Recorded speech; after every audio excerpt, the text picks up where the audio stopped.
right, folks, how are you doing today on this lovely Sunday afternoon?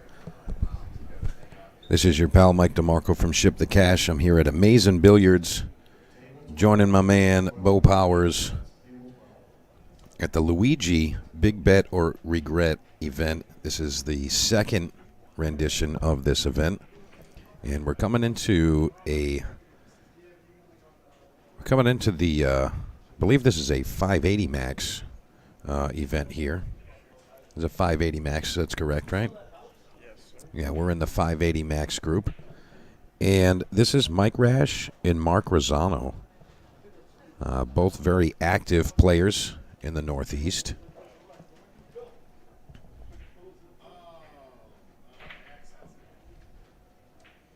And they're tied at one game apiece right now.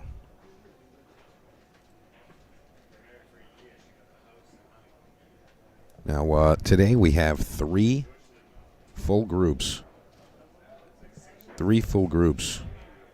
of competitors, and each group contains 16 players within a designated range.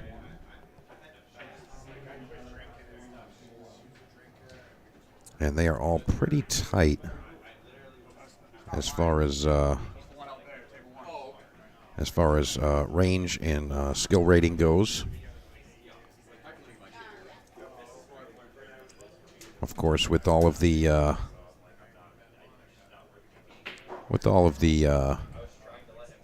icons you're seeing, all of the skill groups were associated with characters. They're kind of going on the theme of the Luigi's Big Bet or Regret event. Now there's actually three groups all playing matches right now. The first group today was the 495 max. The 535 has begun, and the 580 max is just getting kicked in right now. So lots of good stuff. If you're local to Amazing Billiards, we're in Malden, Massachusetts, I urge you to come down and join us, watch some of the action in person. But if you are not, you can hang here with us on the live stream. And we got some cool things for you to get involved in if you are watching.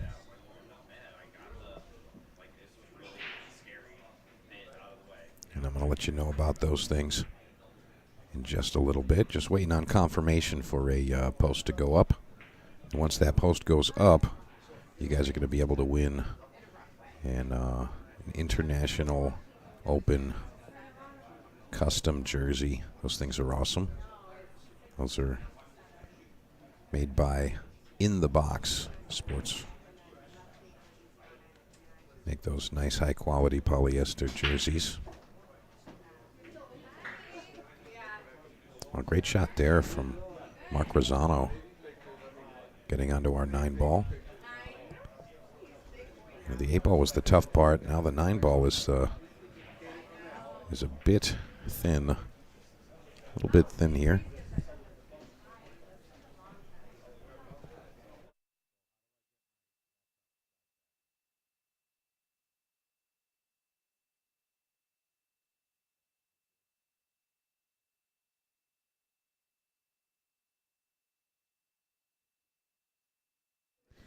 All right, so Mark looks like he's taking on a bank shot. Doesn't pocket the bank, but he misses it in a favorable spot. So you see Mike Rash coming up. 9-ball just about an inch off the rail. He's going to kind of take his time here. Mark just kind of sweating it now.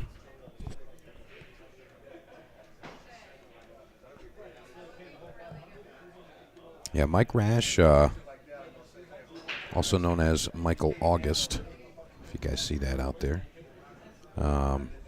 Definitely an active player in the Northeast. Sponsored by Professional Meats That's his official sponsor.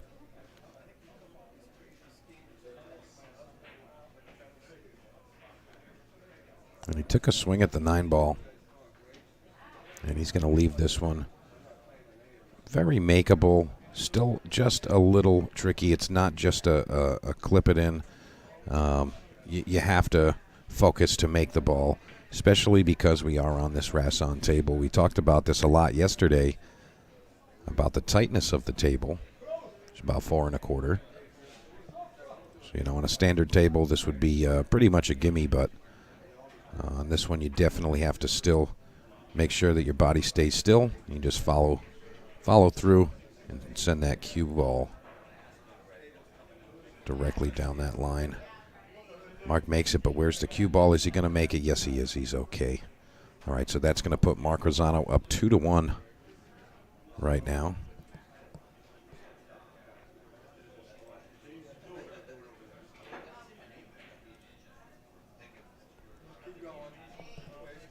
So we're going to take a quick look over at our neighboring match.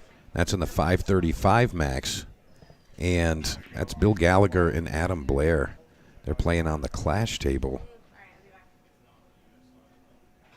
And it looks like they're 1-1 over there. And in that group, they're racing to 8. Bill Gallagher coming off of a win, same as Adam Blair. They both won their first matches. 8-6 Bill Gallagher over Will Ailey. And Adam Blair won his match by a good margin. I want to say it was like 8-1 or 8-2. His previous opponent is escaping me. I can't think of who Adam's previous guy. It was James Stonkus is who Adam's previous opponent was. And James Stonkus, good player. So that's a good win there. All right, we're going to head back over to our main table with Mike Rash and Mark Rosano.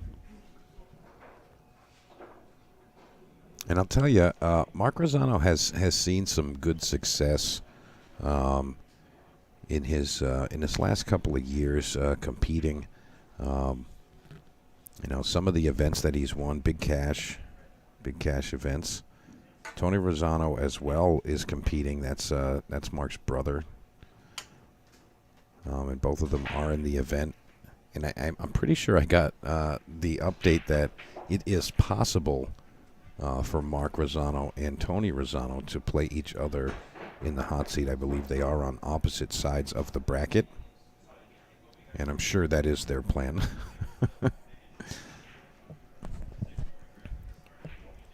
So Mike Rash with a defensive effort there, but he is going to leak out the 1 ball here.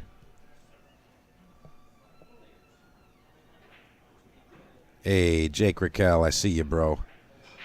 Sorry I didn't look down a couple minutes ago. Phil Medeiros, guy wins everything. Yeah, Mark Rosano is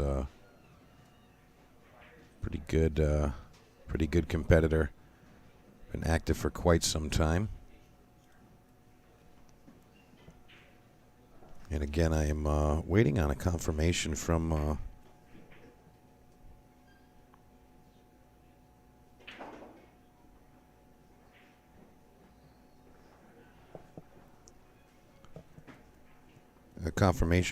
of our stream sponsors this weekend, and we are definitely giving away an official International Open jersey.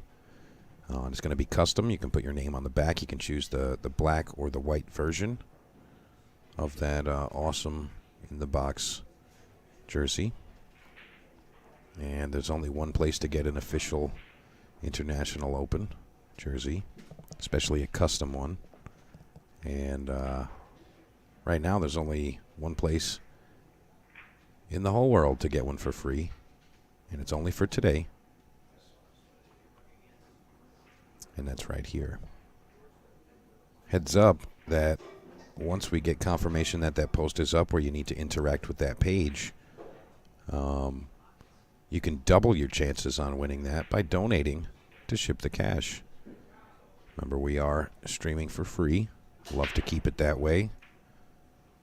And unfortunately, we did not receive any donations through yesterday's event, so we would love to see some of that today. Keep us kicking. Lyle, Mike Rash. Trying to complete this table here.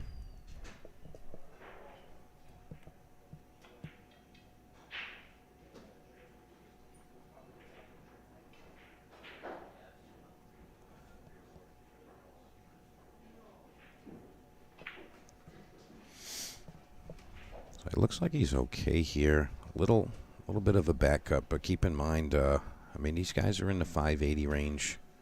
I mean, they should be able to handle some of those shots, and you're definitely going to see them playing a lot of two-way shots. I don't think he was going for the two-way, but he kind of lucked out with it, hooking the 9-ball between the cue and that 7-ball. Playing with the Dynasphere balls here at Amazing Billiards.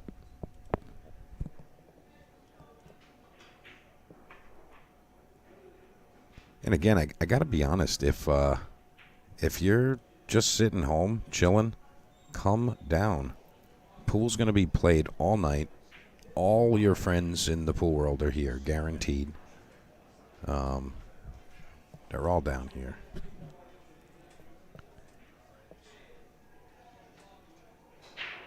Can actually give you a quick idea of all the players here. The 495 max, Alex Ostuni, David Rothenberg, Dennis Kahn, Emily Cady, Emmett Pervine, Heath Desso, Jason Longo, John Poanessa, Kevin Taylor, Linda Faust, Matthew Krause, Mike Negrelli, Polly Kozlowski, Robert Avalar, Robert Conley, and Robert Evans. In the 535, we've got Adam Blair, Alvin Lamb, Bill Gallagher, Bob Lucas, Dave Matson, Dirk Ridley, Edison Bow, Eugene Wickenbach, James Stonkus, Jason Noble, Michael Seelig, Phil Medeiros, Scott Gray, Tuan Fan, Will Ailey, and Zen Williams. And in the 580 max, Ashley Benoit, Chad Avalon, Curtis Wright, Fred Sullier, Jay Eliomer, Joey Muse, Josh Gormley, Mark Rosano, Mark Tringali, Michael Rash, Rick Diaz, Sean Dixon, Soel Quinones, Tom Hood, Tony Rosano, and Walter Palomino. If you're in the pool community locally and you don't know those guys, or at least a handful of those players, you got to be kidding me. Come on. Everybody's down here. What's your excuse?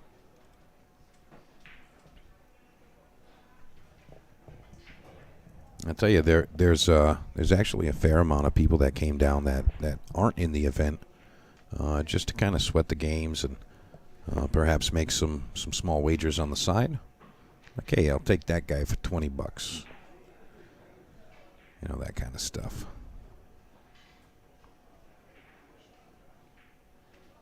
So if you guys are local, please come on up. It's not really that long of a ride from Providence area for the Providence guys. It's really, I mean, it's just about an hour. I mean, literally you put on the radio, and by the time you heard like 10 songs, you're here. Not a big deal. All right, so Mike Rash getting the tie up 2-2. Please make sure you donate and share. Yoshi says, so you must do it. You see Mike with the Professional Meats insignia on the back there. That is, again, his official sponsor.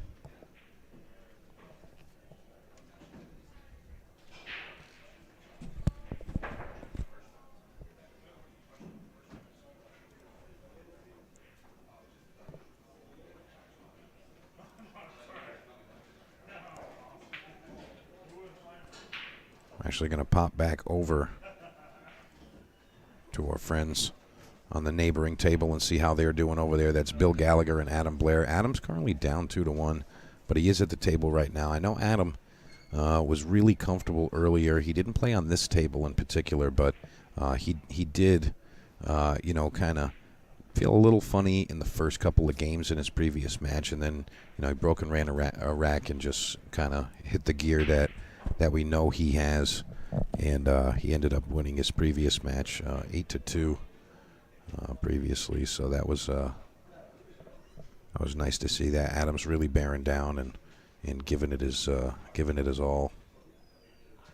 And Bill Gallagher had a really tough fight with Will Ailey previous match, and Bill went up 4-0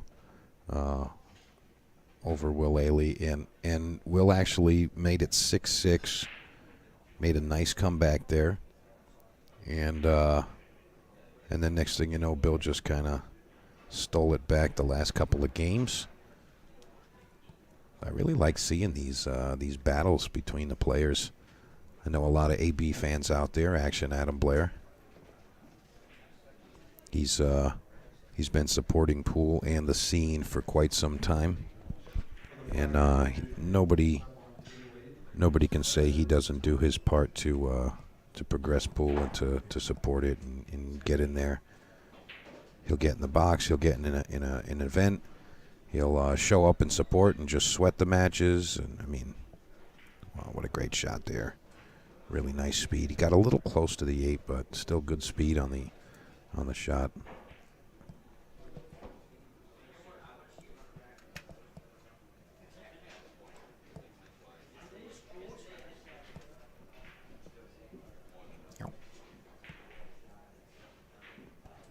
Adam taking a second.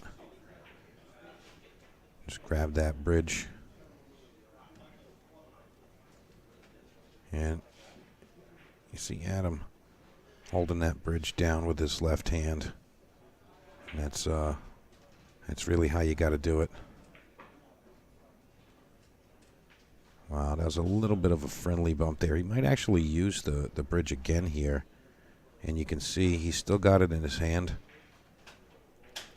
He might actually need it again. So he's going to hold on to that bridge.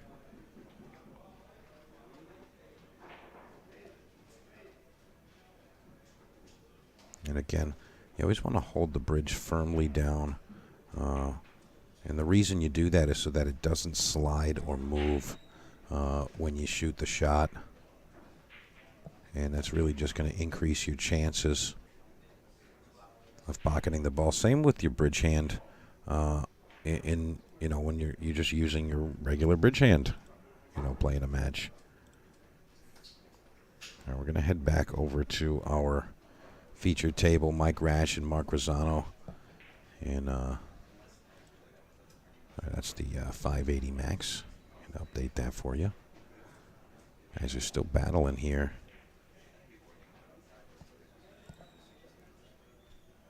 And these are the players in your group for today. Thought he was going to take an extra sec there. Sorry about that. Didn't mean to obstruct your view. We'll sweat Mark attempting a cleanup here. And keep in mind, guys, if you're not familiar with the Rasson table here at Amazing Billiards, it is super tough, man. So if you see a player firing balls in on it, they are playing so good. It is a tough table. It will break you down and chop you up into little pieces if you let it.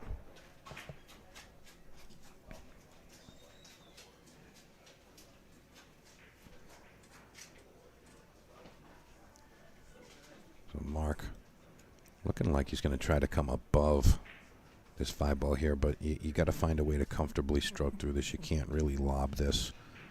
A lot of shots we saw missed yesterday. Players were kind of just lobbing the ball, and they just rub a little bit of the side of the jaw of the pocket, and it just doesn't fall.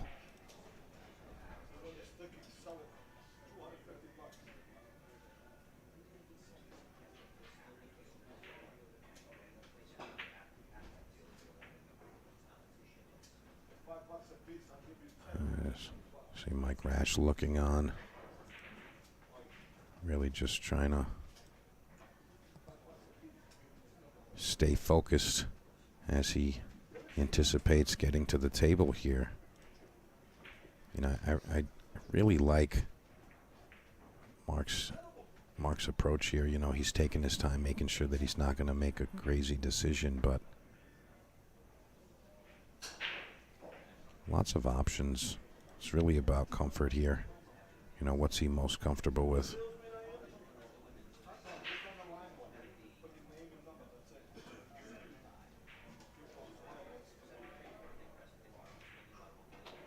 You know, Mark might still be in the unfamiliar stages of his relationship with this pool table. So he might not be shooting the shot that he wants to. But he's made a decision here. Looks like he might be banking here. Great shot there. Where's the cue ball? Going to have to get a lovely bump here. And it doesn't look like he did. You know, that's a little unfortunate. I think he could have been a little more mindful with the cue ball, but I mean, he's at the table, and I do believe he's got at least a piece of this, or maybe not. He might be completely hooked here.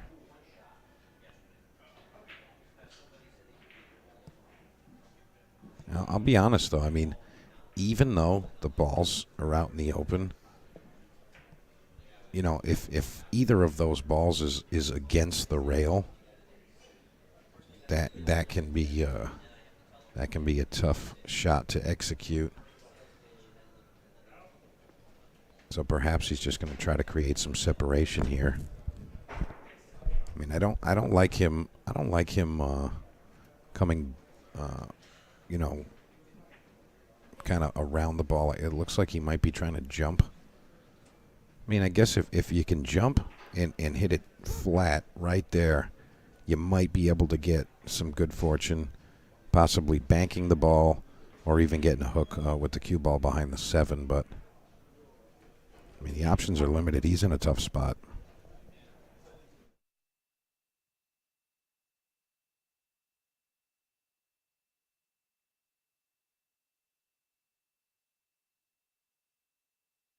All right, really unfortunate there. Mark came with a great bank shot on the 5 ball, and he got a little unfortunate with the 9 ball clipping the cue and putting him in a bad spot.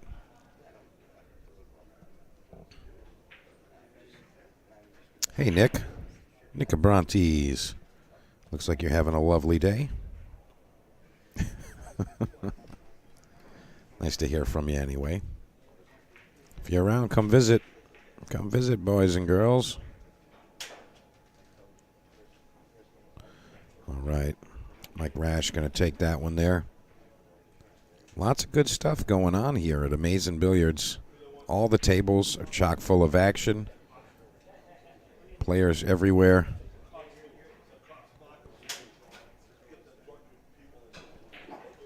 Lots of good stuff going on.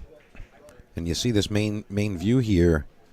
You see our Rasson table. Mike is racking the balls there on the left there. You see Adam playing on the Gabriel Clash table, the neighboring table there.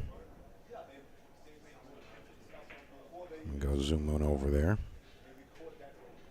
That's the setup there. Those are kind of just the 2 feature tables there. That was a big miss from Adam there.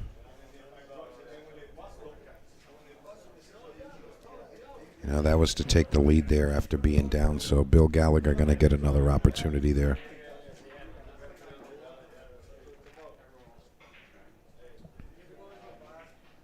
With the conclusion of this rack here, I'm going to give you a quick run through. Nick in the chat. I love it, man. Keeping us entertained from the sidelines. Come visit, man. Come eat some pizza and hang out for a little bit.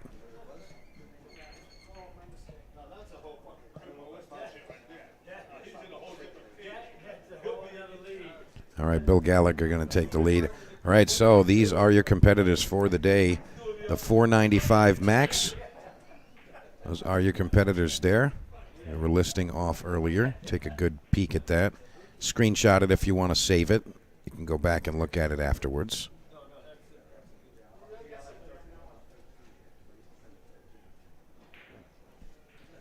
The 535 max. That's the one we were sweating on the Gabriel there. See Bill Gallagher and Adam Blair. That's one of our matches right now. And then in the 580 max, that's our highest group today. Should definitely recognize some of those players' names there. Lots of good stuff going on. All right, so we're going to head back to that Rasson match with Mike Rash and Mark Rosano. Mike's only up by a game, and I really feel like that game kind of, I don't want to say it got stolen, but Mark came with the great shot. He just had a little unfortunate bump there. You know, he could have been a little more conscious with the cue ball, but I understand he was in a tough spot, and his options really were limited.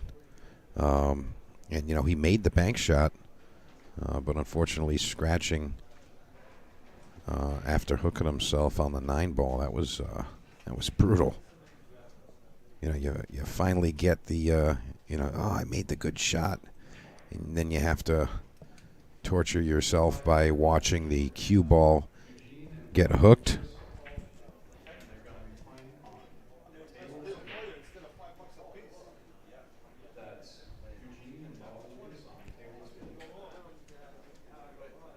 I see Mark really bearing down today. I mean, a lot of the guys and gals in the event, yes, there are plenty of female players in this fantastic group today.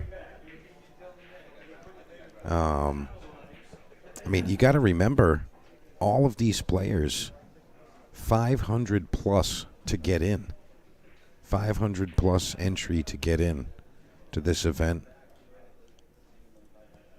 All of the events are paying out $4,000 for first. And you see those remaining payouts there. Only 16 players in each of the groups. I mean, these guys are just battling right now.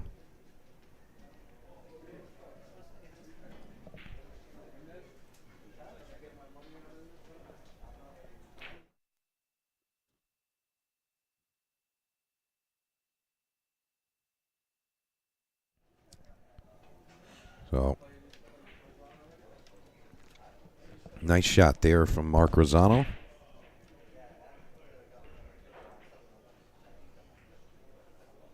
You can see Josh Gormley, Rick Diaz in the background there.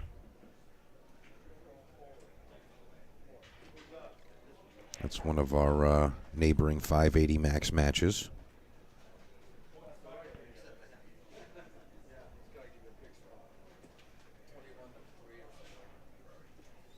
There's Joey Muse and Walter Palomino. That's another match that's going on right now. Zoel Quinones and Ashley Benoit are battling right now. And Tony Rosano, Mark's twin brother, is currently 1-0 up on Fred Soulier.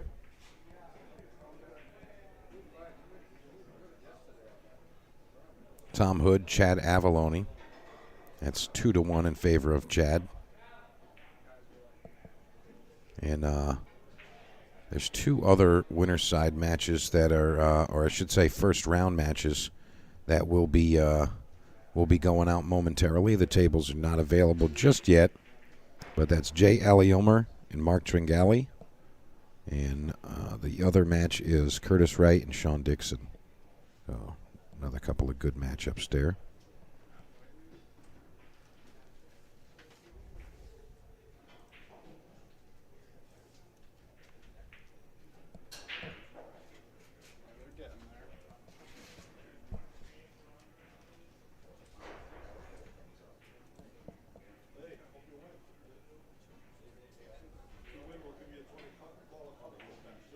Kind of a funny spot here. Let me go to the overhead and see exactly what's available here. It looks like he can hit it, but hard pressed to keep that cue ball out of that side pocket. Looks like he's going to go with a kick. Maybe hit it smooth and try to spin it into it full. He was trying to go rail first to make it. I think that was a little over ambitious to make that type of shot. I think I would have gone with maybe a defensive shot, but perhaps the options were just so limited.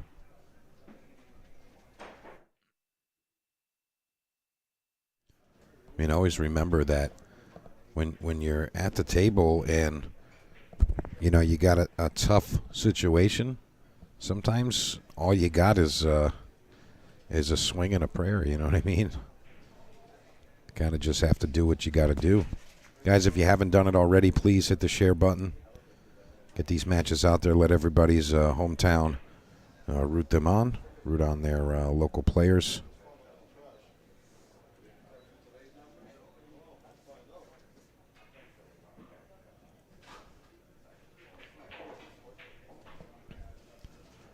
Got to get fortunate here. Wow. That's going to be kind of a borderline good versus bad roll because he's straight here. I mean, all he can really do is just draw straight back. I'm thinking that's what he's going to do here. Just come right back above that 7. Try to shoot it in the same pocket. He actually goes into it. So he had enough to slide it over, but he slid it over just a bit too much.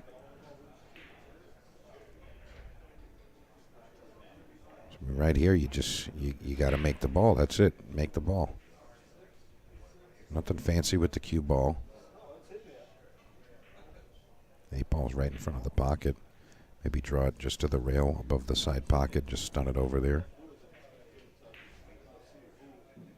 You can see he kind of hesitated on his stroke there. And I think he was a little conscious about his cue ball. Kind of made him hesitate.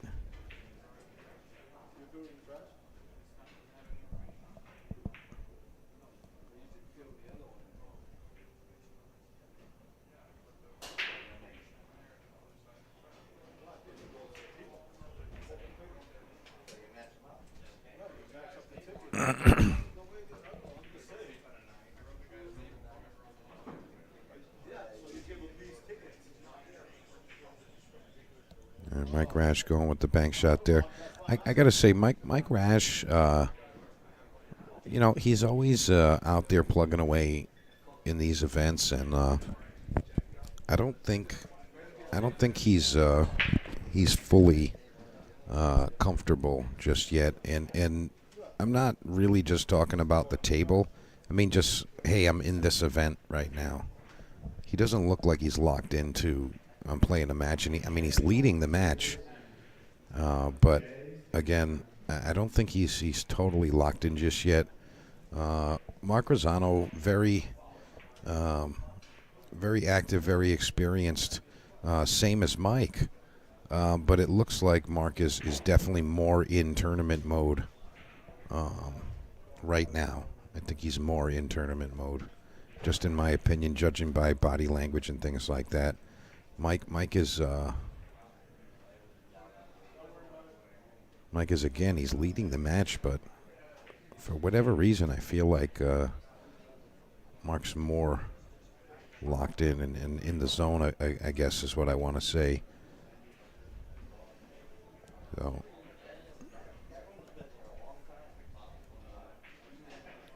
right, there you go. Mark gets down and just pounds it right in, one strokes it. And on this table, that's still pretty good. Bo Powers had mentioned to us yesterday about the pockets on the table being the same standard as Mosconi Cup. This table exactly.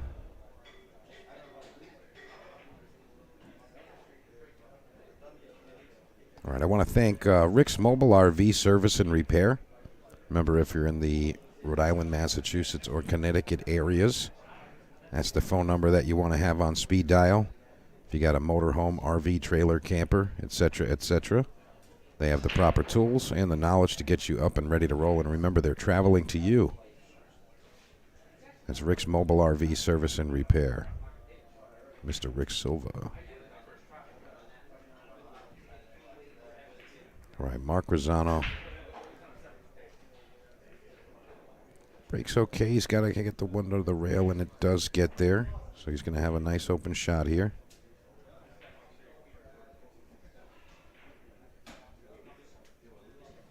Well, 2-ball doesn't really look great. And keep in mind, you know, they're playing 9-ball, but there are some alternative rules. And I'm just going to verify some of those with you right now. So there is no early 9-ball in this one here. So you can't make the 9-ball early. You got to make the 9-ball last. So that's really going to give maximum action and maximum value to the players in the 580 max. So no early combination. You can't break and have a 1-9 combo and you lose the rack because it was just a lucky break like that. You got to work through the rack, get all the way to the end, and win. So I think that's pretty cool to have that in certain groups. But just want to make sure you guys have all of the info.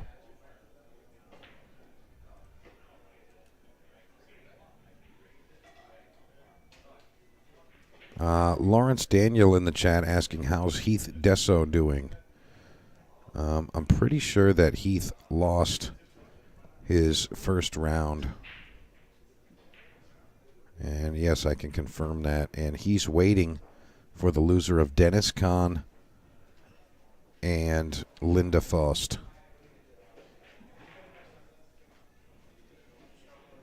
That's what he's waiting on now.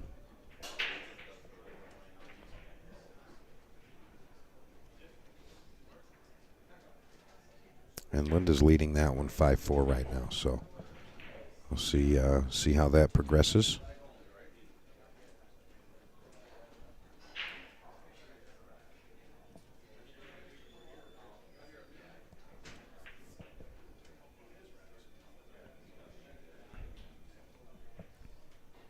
You got it, Lawrence. Ken Duclos says, come on, AB. He's rooting for Adam Blair. Don't worry, we'll pop in and check in on him in a sec.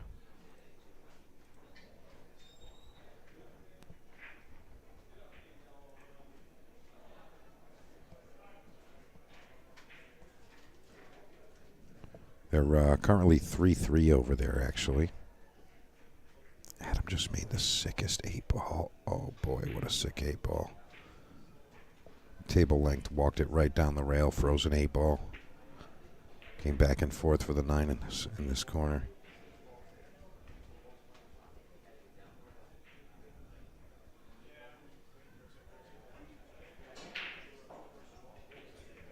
And he made it. Adam leads that one 4-3 right now.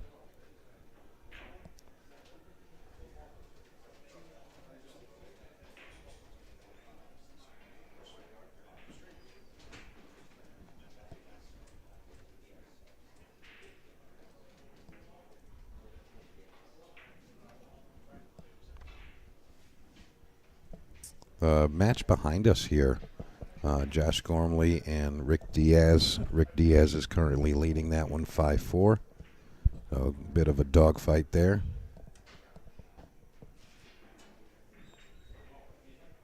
We've got Tom Hood and Chad Avalone. That's 3-2 in favor of Chad. Soel Quinones and Ashley Benoit 2-1.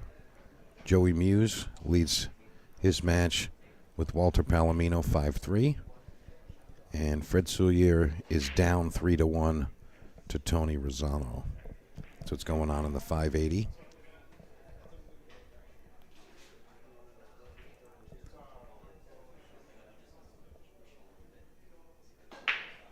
In the 535, Bob Lucas and Eugene Wickenbach are at 0-0. They just started. Of course, Adam Blair 4-3 over Bill Gallagher right now. Phil Medeiros is waiting to play Alvin Lamb. And Dirk Ridley and Edison Bow are on deck as well. B-side matches, Dave Mattson is down 5-4 to Scott Gray. James Stonkus eliminated Will Ailey 6-3. Zen Williams was eliminated by Mike Selig 6-0. And Jason Noble is up 5-1 against Tuan Fan on the B side. Still lots of battles going on. And in our first group of the day, that's the 495. Paulie Kozlowski just defeated John Poanessa. No, I'm sorry, he's on the hill against John Poanessa, 7-3. Those are races to 8 there. Matt Krause defeats Emily Cady, winner's side, 8-6. Kevin Taylor over Jason Longo, 8-4. Dennis Kahn and Linda Foster, 5-5 now. And on the B side, Robert Edwards eliminated 6-0 by Heath Desso. Emmett Pervine eliminates Alex Ostuni, 6-5. David Rothenberg eliminated 6-4 by Robert Conley. And Mike Negrelli defeats Robert Avalar, 6-2 elimination round. So lots of updates, lots of players. Please make sure you guys share the stream, and if you like what you see, hit the donate button.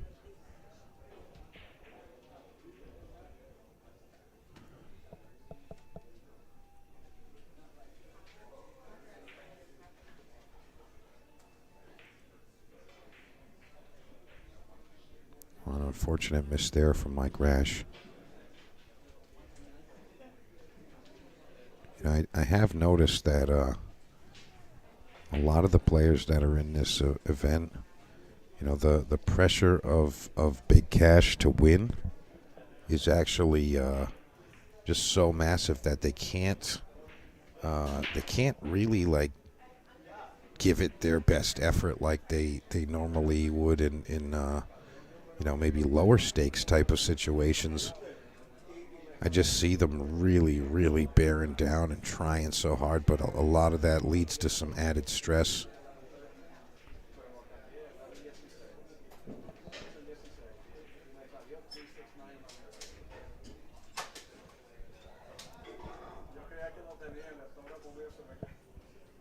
So if you got a favorite player, I want to know who it is. Who you rooting for in this weekend's events.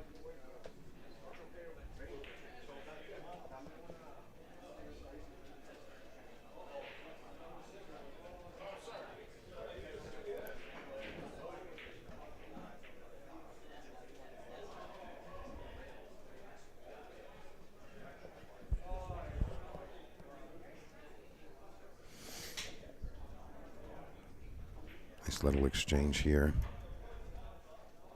You know, a lot of times, you know, players are going to look to the table, you know, to kind of point their finger and say, hey, this table, you know, it's not right, or it's funny, or whatever you want to say. But I mean, both players got to shoot on it, and that's just the way it goes down.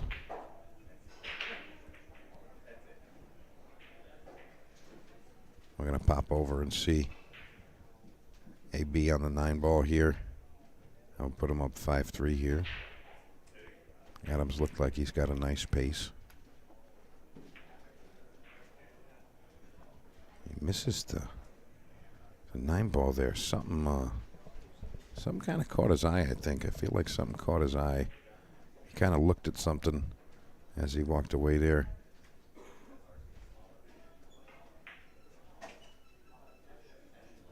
We're going to watch the last couple of shots of this one here.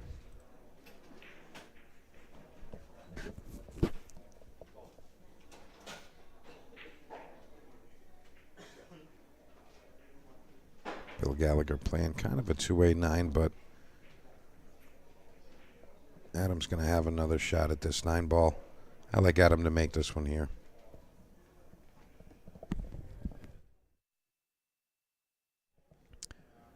You know, if we were on the Rasson table, there's not many players that I love to make it, but I think Adam should be able to pocket this one okay.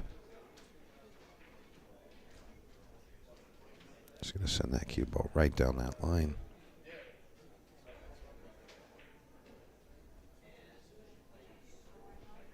Looks like Adam's getting a little out of sorts here.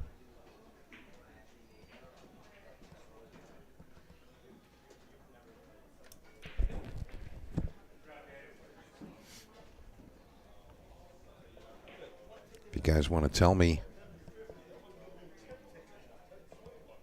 Sean Dixon, like, and share this free stream. Yes. Yes. Please do. Thank you, Sean. I head back to that main Rasson table. Mike Rash looking to take the lead 4-3 on this one. He's got everything he needs here. Nothing in his way.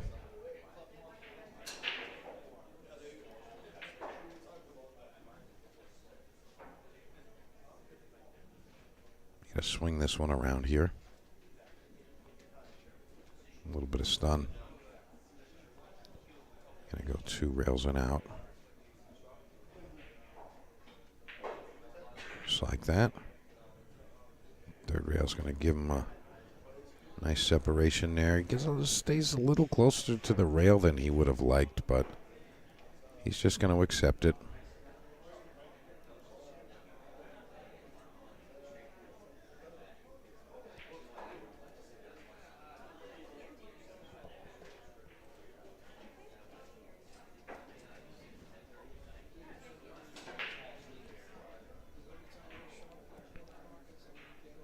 Just got to deliver that cue stick right down the line. Nice shot. Where's the cue ball? And he's okay. It's not going to make it there. That's going to put him up 4-3.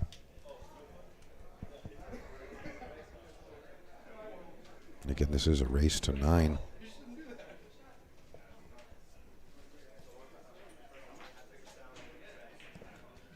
We're going to pop back over to our neighboring match here. Bill Gallagher and Adam Blair in a dogfight as well, 4-4. And they're doing the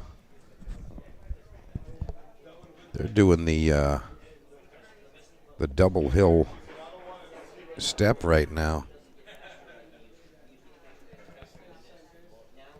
Bill Gallagher looked like he just didn't even want to hit that.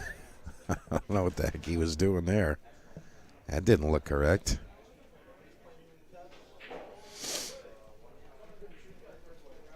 That did not look correct. It looked like he had no interest in making a hit there. Adam's going to put him in prison here. That ball gets under the 5. That's gross. Yeah, that's pretty good. He's still got the one rail option here, one rail kick option.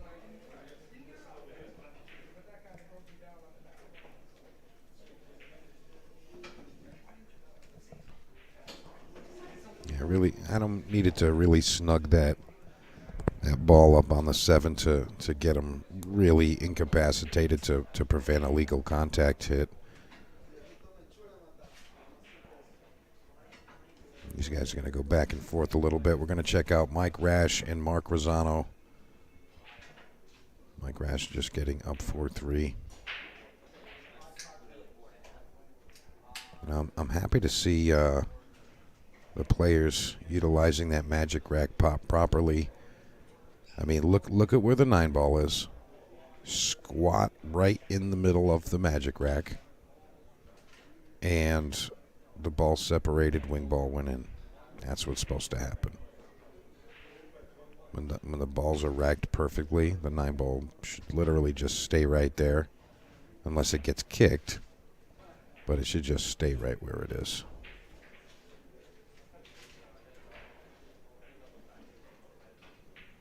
That was a little bit of good fortune there. Just a little bit.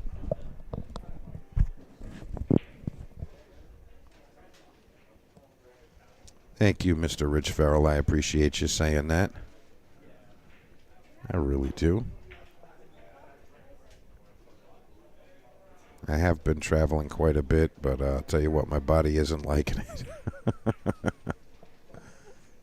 Boy, man. Gets pretty tiring sometimes.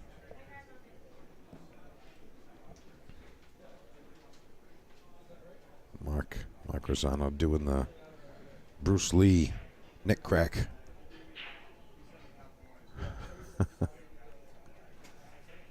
Waiting for his next opportunity.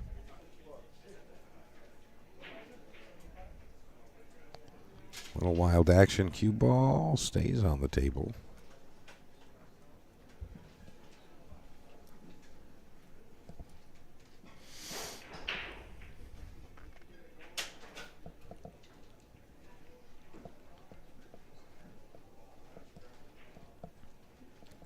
looks like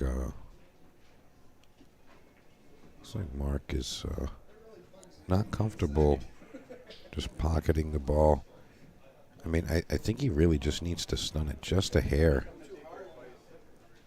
to avoid that 5 ball. That's what it looks like anyway.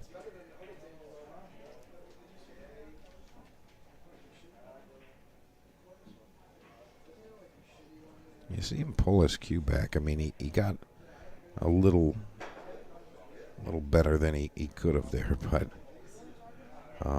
you could see the way that he kind of pulled his cue back a little. He was hesitating.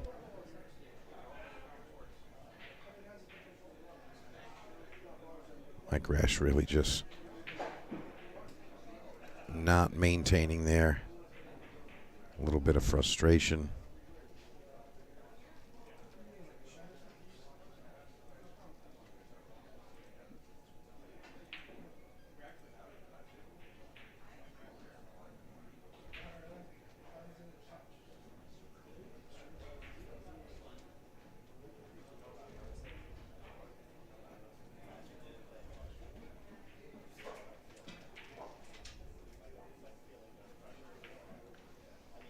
He's just going to accept it just like that.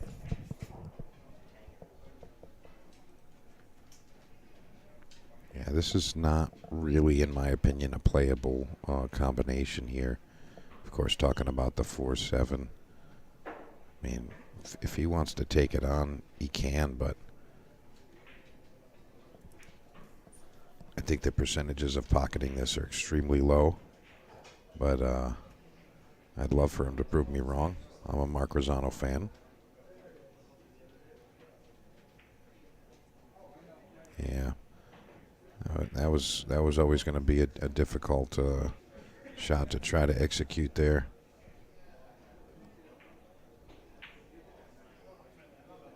He hit that ball a lot too thin. I'd just say too firm, really. And if he hit it thin enough, he could have made it work out, but looking like a rail first here.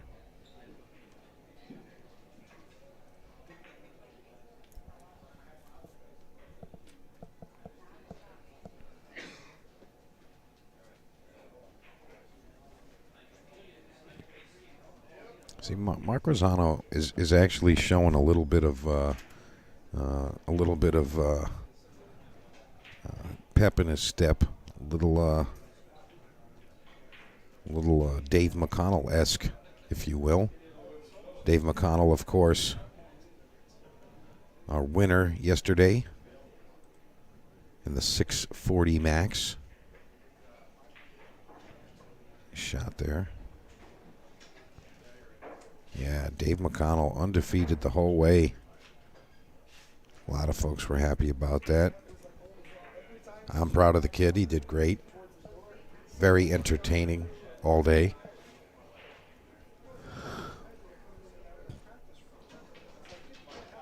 He played a couple of shots that were just, oh my goodness, you know.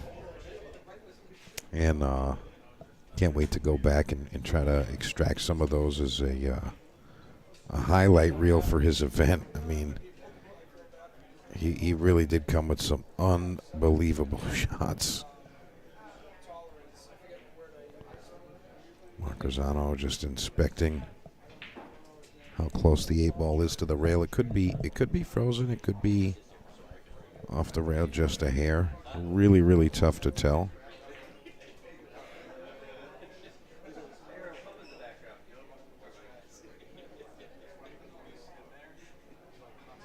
Not going to happen.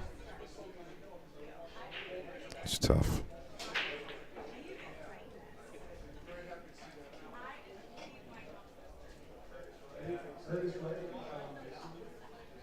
You see, it's still sitting on the top side of that jaw, on the rail rather. So this isn't just pop it in. He's going to have to kind of spin it in off that back rail. And I think the key here is you know, a fair amount of spin, but you want to hit it at a slow speed. Need it to be able to react, and I think that's what he's going to attempt here. I don't think you can hit this one with a fast speed. You got to hit a slow speed with a lot of spin.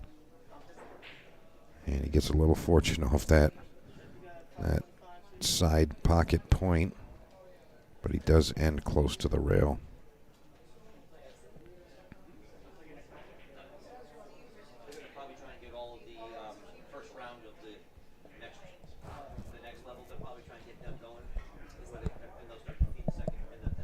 All right, nice finish there. That's 5-3 to Mike Rash. And I want to say that Mark Rosano did give up a couple of opportunities where he was in control, and he just missed a late shot or hooked himself on a late shot. And I think that the score very well could be reversed, 5-3 to Mark Rosano instead of 5-3 to Mike Rash. But I mean, that's the way pool goes. That's how it goes sometimes. So you just got to find a way to make it work. Bring it together and do your best. Do what you can with it.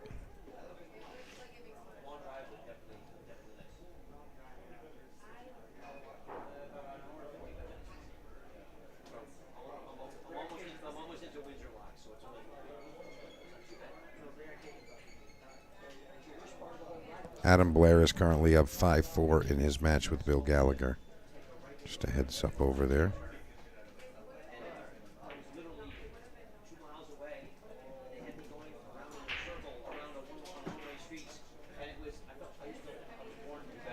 All right.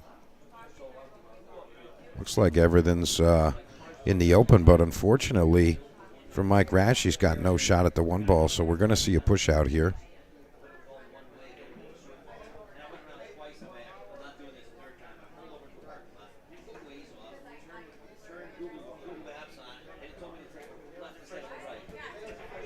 See Rick Diaz in the background racking the balls. That means he's going up 7-6 over there in the race to 9. 7-6, Rick Diaz and Josh Gormley.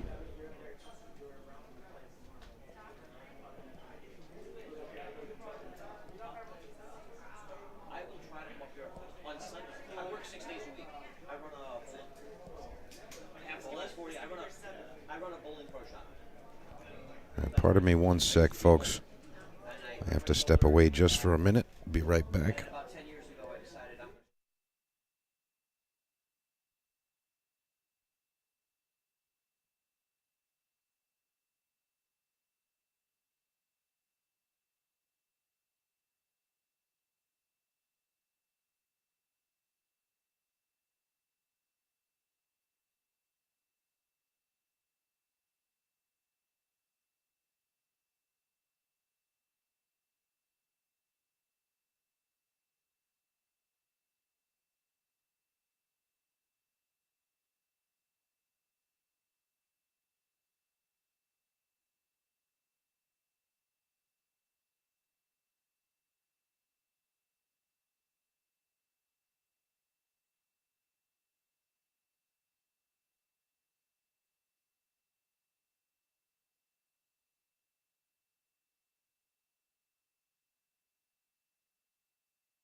Hello, everybody.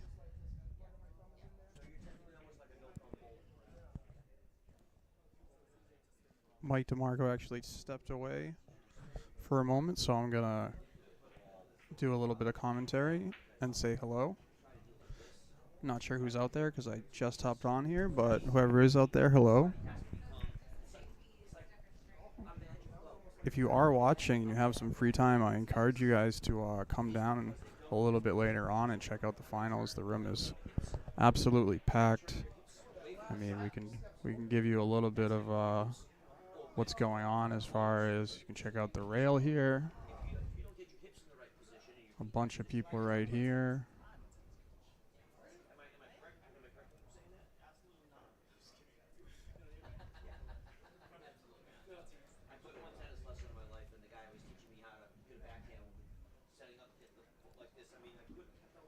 And the rest of the room is pretty good right now, actually. It's very busy.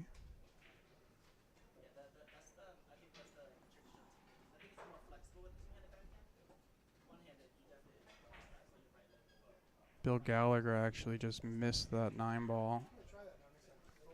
Hopefully you guys can hear me okay.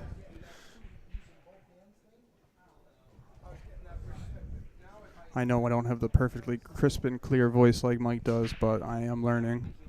Even just being next to Mike this weekend, I've learned so much about what he does when he's working hard and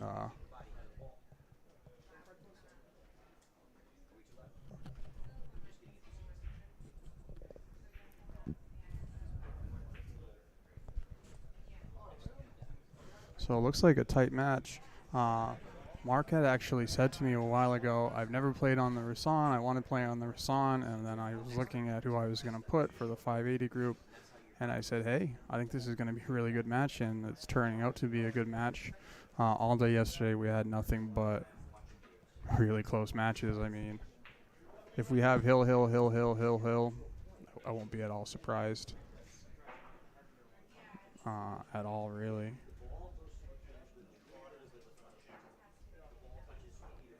Let's see. So he got away with that, I would say. I kind of like this two-way bank just because if you hit it with speed, you can get... Yeah, I don't... How's the cue ball? It's okay. I just feel like it's a good opportunity to bank it to the side, hold the cue ball right there. You'll get coverage with the 4 and the 5 if you miss, but I haven't been watching the match, so I'm not exactly sure if he's comfortable or how the players are doing right now with everything.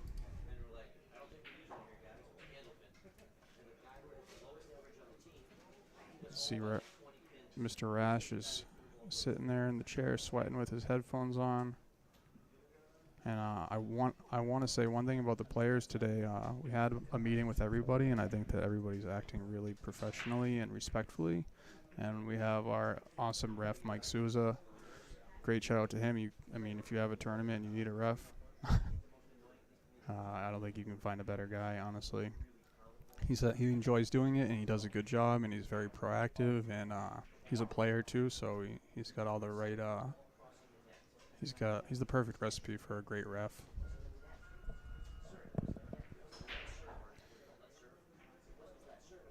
So, looks like Mark is kind of hooked here. He's going for the Masse. I think he might get fortunate here if it bumps the 6-ball. Yeah, that's pretty good roll, I would call that. From there. So this is a battle, like I said. I think we're just going to see battles all day on this table.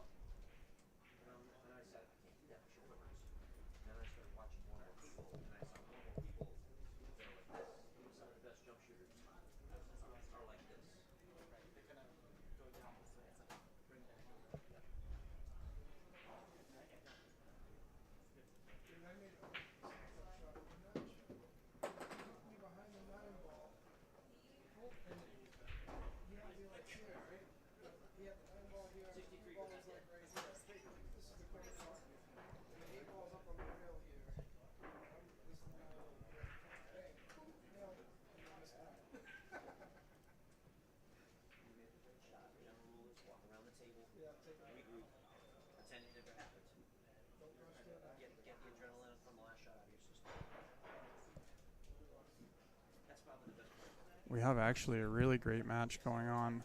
Table 9, Dennis Kahn and Linda Foster, 6-6 right now, I believe. I don't really have a great view of that, but Dennis did just fade a Hill match against Robert Avalar. I believe that's how you pronounce it. Obviously, I'm not good at the pronunciation, as you all know, but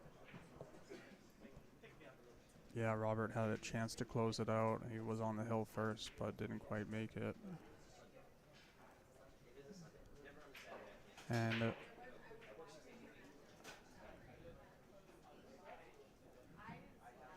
Bill Gallagher and Adam Blair will check in on that for just 1 second there. I mean, they're all tied up.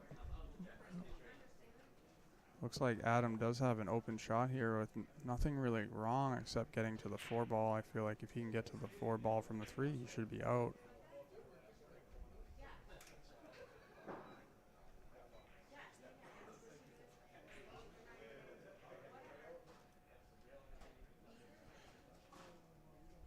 Again, if you guys don't know and you want to watch a particular match, we have 6 tables streaming.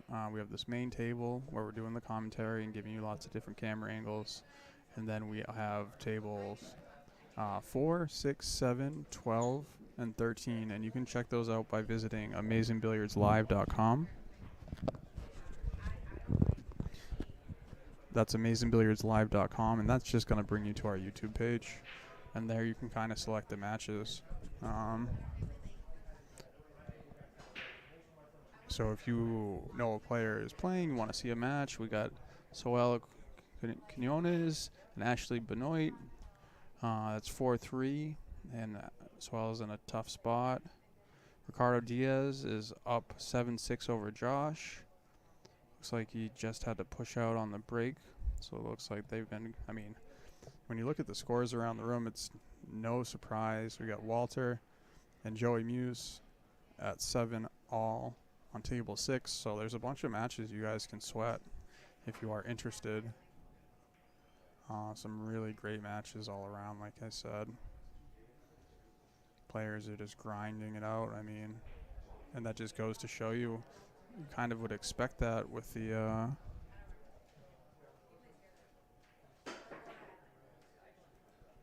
Fargo system.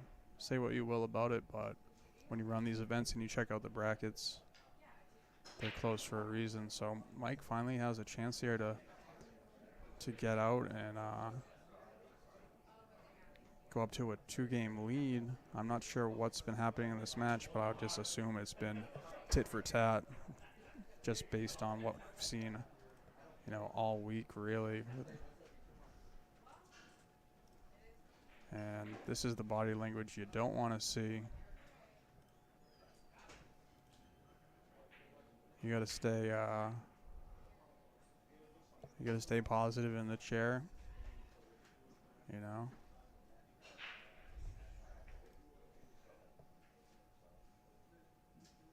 Obviously, there's nothing you can do but wait for your turn. Mike always says you can tell the score just by looking at the guy in the chair, and that definitely can be true. So just gotta watch your speed here. Doesn't want to bump it. How's the speed? How's the speed? So he's definitely pretty funny. He is pretty funny on this shot. I think you just have to shoot the bank.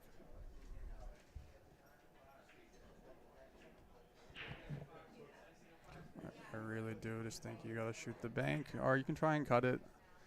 I think it's a little steep for the back cut, but I have seen a lot of players just shoot this back cut this weekend.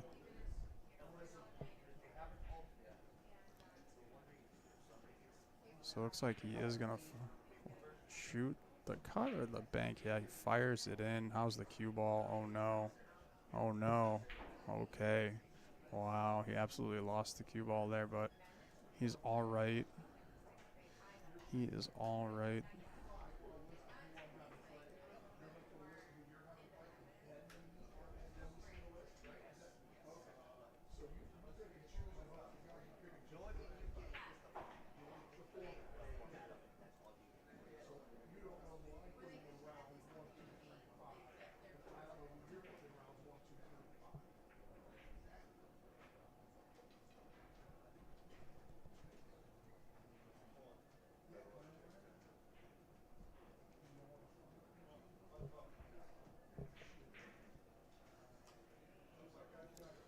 Get a glimpse of the room here and the rail. A bunch of players and spectators just hanging out here.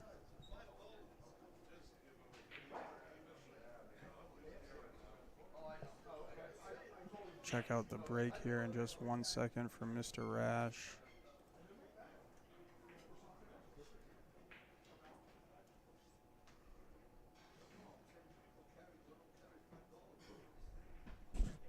Haven't seen his break, so we'll check it out. Wow, so not making the wing ball there. I'll check it out on the replay and see what happened.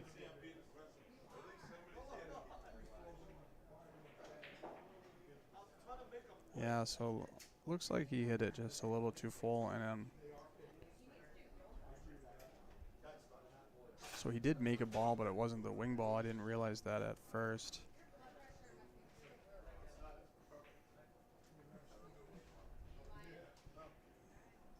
So he might end up selling out a shot there. No, he kind of got fortunate, I would say.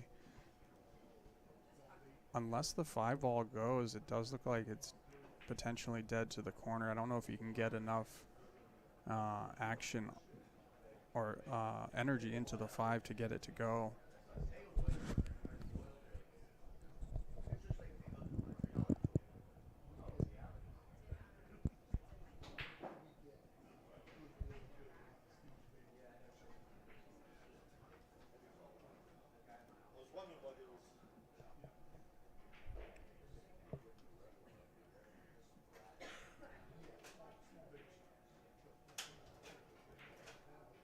So he did get it to go. How's the 1 going to end up for him?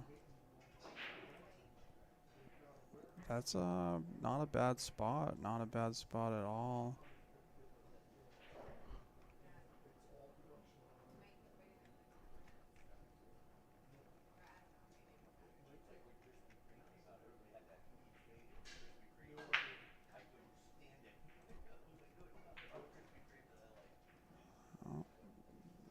So that tells me that he made the shot, but didn't really get where he wanted to go. No, he scratched. All right.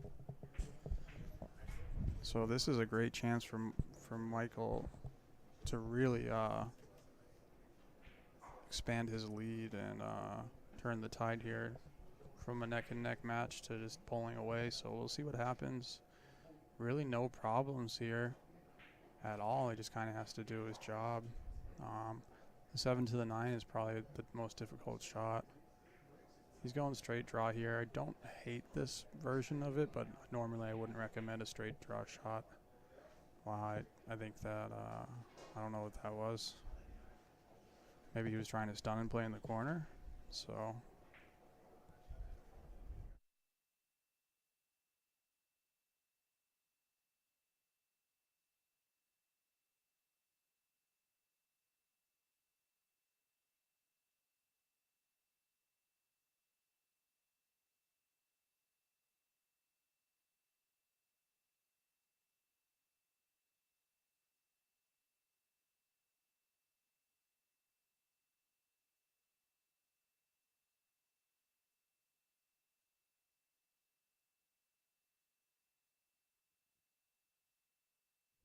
Ricardo Diaz is on the hill with Josh. He seems to have pulled away. I'm watching it.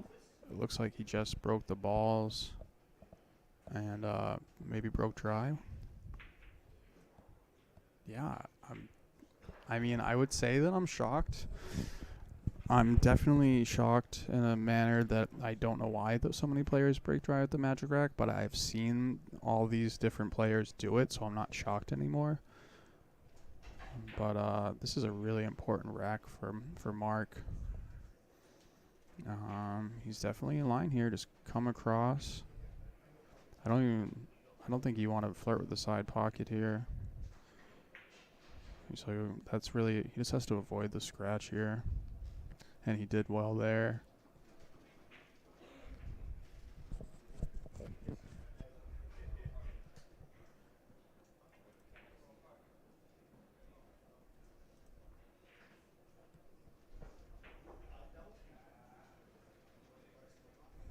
Joey Muse is on the hill against Walter.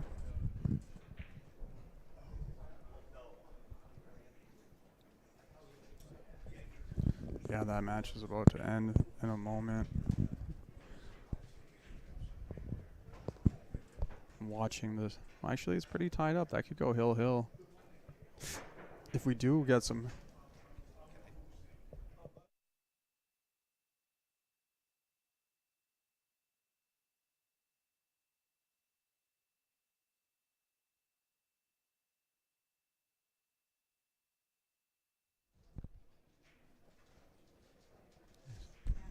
So I didn't see what happened there. Looks like he got a little funny, so he's probably just going to try to skim off this and leave in a funny bank and no cut shot. I do believe that is the correct shot, and that's what he did, it looks like. I'm assuming he did get the ball. I kind of looked away for a second, but I don't think he necessarily wanted to leave the bank. He probably wanted more of a funny angle. I think if you're Mike, you might just shoot it. But we'll see. It's easy to sell at the safety here. How's the cue ball? So I don't know if that was his plan or not, but it did work out pretty well.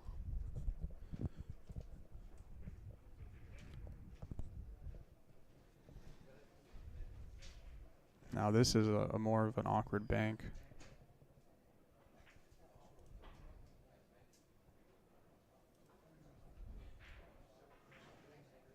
You don't want to be looking at a shot like this with the score line like this in a tournament. Like, you know, a lot of pressure on the players today. I think this gives us a better view of the way the 7 is sitting.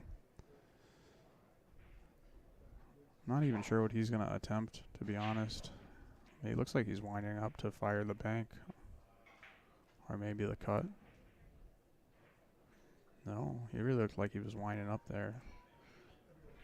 He did very well. I'd say he did well. I don't know if we're going to see an aggressive shot just because the last few shots from Mr. Rash have been defense.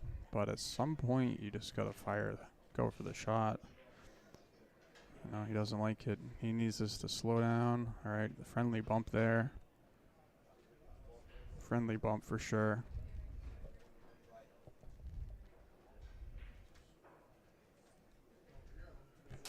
Now, I think it goes by if he wants to attempt the cut, but it is a tall order. And there's not really an overcut option for safety. How's the speed? Doesn't really get the hook.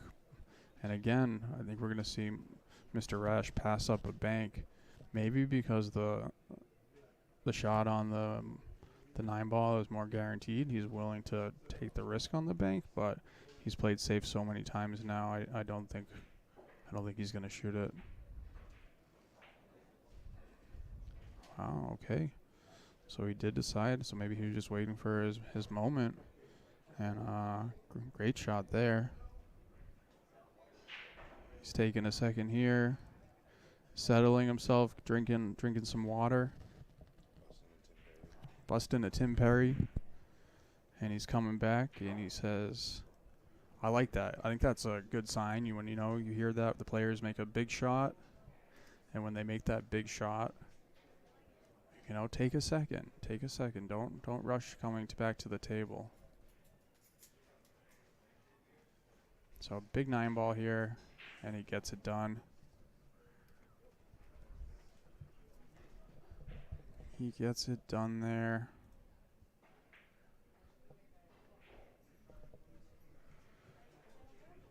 I think Mark is a little bit upset. It's hard for me to read Mark because I haven't seen him too much. Yeah, I can't get a read of his body language. I don't know what's going on. Maybe he's just trying to sit there and keep his head on. But that was a really big game, and both players had a chance to do something with it and kind of passed it back and forth. And that's kind of what we've seen all weekend on this table.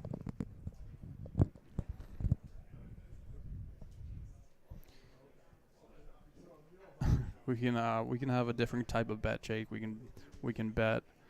Jake said, "Is there anyone there to bet with Bo?" And we can just do side bets like, "How many times will I mumble today?" And how many times will I get a name pronounced correctly, over or under 3? Things like that. How many times will I call a match on the wrong table?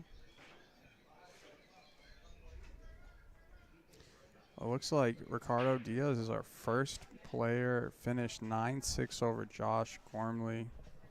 Joey Muse is here shooting a 9-ball. I think I can actually get it for you guys. This is his. Hopefully I can get it in time for you guys. Yeah, here it comes. Hold on. And he hangs it up. Wow.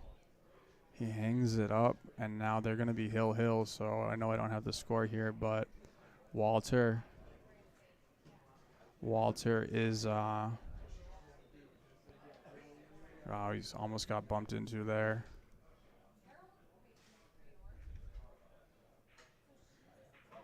So they're going hill. The score is 8-8. You guys can tune into that table if you like. And we'll slide back over to the Rasan here. Hopefully don't give anyone any motion sickness with my shoddy camera work. So I'm just going to take a moment and get a match up here. I'll be right back with you guys. And again, if you want to watch any particular match, check out AmazingBilliardsLive.com. That's going to bring you to our YouTube channel. Again, there's no commentary, but maybe you want to see a family member or a friend, or you got some side bets on a particular match, and you can sweat it. And also, we have the brackets with live scoring, and that's a really fun way to sweat a match. You just watch the numbers, and if they move, then your player won. But just give me 1 second here to do my tournament directing duties.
I do just want to take a second here to show this Hill.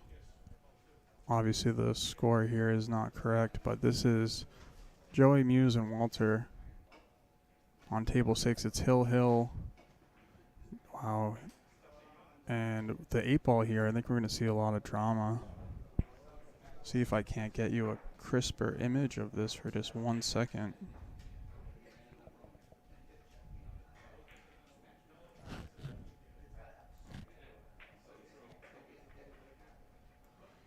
Wow, so I don't think he wants to be there on that shot at all. I think that's a terrible spot to be. But we'll see what happens. Yeah, he's just kind of threw his hands up like, what am I doing here?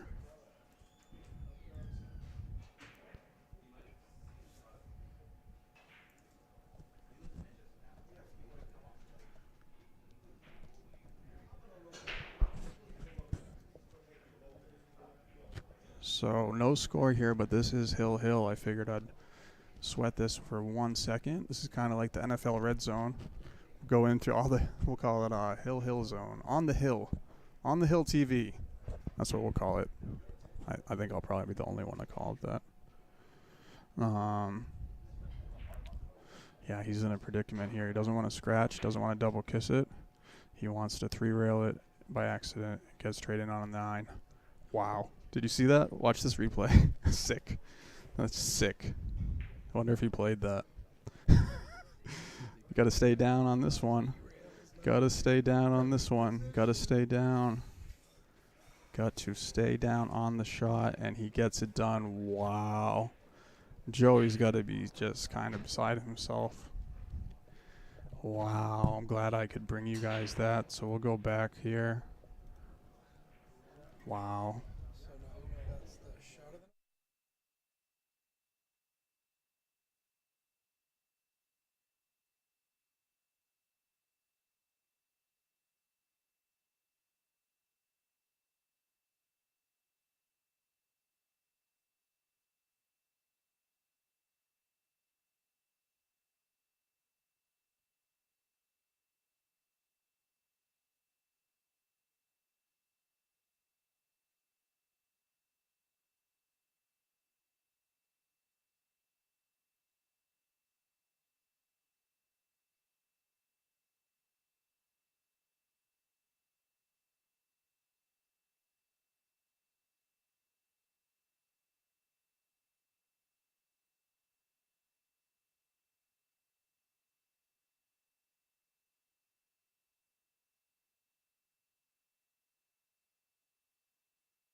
Yeah, that shot from Walter, if you guys didn't see it there, it was pretty amazing. And that's what happens when you miss the 9-ball Hill and you let your opponent back in. Funny things happen, you know. You don't want to let it go Hill. You do not want to let it go Hill at all if you can avoid it. And we got a bunch of matches in the 580 there. Very similar scoreline, 5-7, 5-7, 5-7, 5-7. Mark Rosano is fighting back here. He really needs to get this rack, obviously. Doesn't want to let his opponent get on the hill, but if he can pull it within 1, he's going to be okay. He's just sitting there contemplating life right now.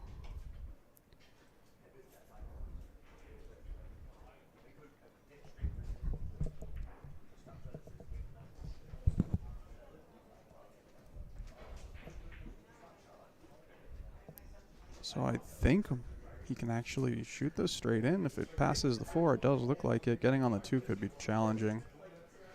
Let's see how he does here. Oh, yeah, it went. He got a nice little rub there. That's a nice shot. That is a very nice shot.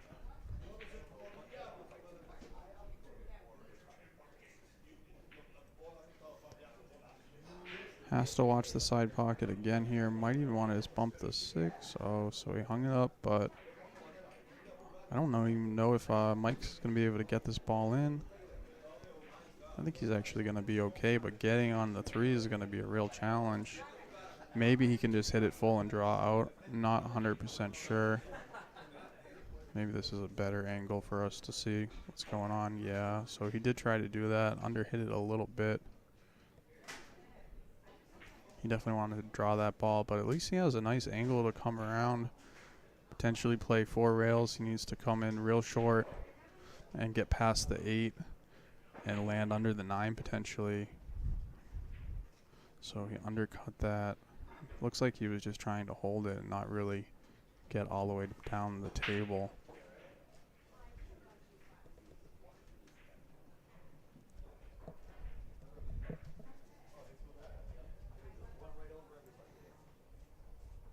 Ashley Benoit and Soel are at 5 all on table 12. So many great matches again. If you guys want to watch any of these matches, where's the cue ball going here? Ooh, Pointer Sisters. That's what Mike would say. Check it out. That's how close he was to scratching there. That was a very close. Sometimes it's exhausting to watch the table when that stuff happens. You get excited. Obviously, Mr. Rash was anticipating a scratch there, so a lot of pressure on Mark here to get out, though. I mean, I can't even stress that enough.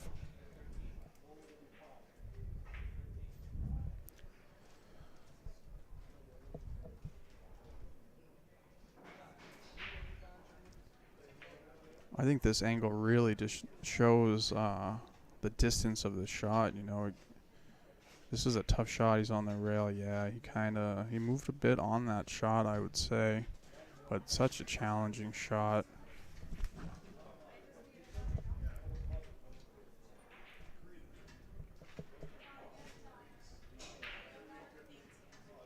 And again, I think Michael is looking at a very similar shot going the other way. Just not quite as difficult.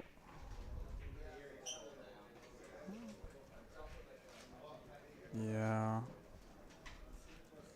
So now the 5 ball finally got a little bit easier. It was far, getting a little closer every miss. Now he's right on top of it. I know Mike's just taking a break if you guys are wondering. He's just grabbing a bite to eat.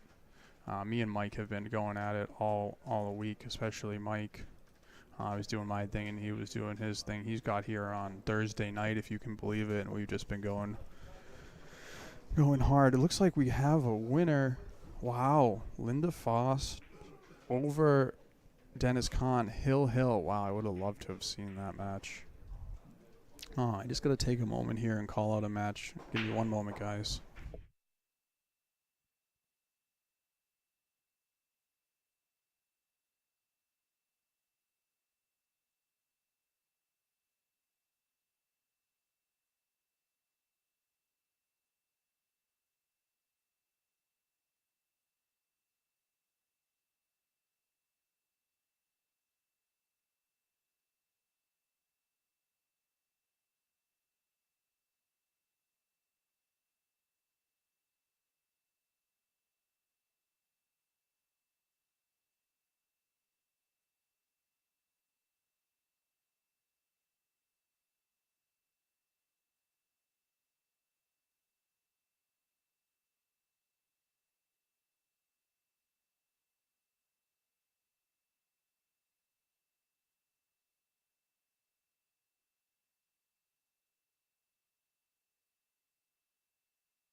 All right, I'm back, and I didn't get to catch that hung up 9 ball that really is keeping Mark in this game. Again, Michael or Ash at the table with no real problems, just needs to do his job, and the player's undercutting. And a scratch. Scratch is gonna. The scratch might hurt the Russian. I actually had to request to use a Rocky line there. I don't even know the reference, but hey, I take requests apparently. And again, if you guys are out there watching, I'll go over some scores. Soela's up over Ashley 6-5. Adam Blair just lost to Bill Gallagher 8-6. That was a battle. Just battles all around, and the score lines are so close and tight. It's really no surprise at all. And you guys can go check out the brackets. There's a link in the description to the brackets. I also have a pin post on my personal page, Bo Powers. And Mike DeMarco, he looks like he's going to be back in action, so no more torture with me. I'm just kidding. I'm only half kidding. All right, you coming in? All right, he's coming in.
Hi, folks. I'm back with you. Please pardon my brief absence there. I'm going to take a quick opportunity to thank some of our event sponsors. I want to thank the folks at the Grouse Landing listing for Airbnb. It's up in Pittsburgh, New Hampshire. Make sure you guys go check them out. You can see that on the website or the app. Grouse Landing is the destination all year round. Again, you can see that on the Airbnb app or on the website. I want to thank the folks at Snookers in Providence, Rhode Island. You can come visit every Wednesday night for the Snookers Wednesday night action 9-ball tournament at Snookers every Wednesday night. And also we got the Ocean State 9-ball championship coming up. That's the 12th and 13th of November. And next Sunday, you can come visit Snookers for the 1100 Max Partners Ironman. It's a ship-to-cash event. It's next Sunday, the 23rd of October. Again, that's at Snookers, Providence, Rhode Island. So it looks like Mike Rash is on the hill here. Mark Rosano struggling through this match. It looks like Mike Rash has kind of come into his tournament mode game and just kind of getting the job done. A couple of early mistakes from Mark Rosano tilted the scores in his favor, and he's kind of run with that lead there. If you guys see the pin comment that just came up there, there's a really cool special promotion going on with In the Box Sportswear.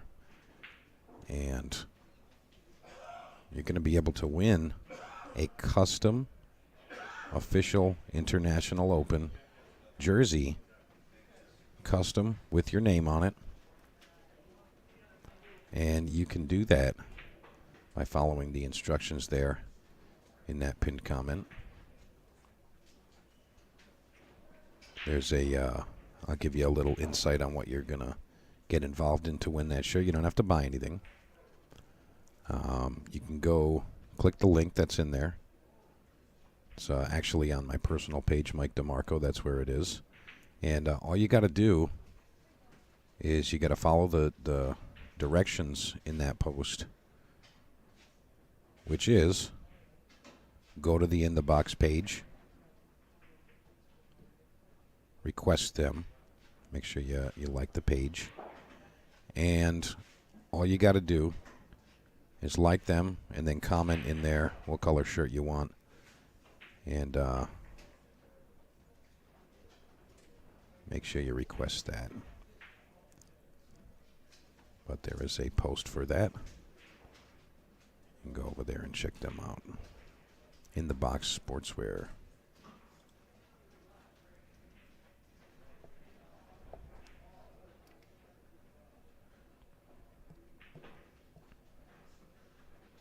Yeah, really excited to be working with them, to be honest.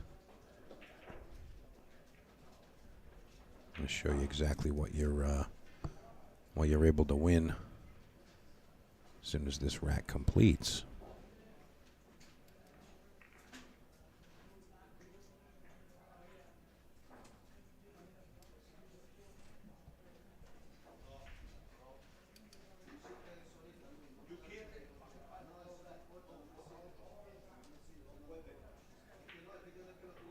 Mike Rash, ladies and gentlemen, 9-6 over Mark Rosano.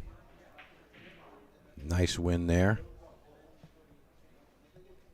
And this is the promotion we're talking about from In the Box Sportswear, the official International Open jersey right there. And just today, you can win one of those.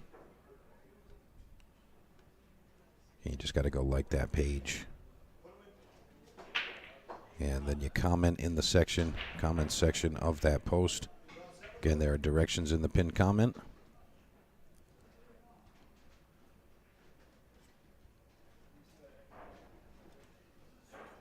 And you can get one of those custom jerseys. Pretty cool.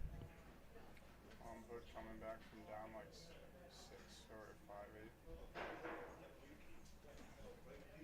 So I can give you guys a couple of quick updates on what's going on around the room.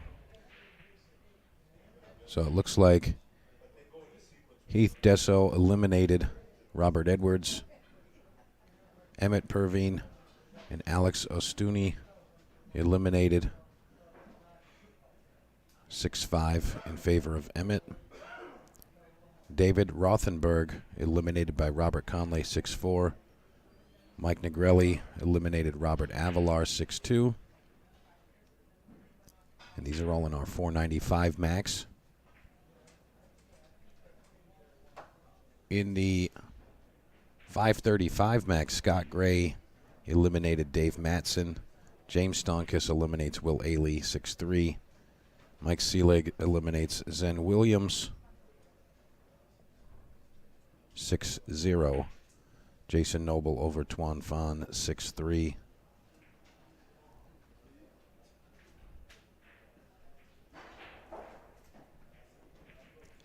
In the 580 max, still got a couple of good matches going on there.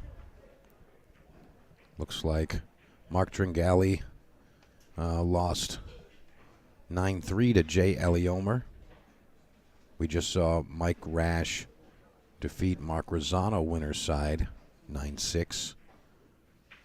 Tom Hood is knotted up at 8 games apiece with Chad Avalone. And Soel Quinones 7-5 over Ashley Benoit currently. It's a race to 9. Joey Muse defeated by Walter Palomino 9-8. And Tony Rosano defeats Fred Sullier 9-6. Sean Dixon currently up 8-5 against Curtis Wright.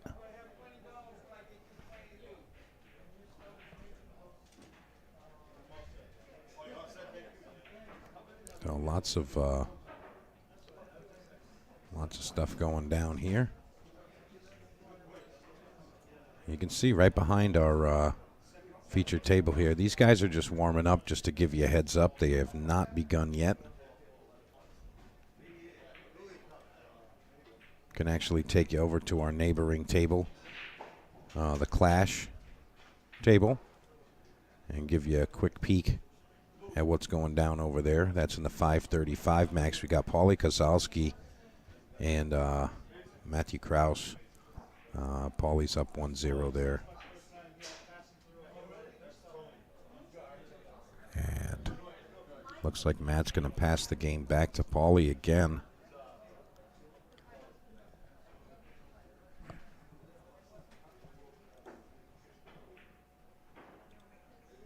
Paulie smells the run out right now.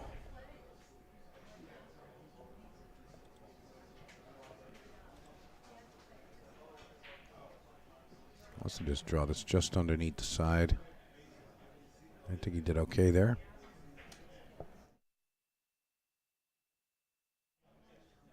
So looks like Paulie's going to go 2-0, and he does. Nice job there.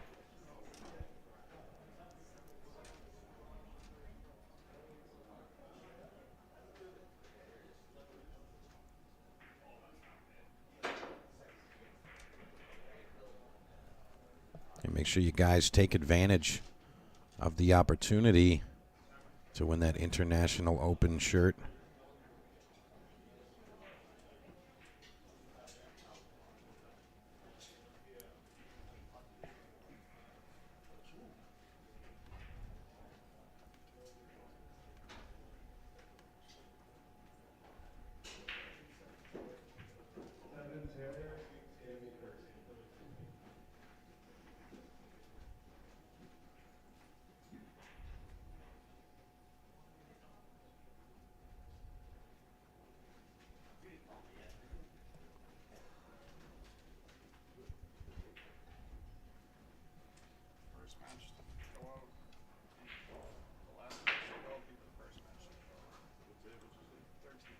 All right, so it looks like our feature match on the Rasson is about to begin. We're going to head on over there. It's Jay Aliomer and Rick Diaz I got to say, both of these players extremely familiar with this room. They do spend a lot of time here. This was definitely what you'd consider their home room. So that being the case, I do expect to see both of these players, number one, pocketing a ball pretty much every single break. They're going to break with the magic rack properly. They're used to that here. And I also think that we're going to see them comfortably playing on this table, more so than maybe someone that hasn't been here before or just a little uncomfortable with this type of table. But I do expect to see Jay and Rick Diaz, perform pretty well here. You can see Jay coming off to a nice start there. And we just mentioned Jay Aliomer coming off of a win over Mark Dringali, 9-3. And Rick Diaz coming off of a win over Josh Gormley, 9-7. So those were your first two rounds for these two guys. And I'll tell you, I do know these guys personally, and they both have some pretty high gears. They were able to perform really well. And, more recently, Rick Diaz, third place in the big 580 and under at Griff's in Vegas. $1,000 entry there, third place. So Rick Diaz knows the stuff to make it happen and get it done. Next up on table 1, we're going to have Dennis Kahn And Jay Aliomer, he's not unfamiliar with winning and getting the job done. I'll tell you, I saw Jay, in an event just a little while back, and that's an unfortunate scratch there. But I saw Jay Aliomer in an event recently, and I saw him play a set, and he just played so good. I mean, he really played so good. And he must have had, maybe 2 or 3 breaking runs in his set, and he really can play strong. Rick Diaz a little out of shape on that first shot. I think maybe rack 3 or 4, he would have been a lot better with his position there, but just not quite familiar with the table speed just yet. So he's going to have to make some adjustments.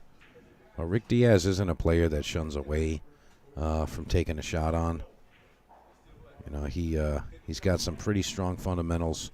I call him the picture. I tell him he looks like the picture. If you look up in the dictionary what a pool player is supposed to look like, it shows Rick Diaz down on a shot.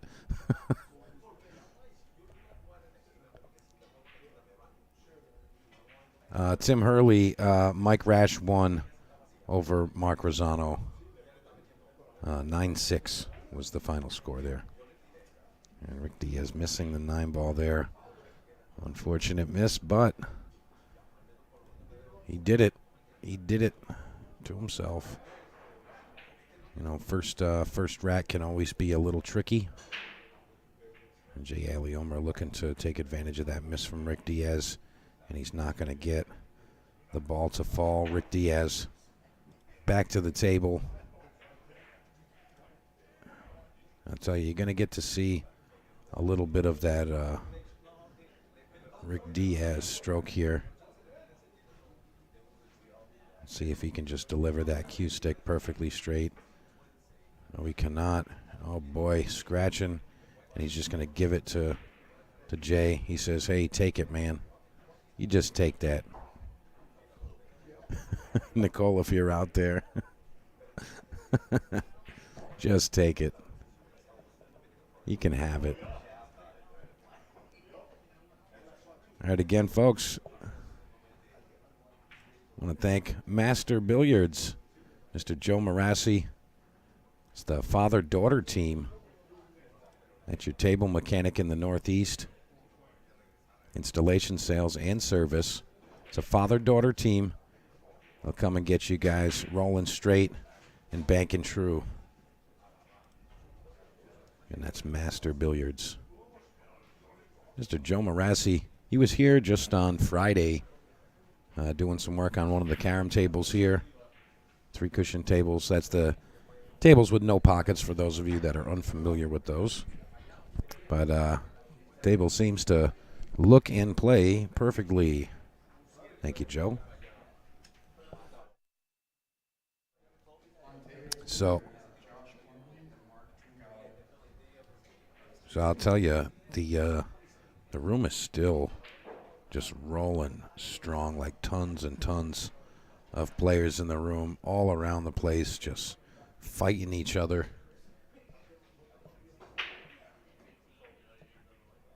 And Bo Powers is running 19 brackets right now with his Luigi mustache.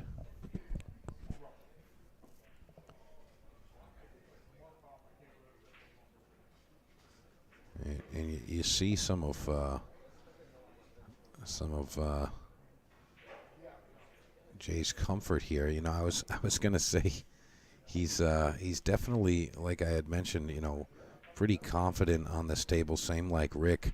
You know, that this is their living room essentially. This is where they play.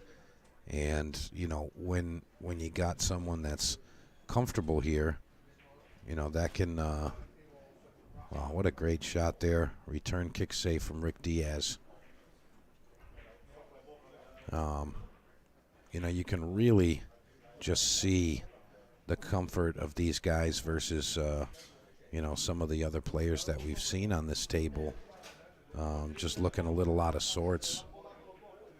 So he's going to get the double kiss there. And fortunate for Jay Aliomer, that ball's going to be right against the rail. So uncomfortable cueing for Rick Diaz.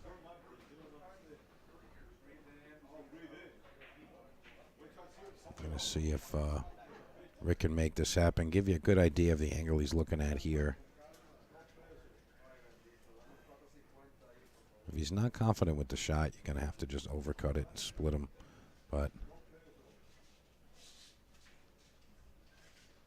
And that's exactly what I was talking about, just the overcut.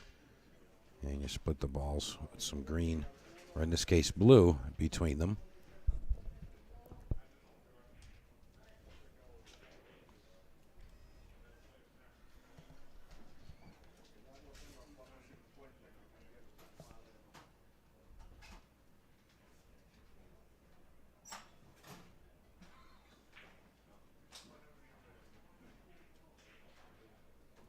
I don't know what y'all are doing out there, but if you're just joining us, you're watching the Luigi's Big Bet or Regret.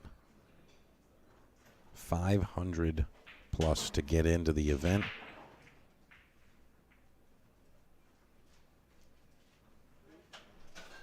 And we're up here at Amazin' Billiards in Malden, Massachusetts.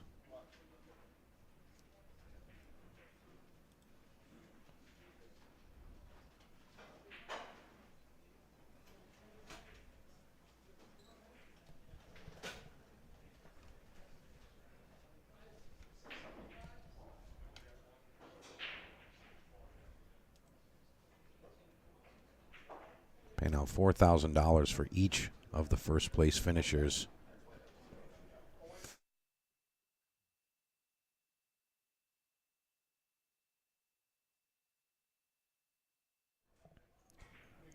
Right, Rick Diaz looking to make his first point, and he does. He ties it up 1 game apiece. You know, I really got to say, Rick Diaz really just, you know, if he relies on his fundamentals, he's going to go far. You know, just stay on target with that stuff. Don't forget about the promotion with In the Box Sportswear. All you got to do is follow the directions in the pinned comment, and you can win yourself one of these custom official International Open jerseys with your name on it. That's right. And that's brought to you by In the Box Sportswear. I want to thank Elvis Rodriguez and his outfit In the Box.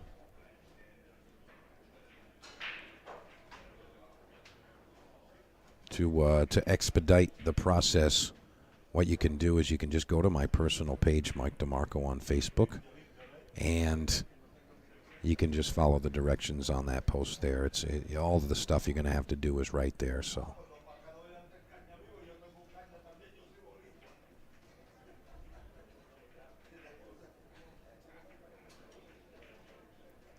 Jack Taransky, thank you so much for the kind words in the chat there. If I'm being honest, it hasn't been very well in the donation realm this weekend. We've gotten a total of 0. So apparently they don't like free streams. You guys don't like free streams out there. So maybe we'll just do pay-per-view or something. I mean, this stuff is not free. Costs a lot. And yes, we're independent. Everything is independent. And those donations are really a big help. 9-ball tracking towards the corner. It's not going to count as a win if it does fall. Wow. Would you look at that? Would you look at that situation? Unreal. Go ahead, hit that one.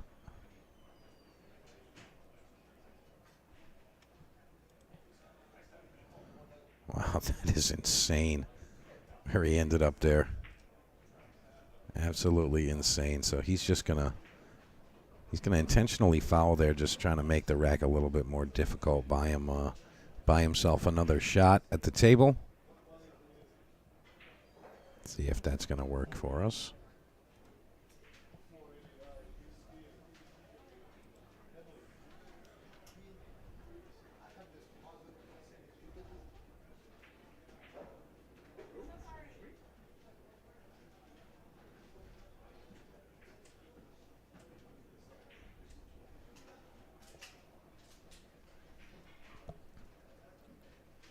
Rick makes the combination there, but it's up awkward there. He's going to give the rack right back over to Jay. And he made it actually really, really easy, to be honest.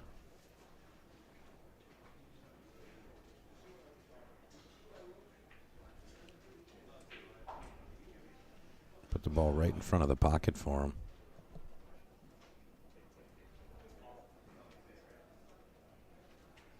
But Jay was able to just roll that one in.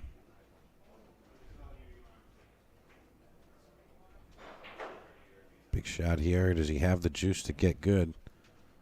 Not really. He actually had a ton of power on that shot, and it kind of just didn't do much for him.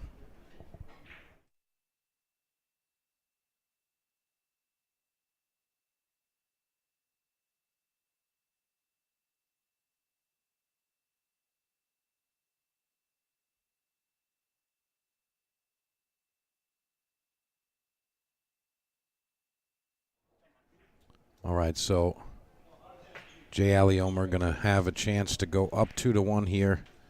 Let's see if he can get the job done. Looking really focused. And he does. And this is the field for today's event in the 580 max.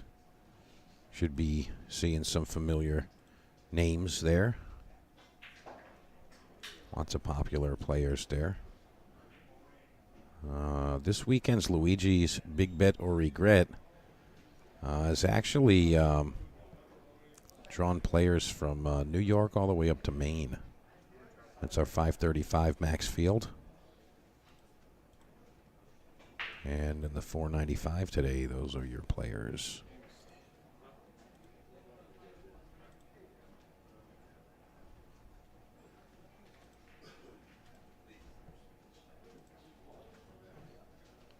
All right, Jay Aliomer looking to break here and push the issue a bit.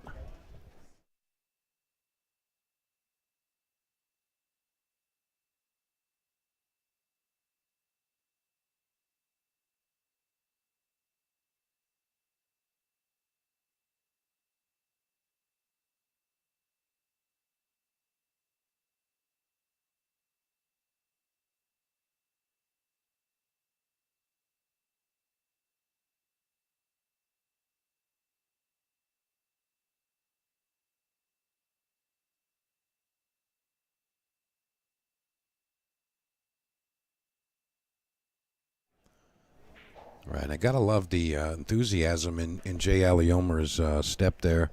You know, kind of the opposite of Rick Diaz. Rick Diaz kind of kind of resembling the slow and steady wins the race kind of deal, and Jay Aliomer is kind of just looking to rip a face off. You know, he's got that big power stepping, you know, strutting around the table, all of that. Nice shot there.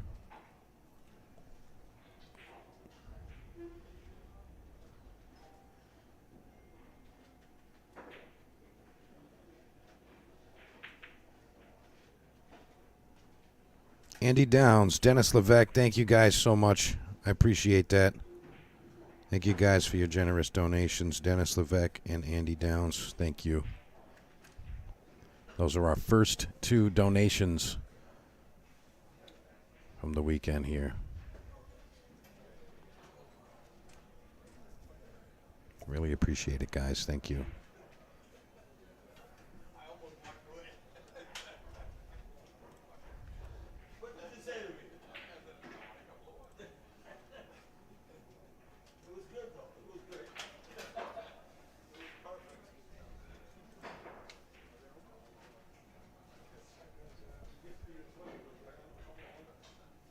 Let's see what we got here.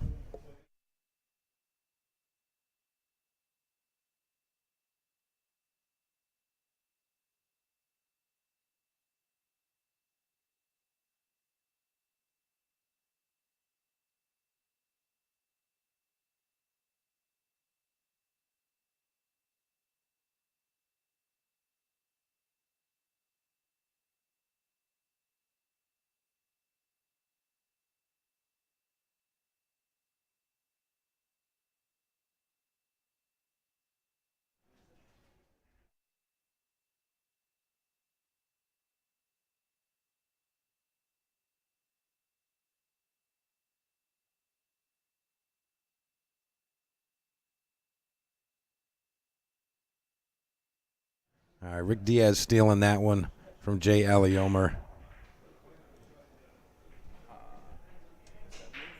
And I think he leaned back there, Bo. Remember, guys, we are streaming to you live from Amazing Billiards. We're up here in Malden, Massachusetts. You can come visit Amazing Billiards for their monthly 10-ball tournaments run by Mr. Bo Powers. And every Tuesday night, TNT here at Amazing.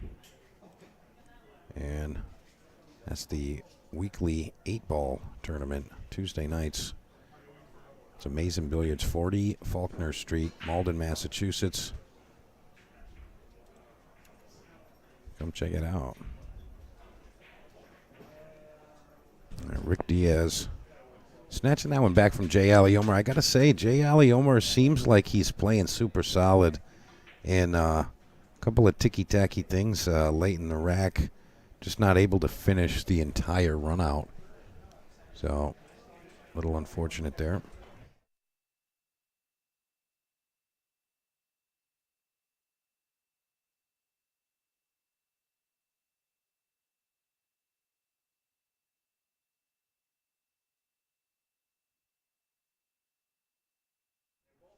All right, so Rick Diaz gaining ball in hand from that little exchange. And gets right down with his idea for where he wants to beat a cue for a jump. So Rick Diaz going to go to the bag.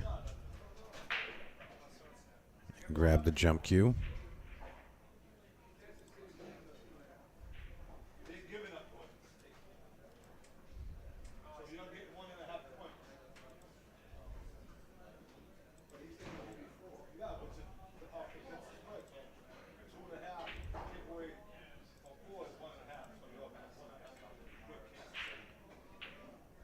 Now let's see if Rick Diaz can make this happen. Wow, what a shot that was! That was such a great shot. Rick Diaz, folks. Pow, right in the kisser. Wow, unreal.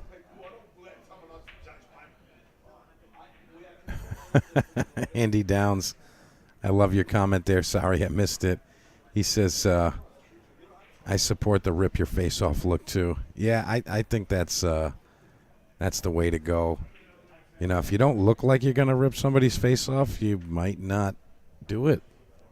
You know, you kind of gotta have that, that intimidating factor. I mean, you don't have to look mean, but you got to look like you're going to do something if they give you an opportunity. Rick Diaz is kind of like kicking his feet up on the hammock, like, yeah, I'm just going to run out perfect here. Yeah. Just going to use my very sound fundamentals to just pocket the balls, and it's going to look really simple. And goes right into the point. It was a small pocket from that angle, but should have been makeable.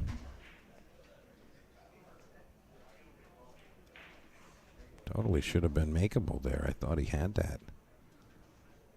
Well, let's see if Jay can steal a game.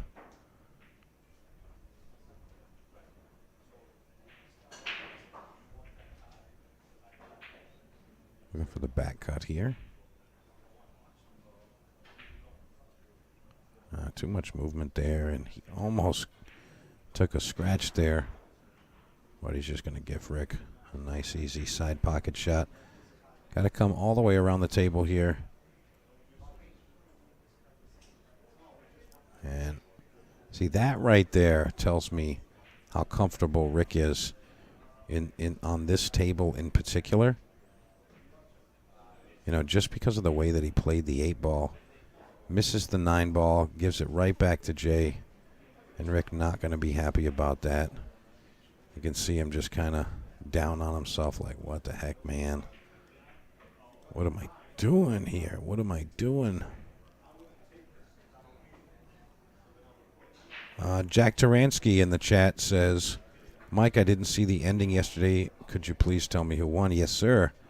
So yesterday, the champion of the 640 Max is none other than Dave McConnell.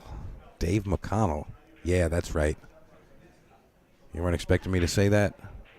Well, let me tell you something. He played awesome all day, and it was really kind of poetic the way that the day played out in the event, because especially for Dave, because he was playing his match on this Rasson table with Rand Tamba. He's down 7-2 going to 9. Think about that for a second. 7-2, you're down. And something kind of bothered him a little bit.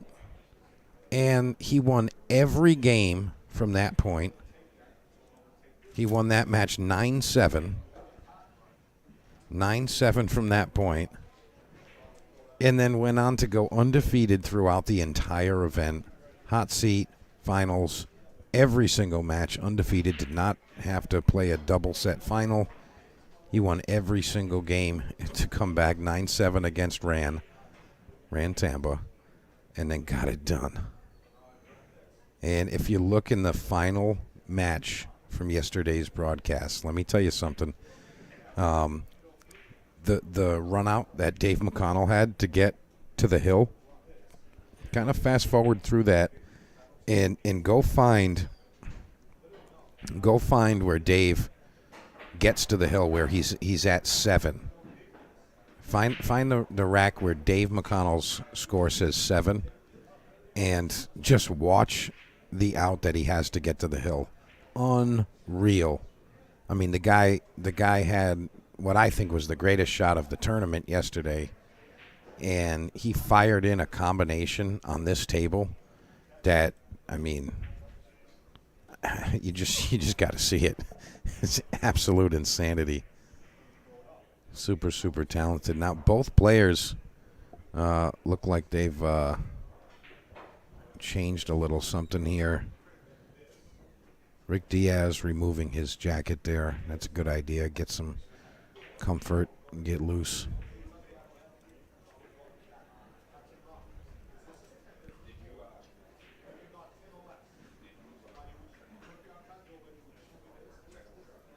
that one pretty good. Come out to the center, that upper portion of the table. This is really the game-winning shot. Now he's just going to float up here for the 8 to the side. And he rubs the rail. He's going to shoot himself in the foot. Oh, no, Rick Diaz. Hating what just went down there. That was the shot, though. I mean, we always knew it. It was always the game-winning shot. So now Rick Diaz really giving away quite a bit here to Jay Aliomer. Can Jay take full advantage here and take a 4-2 lead in this match? I mean, that's going to be devastating for Rick's confidence here. Or at least it could be devastating to his confidence. All right, so he's going to let him back in. He's going to let him back in. Ooh, and he's going to leave him a gimme.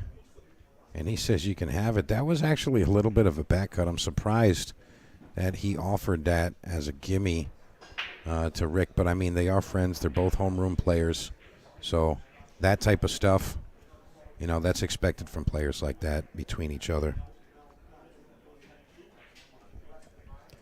Again, guys, don't forget about our promotion that's going on right now. In the Box Sportswear is giving away one of these awesome official International Open custom jerseys. You can get your name on the back of it. And you can see in the pinned comment there's instructions there on how to get involved. But you can just go to my personal page, Mike DeMarco, and comment what color shirt you want. And you got to make sure that you go to the In the Box page and request access there. You just got to like the page. And that's how we're going to track it. If you request the page, you're in. And cool little addition to that, if you donate during the stream today, you're going to double your chances. So you're going to get 2 draws if you donate to the stream. You're either going to get 1 name on the list or you're going to get 2 names on the list. Double your chances. All you got to do is donate. And that's all brought to you by In the Box Sportswear. You're the official jersey of the International Open, also the American Straight Pool Championship.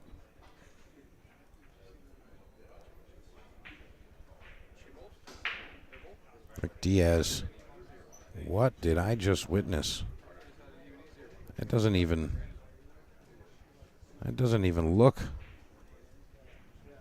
like it was a possible thing. That was unreal. Can't even believe we just saw that.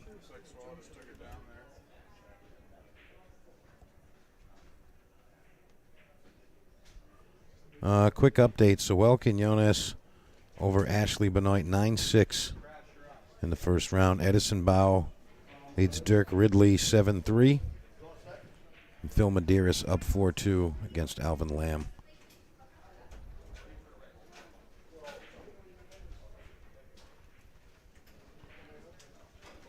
Jay jawing the 6 ball there. We're going to go with a little bit of defense here. It looks like he's going to try to get the 6. Wow. So he goes from extreme misfortune to extreme fortune. Walter and Soel on table 7.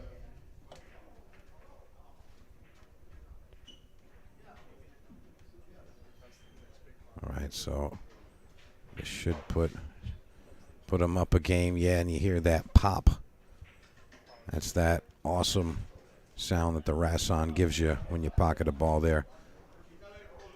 I want to thank Rick's Mobile RV Service and Repair. Remember the Rhode Island, Massachusetts, Connecticut area. That is the guy you want to have on speed dial. Professional equipment and tools and the knowledge to get you up and ready to roll. Remember, they will travel to you and get you up and moving. And that is Rick's Mobile RV Service and Repair. Thank you, Rick Silva. All right, Rick Diaz breaking. This is rack 8. He's up 4-3. There was a huge swing in this match where Rick Diaz looked like he was going to be down 4-2, and Jay gave it back to him. Gave him the opportunity right back, and then you saw a little bit of fortune for Rick Diaz. He banked, I believe it was the 5-ball, and he made it and scratched in the same pocket that he made it. So he banked it and followed it in with a bank, and Jay jawed the 6-ball and gave Rick a 3-ball out. Those little tweaky exchanges are going to add up over time, so really can't take any of these shots for granted, especially on this table. Again, these are the same parameters as the Mosconi Cup table. I believe just a couple years back. 4 1/4 pockets, and the way that the pockets are cut, and it is the same Rasson table that they used. But it is definitely not a bucket, and you cannot treat it as such unless you're Dave McConnell. Dave McConnell kind of is the only guy I've seen that played in that type of fashion on this table. I mean, I guess you could say, Joe Dupuy has played on this table in that same type of way. Different caliber player, but both extremely amazing and very talented players. But just the free-minded approach to a great shot there from Rick Diaz. Just that free-minded approach and playing on a tight box.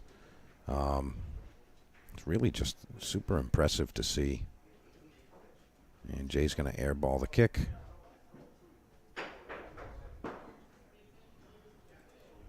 Rick Diaz, ball in hand.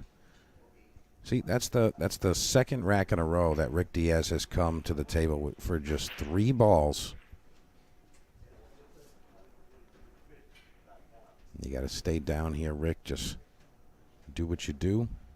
Use those fundamentals you got. Perfect. Pocket the ball, nothing fancy. There you go. And that's going to put him up 5-3 in this match. And these are your competitors for the weekend.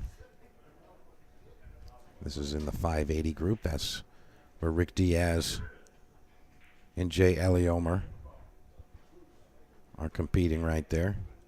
Don't forget there's also the 535 max going on right now. And the 495 max. And these guys are competing for $4,000 in each bracket. That's not for all of the events total. That's everyone individually. So 3 different people are going to win $4,000 today plus auction. That's not even counting the auction. That's flat out. Remember, this is a $500 entry event.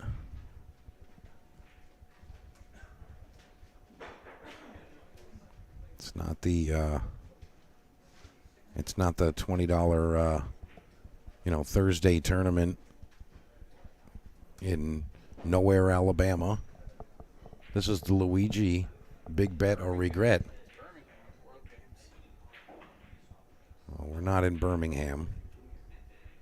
We're in nowhere, Alabama. But Malden, Massachusetts is where we're at in real life. And again, if you guys are somewhat local, I mean, an hour and a half, 2 hours, I mean, just come through, come hang. I mean, it's only about an hour from Providence. I mean, if you live in the Providence area, just get on down here. No excuses. No excuses at all. I mean, there's plenty of matches to place a wager on. You can totally just Just come on down and take a guy for $20 or whatever. Or you can just come and enjoy the matches. Watch the drama between the players, watch their emotions run wild, and see who can hold it together at the end of the day. I mean, even if you're not a player, I feel like, especially when the stakes are high like this event here, it's really just an enjoyable thing to see people going through those things. I don't want to sound like a sadist or something it's not like I want to see someone in pain, but, seeing someone go through emotions, especially when there's cash on the line, that's entertaining.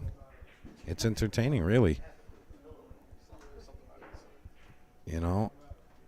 That's actually why a lot of people enjoy 9-ball, because the guy can dog it at the end and they go, ooh, he missed it.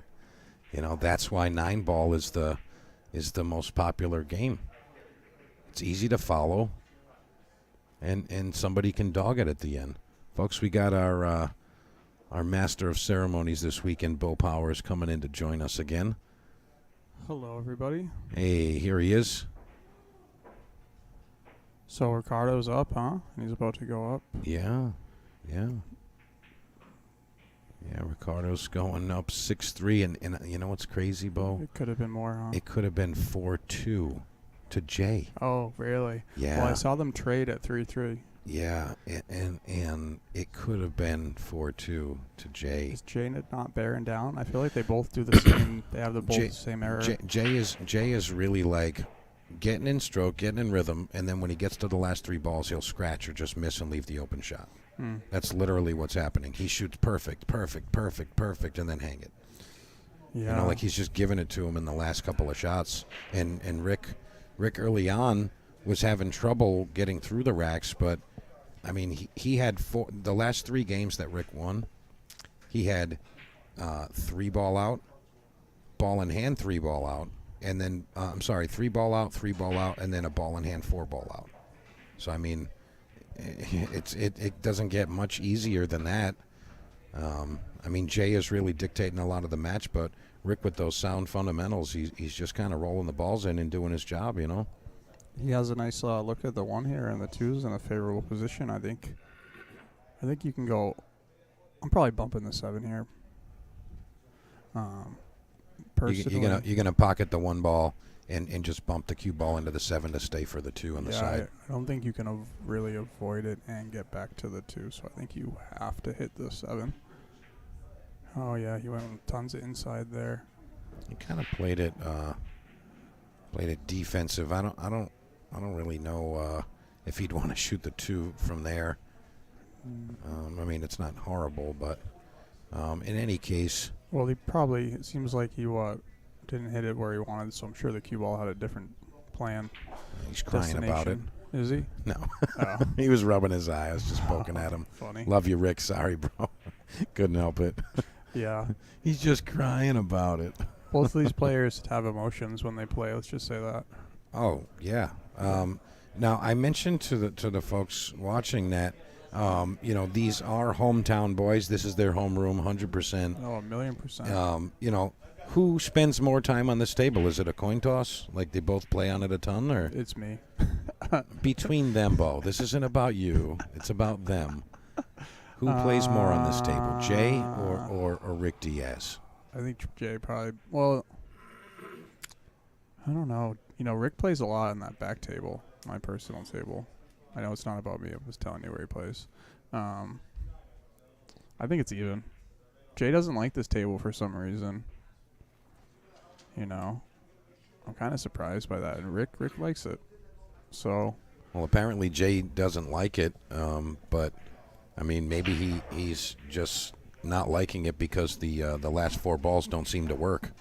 No, he was talking about it the other day, and I was saying, well, if you don't like it, and the finals are going to be there, you should probably just embrace it and spend as much time as you can on it. Totally. And he played some sets with a guy on table 7, and then we did eventually go over to the Rasan, but he did. He was playing next to an empty Rasan for like 60% of his practice session on Friday night. So seemed like a missed opportunity to me. Yeah, I couldn't agree more, and I don't disagree in the least. I mean, when you have an opportunity to play on what you're going to compete on, pending you make it to that final game, and possibly even play on it earlier in the event, like we're seeing here. I mean, why wouldn't you take the opportunity to do that? Yeah, Just surprise me when it matters. You know, that's what you're saying. If you don't, yeah. you know, Of just course. surprise me when it actually counts for something. Don't give me a heads up first. You know. I mean, if you look at the bracket and when their match came up, obviously I'm playing the 580s only on this table. They were the match to play on the table, you know. And yeah. Look at that shot right there. Pow. Yeah, that was a pow right in the kisser, but he went forward with it. Maybe his cue ball just went high by accident. Yeah, I think that's definitely what happened. You can see Tony Rosano in the background there. Jay likes to, he's a little flashy, and he has a very good stroke, don't get me wrong. But when he does those really straight power shots, he tends to like lift his cue up in the air, and it's kind of like, wow, watch me drill this. But that will make bad habits creep in. I try to explain these things to him. But I would say that he's more, he listens to advice better now than he has in the past. You know, he's definitely maturing as a player. He's playing good. But I think that Jay has the advantage on this table because he shoots a great center ball game. And it's so fast, sometimes you need to just use center ball on this table, and spin can get you lost on it. And with his snooker background, you would think the tight pockets wouldn't bother him at all. Yeah, I mean, I think that you kind of let on that both of these guys had their emotions very available to witness at most times. And I think that might be a factor that Jay needs to work on more than anything. And the reason I say that, I've watched him play in what my opinion was like open level pool, and he'd like run a package and play like absolute perfect, and I'm like, wow, where'd this guy come from? And then I watch another match and I'm like, that can't be the same guy. You know, and I mean that's amateur pool in a nutshell. But you say that, I think it was Tony Rosano played him in the qualifier, and he said that guy's too good to play in this tournament. That's what he said? Yeah, he said you can't have that guy in this crazy. He's too good. He said, oh, that guy's way too good. Yep, and then he saw him next time, and he's like, all right, maybe not. Yeah, maybe not. See? Yeah, and I was like, yeah, that's what I'm trying to tell you, man.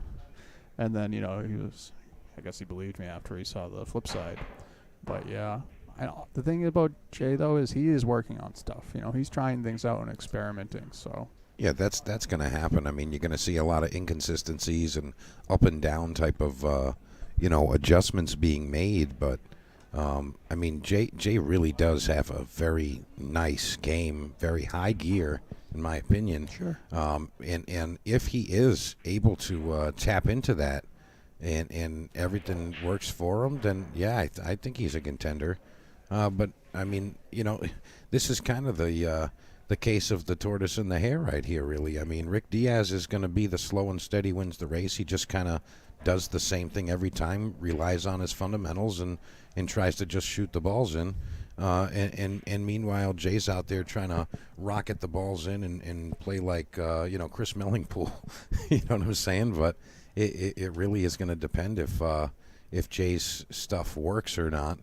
And if it doesn't, then Rick's probably just going to kind of walk across the finish line instead of run. These guys have been battling it out before, and to be honest, Ricardo usually has Jay's number. Usually. Yeah.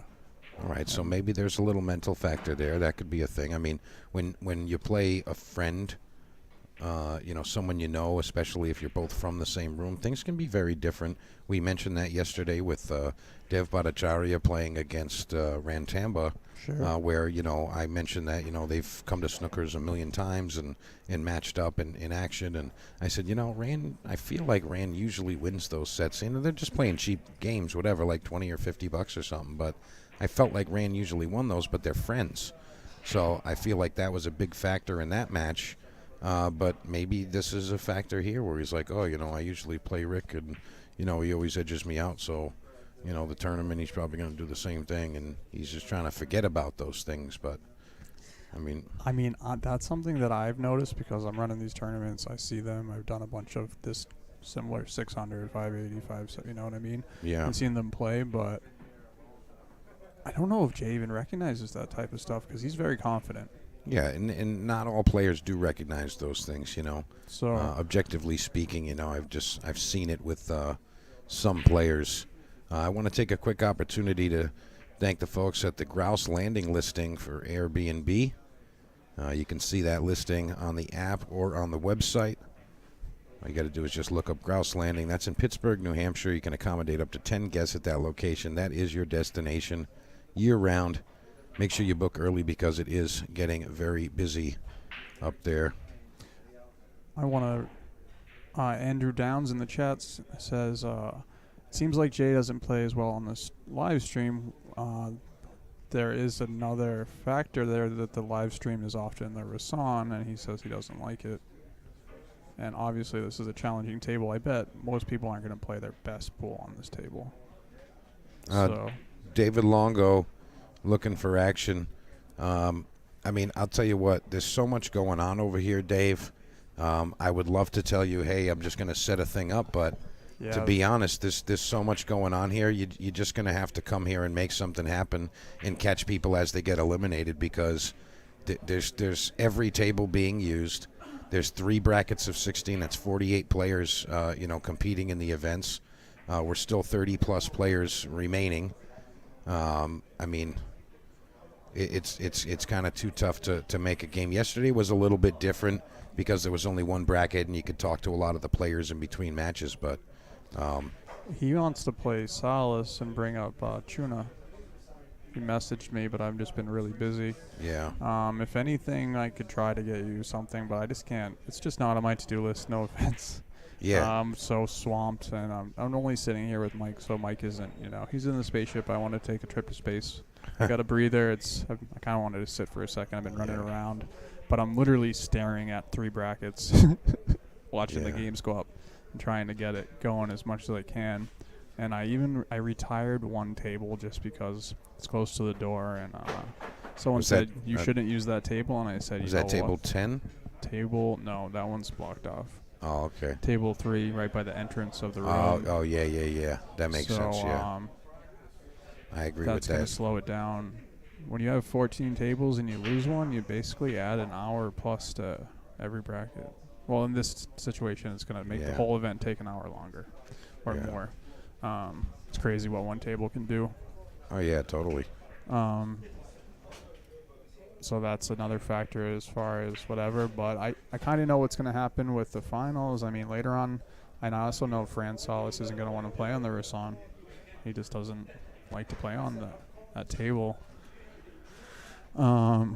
Maybe I could get you table 6 later, but like I said, it's just so not on my radar at the moment. I don't want to blow you off or anything, so that's kind of what's going on. Hey, Suad's here. Yeah, Suad, go ahead. There you go. You guys can message each other. There you go. There you go. Dave, message Suad. You guys let me know what happens. You guys can go in the private room for potentially later, but like I said, I'm really focusing on the players in the tournament, letting them warm up, letting them enjoy themselves. We got food for them. Yeah. All this. It's about not like I said yesterday. 4 guys are winning this weekend. Only 4 guys win, so everyone else needs 60 people lose. Yeah. 60 people don't win the tournament, so. Yeah, and 48 guys lose 500, so. Yeah. It's quite a chunk. I wanted to, at least let them have a good experience. We got the ref. The one thing I want to say is I really think, again, maybe even better than yesterday, I think all the players are acting really respectfully and professionally that I've seen so far. I agree with that. Nice jump shot there from Jay Aliomer. Yeah, that's a pretty strong shot. And he's not going to come out fantastic there, but he's still at the table in control. I see Miss Diane Parker posted the link there. That's actually my mom. Really? Yeah, it is. Oh. Thanks for tuning in, Ma Dukes. Awesome. Glad you're watching the show. That's Hope you're awesome. enjoying it. Wow, we get the whole family plug in it. I love it. Well, there's more than two of us, but Well, part you of the know what I'm family. saying. You know what I'm I'm just saying. messing with you, brother. So I was gonna, he I says was gonna the go whole for family. I was gonna go. I only have 2 people in my family. I only have me. I only have me. I'm alone. Nah. Me and my one-eyed, 3-legged dog. Oh my God. I thought you were gonna say something else there. Oh no. Go easy, Bo. I'm going easy. You're going hard. You used your only chance to curse No, yesterday. No. This is a new movie. We get one more. It's a new day. No. You don't get any more. No more of those. I think I did good, all things considered. You know, last night I went home and I listened to me talking with you, and I was like, okay, I see some things I'm doing wrong here now that I listen back. So I'm going to try to be a better co-pilot today. All right. I love it. You know, I love that. I did spend some time at home listening. Just I think. this is our first time really going ham in here. Yeah, exactly. So that's all right. I actually think that, anything, you got to do it a couple of times and like it just gets better. Like today is definitely going to go cleaner than yesterday, even those 3 times as many players and everything. I mean, even just with, some of the broadcast stuff, we had a couple of mishaps over the course of the day, and we just got to, hey, that happened, and now we do this better, and now that happened, and we do this better. So it's kind of the way you're supposed to do the it. learning curve for sure. Yeah. Jay Aliomer trying to make something out of his situation here. And I swear, it's almost as if it's the 6 or the 7, he just can't make the ball. Sometimes that I don't happens. think he's made a 6 or a 7 in this whole match, and it's only 6-4, but I don't think he's made the 6 or the 7. Sometimes when you get to the end of the rack, there's a lot of pressure, and you're like,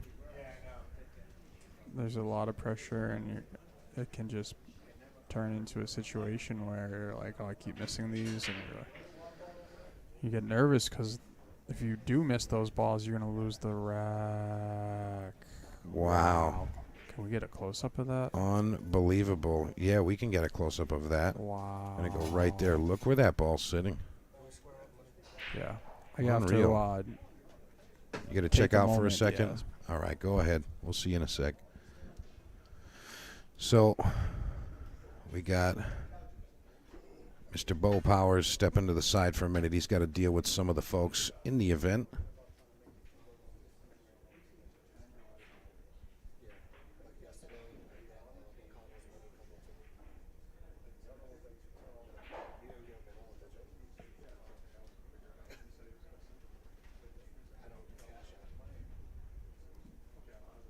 So, looks like Rick Diaz is going to get one additional opportunity here. Really got to bear down and just execute here. And I think Rick's got what it takes to make it happen. Yes, he does. He's actually going to come out really nice here. 2 rails and just right up to the center. He's going to have a nice, easy one. Jay says that's good.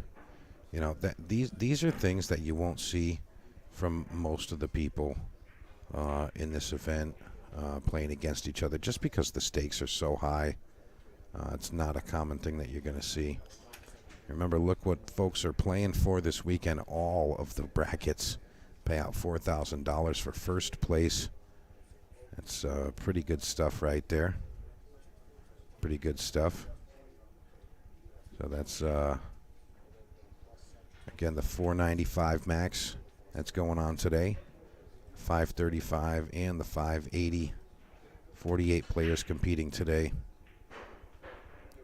And we had the other 16 yesterday. That was the Wario division. Give you a quick look at those.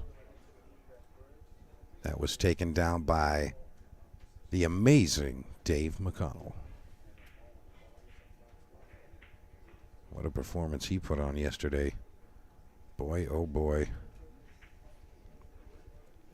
He had a ton of just extremely entertaining shots throughout his match wins, and it really was just amazing. How the tides turned. He was down in his second round match, he was down 7-2, racing to 9.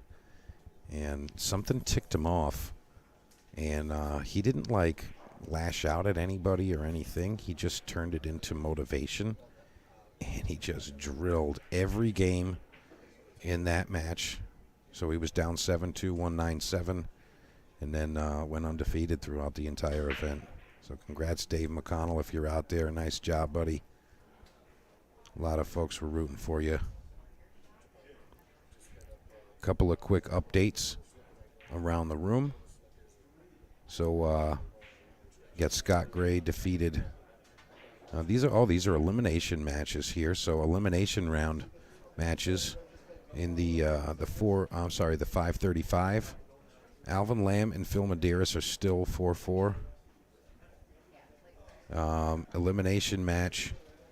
Scott Gray defeats and eliminates Dave Matson. Will Ailey eliminated by James Stonkus 6-3. Mike Seelig over Adam Blair 6-3.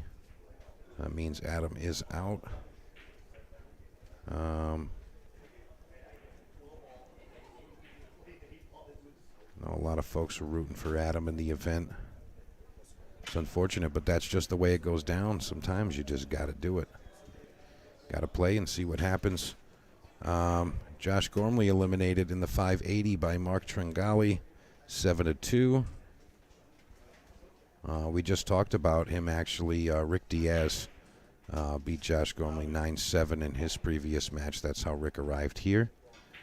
Curtis Wright defeats Fred Soulier 7-1. That was an elimination match. Don't forget Curtis Wright losing his first match today, 9-5 to Sean Dixon.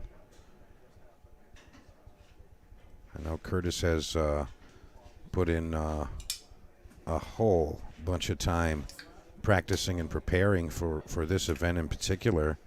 And he came in and lost his first round match. You know, I feel like maybe he built it up a bit much. You know, I preach this stuff a lot, but you have to remember to enjoy the game. And you know, it's okay to take it seriously, but you have to enjoy it and have fun. And I don't mind people putting in work and preparing and all, but sometimes it backfires, in my opinion. But again, it is just that, my opinion. Rick Diaz looking for the 9-ball to go on the hill, and he gets there. Very quickly reaches over there and hits that 8 to go up 8-4 there. I want to thank the folks over at Snookers in Providence, Rhode Island. You can come visit every Wednesday night for Ship to Cash Wednesday night action 9-ball tournament. I am your host every Wednesday there. If you haven't been to Snookers, what the heck are you waiting for? Got 15 beautifully maintained Gold Crown pool tables and a lovely bar and restaurant area at the front. But the next chance that you have to come see us at Snookers is going to be next Sunday. I'm there hosting the 1100 Max Partners Ironman. Make sure you guys sign up for that. You can just shoot me a message. Best way to find a partner for those, just get the Fargo Rate app. It's literally like the easiest thing ever. All you got to do is you go to the search function, you type in the state as one of your search criterias, whatever state you want to look in, and you just select a skill rating range. And you say, okay, 1100 minus my number is this. Put that number in there as your maximum range that you're searching for, and just hit search. Then you sort it by rating, and there's all the guys in that state, and then you can go to the next state, and so on and so forth. And it makes it so simple to find a partner for a partners event. You know, you figure out what you need, and the Fargo Rate app will make it really simple for you to find an eligible partner, and you know, you don't have to just rack your brain saying, "Oh, who can I play with? I wonder who I could play with." It really does make it easy. Nice shot there from Jay Aliomer.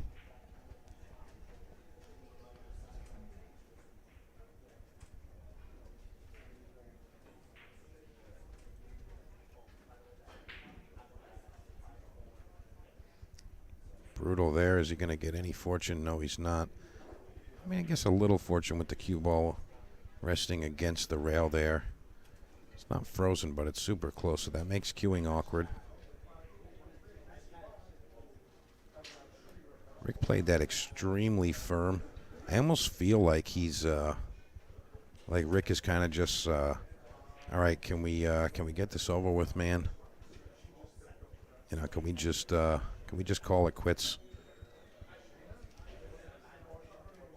I mean, Rick's at a huge advantage here, being up 8-4. He's on the hill. He only needs one more game. He tried to roll that in. He missed it, but Jay's going to have an opportunity for defense.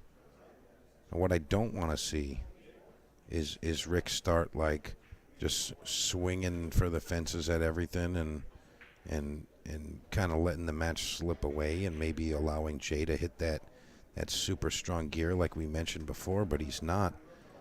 He's not doing that. He's actually playing tight right now. That was a great execution. And how about that hit, folks? That was really nice. That rail better be tapping or something. That was a great shot there. That was tough. On table 2, we're going to have Robert and Mike.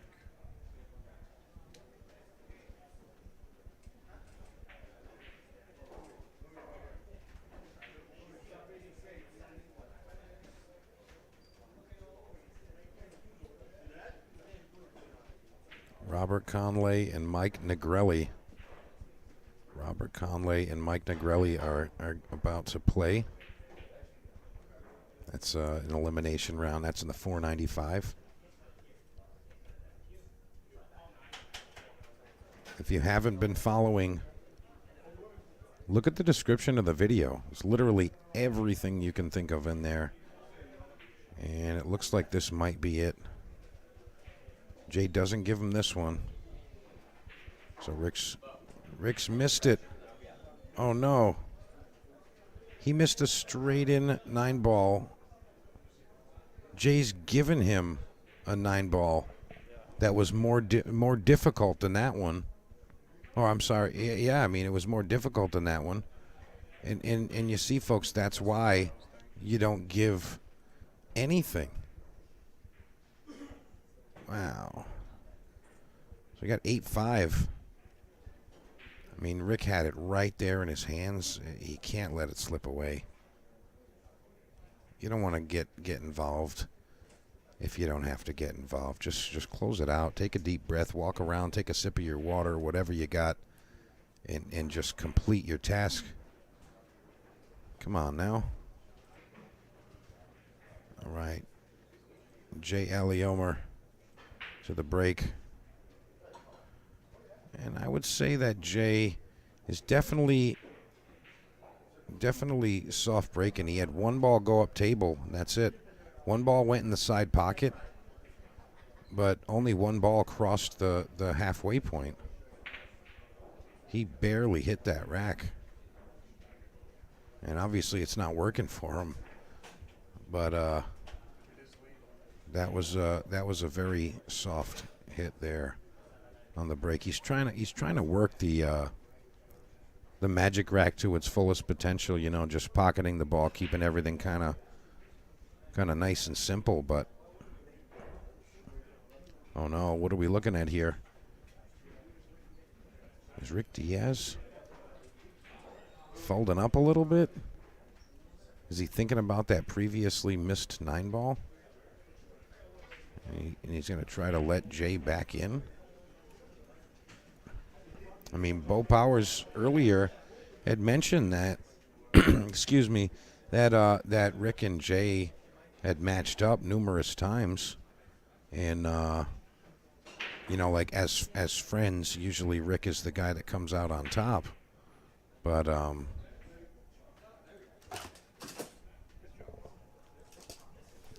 I'll take care of it. I get it. I'll take care of it.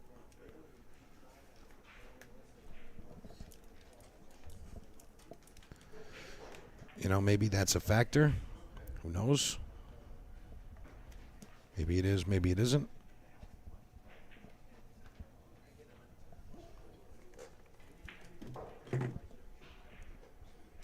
And I always feel like when you have two friends playing each other, you know, the game changes significantly as compared to playing a stranger. So Rick just intentionally fouls to tie up the balls. And now Jay going to try to return safe here. Looks like he's going to go zigzag. No, he's just going to roll it forward. I mean, he's going to offer a hit there. I think I would have liked to see a little bit of separation. Make it at least a little bit more difficult. I thought he was going to try to get him hooked uptown on the 4-ball. Looked like Rick Diaz was attempting that. Ali Omer not really playing his best right now. I mean, he's hanging on, but I mean, when I tell you I've seen Jay perform at super high levels, I really have. But again, Rick Diaz, he's the slow and steady. He just kind of does what he does, and he does it pretty well. You know, like we said before, you know, if Rick just kind of relies on his fundamentals, I think he's going to be okay. You know, not letting his emotions come into play, just trust his stroke and do it.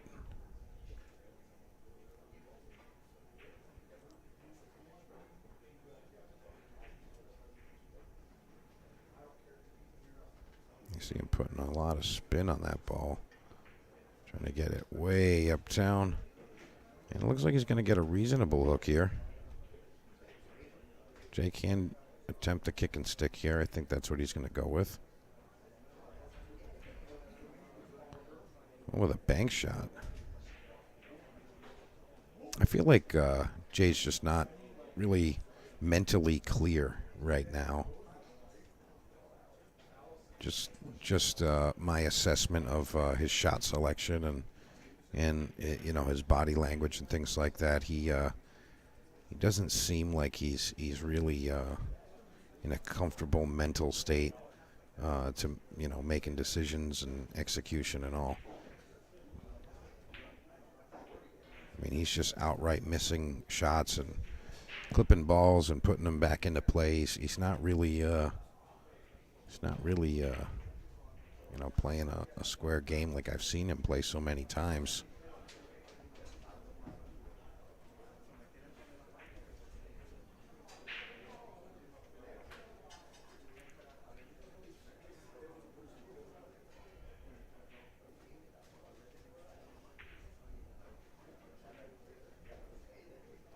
Rick Diaz pocketing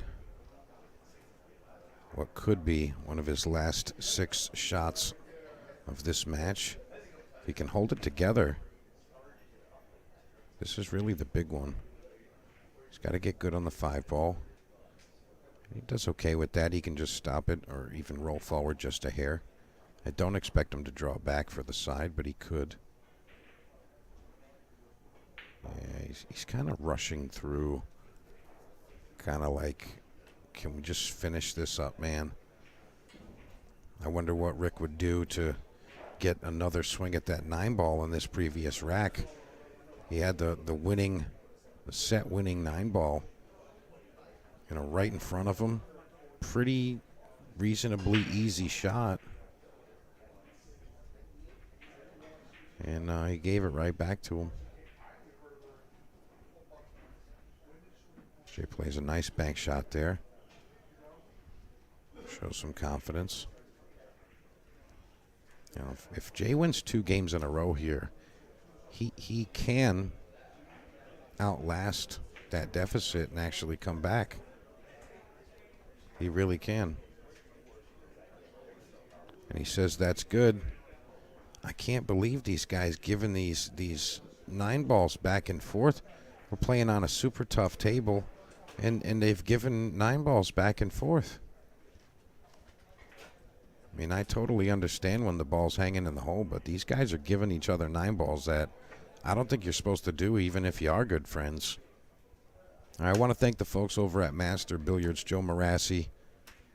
That's your table mechanic for the Northeast. They are installation, sales, and service. And again, that is in the Northeast area. Thank you, Joe Marassi at Master Billiards.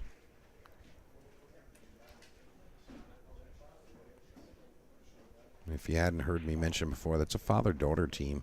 I think that's really cool. Table mechanic Joe Marassi. Father and daughter show up to your pool room or your home, wherever you got your equipment at, and they'll take care of you. And don't forget that they do, what do you call it? They do just like relocation services and things like that too. So like, hey, I'm moving and I don't know what to do with my pool table. Just contact them and they'll figure it out for you.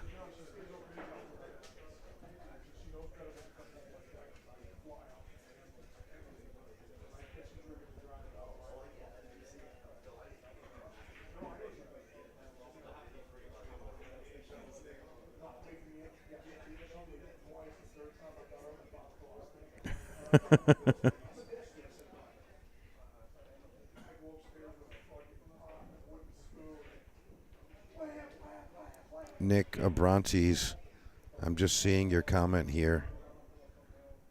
Sorry if apparently my comments weren't scrolling. I totally apologize, guys.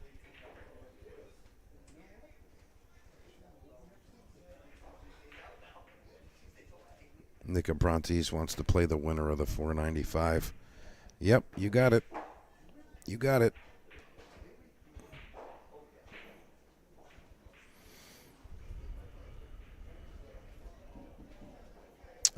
Andy Downs, again, guys, I'm so sorry. I thought that my chat normally scrolls.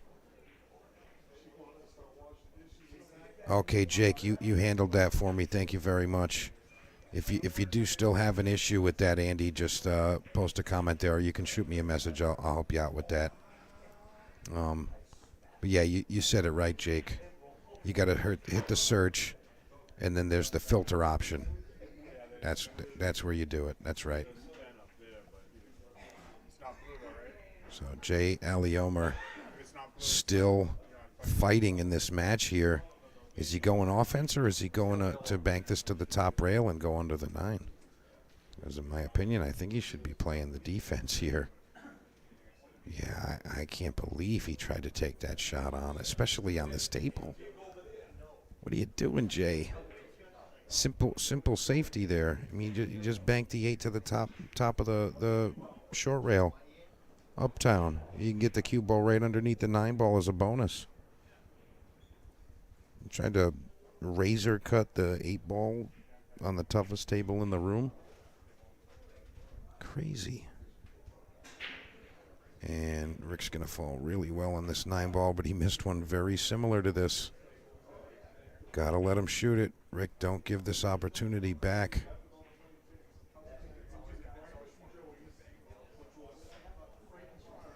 Right, let's see. Is the cue ball okay? All right, Rick Diaz survives. He survives and advances. All right, folks, we're going to be back with another match for you shortly.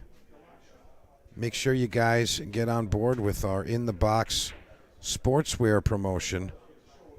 You can win one of these right there, one of the official international jerseys, International Open jerseys for the 2022 International Open.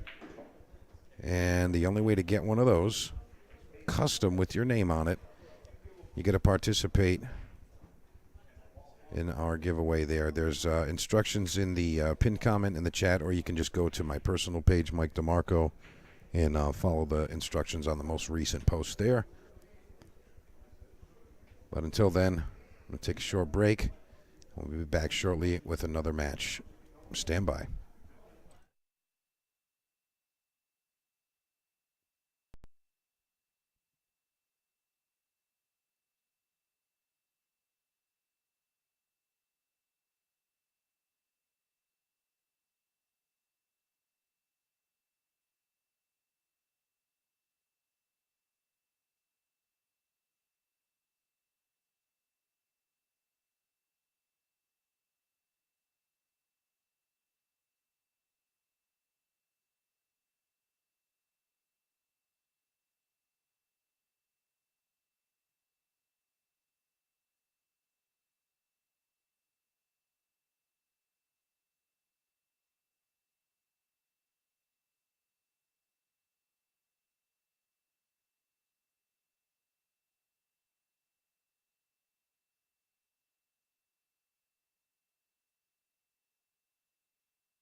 How's everybody doing out there?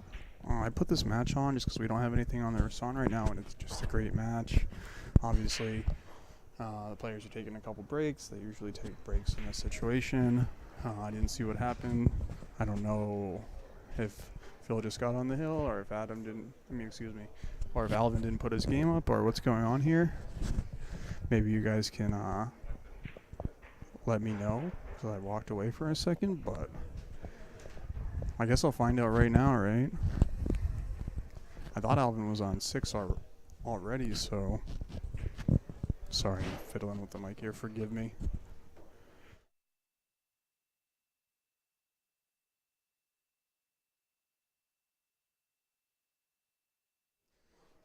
So I'm just gonna assume that he had already put his game up, but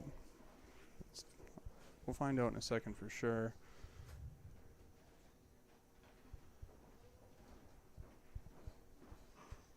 Oh, it's Hill. Okay, he just put it up. Yeah, that's why I kind of suspected. This is a winner side match. And he's breaking the balls, so let's see the break. I know Alvin works on his break, but he also likes to hit it very hard. So we'll see what happens. That's pretty good. How's the cue ball? How's the 1 ball? Wow, it's not bad. It's not terrible. Not terrible.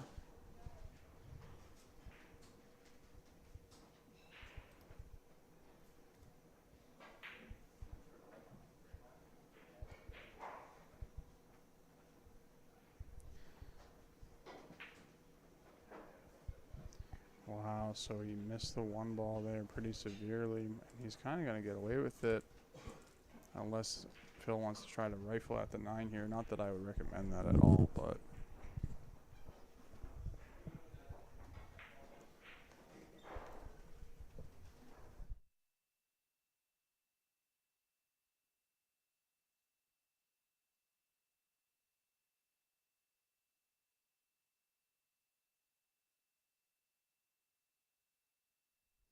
so that's definitely the prudent shot there to play safe, but I think he did leave Alvin an open shot. Obviously getting to the 2 is going to be tricky.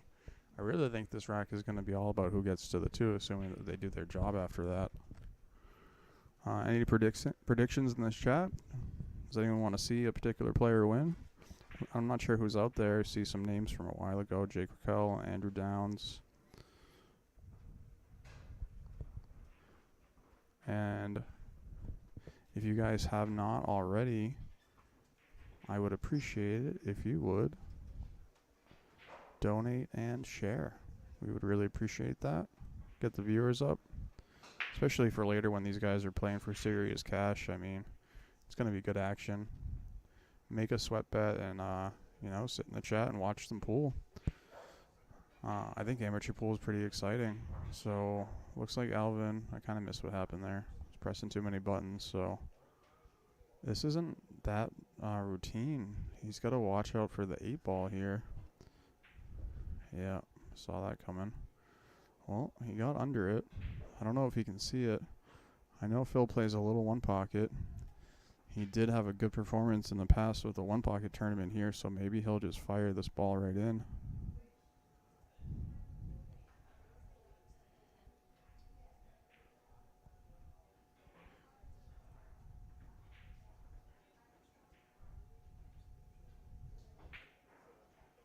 Yeah, he did go for the bank, and it came out okay. I think he probably had the 2-way in mind. A little fortunate that it came out exactly like that, but I do believe that that wasn't a pure accident or anything like that. So I think we're going to see Alvin roll up on the 4 here. Yep. He just hit it too hard. So easy to do that, especially on a quick table. And we might see the bank again. I do believe that is the 3 ball up there. Yeah, it is the 3, so wonder if he'll call the 9 at the same time here, just in case. That would be a crazy way to end it. I've been the recipient of a combo bank hill to get, knocked out, or at least sent to the 1 loss side, so not sure if he's calling it or what's going on here. Alvin got out on him. Hill, yeah. Dave, thanks for tuning in here. So he went all out for the safety there. And the two's back into that troublesome spot. I wonder if Alvin can kick underneath it. I think if he can thread between the 9 and the 7, that's a good shot. Tie it up on the 3 ball. You gotta grind this out unless he can make it, but I really don't think so. So yeah, he played my shot. That's okay. We're gonna see him. We're gonna see an attempt at the 3 ball. The 2 ball. He's gonna bank it down table, maybe near the 8, and hide the cue on the 3 ball. Yeah, how'd he hit it? Yeah, that's the problem. You really want to play that 2 rails. You don't want to come 1 rail on that shot. It just makes it a lot more forgiving. And I think if he had done that, he could have also tied up the 2 with the 8 ball there. So where's this going to land? Wow, so these guys are getting fortunate. Not sure if this would bank. Not sure if this would bank at all. See if I can't get you some other view.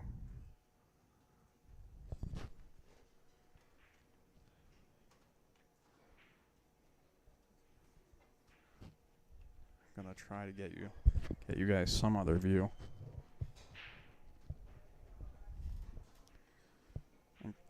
Just in case something exciting happens.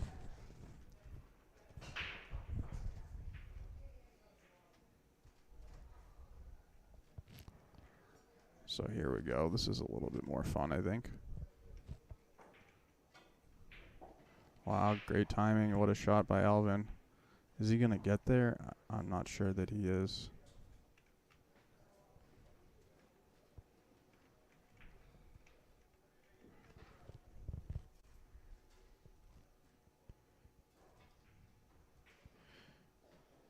Drops that in. And I think he's going to need to play this up and down. I would not try to hold this ball at all. We're going to see a confident stroke from Alvin here.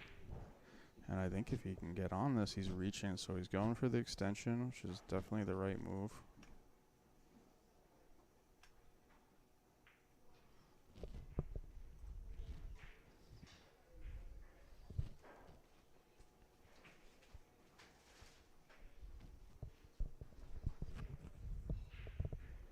Again, a little bit of on-the-fly camera angles here, so forgive me, but I think this is a better angle.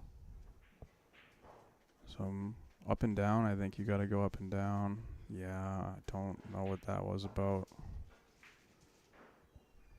I guess he was trying to come in 3 rails. So not the best shot there. And I think we're going to see that safety again from earlier where he just tries to roll up on the 8. If he cuts it, he's a lunatic, but that would be pretty sporty. So maybe he's going to bank it and follow up behind the 8. Wow, he went for the bank. And he got a little lucky. I think that was a little bit aggressive, especially considering he didn't even have a shot on the 9 after. I think he should have done that follow-up safety that we had seen earlier.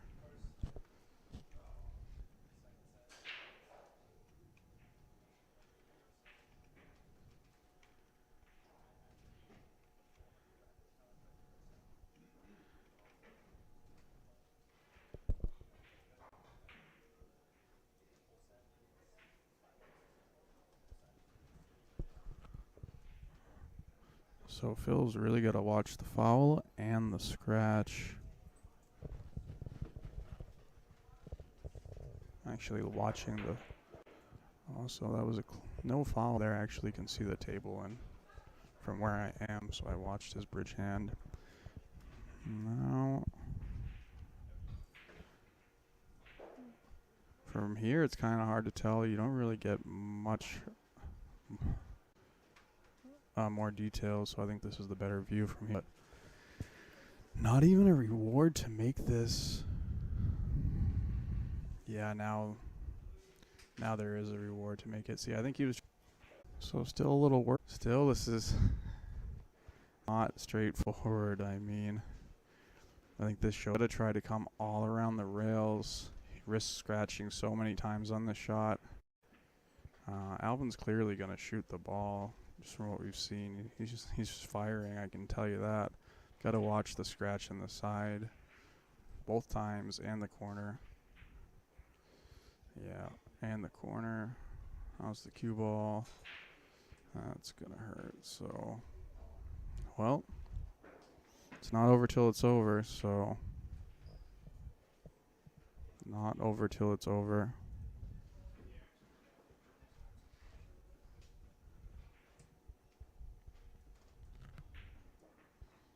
Phil is coming down a little too far. Wants to get off the rail. So being on the rail is going to add a level of difficulty to the shot.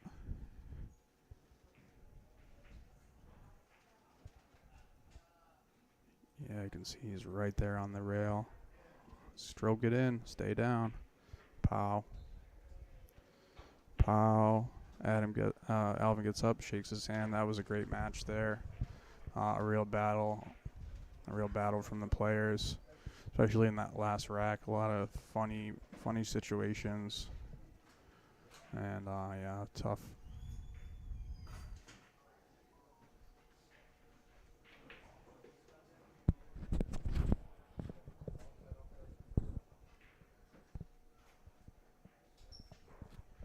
So I think in a minute we're going to have Rick Diaz back up with Michael Rash, just because there isn't going to be anything for a while. So I'm going to see what's going on, maybe some other tables. We'll be back in just a minute.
All right, folks, we are back with you.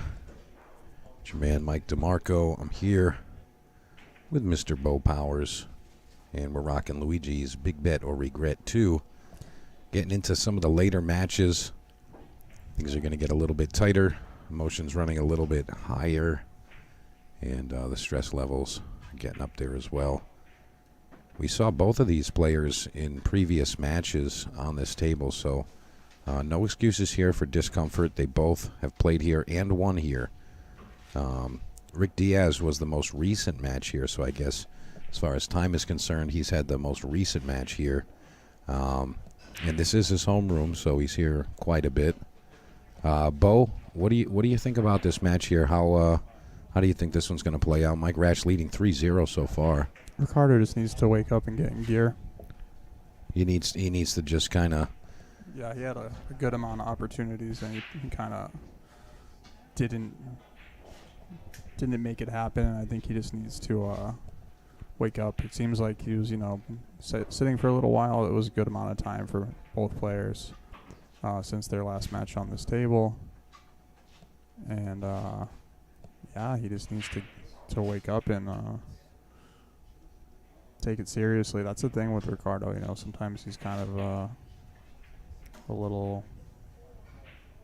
Doesn't seem like he's bearing down all the way. So now I think a couple funny things happened. I think it's gonna wake him up. He just needs to get woken up. Get a little fire in him. He needs somebody to kind of shake him and say, Yep. "What are you doing? You're gonna die if you don't win this, man." No. But I use the Matt Resendiz line. Matt, if you're out there, credit to you. If you miss this shot, you're gonna die. if you miss this shot, you're gonna die. You guys remember Beavis and Butthead? Yeah, come on. We're gonna die. It's on the plane. We're gonna die. That's great. Yeah. Yeah, that's kind of like the way that it's supposed to be, though. I mean, every shot is your life. You gotta make them all. And I'll be honest, Mike Rash, he's I don't want to call him underrated, but underrespected. I think he's done really well in some bigger events that you wouldn't necessarily think that he would, and he has. I want to say he had a top 6 finish, or maybe even higher, top 4 in a Joss. And that's pretty tough. I don't care which one it is. Yeah, I'm not sure about that, but I take your word for it because I know you know what's going on with things like that. He definitely had a top finish in a Joss. He was pretty high up there, and I think he's kind of been chasing that taste again. The taste, sweet taste of taste victory. of that. Yeah, folks, if you got your chat up, we have it here. If you could just, if any of you know, I'm pretty sure it was a Joss at Yale. Not the most recent one, but I think it might have been the previous event at Yale that the Joss did. Might even been the first Joss event That at might Yale. have been somewhere else completely. I do think I remember that he did well in an event. I don't think it was at Yale. But hey, a Joss is a Joss is a Joss. Yeah, it is. Like you said, so he's got a convincing lead here. I did mention that Ricardo looks a little bit, maybe he's tired. That definitely could be the case. Yeah. Oh, Sometimes sitting and, I mean, it's not like the players had to get here, at least that group didn't have to get here early by any means. But who knows? Who knows what's going on? Yeah, I mean, especially in the amateur pool world, it's very difficult to know all of the factors. Professionals have gotten to a point where they kind of just do what they do all the time, and they don't really waver and get away from their normal performance that often. Amateur pool, you can have really high-end shooting followed by really low-end shooting, and that's just something that can happen sometimes.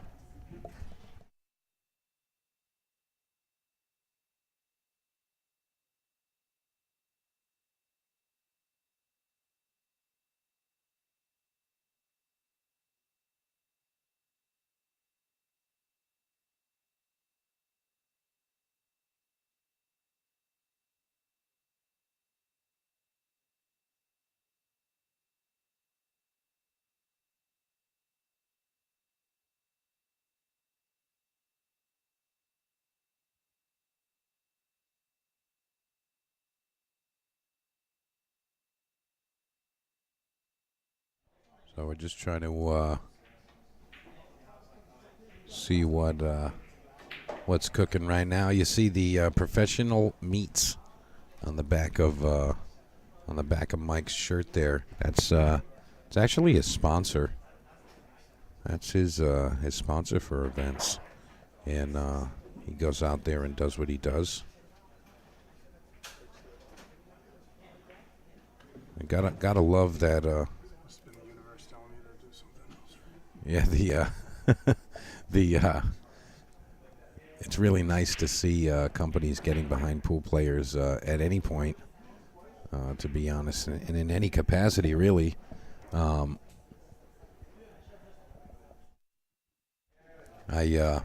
do have some updates from some of the matches that were going on around the room. We have Final Four in the 580 max. I'm sorry, in the 535 max. Bob Lucas is playing Bill Gallagher, and Phil Medeiros is playing Edison Bao. And Bob Lucas up 7-2 on Bill Gallagher. Phil Medeiros up 3-2 over Edison Bao right now. That's your Final Four winner side matches. Right now, James Stunkus is battling Alvin Lamb. He's up 5-0 against Alvin. That's the loser round 2. Or losers round. I don't like that it says loser round. It's like, what are you trying to say, Q-Score?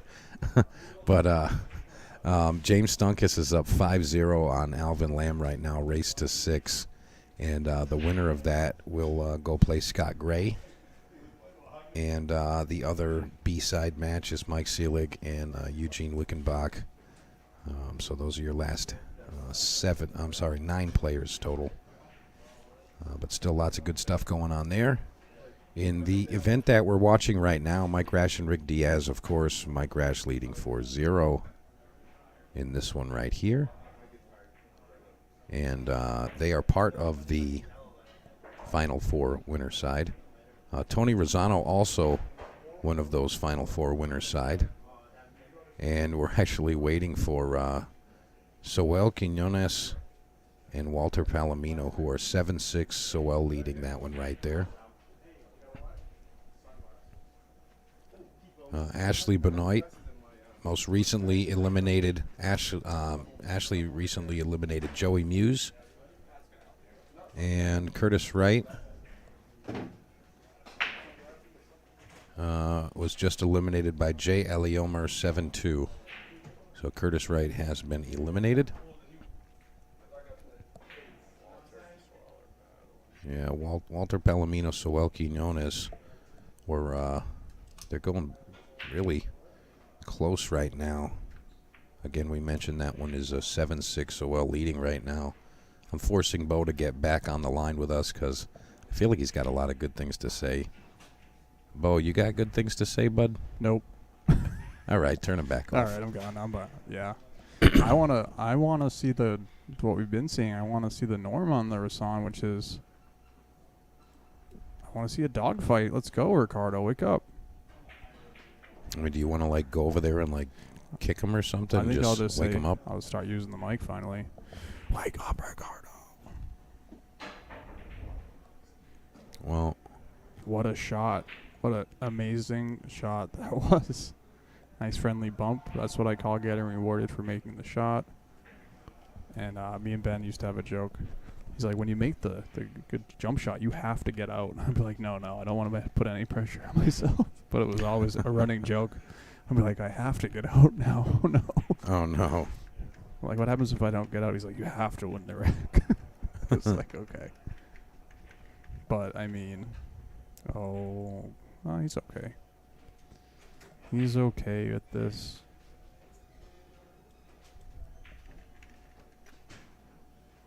You just want to stun to the rail here. You really need to hit the side rail. You have options. You can go forward, but I like a stun with a little outside, and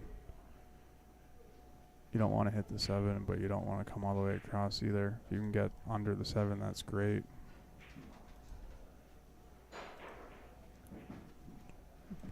That was the shot, though.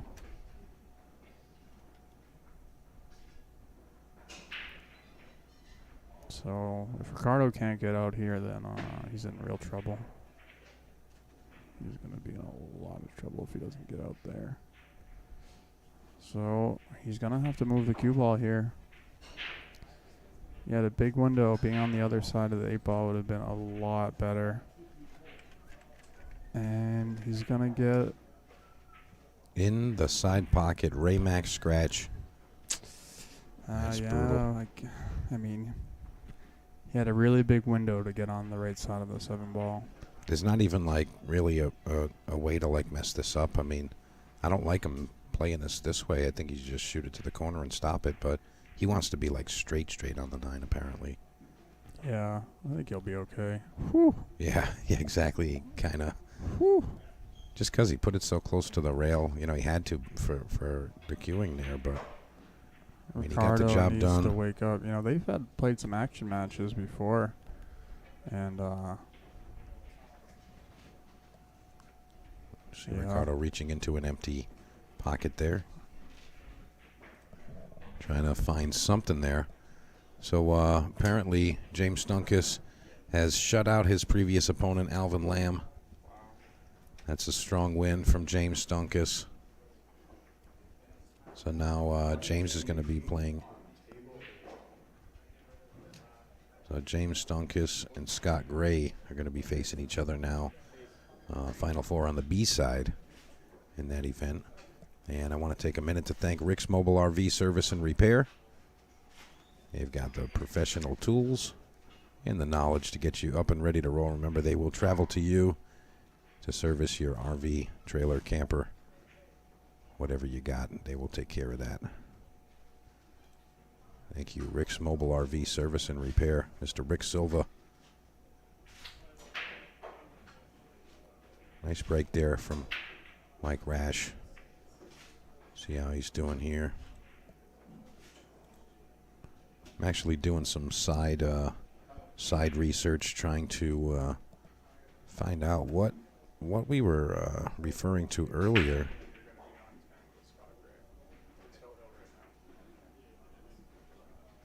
About Mike Rash's high finish. We mentioned a little bit earlier Rick Diaz finishing high, top 3 in the Griff's 580 and under $1,000 entry most recently. So that was a really good win. That was a really good win for Rick Diaz. That was a tough field, and you know he managed to get through that. You know, so we know that Rick can get there. There we go, 6-7. That's not a place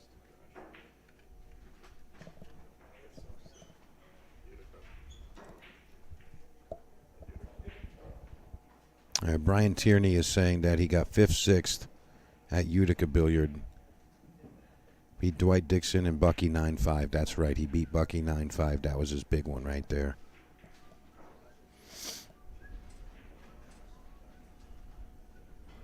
What are you doing? Just go look over there. Okay, just chill. Thank you for that, Brian Tierney. I appreciate that. So, I mean, you know, granted, anybody can have a good set or a bad set, but, you know, you're talking about Bucky Suvanthong, the reigning Ocean State champ, Bucky Suvanthong. I mean, he's a top player. He's a plus 700. Yeah, he's like a 720. Feels like he's actually 722.6. I think he's like a 717, but I wasn't gonna, get into it. All right, Ricardo needs to take a break. He should have taken a break on the 7-ball. Maybe he would have made it there. I think he should have avoided the parking lot break. He's dragging himself around right now, Bo. You're seeing that, right? He's kind of dragging his feet. Yeah. I mean, you see the expression on his face. He's not really, like, engaged there. He's just kind of, putting along there. He's just kind of putting along and doing things. But I have a feeling, unless Mike Rash comes with something serious here, Rick might be shooting again. I mean, this is a tough one, especially here. Yeah. I mean, if he makes this, I think he's just going to walk away with it. Wow, he hit that really well. But pretty good, but you have to hit it really good. Well, I mean, he hit it really good. You have to hit it really great to make it work. But Rick's got a little funny positioning here. He's going to try to make something happen. Let's go to the overhead. You can see the angle a lot better in this way. He tried to kind of force it to come straight there, and he did well with the line, but not with the speed. So Rick's going to have to come with something pretty strong here. You can see the 9-ball just a bit off the rail.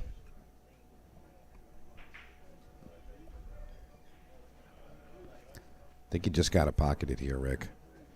You just got to deliver the cue straight, right down that line.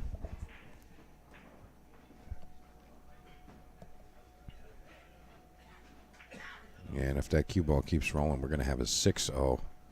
He's going to give it up. He's going to say that's good.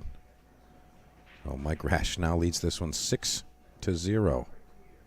That's got to be taxing, Bo. What do you think's going on here, bud? I think Ricardo is stoned.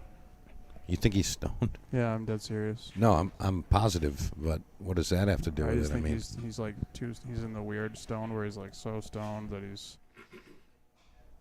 You think he's like not capable of functioning properly right now? You think that's the zone he's in? You know when you get kind of like exhausted after you smoke a bunch of marijuana?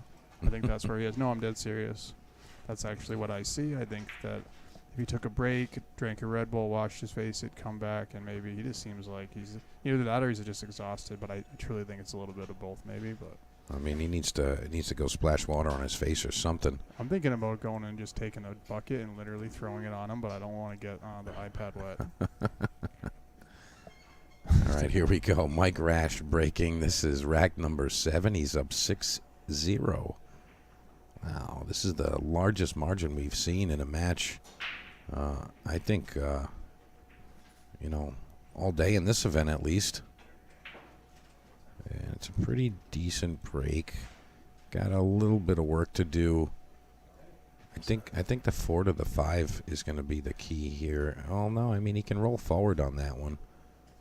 I mean, as long as your cue ball's reasonable, I think he's okay. But this 1 ball is tough. Mike's got a really determined look on his face. He looks like he's just kind of here, all business. I'm here to make it happen, and I think he executed the shot well, but he wasn't anticipating the speed of the table there. All right, what's the percentages here, folks? What are we thinking here, Bo? What's the percentages that he, 1, makes contact, 2, makes it? Percentage-wise? Yeah. Contact, probably 90%. Makes it 1, 2, or 3 out of 10. All right, so we're going to get... I missed it all the way. Just a little pro tip, not a pro tip. When you do that, the ball is going to hop probably a second time, so you actually need to hit those thicker than you think you do, and that's what happened there. He actually hopped over. He needed to land a little bit earlier, is what you're saying. Land earlier or just aim thicker, because it does 2 hops. It does 2 hops. Gotcha. So. All right. Go ahead, Bo. You can handle that one. So Rick Diaz, unfortunately, kind of like lazily struck that. I think we'd like to see him give a little bit more bear down.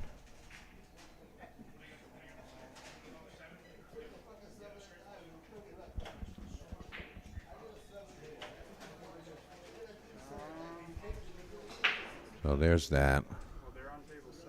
And he's going to hook himself. I mean, this could be that little exchange where, a little bit of that lax, vibe kind of rubs off on your opponent and perhaps gives you something to deal with. And maybe you kind of pick that stuff up.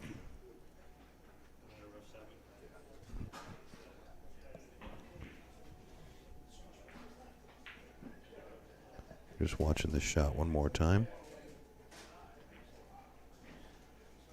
All right, so it's good. So that looked like a good hit, but he's got ball in hand here. Okay, well, it's hard to say. I mean, if he's saying Always just go to the shooter. You know, it goes to the players in the match. We're not going to go interrupt them. No. See you, Joey. Especially after that. Joey Muse checking out. Eliminated by Ashley Benoit, 7-5. Good match there. Nice win for Ashley there. And I don't mean that in the sense that she was not the favorite there. I mean that as Joey Muse is a tough opponent, and it's just a good win for her. I think Ricardo has given up like 2 racks ago. You think so? I mean, yeah, he seems like he's given up. Yeah. I hate to say it, but I kind of agree with you. Like, he's just like, whatever. Yeah, I don't know what's going on with him. Like, I guess he doesn't eat the 5,000. I guess he doesn't. Yeah, he's like, yeah. I mean, he had ball in hand, like, and all the balls were, I mean, these are very basic outs. I don't know what's going on with him. He must just be, like, exhausted or something. Well, I got to say, it's not over just yet. This is a tricky 9-ball. This is a very tricky 9-ball. I'm playing this in the side. Well, if you look at where it is. I'm playing it in the side. Yeah, I mean, I don't disagree with you, but that is a very small target from right there, and you got to hit it just right. Maybe I'm wrong. I mean, it looks really tough. Can we zoom? Looks like he's going for the top corner now. Yeah, he is. Pow. Wow, what a great shot there. Stroked it in. You know, I would really have liked to see Ricardo not quit the match when he was down. What is he even doing? Why don't you just save us some time and throw in the white towel? Like, what is going on? Do you think after Mike breaks, if everything sits in front of the puck, you just see a white towel fly onto the table here? I might, I might throw it for him. Just kidding. He has looked like this since the start of the match. Yeah. Since the very first game, Yeah. Like, I don't know.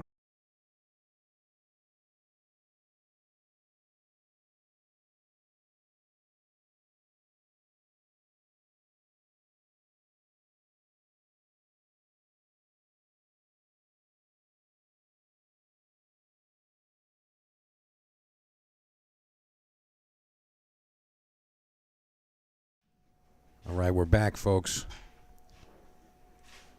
Don't have your comments up, so if you're saying anything, we can't hear you just yet.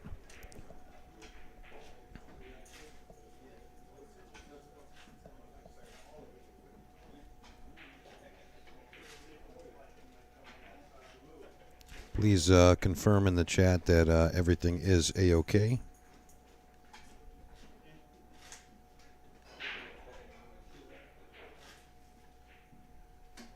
If you got your chat up, please let me know if we're moving along cleanly here.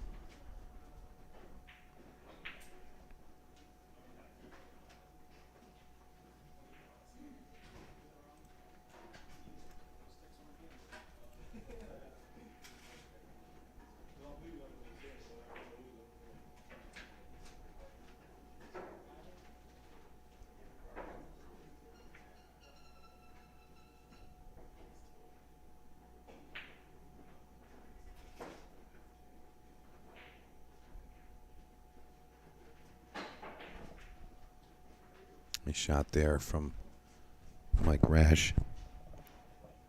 Andy Downs, thank you so much for confirming, sir. All right, that's what I was hoping for.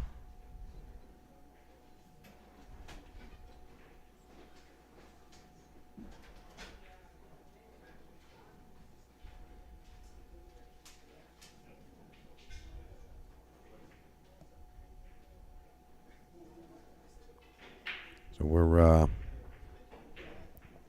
with a new feed here. No, I guess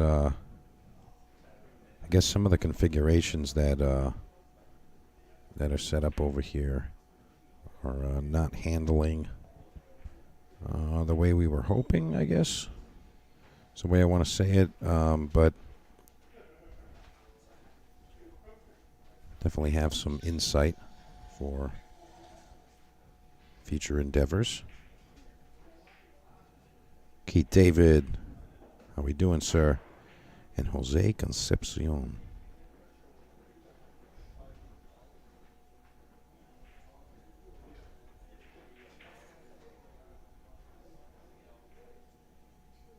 I see you guys out there. That's right. Share it up, boys and girls. Make sure you guys, encourage the players when you are watching. If you're a fan of one of the players, I really encourage you guys to root them on, especially in the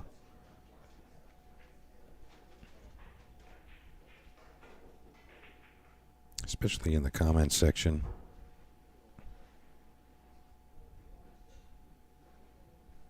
Don't forget about the promotion going on here, folks,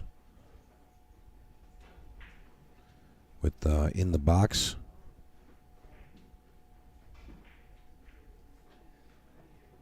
There's a promotion going on right now to get a free custom International Open jersey.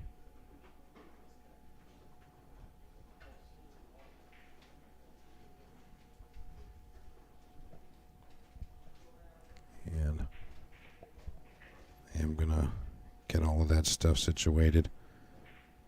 When we have a new feed there, you got to kind of like redo a bunch of things.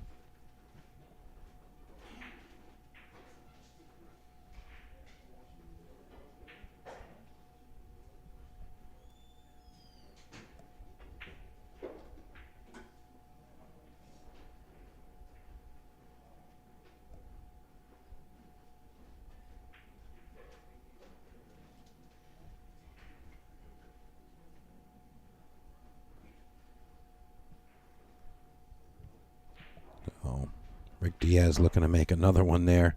He wins 2 in a row. Perhaps he did wake up. Is it possible? Diaz come back? Make it happen?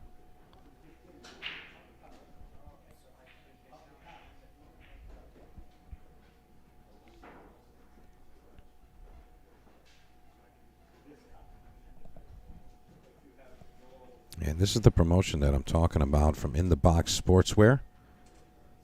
You can go to facebook.com/INTHBX. And that's where you can win right there. The official International Open jersey with your name on it. You got to go to that Facebook page and make sure you request access there. Request the friend request on the page. And then you go to the post that I have on my personal page, Mike DeMarco. And just go right there.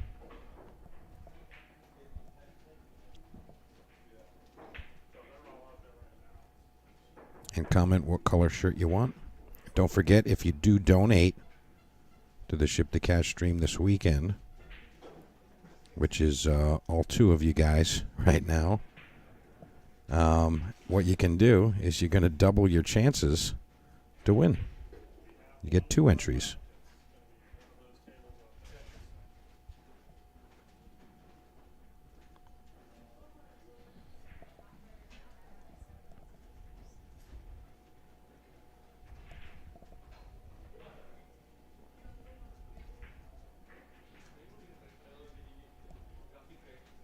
Bo doesn't know it, but I'm actually copying this URL off of his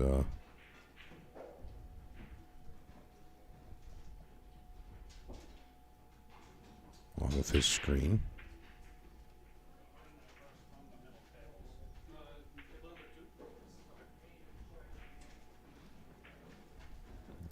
stuff's been updated. There it is. So again, just go on over to the Mike DeMarco on Facebook. That's my personal page, and you'll see all the stuff you need to do there. See a lot of you guys requesting shirts. Make sure that you guys did go to the page and request access to In the Box Sports, because if you didn't, you're not going to be in the drawing. You can't just comment on the page. It's not going to work that way. That's how the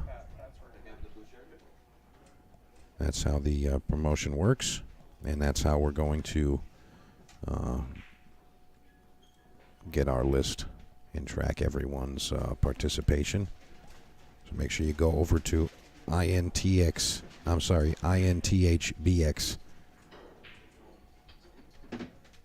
Facebook.com. That's how you're going to get entered to win that custom jersey. Pretty cool. Just for today. It's only for today.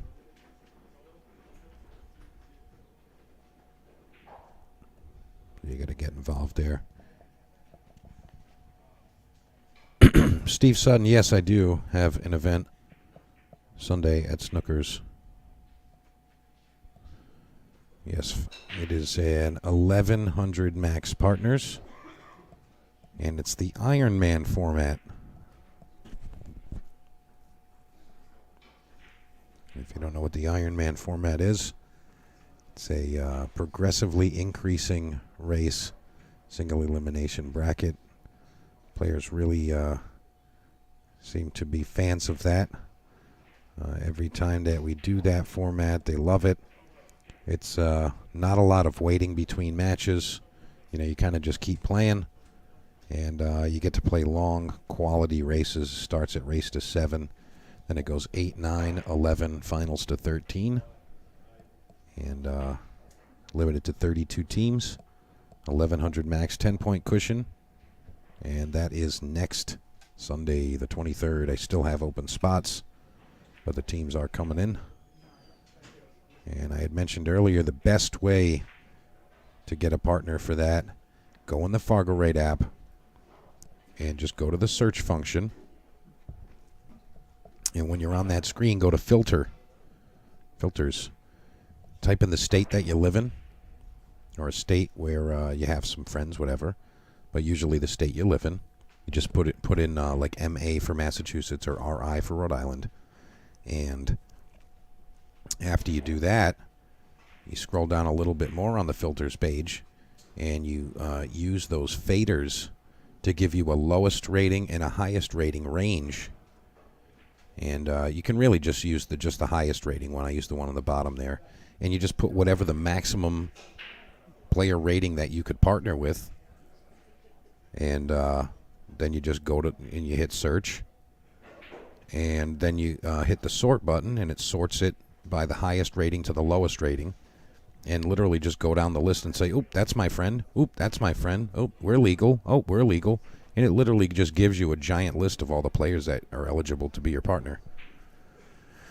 It's really just super easy functionality and valuable when you're looking for a partner. And again, that's an 1,100 max partners.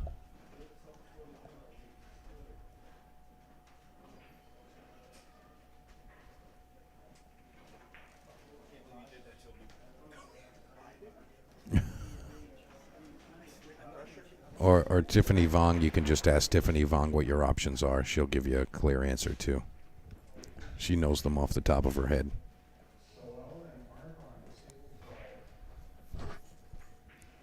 Wow, Walter Palomino squeaks by Sewell Quinones.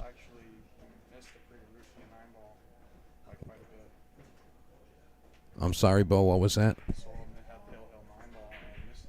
Sewell missed the Hill 9 ball. And Walter raked it up. But hey, Final Four on the winner's side. These two gentlemen here, Rick Diaz and Mike Rash.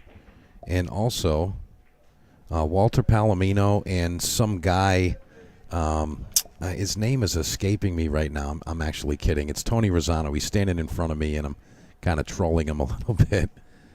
But Final four on the winner's side. Tony Rosano will face Walter Palomino, and Mike Rash is playing Rick Diaz right now. So one of those four players will be, two of those players will be in our hot seat match, which will be the final two undefeated players. But boy, oh boy. Rick Diaz winning 2 games in a row after being down 7-0. So curious to see if Mike Rash's nonstop assault lets up, or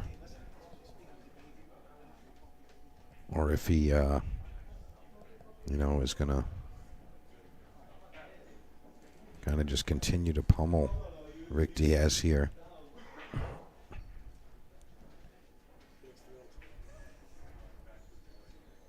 Edison Bao currently up on Phil Madeira 7-3. Looking bad for Phil in that match right now, but things could still be okay.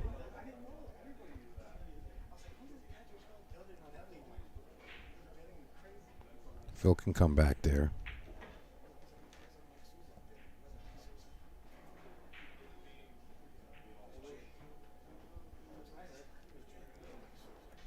Is it possible that Rick Diaz actually makes a comeback here after being down 7-0?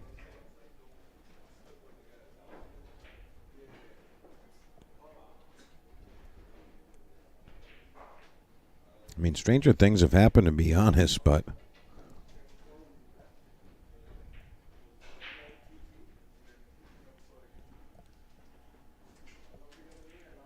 I kind of feel like Rick has a little bit more focus right now.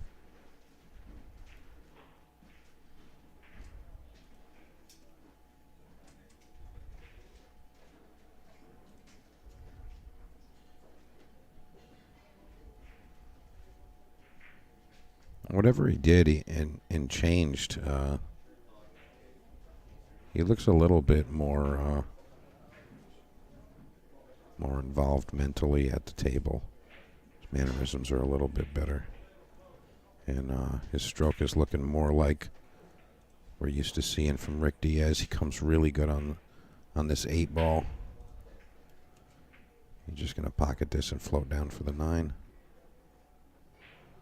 And he plays that well. Rick Diaz is he going to win 3 games in a row here?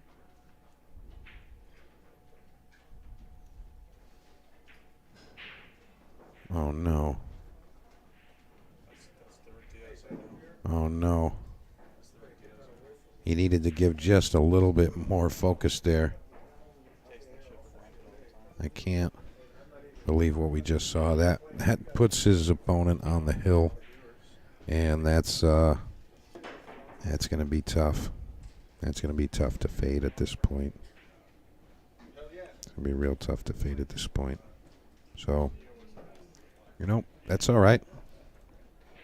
I want to thank our friends over at Snookers.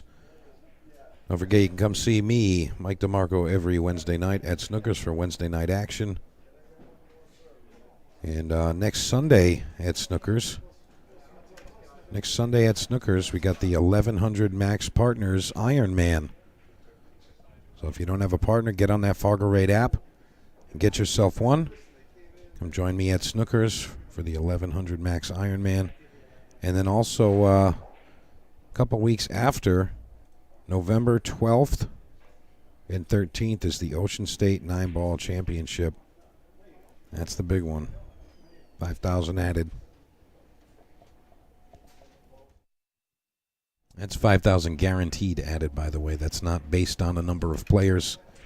The money's there. All you got to do is come play for it. Don't be scared. Looks like Mike Rash is taking a quick break.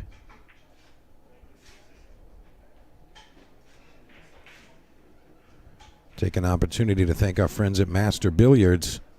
Mr. Joe Marassi In the Northeast, that is your table mechanic. They can do relocations, repairs, installations, sales. You name it, that's your guy right there, Mr. Joe Marassi. And they are licensed for Predator, Diamond, and all points in between. So if you want to get some of that newer tech, come on, let's go. Hit him up, Mr. Joe Marassi at Master Billiards. Also, make sure you check out Mr. Kevin Baccio, talented artist, custom artwork, murals. Really talented artist, Kevin. And you can see a lot of his work at that address right there on Instagram. And that's at Mind Control.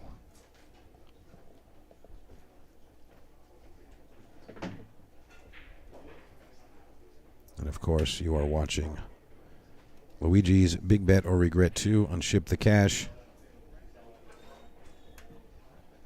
And this event began yesterday, and we are concluding today. And while we have a break in the action, why don't you head on over to the Facebook page for In the Box and make that request. You can find all of the instructions to win yourself one of these awesome International Open custom jerseys with your name on the back. Yeah, for free, just today. That is the official stuff right there. You're going to get a custom one of those. And just go on over to my page, Mike DeMarco, on Facebook, and follow the instructions there. You just got to request, friend request the page, the In the Box page, and then you got to come back and put in the comments what color you want, white or black. And once you have that, if you want to double your entry, you can donate to Ship the Cash through the stream today. All of that information is in the pinned comment in the chat.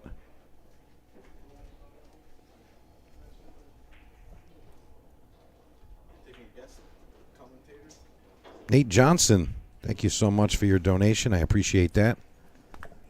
Your donation number 3 this weekend.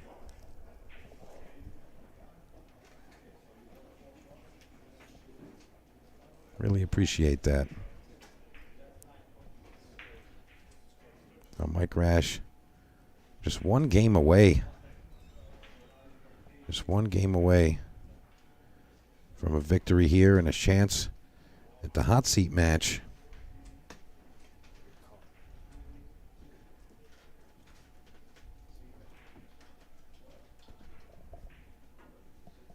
He's going to give up ball in hand. It's not going to finish that easily. And keep in mind that the 9-ball does need to go last here. There is no early combinations.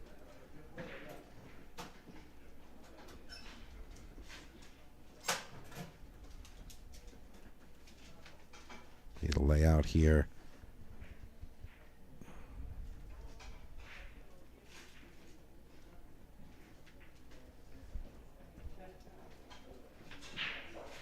Rick plays a kind of odd shot there, but I guess he had an intent. He had intent there.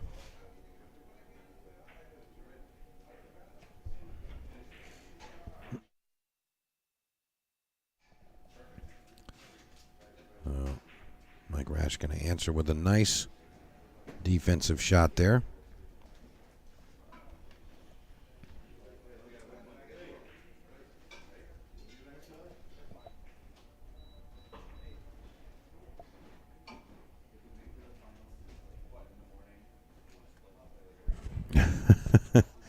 Yesterday's 640 Max champ in the chat right there.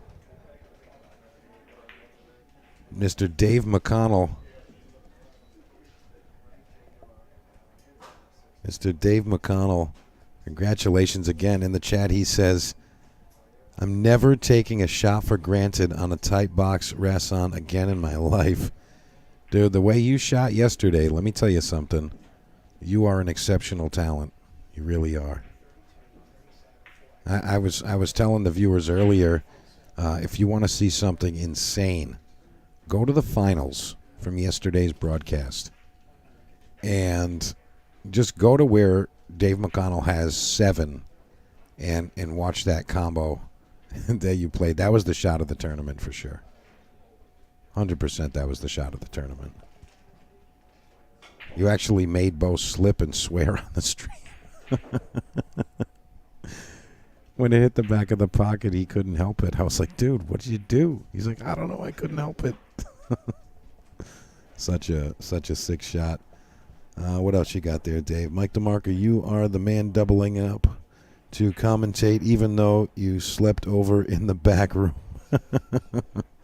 Well, I got to be honest. The owner here at Amazing Billiards, Mason Shooney, and Bo Powers, they did take care of me this weekend, so I did have a nice place to stay.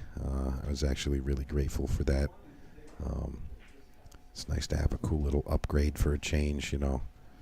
Usually slumming it in the standard crap hotels most of the time. Sometimes I got some good rooms, but this weekend they really hooked it up, so I'm really grateful for that. And Dave, thank you for the kind words. Appreciate you. Elvis Rodriguez, you're in there too. What up, my man? Elvis is the brains behind the In the Box sportswear brand.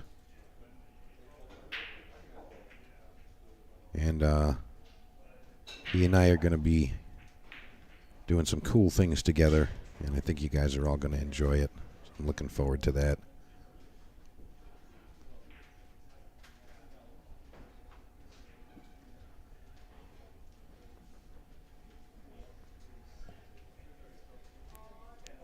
So it looks like the hot seat match in our 495 group has been completed. So Kevin Taylor over Matt Krause 8-4. And I'll tell you, Matt Krause, I'm a fan. I'm a Matt Krause fan.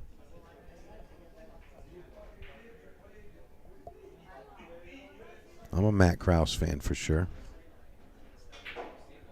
He's from up in New Hampshire.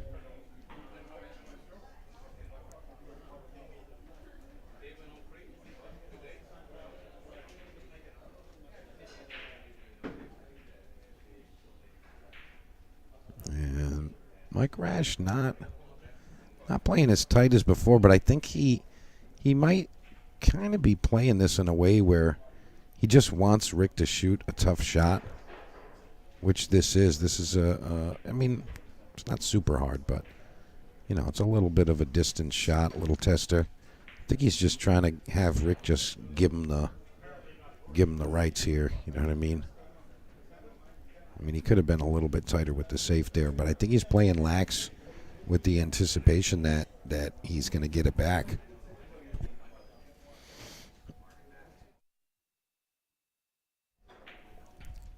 Let's see if Rick can make this happen. He made it. It really matters where he's going to end up here.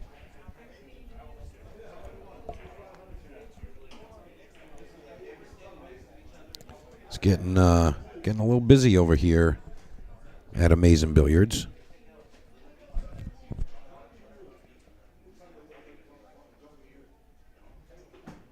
Oh, Rick with the life on his life on the line. Wow.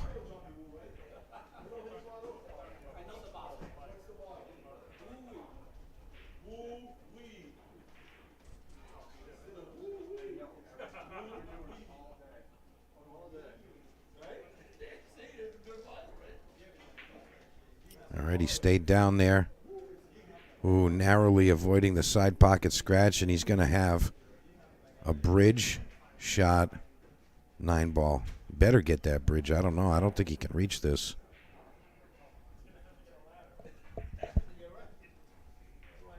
Oh, he's going to do the leaner.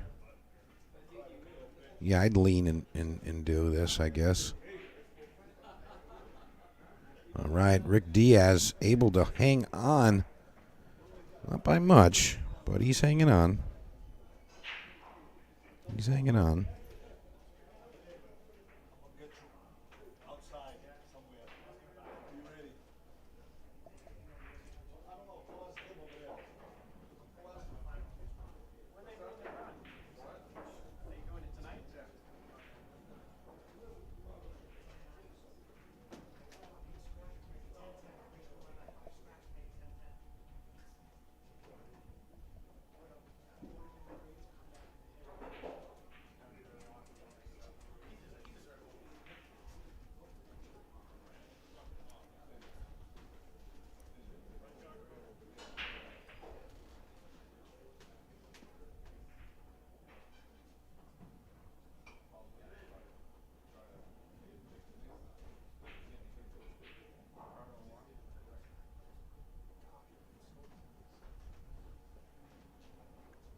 That's trying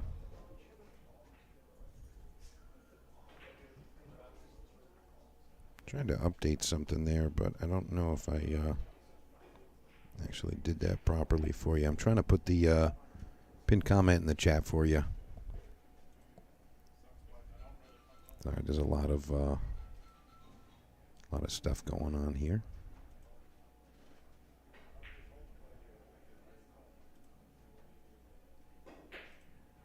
See Rick Diaz just kind of staring out there, giving you an idea of where he's at mentally.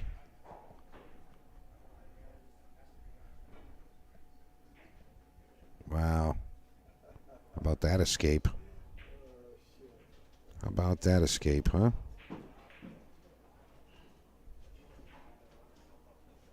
What a shot.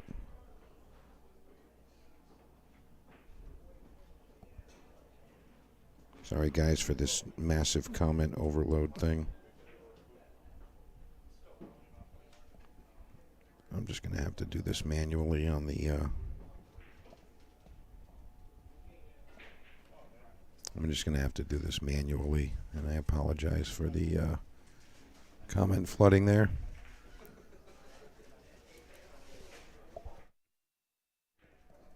But to be fair, keep in mind, I'm just doing this so that you guys have the proper information to win that awesome jersey from Elvis Rodriguez and In the Box Sports. Where? In the Box Sportswear. Those shirts are actually pretty awesome.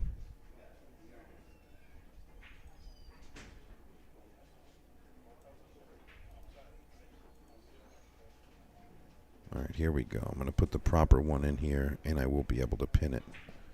Just have to get there. Matt Krause in very high spirits, doing well. He's in the Final Four. He's guaranteed third in his bracket.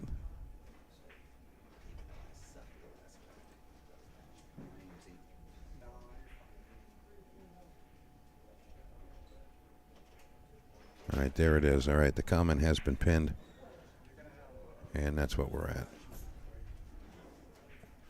So Matt Krause is going to play in just a little while. We got Paulie Kozlowski and Jason Longo battling 3-1 in the 495. And Robert Conley and Linda Faust 5-4. Robert Conley still leading there. So after those four players reduce themselves to just one, Matt Krause gets the winner of that match. And the winner of Matt's next match goes on to face the undefeated Kevin Taylor.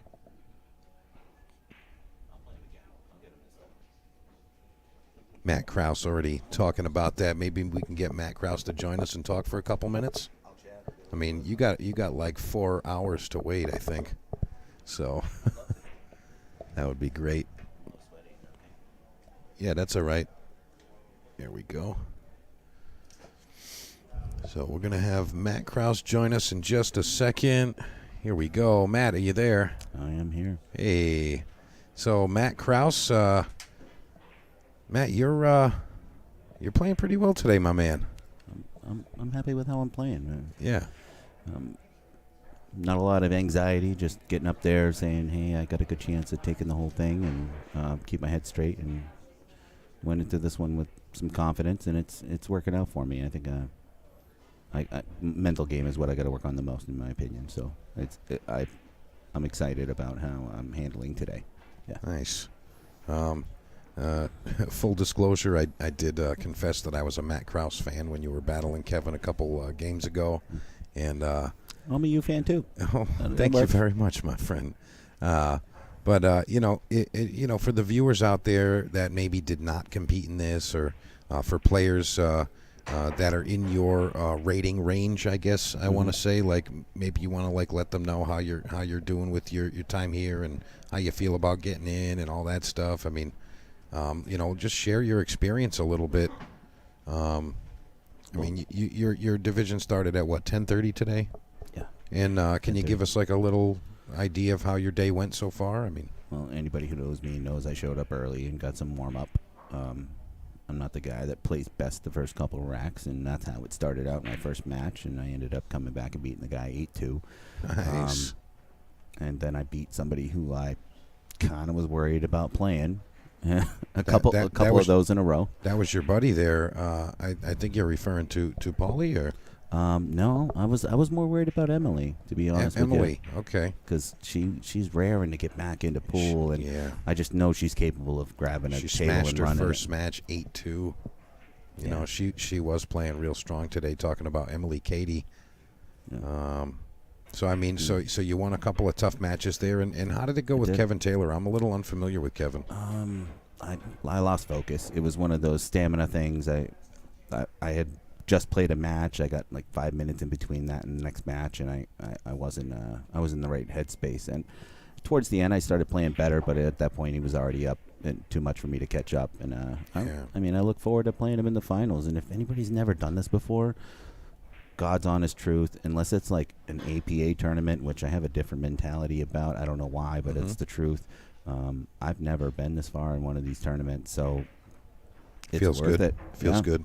I'm already in the black, and you know, hoping to maybe like double up in the next match I play. I'll be playing somebody I already beat, Yeah, or you've the got person who beat them. Yeah, So your next match is worth $1,200.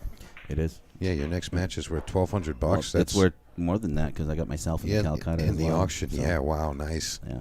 Yeah, I love that you know, you had the confidence to put extra on yourself. And you know, sometimes players are like, yeah, well, I'm just in the tournament, I'm not going to put anything else on me. But it's nice to see that you put the little cherry on top, and and I'm happy that you're going to win something.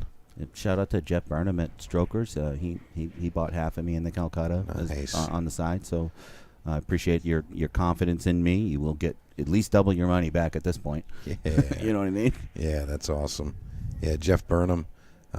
Been talking to him a lot lately, and you know, Strokers has some cool things coming up. I know they got just one of their 9-foot diamonds in recently. I was playing on it the last couple days. It was nice. I bet you were. that thing looks awesome. He's also pretty excited about the stuff he's picking up from you. Like he's been talking about, like, hey, he's doing all sorts of awesome stuff, and he's trying to learn from who he feels is the best. So yeah. Yeah, I definitely offer as much advice as I can, and you know, offer my services however I can. I just want to see you know, good people in pool you know, progress and do better, and I think that you know, Jeff Burnham is doing a great job up there at Strokers, and He's certainly dedicated to pool. he is. He's trying to get better. He's trying to be a better host. He's trying to make the room better. He's putting a lot of effort into that, and I appreciate it. Plus, he's willing to, you know, he's willing to, anybody that wants to represent him, he's willing to help them represent him, which is why I'm wearing Strokers gear today. That's right. And you know, I got to give Jeff a lot of credit.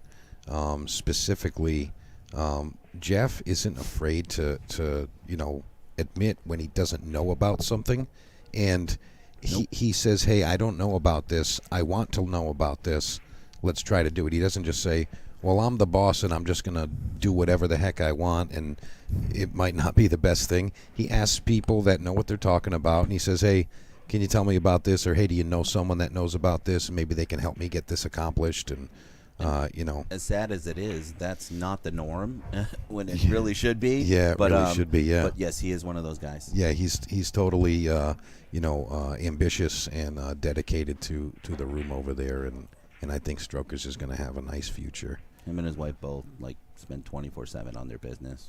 And Strokers we're talking about up in Pelham, New Hampshire is where Strokers is. And Matt, the match we got in front of us here, I gotta say, I'm kind of surprised. Yeah, Mike Rash was up 8-0, and then Rick managed to. I'm sorry, he was up 7-0, squeezed out a game, and then he won. You know, he won 3 straight, and he almost won a 4th there, and he missed the 9-ball straight in. He was like short rail, just like straight in. That's not typical for Ricardo. No, it's not. He's usually pretty much on point. Yeah, Rick is definitely a very talented player, and he's fundamentally sound. I always circles well known. Yeah. I mean, he's you know, in action or in events. We just talked about his 580 and under run over at Griff's in Vegas, and he was top 3.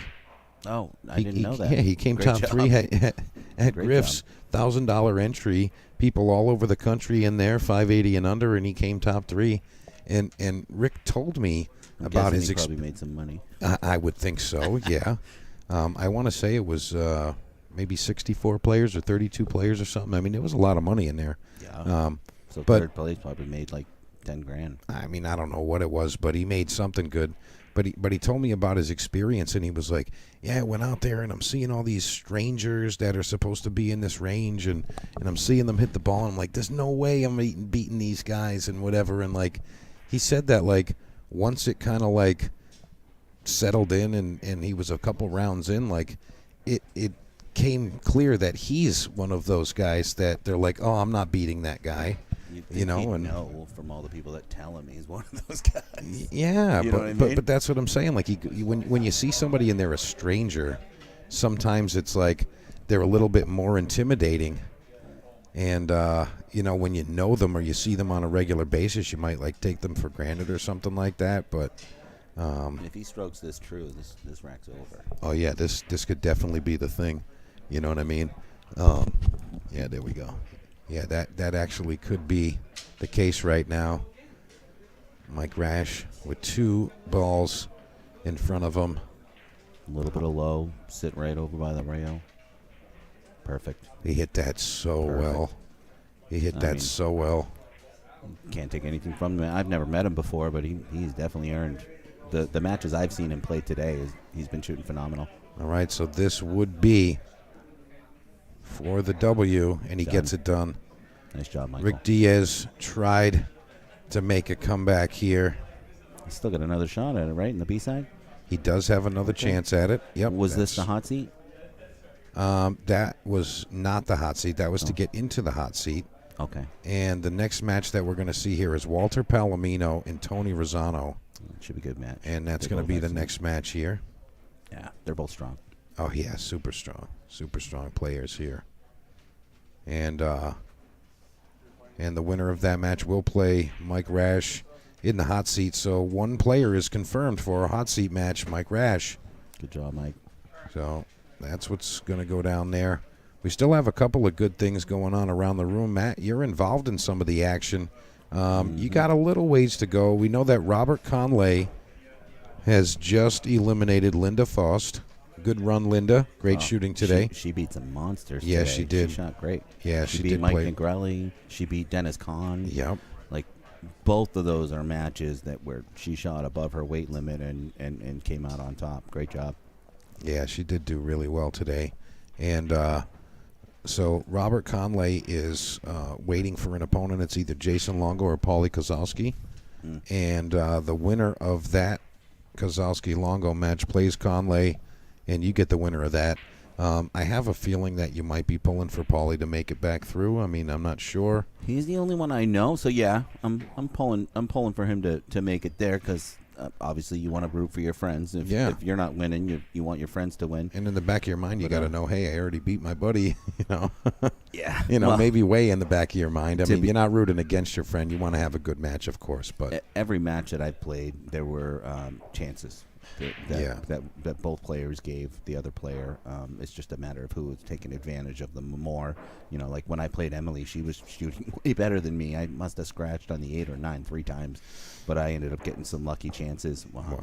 And she made a couple mistakes that are uncharacteristic of her skill level, and it ended up working out. Yeah, I actually caught some of that match, and I mentioned it to you earlier. It was really smart of you. Going to defense in one of those racks I saw. Like, Emily's got a lot of firepower. She's a really, just great. Yeah, she's got a great stroke. She can pocket the balls and move the cue ball. Yep. And, the rack wasn't sitting really well. And it looked like you said, you know what, I think this is the time where I try to just go the defensive route. And I saw you get a couple ball in hand straight there, and you ended up getting the W in the match. So nice job. Yeah, nice job with when that. my shots aren't hitting, I kind of... Yeah, sometimes you just got to make it a job. On the defense. That's what you got to do sometimes. Sometimes that's how it is. I've always been a fan of that because if you're not shooting great, but you get a couple really good defenses, that could put you back in the zone when you're out of the zone. And I try and use that whenever I'm playing. I totally get that. I'm going to give you guys a quick idea of who competed in the 495 today. We're down to just 5 so many good players. The fact that I'm still here is I'm super excited. Yeah, I mean, Matt Krause, of course, still in the event. We've also got Kevin Taylor is our undefeated player. Expletive. Robert Conley. He's been shooting good. I think he lost the first one, but he's been on a streak ever since. And then we've got Jason Longo and Paulie Kosowski battling it out. So that was a good one here. And before we get into our feature match here, this is our 580 max field for today. Also a good lineup. Yeah, super strong players here. And we're down to just a couple of players left now. Jay Aliomer's playing Tom Hood. He's playing in just great. a minute. I was watching him shoot earlier against I forget who it was. Maybe Ricardo, but I forget who it was. But he's a fantastic. good shooter there. Yeah. Of course, we just saw Rick Diaz and Mike Rash playing. They're still both alive. Yep. And Walter Palomino and Tony Rosano are the other 2 winner's side matches, and that's what we're going to see right now. I watched Walter play Joey Muse earlier, and that was a battle. Like, Joey's good, Walter's good. And they're so close to being the same level that it was fun watching them go back and forth. I'm pretty sure Walter took that match. Yeah, this is definitely a treat to have all of these different groups of players from all over the Northeast here. We had players from as far as New York all the way up to Maine competing this weekend. And Hudson, New Hampshire, represent. Hudson, New Hampshire. Pelham. That's you, right? Pelham. Well, we can say Pelham. That's fine. We'll give Jeff Burnham a little strokers action Shout there. out to Jeff Burnham. Great, thank you, Jeff. That's fine. I appreciate and if you weren't aware of the payouts, that's what every group is paying out today. $4,000 for first, $2,200 second, $1,000 third, and $500 for fourth. That's not even including the Calcutta. Yeah, that's no auction cash. I think I'm guaranteed third, right? Yeah, you're guaranteed third. So that's I'll get right. At least $1,000. Yeah, baby. Let's go. Yeah, Let's baby. go. Yeah. All right. So I won some dough yesterday too. I had I won the raffle and bought Ron Ricard in, and he ended up getting third. Yeah. Yep. Yeah. Yep. He shot fantastic, and Yeah. we both won on that one. Thanks, Good Ron. stuff. I appreciate you doing that, man. Yeah. Ron Ricard coming third, and of course our finalists were fourth place Rantamba, and our top 2 Sean Zeng was our runner-up from New York, Sean Zeng. And our champion yesterday in the 640 match, Dave McConnell, the man, the champion. All right, so in our People match coming up right trying here, to get my dough. yeah, yeah. Where were you when They he got was? it good. Where were you when he was on the B side, bro? Dude, nobody even bet on me in the Calcutta. Oh man, Not know one what? person. I didn't even bet on me because I figured someone would buy me in for the minimum, and I'd just pay for half. Let him hate. But you know what? Let him. A couple minutes before you. that, my buddy John Ponessa, he's in my group. He's like, "You're not gonna buy yourself in the Calcutta? They're getting ready to close it." So I hopped on and I bought myself, and Bo texted me too. So I hopped on and bought myself, and I'm glad I did. It's an extra couple $100 in my pocket. Yeah. And when I was talking to Jeff last night, he's like, "Yeah, I'll go for half of that." Like, sure, let's do it. You know. So. You know. Is this too loud? I feel like it's really loud. No. You sound great. Okay. No, you're perfect. You're perfect. I want to say a little bit about these two gentlemen here, Tony Rosano and Walter Palomino. So, as far as players from this room, Walter Palomino is on this list. Walter is a local player from here. Mm-hmm. So I don't know how much he plays exactly on this Rasson table. Mm-hmm. But he definitely lives at Amazing Billiards. That's his homeroom. Isn't Tony one of your people? Like, I guess you could say that. Yeah, Tony's definitely more local to me. I see him very often, and I've definitely seen him and his brother. They're twin brothers. Both of them are in the event, still alive in the event. Tony Rosano and Mark Rosano. I'm a twin. Did you know that? Yep. Wait, you're a twin? Yeah, I didn't know that. I have a twin brother named Mark as well. Oh man, Yeah. pretty cool. A lot of people don't know that, but if you ever meet him in a bar and he's like, "I'm not Matt," believe him. Yeah, wow, that's pretty cool. You won't be able to tell the difference. Right. But yeah, Walter Palomino is a local player here at Amazing Billiards, and we're in Malden, Massachusetts. And you know, I gotta say, Walter is a player. I got to play against him in a tournament here a little ways back, and I just gotta say it. He was a perfect gentleman, and he played so hard. Like, he played so hard against me, and I had to, I barely won the match. And if I told you that I can still remember the shot. Like, it was just really tough to be able to win the match. He played so hard against me, and he played like a perfect gentleman with absolute class. So I'm a Walter Palomino fan for sure. He's got a cool accent. Yes, he does. Yes, he does. But for those of you who have he's never the seen hometown Mike guy. play pool, Mike's no slouch himself. Mike can I shoot a stick. don't play pool anymore. Bullshit. But Walter BS. Palomino, local player here, Yeah. and Tony Rosano, he's always been a competitor. Him and his brother, both. Yeah, him and his brother have both competed for quite some time. I've even been as far as Steinway in New York, in Astoria, Queens, with the Rosanos. They've been out there, and we've got to hang out a little bit out there. But they've gotten around. They've played pool for years, and anytime you see Both great Rosano, guys, they're a too. contender. Yeah, exactly. They're both great guys as Never well. heard a foul word from either one of them. No, they're both good guys. So I think that, what this match is really going to consist of is if Tony can find comfort on this table, it's going to be a dogfight. They're really going to have a tight match. They playing on the Rasan? Yes. Oh, Yep. Yeah. Yeah, this is The Rasan's like a diamond on steroids. Yeah, it's definitely a tough table, but I think that both of these players are up for the challenge. They're both very talented shooters for sure. I was talking to Tony earlier, and he found out he was playing on the Rasan, and he's like, "I feel like I have a better chance on another table." I'm like, "Dude, just be confident, hit middle pocket, you got this." Yeah, exactly. You just got to take it in strides. You just do what you got to do. That's all. When I stopped thinking What a about great it shot as there. the Rasan and just tried to shoot accurately, that's when I started doing better. You hear that? I sharted. Freudian slip. Do you smell something? So Walter Palomino. Nice touch. Yeah, I mean the four ball he shot in the three ball he shot in the side pocket there. That was a really strong shot, and it looks like he's got a nice little boost of confidence right now. Yeah, just done that back a little bit. And When I saw the initial list of players, especially because the event is here, Walter was one of my picks to get through the 580 group. I definitely had him on the list. He was right at the top there, He was actually the first name that I mentioned. Bo would ask me, hey, who do you like? And Walter was one of those guys. Okay. Specifically because I have firsthand knowledge of what type of game he can come with. And also because he lives here. This is his house. Yeah, it's so a lot easier to play at home. That home field advantage. He feels like everybody came to his living room to try to pay him a little bit. You know what I'm saying? So far, he's looking pretty solid. Missing a 9-ball there. Don't scratch him. Oh, boy. Well, I mean, I feel like he was surprised he even made.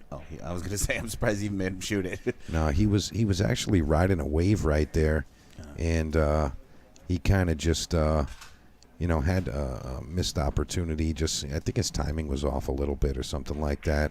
I want to say, but I want to take a quick minute to shout out our friends with Grouse Landing in Pittsburgh, New Hampshire. You can find that property on the Airbnb app or on the website. Can accommodate up to 10 guests at the Grouse Landing property.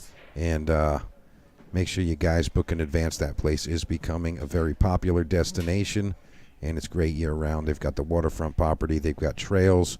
You can do snowmobiles and all that other jazz. So make sure you check that out. That's Grouse Landing in Pittsburgh, New Hampshire. Check that out on Airbnb.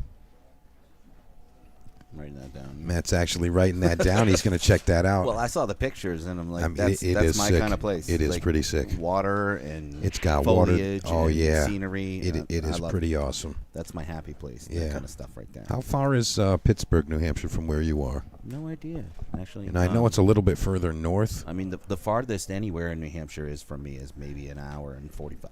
Yeah, So, I mean, it's New Hampshire, so there you go. I mean, I've driven to Maine for a Friday night tournament. Oh yeah. I've driven to an hour, 2 hours and 15 minutes to Snookers for that was the What did you drive down there for? Dude, I've been there a couple times, but when you had the sharking tournament. Oh, the sharking tournament, yeah. I tell everybody about that. Oh, man. that's This so is the first fun. time I've ever been in a tournament like that, and it was so awesome. Well, I'm pretty sure I'm the only one that does that. I don't know of anybody else that does a sharking tournament. That's because serious pool players are going to be like, no way. Well, that's the whole point. It's a time to kind of kick back and relax. The entry fee isn't super high. It's fun. And, it is a lot of fun. I actually play in those if there's not a mega field, right before we're about to begin. If it's not a massive field, I never play in my tournaments. And because it's that kind of thing, I like say, hey, quick question for all the folks playing today. Is anybody opposed to me competing today? And I say, just show of hands. Anybody compete? Anybody opposed to that? And I'm only opposed if I play you first round. Yeah, right. Yeah, if you play me first round, it's tough. But I had a lot of fun playing in those before too. I played it in a couple of times, but I mean, if you guys weren't aware, Ship to Cash runs the we do a sharking tournament where it's sharking encouraged. Yeah, there are some guidelines to it, like you can't just totally verbally assault your opponent, but you can mess with them while they're shooting and make noises and whistle or whatever you're it is. To use props. Yeah, you can Some use people props, brought, but rubber duckies. Yeah, lights. Yeah, and flashing. Yeah, just laser light. Whatever. Yeah. No. Well, that was one of them. You can't shine like a laser light on somebody that you could hurt them or whatever. But you can still shine it on the table, right? Yeah, you can do funny things like that and make funny things happen, and it's kind of a blast. And I'm sure some of you guys are like, that does not sound like fun. Well, I encourage you to at least come watch it then. I didn't think so either. Because crowd participation is encouraged. Accepted it for what it was. I was having a blast. Yeah, I didn't even do well. I think I was out in 2 rounds, in a double elimination tournament. I mean, but it was still fun. Yeah, it's always a blast, the sharking tournaments. And as I mentioned, it's crowd participation is encouraged. So I do recall when we had one of those. We did host one at Snookers a couple of times, but one of them I remember, it was I believe the final match. It was the final match. I think it was like Jared Demalia and Paul Laverdiere, 2 strong players. Yeah. And And, like, I remember Paul Laverdia getting down to like shoot an 8-ball and like tons of like cell phone flash camera photography going down the line, and they're all like like banging on the rail like it's a baseball game or something. And like, yeah, like they're like miss, banging on the rail. Like, it really does get fun. So I'm glad you had a good time there. When are you doing another one of those? I don't have one planned right now. There's some other things pressing right now. I'm kind of traveling a lot right now, trying to get a couple of things in place, and we're in a good place right now. Definitely in a good place. Walter he just banked that 3 in like right by the 8. Hey, we got Strokers Billiards Pelham giving you a shout there, Matty Ice. They called you Matty Ice. That's gotta be Jeff. I'm gonna go ahead and agree with you there. I don't think Tom's ever called me Matty Ice. What's up there, Mr. Burnham? Hello, sir. We were just talking about you just a little while ago. Yeah, we got man, I don't know if you saw that, but we're giving away an International Open jersey custom with your name on it. And as soon as this gets done, thank you, Matt.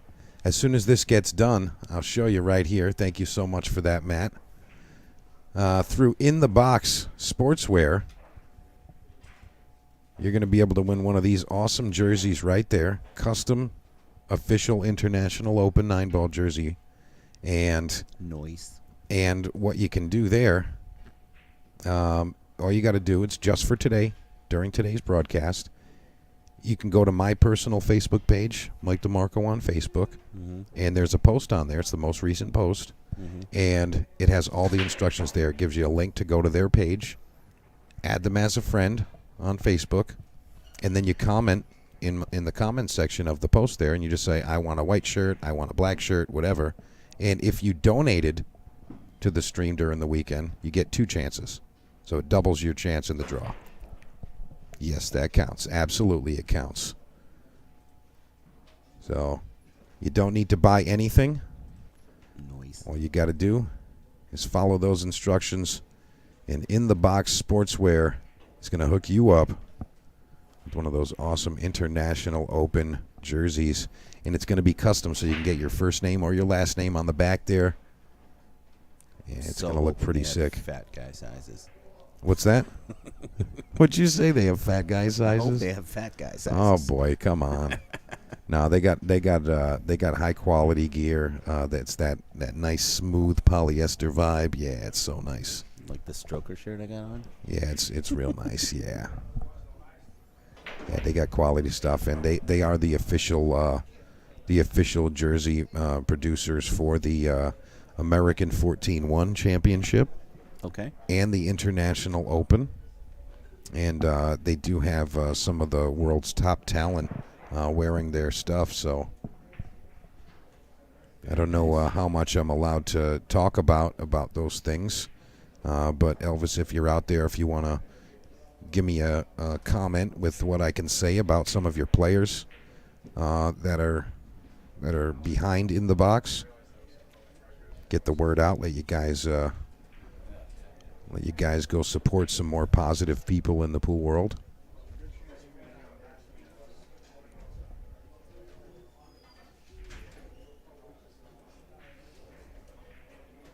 All right, Tony Rosano trailing 2-1 here.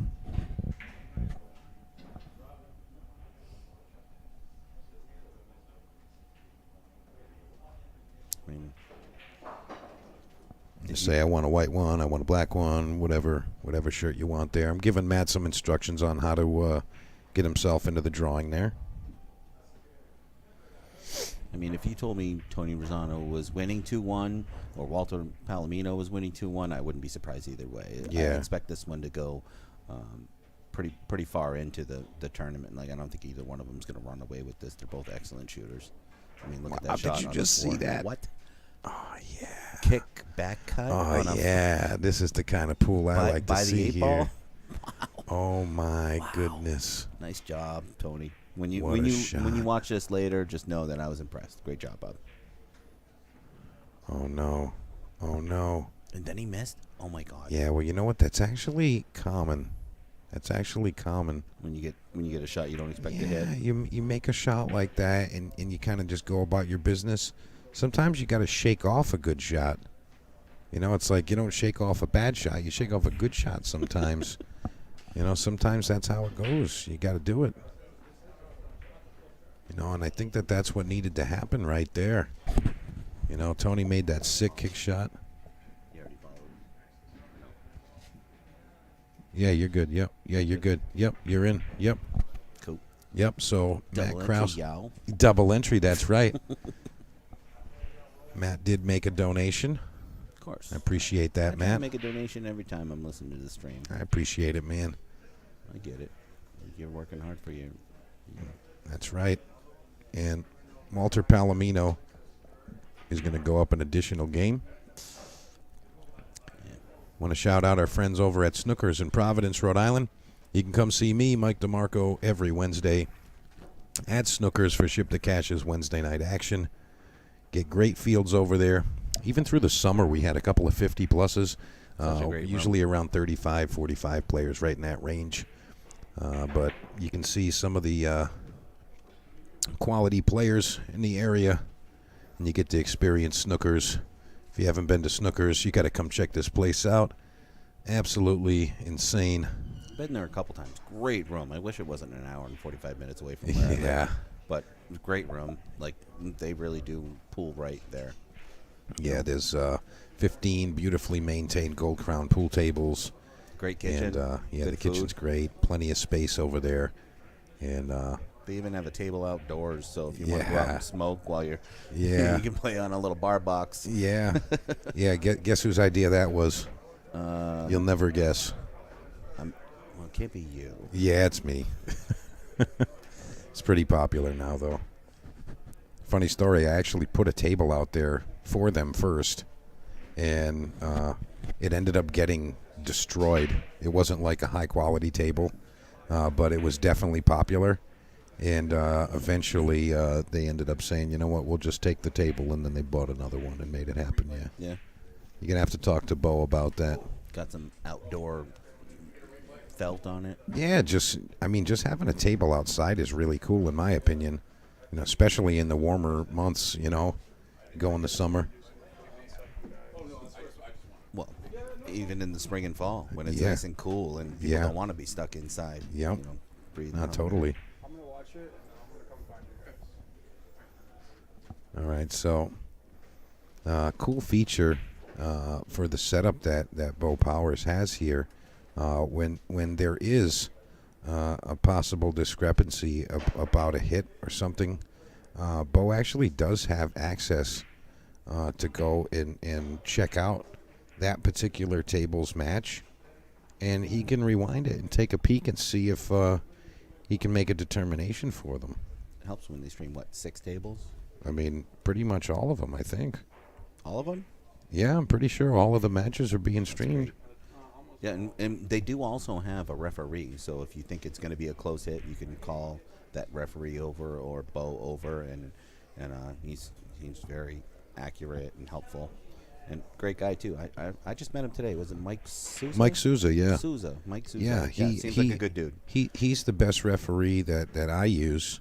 Okay. And I think Bo was like, hey, you know, actually the way that Mike came to be, Bo Powers, Mike Souza, and Jess Bly, I invited them to be official referees for the Ship to Cash stuff. Mm-hmm. And, you know, when one can't make it or two can't make it, one of them would, and they kind of like switched off duties quite a bit. But Mike is really just, you know, no offense to Bo Powers or Jess Bly, but Mike really is just like the best referee. He's so good.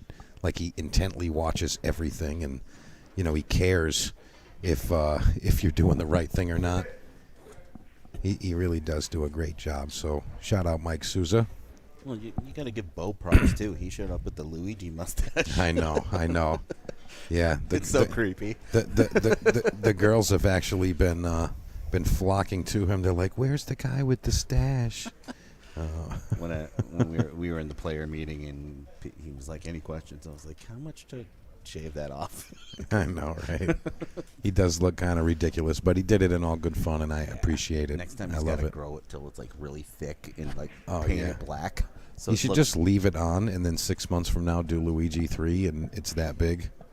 That would be kind of sick. Walter Palomino, 3-1 now.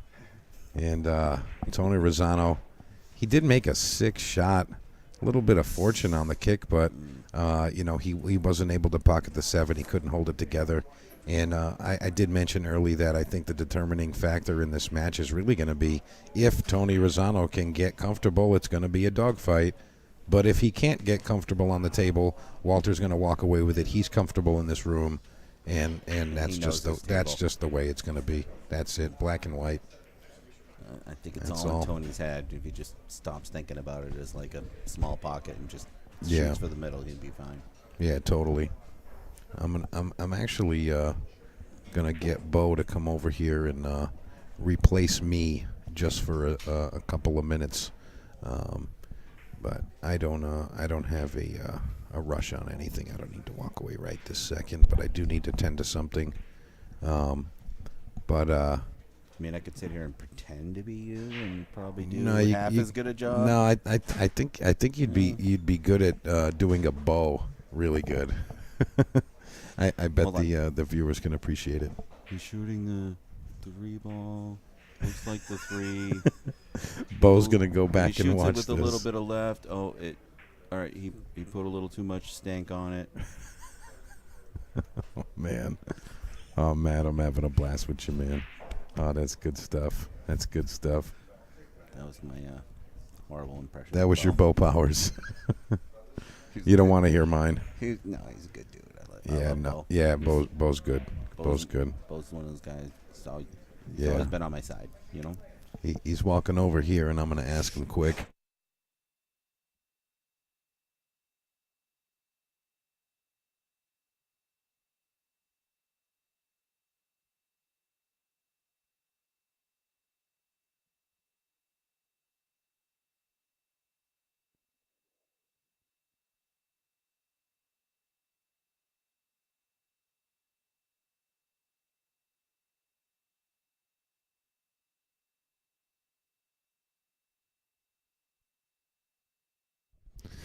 All right, so worst. This is Bo, Yeah, and worst. I'm here with Matt Krause. This is like when the pitcher's throwing a no-hitter and you're like bringing the C pitcher. It's like, didn't that guy just know? All right, so what's going on here? Walter's winning? Yeah, Tony's. I don't think Tony's quite in his comfort zone yet. I feel like give him another rack or so, and he'll get there. But let's hope that Walter doesn't run away with it before he does. 'Cause Walter's a lot more comfortable on this table than Tony is. That's exactly what I was about to say. Walter, this is his homeroom. He plays TNT every week. He's practicing. He comes in a lot. That's and actually where I've practices. seen his name. When I watched the Tuesday night tournament sometimes, I've seen his name there, playing people. And he usually does fairly well. No, Mike, you can't have it back. It's mine.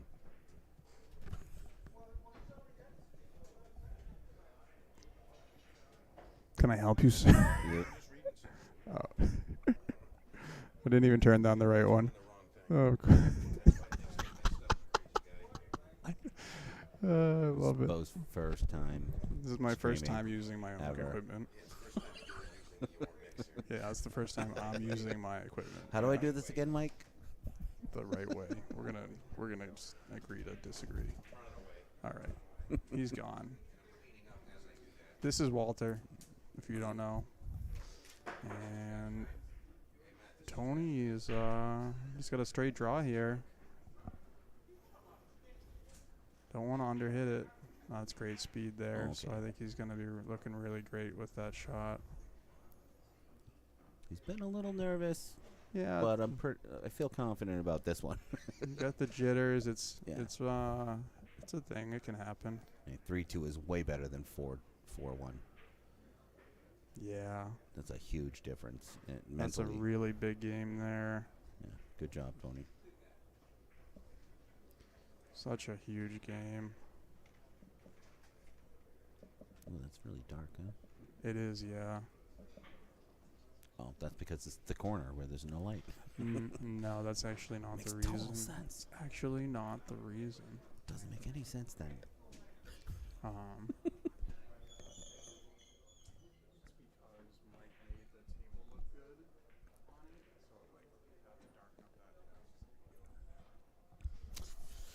In contrast. yeah, I agree. Me and Mike do stuff different. I think he absolutely nails it though. He has a lot of experience and he tries really, really hard to do everything that he does, and I think it shows. So let's check out the 7 ball here. Goes right in, and he even gets a look at the 1 here. So this is one of the better breaks I've seen so far. Mm-hmm. A lot of the guys He's got to go up and down the table to get back on the 2, though. I'm curious to see how Walter's breaking, because a lot of the times I've told him, hey, you're hitting the ball too full. This is Matthew Kraus. Nice. I was like, how do I normally say it? All right, that's wrong. In case anyone didn't know, that's the first time he pronounced it right. He's Yep. been calling me Cross for months. Years. Listen, I'm trying to get better. I appreciate the effort. I really do. Thanks, bud. Nice Sorry about all leave. the. He stuck him right behind that. I wonder if he was trying for pure safety there or what. Probably a 2-way. Yeah, well, he didn't really have a shot on the 2 ball after. That's the thing. So he failed at the 2-way. Yeah. But it's still worked This out is gonna for him. go in. It's gonna drop or hang, one or No the other. way. Hey. Welcome to the deep shelf of the Rasan. Mm. We'll just show you how deep it is. That's how deep it is, guys. Oh, it's like an inch and a half into the pocket. It's crazy. It really is just crazy how deep it goes. Like Chinese pool.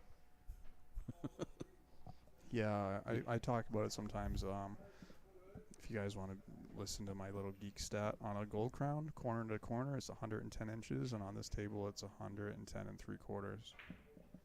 So that's how much more shelf depth there is. From shelf to shelf? Yep. Okay. Yeah. So 3/8 on each side? Yep. And the Gabriel actually is a whole whole extra inch, but the pockets are a little bit wider. Mm. Yeah. I played on the Gabriel twice in a row. I like that table. Felt good. Plays good. I mean, I didn't shoot great, but the table did. He's like, the table was great. I don't know about me. Meh. No, I'm really proud of how I'm doing today. This is the Oh yeah, farthest I've gone in one of absolutely, these. man, killing it. And Guaranteed $1,000 and auction. Calcutta and Yeah. the auction. What's the auction payout for a third? I forget, but it's probably like 400 or something like that. There you go. They're all right in that range. Yeah, twice my money back. Yep, you can't go wrong. And I paid up 4th just because last time I didn't, and then I feel like 4th place played well enough to earn it. I think if it was 16 guys and the entry fee was $100, maybe I would go really top heavy. But when people get their entry fee back and it's $50, they're like whatever. But when they get it back and it's 500, it's like okay. In this case, 4th place gets 7 with the auction, right? Yeah, so $700. a lot of the guys did buy themselves for 200. So, but it's basically a saver. I bought myself for 100 because nobody wanted to buy me. Nobody loves me. I thought you split. After I bought myself for 100, I was talking to the owner of Strokers, Jeff, and I said, Shout out to Jeff. Yeah, shout out to Jeff. I'm repping Strokers today. Like this is where I play my APA leagues and stuff. And I was mentioning to him that I was in the tournament today and that I got myself in the auction. He's like, I would buy you in an auction. And hey, $50, we'll split it. Just to kind of, And I was lucky enough to double his money. It was a good investment for him. Guaranteed at least 200 in the auction. So. Yeah, that's awesome. Yeah. Yeah, you I'm had pretty a sure pretty it's my good best little showing. Yeah, I think that all around, including you've been really active in the auctions in the past, Mm-hmm. and I think this is you earned the victory, and obviously if you guys don't know, Matt's a big supporter of pool in general and a lot of my events. So yeah, I'm happy when the guys that support get the jelly. 2 inches farther, that would have been a beautiful defense. If that had gone just a little bit further off the rail. I think Tony can tie it up here. Yeah, I really do. This the is runouts there. If you can, the 4 to the 5 is the only issue. If you can make that shot. Oh, see, he left himself tough on the 4. If he can kick he's actually perfect. at this 4. He's actually perfect. Oh, is that the 3? Yeah, you got to make sure you're looking over here. That's the 5 ball. Oh wow, I'm kind of surprised he missed that. Me too. A little surprised. So Oh, Walter so needs to eat the this purple up. one's what, the 7? The purple one One on the bottom rail behind the 9. behind the 9 right here. Yeah. That's a gray 6 ball. Oh, it looks purple to me. Really? Yeah. Crazy. I guess I can see that. I can see that. Yeah. That's It's I, gray, I was though. thinking he was trying to set up on that ball. So I wonder if he's gonna be able to get enough sauce on this. Yeah, he was trying to go inside, and I think he might have gone a little too hard. Yeah, I think he was trying to go around that, but he put too much topspin, and then the ball bends. I mean, it bends before he can it pop goes. that into the side, come a little bit off the rail, and have a decent shot on that 9 ball. You know, even put a little bit of right spin and kick it over towards the left pocket, the left center pocket. It's definitely a challenging cut. Oh, Yeah. Oh, wait, Michael in. Oh, Well, it's a pretty good leave. yeah, it's close to the pocket.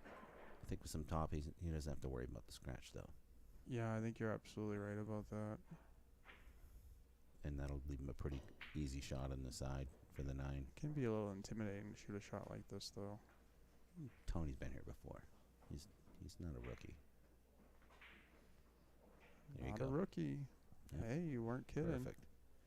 You were not kidding. I don't know Walter, but I know Tony, and Oh, this is gonna be a battle. oh yeah, I'm looking forward to This it. is gonna be a battle. Ties it up Gets it 3-3. done.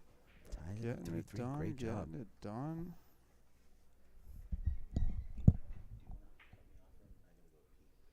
Yeah. All right. So Matt's gonna leave us for now. Thanks for tuning in, Matt. If my match isn't coming up, I'll come back and I'll Yeah. keep chatting. It's better than sitting there doing nothing. So All right. We'll catch you later. Thanks and for having Mike will me. be I back appreciate soon. it. Of course.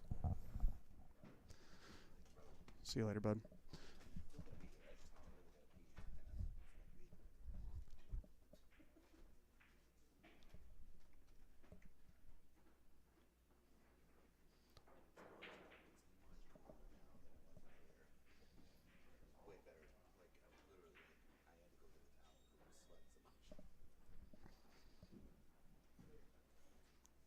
All right, let's check out this break. Wow, so you could tell there that he hit that way too thin. Came way across the 1 and scratched. All right, so great opportunity for Walter to take a small lead. Looked like he might have run away with it, but we really haven't seen that too much. Only the Ricardo and Mike match from just a moment ago. But for whatever reason, Ricardo just didn't seem like his normal self. He seemed super complacent. It was kind of hard to explain.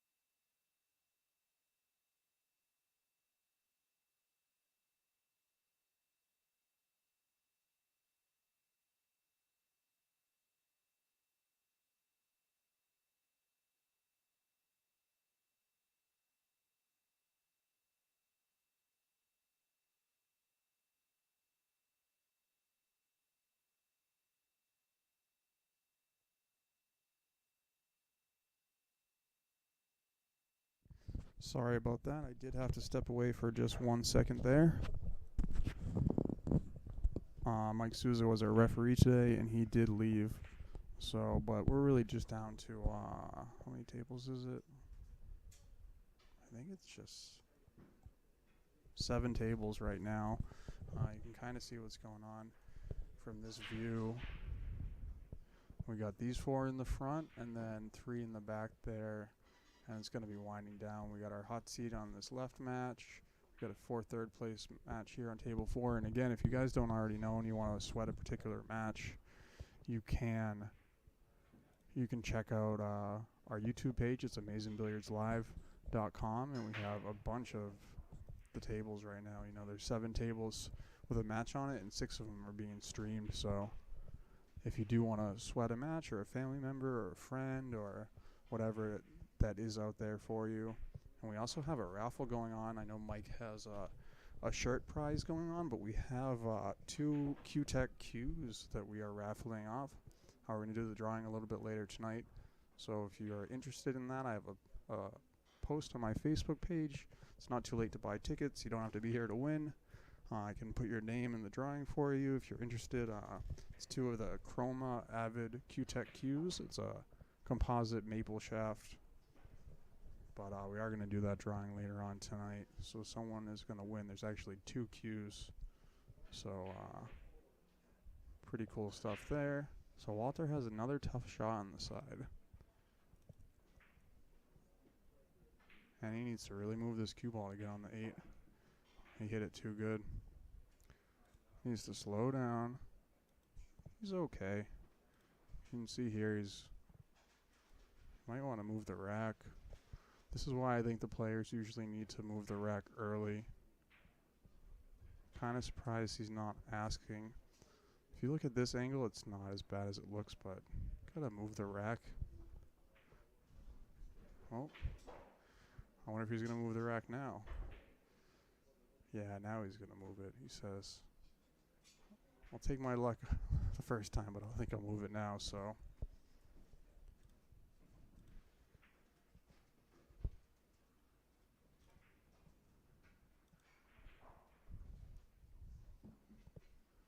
To take the lead. Wow, wiggled its way in there. Where's the cue ball going? It's fine, it's fine. A little drama there.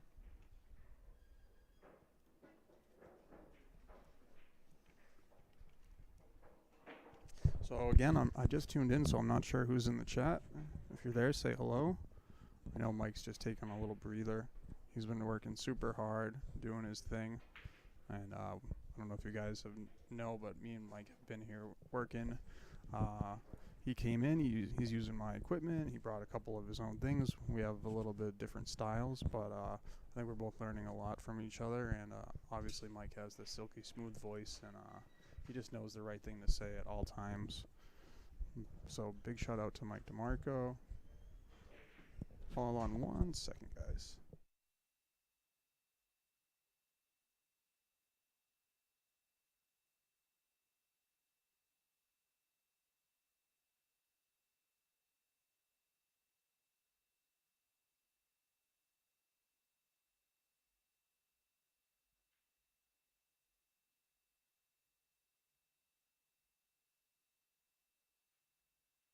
Sorry, I just had to check in with the player there about something.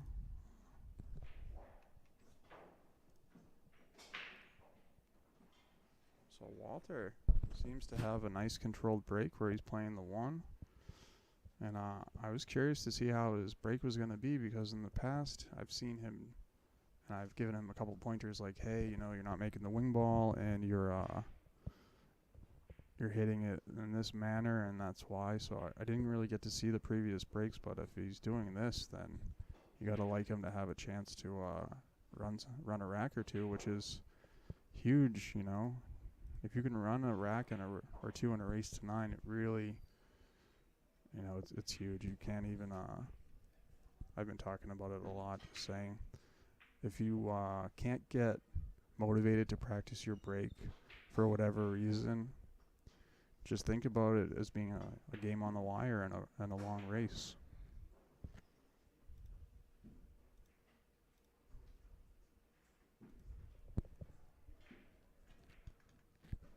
So he's going all out safety here. And you can see the rack coming into play there. I think it actually helped Tony quite a bit. And I wouldn't go as far as to make it a rule, but I just don't understand why the players don't move it right away. I mean, I know when I'm playing guys, I move it all the time. I know there are certain guys who don't, and other guys who move it right away, you know. So Walter was really reaching there. Wow. He's the master of these multi-rail shots. I don't know if you had seen his hill match, the first match of the day, where he made a crazy 8-ball, 3 rails, and got Jin perfect on the 9 against Joey Muse.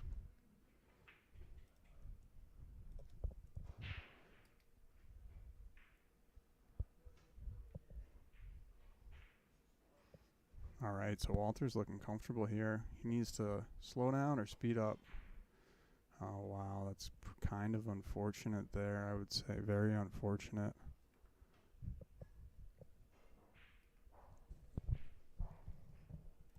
You can see his face here. He's definitely a little bit upset. Upset with that situation. And here we have a good look at what he's looking at. Frozen, potentially. I can't actually tell if he is frozen or not. That does look like it may be from here.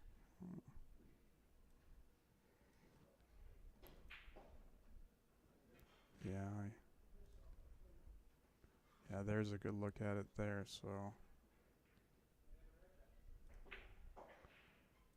Where's the cue ball gonna end up? He needs it to slow down. So this is still a tricky shot. I like just letting the cue ball run, trying to play tight to right where we put that piece of chalk. If you can get the cue ball to hit there with a little outside English, and then he comes down for the side, is probably a good shot from there. So he just decided to roll it, and I think if you guys have been watching, when you roll the balls on this table, I mean, it basically just ends up in a situation where you have, these zoom-in shots that we've been doing where, just look how deep it is. When it's rolling slowly, it doesn't have the power to overcome the shelf depth. Walter's, what is he, a 580 or something? I'm not sure off the top of my head, but he's right in that range.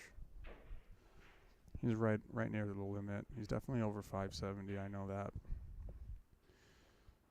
So, overhit it, underhit it. I see a lot of the guys playing position when they really just need to let the cue ball run a little bit further. And, don't try to hold it, just double down. So he's going for the hook here. He does get the hook pretty good there. So obviously Tony's gonna make this kick, but what's gonna happen after the kick is the real question.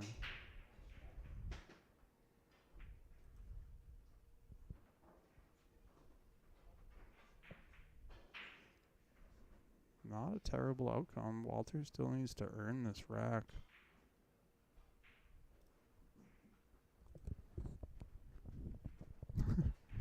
Mike, thanks for the play-by-play, bud. Michael August is just giving us the play-by-play of his break right now. It's okay. I won't start the match without you, buddy. Walter just said, yeah, I'll bury that, no problem. He's a little bit on the rail here. Tiffany Vong just walked in the building.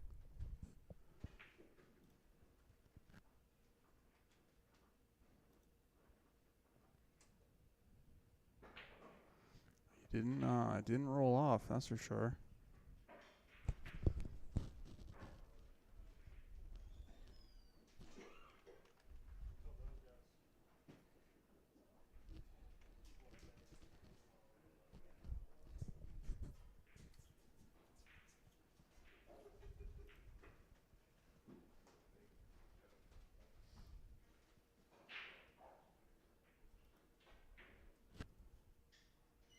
See Walter showing great etiquette.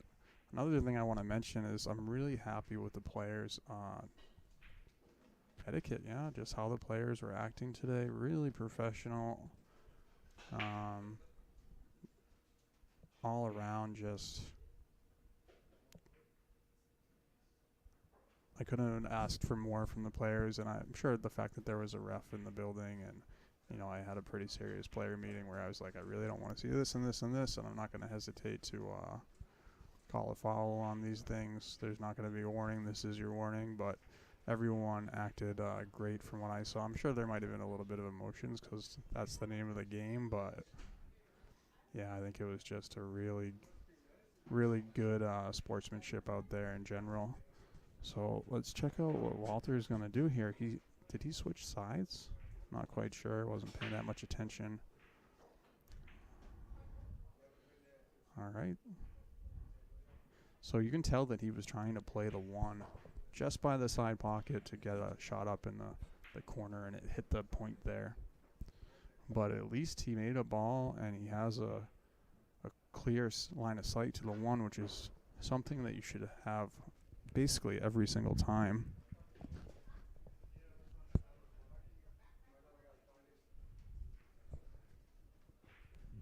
I can't wait till Mike comes back and I can tell him that I only lost 43% of the viewers.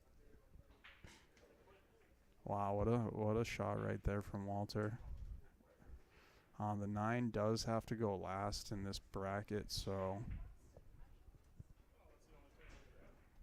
at least it kind of makes Walter be able to focus on the run out instead of trying to swing at the 9. Not sure. I guess he thought the bank was big with the 9 ball hanging. I'm sure the players are aware of the rules because, pretty deep into the event now, so that's definitely come up.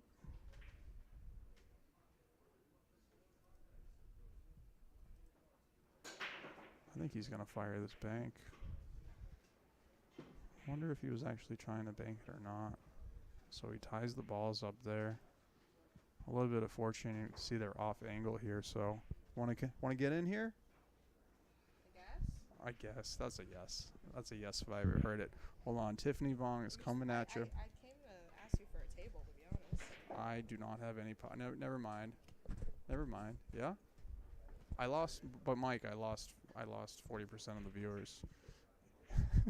I'm serious. I want to stay with you.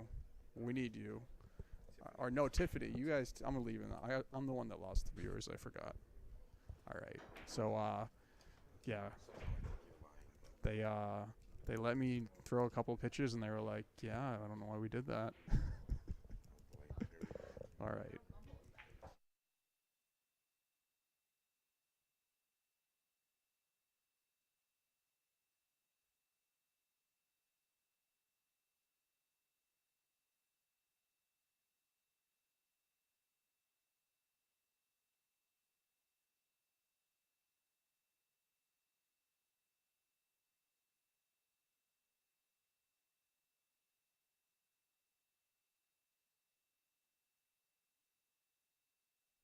All right, ladies and gents.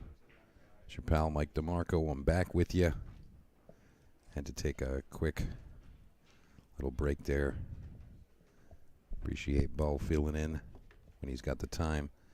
And we got a special guest that's going to join us in just a second. Miss Tiffany Vong. Hello. Hey, Tiffany. You came in all fresh and looking for a fight on a pool table? Is that right? I don't know if fighting is the right word. You wanna have a massacre. You want to massacre someone on a pool table. Sure. Yeah. Whatever you say, you're always right. You're never wrong. So what do you think about this match here? Do you know both of these players here, Walter Palomino and Tony Rosano? I feel like you would know both of them. I know everybody, I but know. That's why I said that. I know Tony better than I know Walter. You know Tony better than you know Walter, but you do know Walter a little bit. A little bit. Walter's a very steady player. If I had to put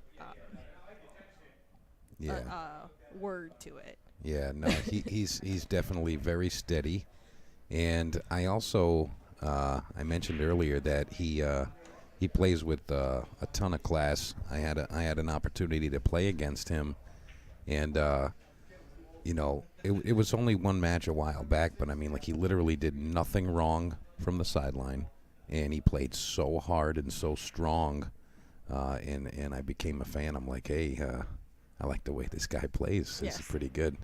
You can't say he's not a gentleman. No, not at all. Say he's not a gentleman. And Tony Rosano, we said that he's competed for quite some time. It looks like he's got a little bit more comfort on the table from when I stepped away And looks like he's got an opportunity to get within one here. Yep. Don't flinch. Yeah, this is a tester on this table for sure. All of the shots are. Is he putting inside? It looks like he is. Oh, and that's going to be a miss. Where is it going to end up? Maybe expected the inside to throw a little bit more. Yeah, I mean, he had kind of a funny stroke there, though. Little jumpy. That's the thing. You flinch on that shot, you tend to.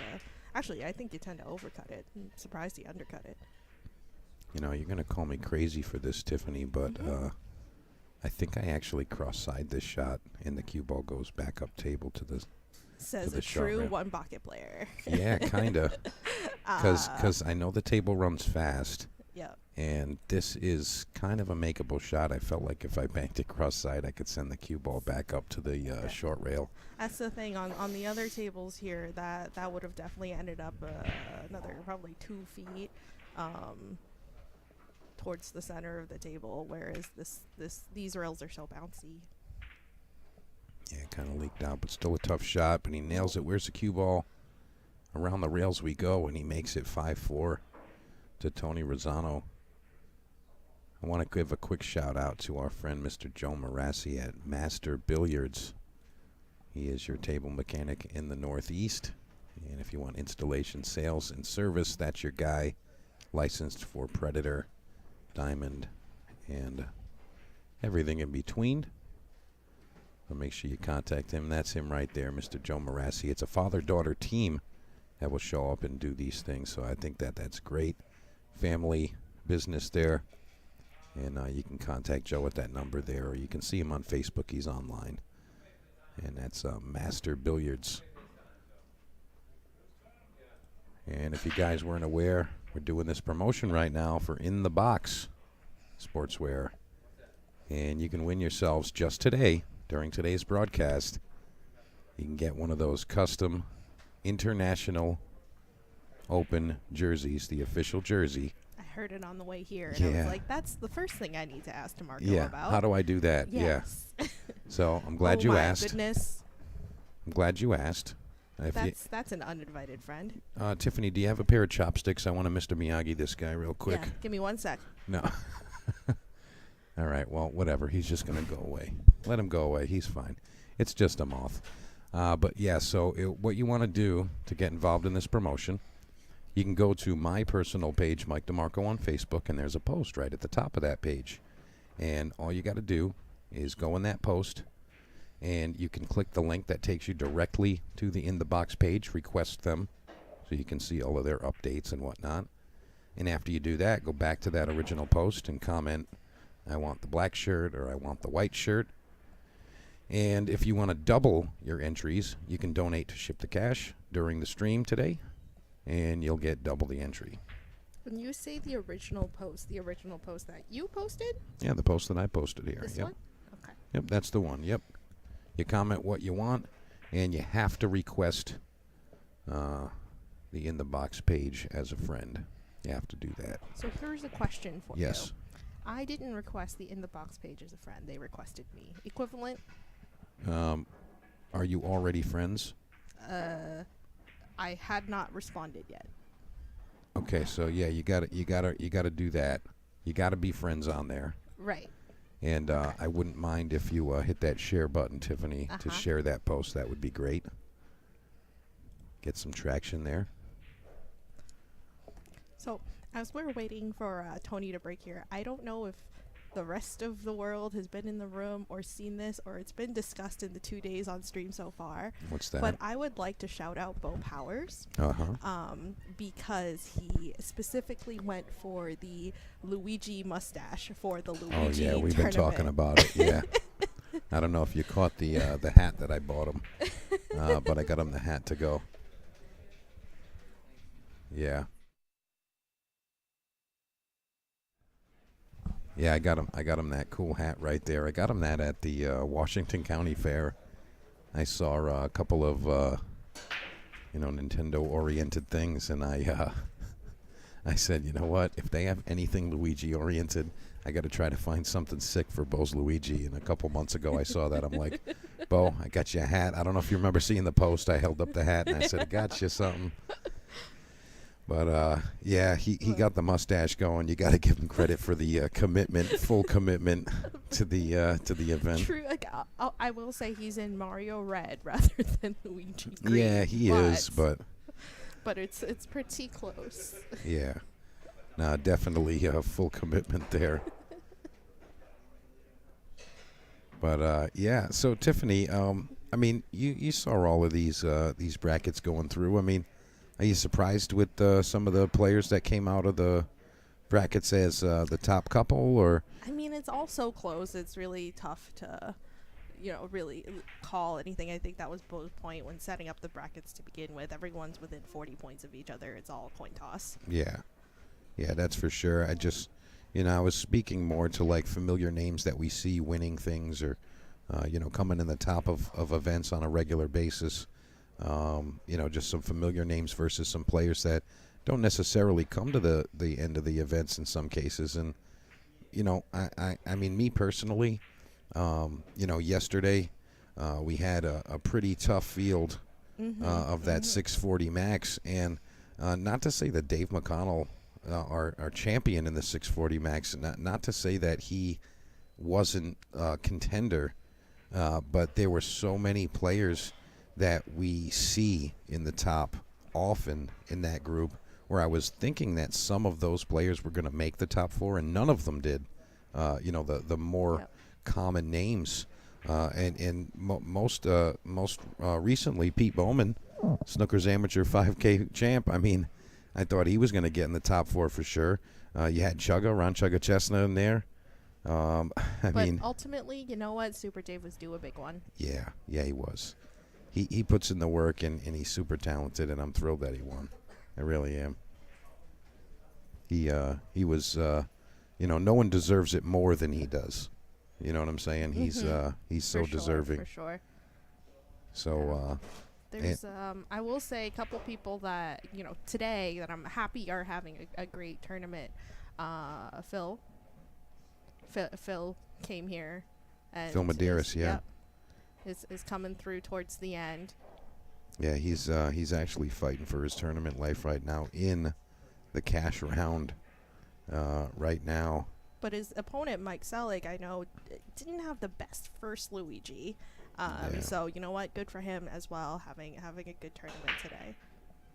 Yeah, no, there's 4 players currently in the 535 max. On the B side, there's 4 players, and we've got 2 left on the winner's side. That's James Stunkus playing Bill Gallagher, 4-1 to Bill Gallagher right now. Mike Selig and Phil Medeiros is 5-3. Mike Selig leading that one. And the hot seat has begun, and Bob Lucas is leading that one 7-2 in a race to 8. So it looks like Bob Lucas might be the undefeated guy in that group.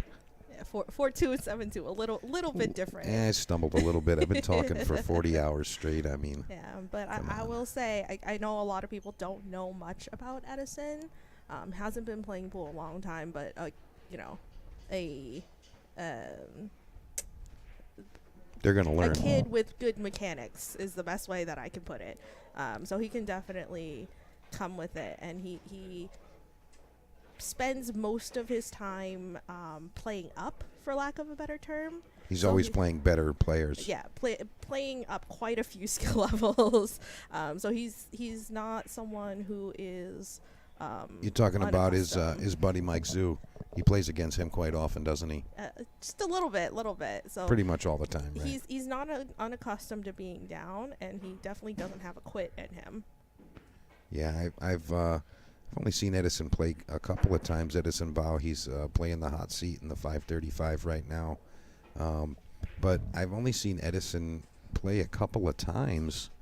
And from what I saw, he seemed pretty talented. He was shooting the balls in pretty cleanly. And, maybe he's just, a little wet behind the ears, and he just needs to get, some experience in events. But, yeah, I think he's a talented player. He can get the job done. Yeah. I mean, here he is, guaranteed third place, still playing in the hot seat match. I think he, like a lot of other young players, he's quite the shooter. I think his 9-ball strategy and safety game is where it's still a little green. So like if the table's open, you like him to get out, Oh, but yeah. but when it comes to like the let me make some decisions and try to outmove the guy, he's kind of like, I'm not sure what to do here. Put it this way, I've personally lost a few dollar signs to him running a 3-pack, so. Oh boy. Wow. But Edison has run a 3-pack, huh? no, I actually think it was only 2. I think Wow. he ran out and then Broken ran 2. All right. Well, I mean, even at that, that's pretty strong stuff for a player in that range. But when you're a young player and new, wow. Wow. Tight pocket. Oh my God. Oh my God. What a shot there. It's a good thing it's only 4 1/8, guys. Yeah, right. But I think that when you're a young player, you can definitely see things that are inconsistent. Like, hey, this guy plays amazing, and then they play terrible, and that's just what happens sometimes. Want to shout out Rick's Mobile RV Service and Repair, Mr. Rick Silva. If you're in the Rhode Island, Massachusetts, or Connecticut area, put that number in your phone. Have it on speed dial for your RV, motorhome, trailer, camper, whatever you got. That's the guy that you want on speed dial. They will travel to you. They've got professional tools and the knowledge to get you rolling. Don't forget, they travel to you. So what are you thinking here, Tiff? I thought it was a dry break, but the ball came back to the opposite side. Now, Tiffany, you're a pretty educated player. Like you understand the game pretty well. We were talking a lot this weekend about the Magic Rack templates. Mm-hmm. And, most of the players, I feel like they're not using them properly. Like, it's not about how they're setting them up. Some people were actually not using it right, like actually not racking properly. But I feel like most of the players should know how to just make the wing ball every time. Yep. And we didn't see that. What are your thoughts on that? Well, I think oof. That was bad. That's tough. So what do you think about the Magic Rack thing? I was listening to you and Bo discuss it a little bit. Bo just gave me a dirty look. Oh boy! Oh boy! A little bit, especially in consideration of the way the Rasan plays, but I mean, like for any table in general. any table, maybe just because like they're kind of like tough. smash breaking, yeah, like tough. and not really having a plan there, and it's like, what's not going on? contacting the one the way that they want to, with the speed, with how hard they're hitting, maybe a little bit more deflection than they're expecting. It is different balls than a lot of players are used to, especially players who don't play out of here. I gotta be honest, I don't know that. I don't know another room in New England that uses the Dynasphere balls as kind of their normal set. So the weight is just a hair different. Yeah, I mean, I feel like, like Bo had said, because, obviously he uses the Magic Rack quite often. Mm-hmm. He's a big fan, and they are a sponsor of the event, so shout out to the Magic Ball Rack. But, he said that, 9 out of 10 breaks, probably more, 90 out of 100, he's going to make the wing ball every time. It's like almost impossible to miss it. And I kind of feel the same way. Like if you give me a Magic Rack template and you let me break, probably just going to make the wing ball every time. And I feel like a lot of players just aren't taking advantage of that. If I had to guess, I really do think maybe people aren't realizing just the slight difference in the Dynasphere balls. It's, I think, a hair lighter. Someone might want to correct me on that. But with that weight difference, I think it deflects probably a little bit more to, the side that you're breaking towards with, inside. Yeah, but lack of a better term. One or two swings and you should have it down pat. Like you should just know how to cut the rack and make it. But it just seems like they're not trying to do that. The only other thing that I can think of is maybe a little too much focus of trying to make the one in the side, but I don't really see that either. No. It's really just smash and hope the rack stays open. Maybe I think players are expecting the wing ball a little too much and not actually. You still have to play for it at the end of the day, right? You still Yeah. have to contact the rack correctly. Oh, yeah. So Most maybe definitely. too much expectation that it's automatic, and kind of forgetting that they still need to hit the one ball, correctly. Yeah. Well, I have a tendency to do that as well, especially here with the Dynasphere balls. Is I end up cutting across the one by accident or hitting it a little just too square, for Gotcha. lack of a better term. yeah. Well, we can't all have Banks tournaments there, Tiff. Sorry, threw you under the bus there a little bit. I'm telling you, I haven't played in a long time. Yeah, that's what they all say. Yeah, I actually got grief for it the other day. Not that I was playing banks. I was playing 9-ball, but I got yelled at for not banking a ball when I cut it in. I'm like, but I cut it in. Yeah. No, that's good stuff. Tim Machado in the chat there is referencing what I said yesterday about Inside English, and yeah, I mean that's something that I like to use Inside, but only in certain conditions and certain situations. But I believe I referenced John Schmidt saying this. Tiffany, you probably have heard him say it. He's posted it and said it a million times. But John Schmidt, Mr. 626, one of the best ball pocketers and ball runners in the world. And he says, just don't do it. Just don't use Inside English. He's like, yeah, at all costs, do not use it. There's another way. Find a way around it. He's like, it's just a bad thing. So I think Tony tried a little too hard to hold the cue ball there for the 8 and forgot the pot. yeah. I talked about my recent visit at Sandcastle Billiards, and I got to get up close and personal with all the world's top talent, and they do not roll balls softly. They don't try to hold the ball, and every time that they did that, they missed. Like Right. those were the shots that they were missing. Yep. I watched a particular shot I can remember from Robbie Capito, and we're sitting there talking about what his options were, and he had a shot where he could have hit it kind of soft and tried to hold it, and instead he opted to forcefully strike the ball to confidently pocket it, and he sent his cue ball violently 5 rails, and that was the better choice from a professional level player. Yeah. I'm not going to attempt to miss this shot to try to get an easy position. I'm going to guarantee I'm making the ball. And he ended up getting position 5 rails instead of just playing a simple, soft type of hit or try to, manipulate the ball to hold it. And that worked in his favor. He ended up winning the game. But, that's something that I think, amateur players can look at. From the professional side of things. Go watch professional matches. You tell me how many times they slow roll a ball. Tell me how many times they do that. They don't do it. Friendly bump there, although I think he would have still had position in the side. Yeah, in the words of our friend Jared D'Amalio, one of the first things he ever said to me, why roll the ball when you can play 5 rails for position? That's pretty good. Jared, if you're out there, why aren't you here, dude?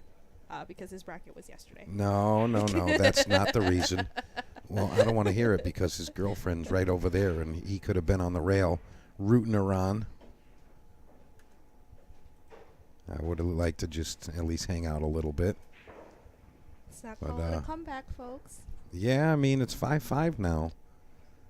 I said this earlier a couple of times, but I think this match was always going to be dependent on Tony Rosano finding comfort or Walter just kind of staying comfortable. Yep. That was the difference.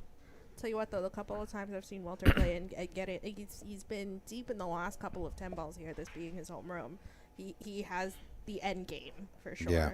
He definitely just comes out with the grind towards the end, very patient, won't really go for too many wild decisions when the table isn't looking perfect. I noticed I'm going to look at the chart here to see which match it was. Where is he here? I saw that Walter Palomino in one of his previous matches. And so well? Yeah, it was so well. It was so well.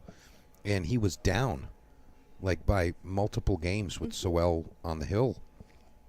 And he just found a way to get the job done. I think he was down, like, 7-5 at one point and going to 9, and he ended up winning 9-8. And that speaks to what you're saying here about Walter's endgame. Hey, it's like I know something about something. You know, I know. But Tony Rosano in a funny situation here. Jacked up with the 9 ball there. Not a ton of options. He went for a 3-ball combination.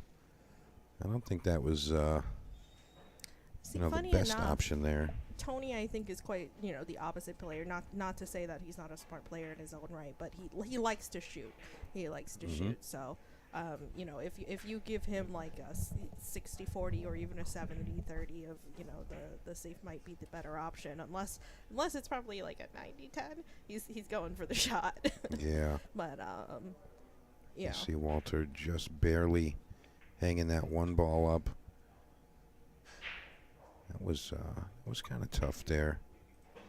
You can see just how close that 1 ball was to falling. It's in there. It's It's in there. it's so deep in there. I think that if someone sneezed, it might fall. Wow, that was a good He shot. went the other way. Okay. That was a good shot. With not a ton of ball, coming out of the pocket there, that was tough. But you can see the line right down the rail there. Wow, what a nice shot that was. You got to be super accurate to play that ball right by the 7, and with that tiny pocket to shoot it into. Bo mentioned that this was the same specs as a previous Moscone Cup. You probably know which year it was when they played on the Rasson. I think this is the Ox. Fun fact, I don't. You don't know? I don't. We got her, folks. We got her with one. Andrew Downs in the chat says, Walter is always a very solid competitor, always nipping at your heels. Yeah, that's it. Like I said, I only played the guy one time, but I mean, he just never gave up at all, ever. Always came real hard at it, and this is definitely showing what Tony Rosano's got to do to be able to be in that place. Got a ball flying off the table over there. Airborne. All right, what the heck was that? I'm not sure, but I did just see Tom Hood and Jay shaking hands. So. Tom Hood and Jay Alliomer. Oh, you know what that was? That was Jay Alliomer winning over Tom Hood. Yeah. Not sure, because I only saw the 9-ball left on the table, so I'm not quite sure what Tom was left with to have to attempt something flying off the table. Yeah, maybe it was like Jay's on the hill and Tom was in a really rough, safe position, and he kind of just had to whack it and hope for something good to happen. Must have been hooked on a corner. Yeah. It was a little straight on that 5-ball, so a little tougher of a shot on the 6 here, but 7's hanging. Yeah, this is really the match here, or the rack here at least, just This maintaining control here. Oh, he didn't want to hit into that 7. Little harder to get on the 8 now. Yeah, I think he can still do this. I don't know if he's going to elect to go with the back cut or to come across the face of the table and go to the top left there. It's more of a direct angle that way, and he can kind of keep the cue ball still. Yeah. But I think the pocket might play just a bit bigger if he goes with the back cut. But I think with this angle, he goes with the back cut. Maybe another roll or two, he would go in the opposite corner. I feel like he wants to just jack up and fire it in, like just spear That's it. what I would do. I hate the back cut. I hate the back cut with the burning passion, but Yeah, he's going to go with the back cut, it looks like. I think the pocket plays just a bit bigger that way, just from the direction that it's headed. But I think Walter probably prefers the back cut as well, because if he overcuts it, it ends up on the end rail, so it's a good two-way. Agreed with that. Let's see if he can execute here. Tough shot. Would you like to come back in now? I mean, he hit that so well, and he hung it. So much for my two-way. Yeah, well, I'll tell you what, though. I feel like he hit that really, really well. Yep. Tony's got to play a good positional shot here, though. I mean, he can just clip off the side of it and come down the table, but he might rail first here. No, he went with just the one rail here. That was a smart way to play it.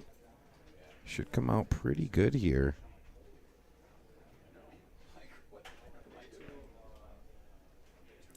Tony's probably pretty happy to be back at the table at all after the mistake on the 3. Yeah. Well, off the rail, get off the rail. Yeah, Bo mentioned, you know, the pitch of the rails here is a lot tougher than your standard table. And it doesn't offer a lot of the cue ball to be able to contact it there. So this is... I wouldn't know. Bo never lets me play on the Rasan. oh, boy. Yeah, that was a tough one there. That was a tough one there. So Walter going to get what some would consider a gimme. But he's going to have to take it here. I mean, this is not a simple just roll in there, but he's just going to flip it in there. I do expect him to pocket this no problem. There it is. Nice shot from Walter Palomino. Ties it up 6 games apiece. And here we go. Yeah, Andy Downs, I totally agree with you. The facings like to reject the ball. Totally. Like you actually got to see that specifically with the 1 ball and the 7 ball that Walter shot and missed. He hit it in a way where I felt like it should fall, and you could see it kind of reject the ball and come back just a bit. But hey, you got to hit him better. Hey, Tom Hood, nice run on the event today. I think I parked behind you. He says he ran out of gas. So Tom Hood, good run today. One more round would have gotten him to the final 4 there. But hey, you know, lots of good players. See you, Tom. Nice to see you. Tom Hood checking out there. Don't forget what's up for grabs here, folks. 4K first place in all divisions. 2,200 for second. Third is 1,000. And fourth is 500 back in your pocket. All right, so Walter looks like he's got something to shoot at here. It's going to be hard to get on that too, though. There's a little congestion in the way. Yeah, I think you got to kind of just draw the cue ball behind the 5, and I think you'd arrive at a good spot there. I do believe that that's available. I think that's what he's going to play here. I mean, it is an open shot here. Yeah, that was the way that I would have played it. He didn't make the ball, and he might end up getting safe here. I think he's looking at just a little stop shot there, but the 2 ball looks like it might be in the way. Maybe he can hit it. He's cueing like he can. Oh, yeah, he got him right on the back of that 8 ball. That's the shot you want to play in that position. That is what we call prison. Well, he's got 2 1-rail kicks available. If the 1 ball had made it to the top cushion, that would have been devastating, but comes a little short there.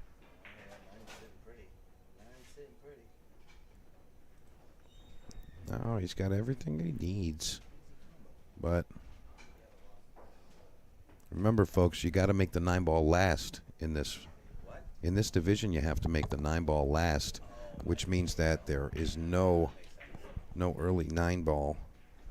We had our buddy Matt Krause on the sidelines over here suggesting to play the combination, but it wouldn't do him any good. Wouldn't be a W. Sorry. So Tony Rosano trying to get back in the lead.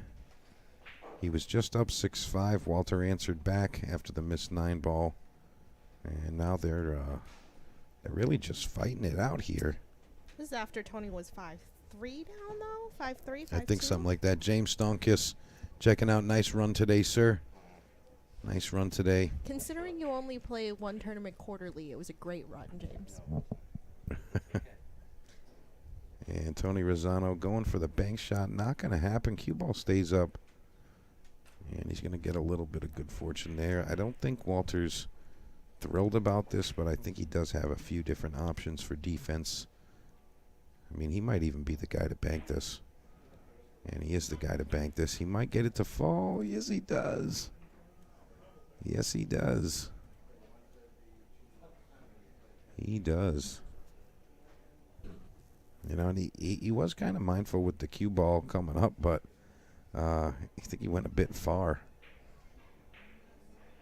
I mean, these are like super tough, you know, just distance-wise. And he just fires it in. What a great shot that was. Super accurate. Not a lot of movement. Walter can pull out the stroke when he needs it. Oh, yes, he can. Big stroke that comes out. Yes, he can. It's funny because it usually shoots somewhere in between 20% and 50% for most shots, and then all of a sudden he pulls out a 95%. Yeah. No, I get that. And you saw it right there. I mean, he had close proximity on that 6 ball, and he didn't get it to happen, you know, tried to manipulate the ball just a bit. I really love the view going right down the line there with the tables. Really love seeing those views. Pretty cool stuff. I'm a little surprised Tony opted to play safe there. Normal Tony usually fires at that and just comes back down for the 7. Yeah, but it's getting down to crunch time. It is getting down to there's, crunch time. There's actually a lot riding on this match. This could be you get nothing or you got a guaranteed 1,000. So he's not taking any chances. Quick update on the 535 bracket. Edison unfortunately staged a bit of a comeback, but ended up missing a few 9 balls, and Bob Lucas has now won the hot seat and sitting pretty. Bob Lucas undefeated in our 535 max.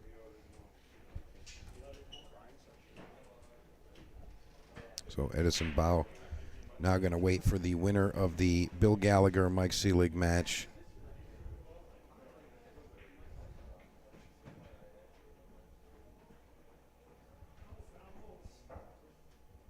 Meanwhile, Tony Rosano is trying to find his way over this 8 ball. Makes contact there. Any fortune? No, not for Tony. But Walter's got a nice opportunity here. This is a little tricky. And he's going to attempt it behind the back, but he says nope. Can't reach it. So he's going to go for that bridge and just make that happen.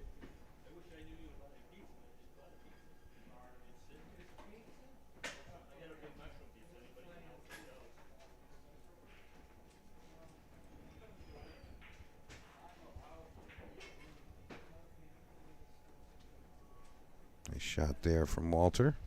Got a lot of cue action. Oh yeah. Even though he was quite straight on that shot. Thankfully, the Rasan with the bouncy rails definitely didn't hurt. No, that didn't. He did pretty well there. See, that's just the thing, G10. That's the whole point of the brackets. No one should really run away with it. All right, what do we got? G10 in the chat here says, didn't think this race would have been this close. I thought Walter would have stolen this set. I think what you're saying is, hey, Tony, you want to bet something? I can translate that for you, G10, and I think Tony will say, yeah, sure. These guys are very evenly matched. Yeah, tried to get a little too far with that cue ball there. I think he was dead set on playing the 9 inside, but really I think rolling it and not rolling it, playing it with a little bit more inside and going for the 9 in the corner would have been a good shot as well. I don't know if you noticed that, Mike. I think a lot of players, what I've noticed from spending the whole week watching too much pool, is that I feel like a lot of amateur players, they're kind of dead set on playing a ball in the closest pocket and kind of don't stop to look at the other options. Yeah, I mean, You always should just kind of take a walk around. Tony not looking like he Tony not looking like he believes it. He's like, what the heck just happened there? Look, he's absolutely bewildered. He had to play that shot with a good bit of inside, and maybe I think that's been ended up getting rejected. I mean, whatever Like it kicked was, off the that's rail a bit. yeah, that was not what he was hoping for, but it is what he got. So, 8-ball to the corner. He's going to try to spin up into the center. And he's going to have a slight back cut to the left middle. No, Steve Sutton, wrong person. Is that Tiffany Vong in that booth with you? Nope. Nope. It's Vivity Tong.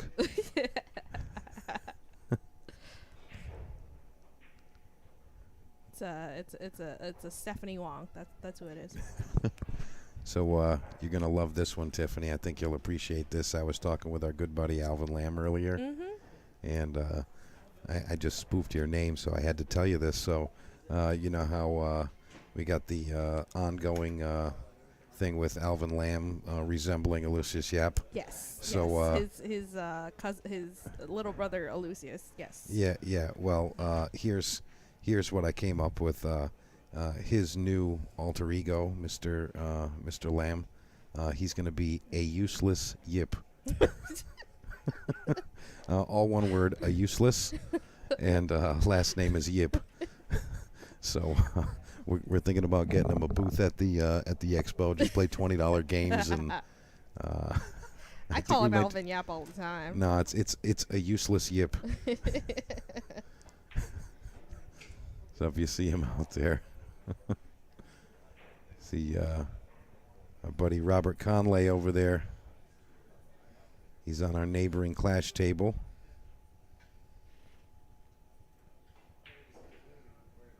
He's battling Jason Longo over there for a spot in the semifinals. That's a cash match right there. That's got to be such a tough match to lose right there, you know? I mean, you battle all freaking day. They started at 10:30 this morning, and you're in the round before you get anything. And the guy says, you know what, no. Pardon, isn't that third, fourth? You know what, yeah, you're right. That is third, fourth. I mean, in any case, that match right there, though, like the round before the cash and you lose, it's like, oh, my God. Well, so All day grind. Fourth payout? Oh, yes, it does. Oh, okay. I'm just saying in general, the round before the cash is like such a beat down. You lose the match before the cash, and you're like, oh no, 12 hours, and they're gonna give me a donut.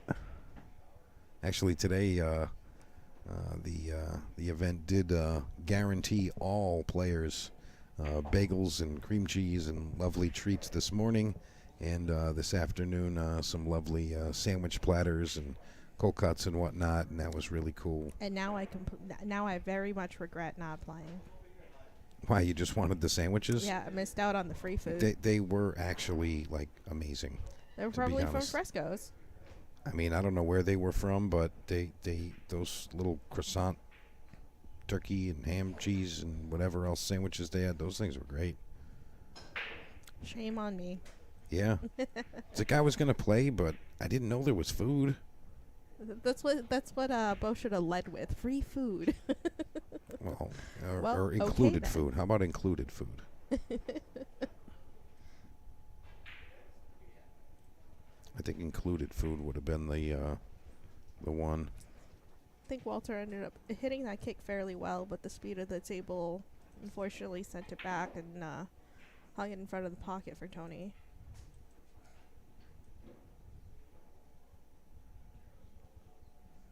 Well, that's kind of Michael, you're making me dizzy. well, I'm sorry. This is what I do. So if you don't like what I do, you ain't gotta do it. Tony is sliding that chalk out of his vision there. This is kind of brutal here, and to speak to what you said earlier, Tiffany, he does want to shoot here. He's not thinking any type of defense, and that was always going to be super tough.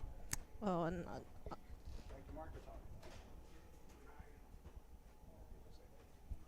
I didn't hear any of that, Bo. Yes, absolutely. Yes. Absolutely. And that's encouraged. I mean, if you're not going to show praise, just as long as it's not your opponent. As long as it's not your opponent. If your opponent starts clapping after you made a rack, it's okay to hit him with the butt of your cue. I'll be honest, I'm not entirely sure if Walter was playing safe 100% there or going for the cut and just overcut it. Nah, he was going more of a two-way, I think. No, I'm sorry, not a two-way. He was going, what do you call it?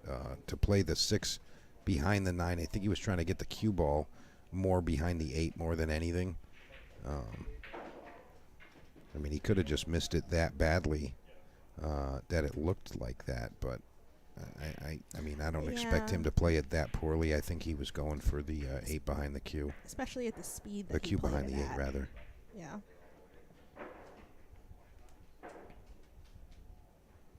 All right, Walter still with that little bit of a pep in his step, if you will. Nope. Rob Conley is on the hill.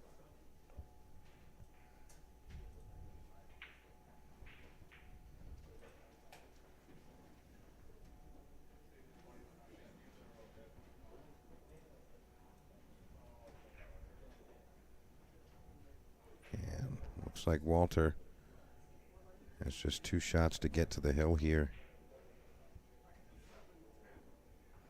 He says, slow down, ball, slow down.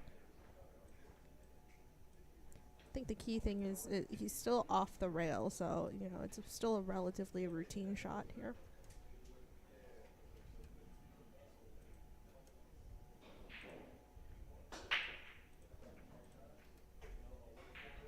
See him really bearing down here. Can he get to the hill?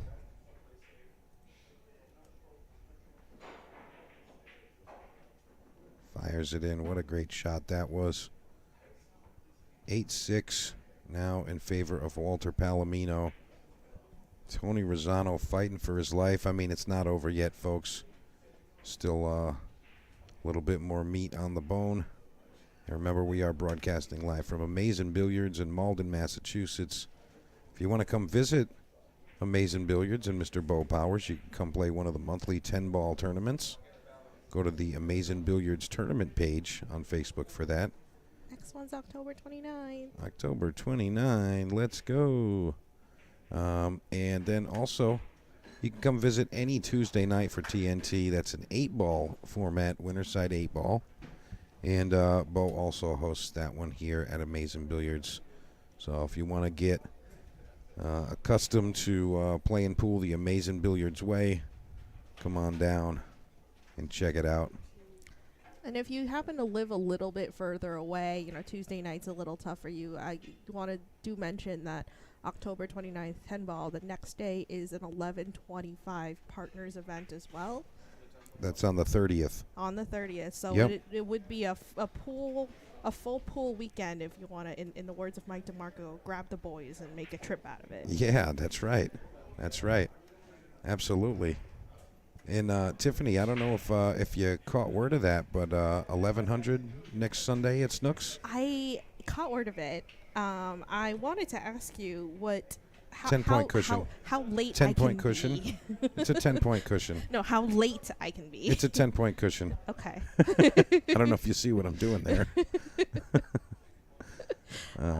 Why, you got a partner in mind already, or Well, did you already speak to somebody? Or? Yeah, my partner for the 1125 asked me to play in the 1100, logically speaking, because we do fit within the 1100 as well. But So I've got a few things going on in the morning, so yeah, I mean, a few non-pool things. Yeah, pool doesn't happen in the morning. I for say most morning, people, but I mean like noon. So yeah, so Well- I wasn't sure what your planned start time was.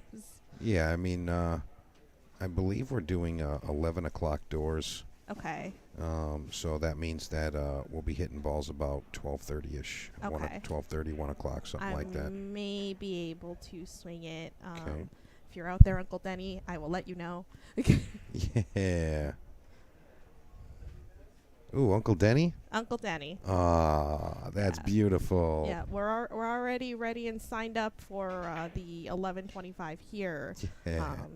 But you know that came up, but unfortunately there are a few family things going on, so I will see what I can swing. Yeah. No, that's a great team actually. I like that a lot.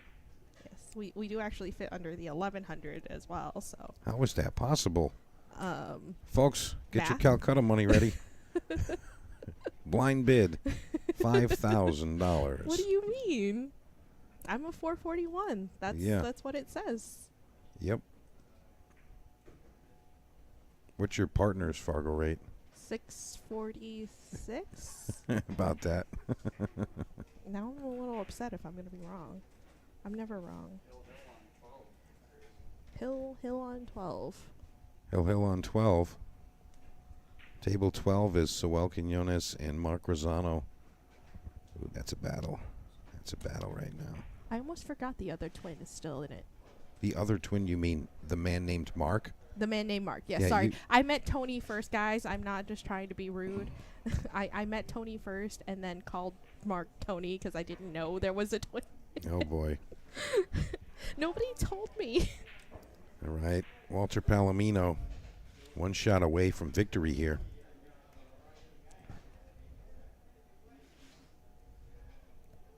And he's looking like he's going to get the job done. He looks very determined. I was wrong And and there now you I'm see. upset. 9-6 to Walter Palomino.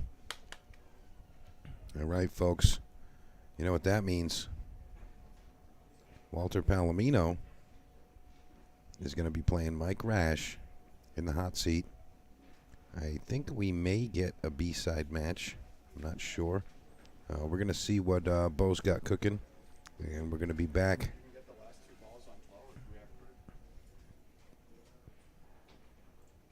Yeah, go ahead. What's my input?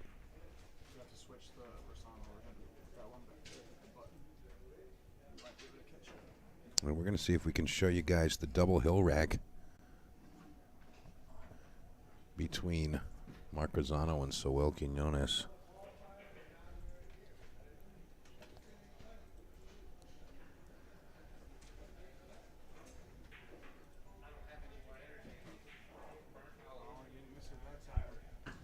Oh, no, he got it.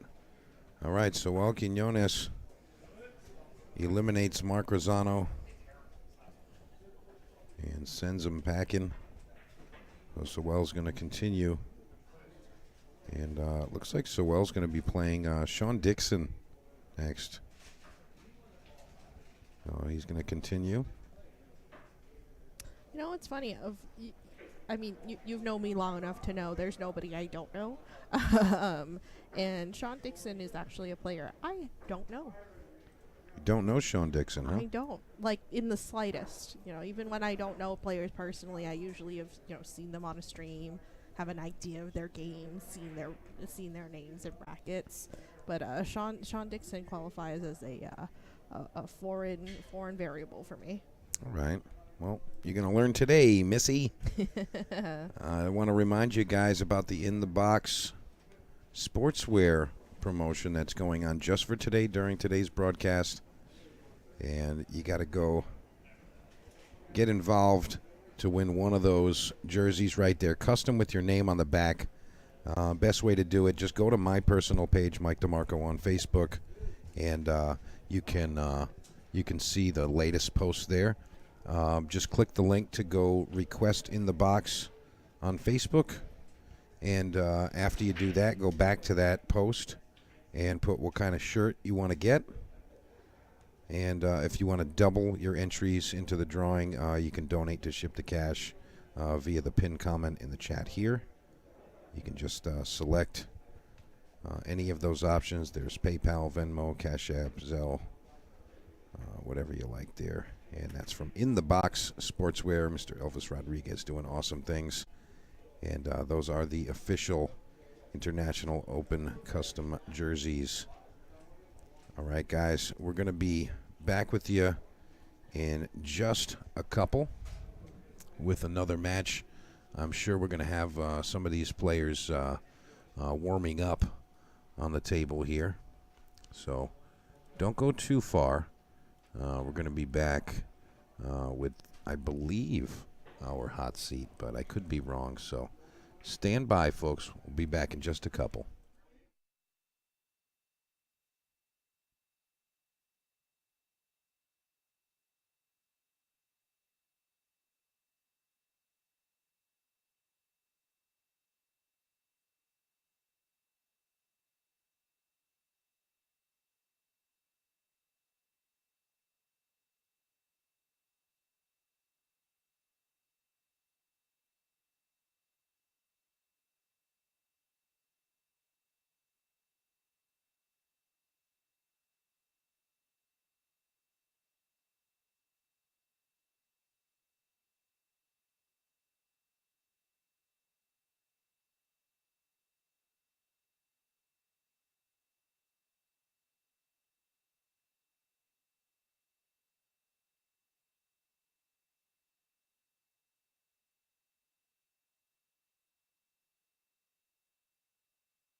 So hello everybody with the hot seat match here. It looks like they're underway, and Tiffany Vong is here.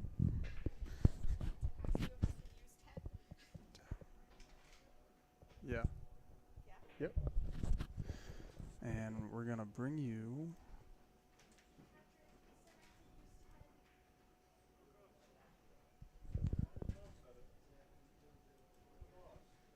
We're gonna bring stuff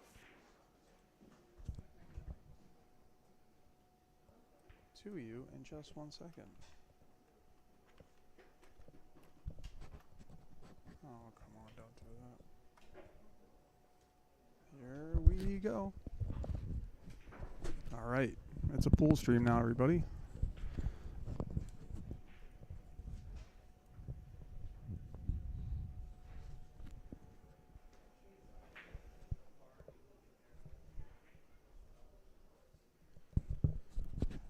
All right, so Walter seemed like he played pretty good in the last set. I didn't watch too much of it. Oh, hey, don't make too many now. He almost made one ball too many on that one. He's definitely really deep in that pocket. You can see he's proper hooked here. Very hooked.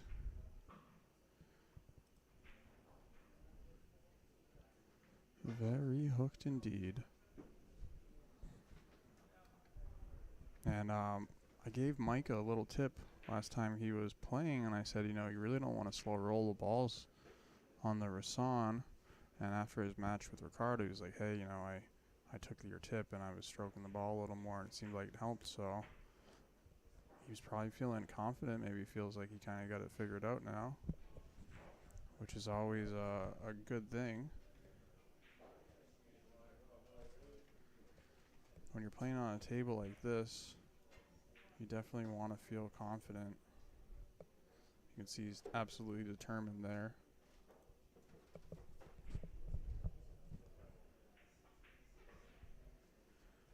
All right. So I think he's a touch awkward here.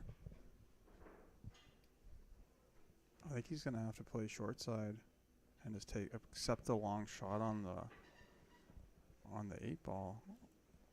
But if he gets a good position, he should be able to shoot a stop shot and be straight in on the 9. So yeah, he didn't want to accept what the table was giving him, is what I saw from that situation. And yeah, you just gotta take what the table gives you sometimes. That's a lesson that can be hard to learn. You know, Walter is gonna get fortunate. Pretty fortunate there, I would say.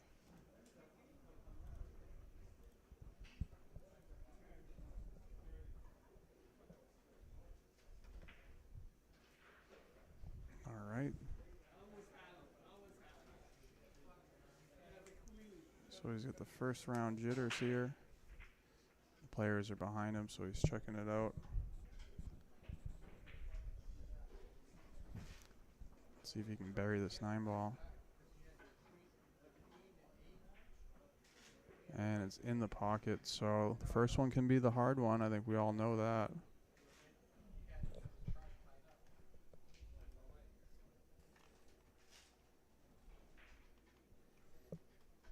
Rash seems to have, I don't know, it's kind of hard to read what he's thinking right now, but just the first game, you know. He sat for a while. You got to have a little bit of pressure off you at this point just because, you know, he's doubled his money at least. He didn't come out here for nothing. And, all right. Is that a little bit better? You can't hear me at all? Really? All right, so I guess I'm going to have to go really close to my mouth and eat the microphone or just turn it up super loud. Yeah, better? All right. Jose says, eat the mic. And I said, okay, I'm kind of hungry anyways. I think I'll eat the mic. Thanks for the tip, Jose. Good? All right, cool. Yeah. Now I can't breathe without you guys hearing me breathe, but that's all right. You'll know I'm alive. All right, so Walter seems like he does have a break that's working for him here. He's getting on the 9 ball, going to get out of his way. Again, if you guys don't know, the 9 ball early is not a win, so that's really not helping him.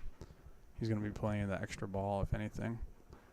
So I like thinning the 1, trying to put the 9 in, get it on the spot, and then hopefully you still have a shot on the 1 ball, something like that. That's not too bad. With the 2 ball there is not going to be a big punishment for missing a ball early.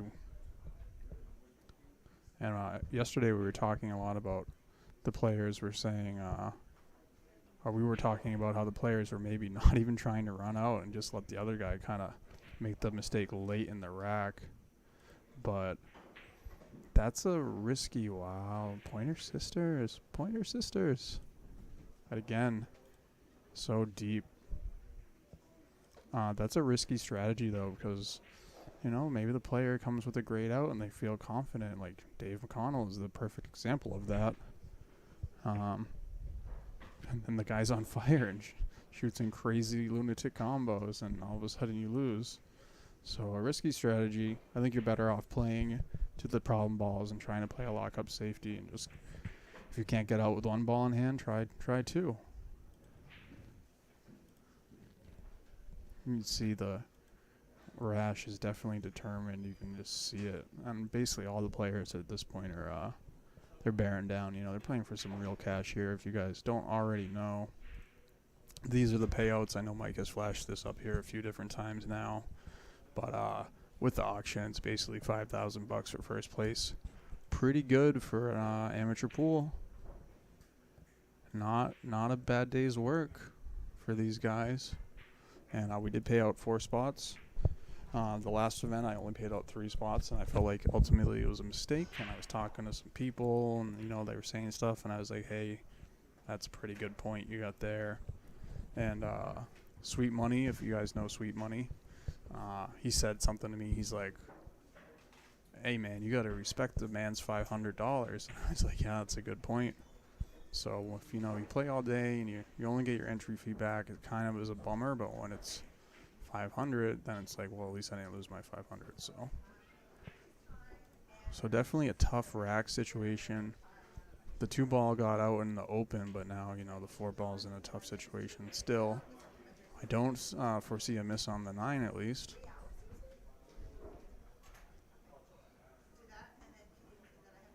And this is what we've seen all day from Rash. Patience. A lot of patience. I don't know if he can kick this in, but it looks like it might be dead. If he can get to the 1 ball, he might be able to get the 7 ball in.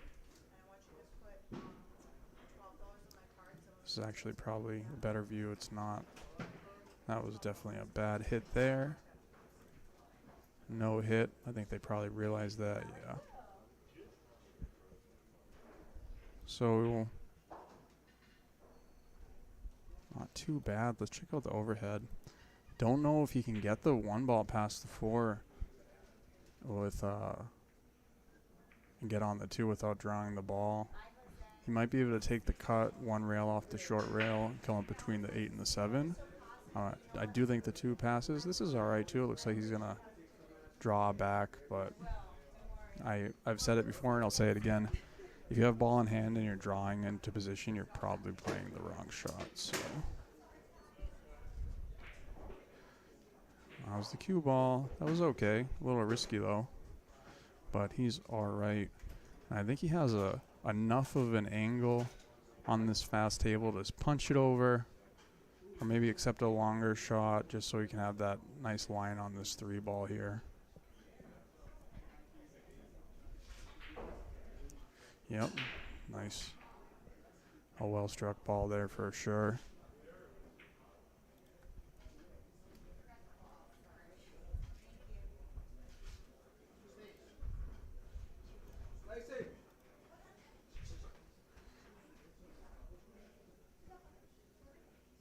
So a lot of undercutting, and he's going to leave Walter with the 4 ball kind of in his face. I wonder if he has, yeah. I think he should play safety here and try to get under the 6 and watch the speed of the 3 because he says, you know what, I'm just gonna spear it in. He goes, I'm not jacked up. And if the 4 is frozen, I think you guys all know this shot with the inside English. It might be frozen to the rail there. I do believe it is. And that's going to make this shot a lot easier. So maybe he knew that the ball was frozen and he said, hey, I'm going to get rewarded for making this 3 ball and to spin this in after. Nope, he went safety there. And a well-executed safety. He's going to get behind the 9. Not quite, but Mike's jacked up here on it, so that's going to be a tricky situation for him. You can see they are frozen here.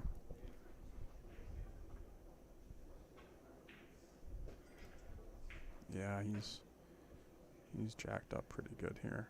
I think he needs to go to the rail. I don't know. He's trying to go by the... Oh, he just wanted to tie it up.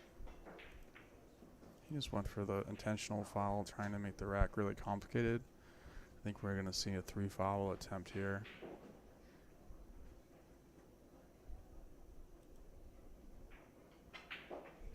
That's okay. But I think he's going to be able to get to the short rail and kick this pretty easily.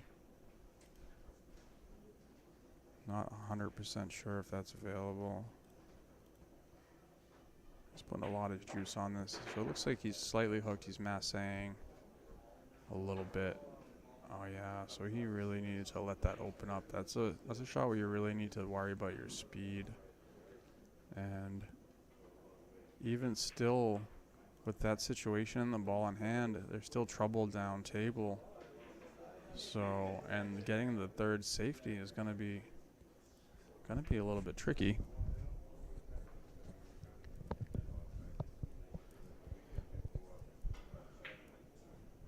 So I wonder what he's gonna do here. You know, with the 6 ball where it is, it's not a terrible idea maybe to shoot the 4 ball on the side and force follow to break up the 7 and 8, knowing that you're gonna have a pretty makeable shot on the 6 from anywhere. I don't hate that idea. You can see here he can line it up for the side and just force follow, and you saw that great stroke he has, so it's not like he's not gonna have the power to get there. Looks like he is trying to break it up, but with using the rails first. But I think my earpiece is working, and he heard my advice. Or maybe he's just gonna... Oh, he's going for the safety. That's what he's doing. Does he have enough spin on the cue ball? I don't think he got it. So on those shots I've mentioned before, you really want to use the 2nd rail. It makes the hook easier. If you ever play 3 cushion, they say it makes the ball bigger to use those extra rails. Alright, not a win, just so you guys know. Not a win. And I thought the other thing that he could have done was get a nice angle on the the 6 ball and come around 3 rails for the breakout. But like I said, if he could break out the 7 before he shoots the 6, knowing that the 6 is such an easy ball from almost anywhere on the table. But I think Mike's going to do what I just said and come at this with some pace.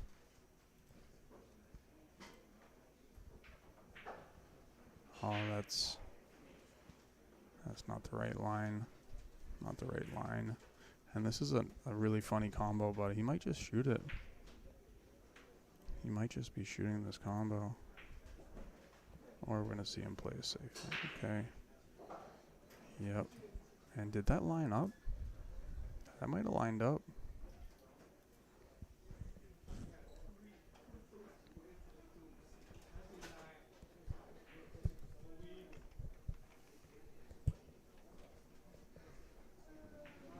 Wow, Walter's grabbing the bridge for this shot.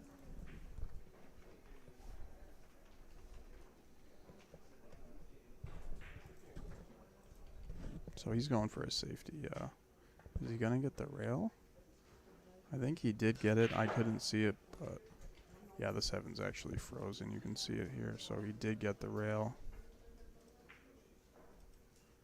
Now, I don't know if he called the ball frozen or... Oh, I would have to watch that again. Was that good? Yeah, I think it was fine.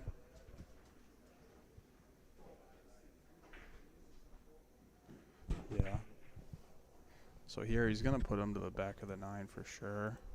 And again, not using that second rail on those safeties really makes the safety a lot more difficult. So when you're playing those, try to get the second rail, that way you can get right on the back of the ball. So he really just needs to make this shot.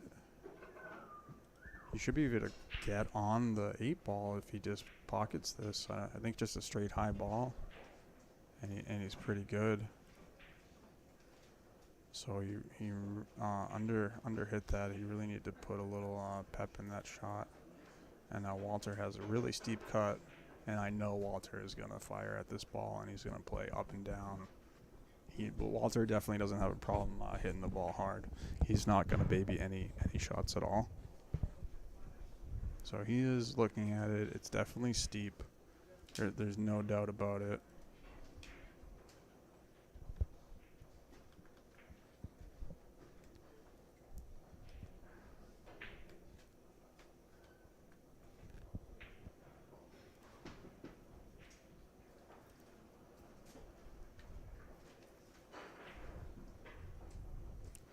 Wow, I'm stunned. I am stunned that was his choice. Maybe he decides that he doesn't love it there. I normally would have bet anything that Walter is firing there, especially it's early in the set. He's got a lead. I believe it's him. Oh, he's back. Oh, thank goodness, guys. I appreciate him. Yeah, Nate, I'm going to disagree. But yeah, we can agree to disagree there. And Mike's coming in, so here he comes.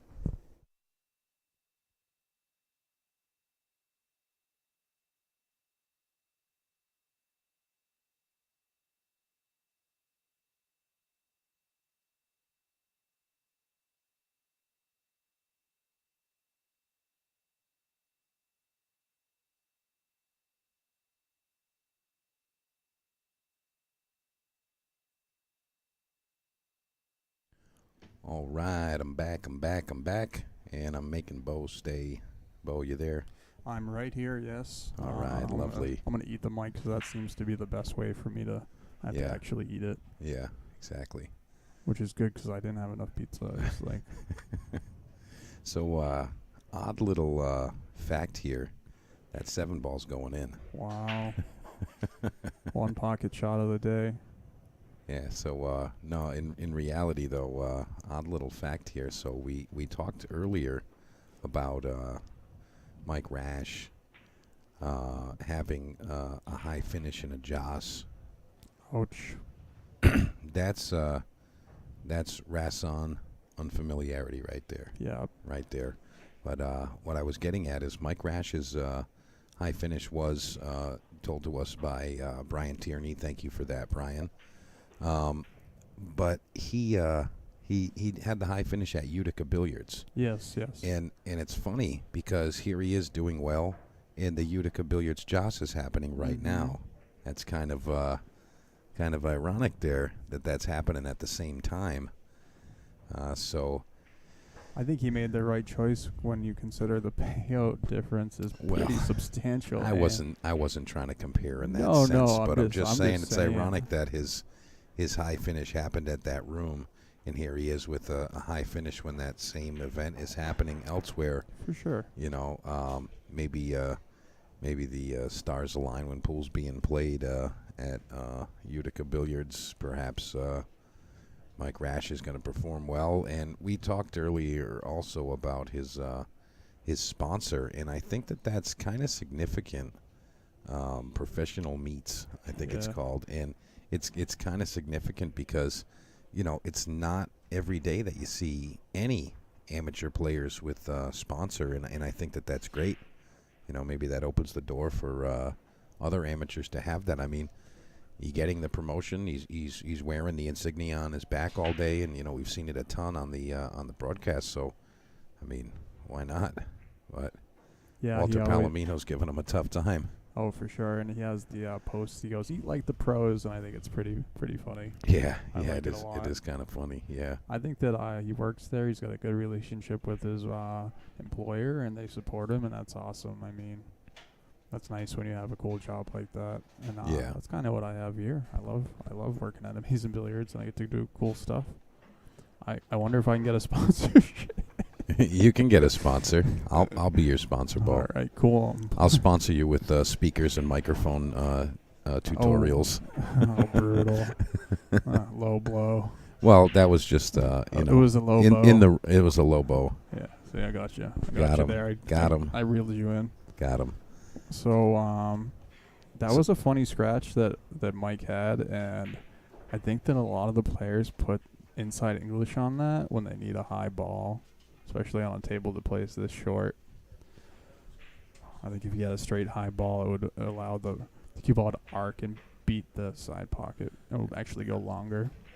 I got to be honest. I would probably in first instinct want to play that in the same way.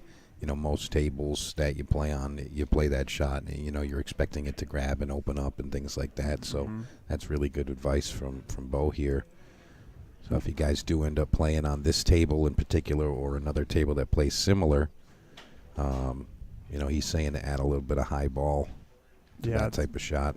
Like if you want to elaborate a little bit, give him some more insight into that. Yeah, say you're doing that like 3-rail, to the fifth diamond, kind of right past the side. Yep. Do that on a table that plays extremely short, and normally they say add running English to make it go long.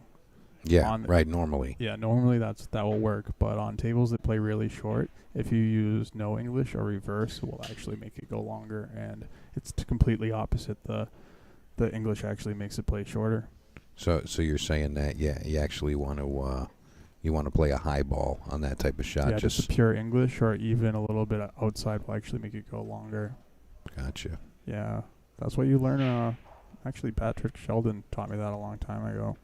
But Patrick Sheldon, the king of behind the desk at Amazing Billiards. Yeah, if you see a guy who doesn't smile and it's not me, it's Pat.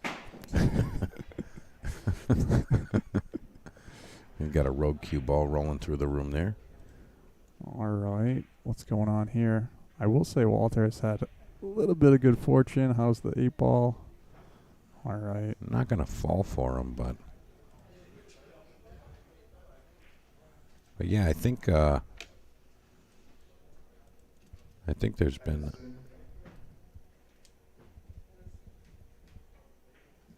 Sorry, I guess it's kind of awkward to do it when there's two people in the room. No, you're fine. Oh, watch it, yeah. Yeah, we'll put it right over here. Getting Bo comfy, talking on the microphone to the folks in the room at Amazing Billiards here. Oh yeah, I feel like it's my second mouth now. Is that a normal comment? I'm just not comfortable at all. It's like I have to. I'm comfortable with my second mouth. Oh man, I think I have to go do a duty here. Actually. You do? Yeah, I do. I have to do duties. All right. Well, Bo, come back and join us in a couple. I'll talk to the boys and the girls. All right, I'll be right. All right, Bo's checking out for a second. He's going to go do some stuff. And we're going to sweat Mike Rash and Walter Palomino. And, I'm actually kind of happy how the event went this weekend. I don't mean to sound surprised, but, I'm happy with the rate of play today. 3 separate events going on simultaneously. I know what goes into doing something like that. I've definitely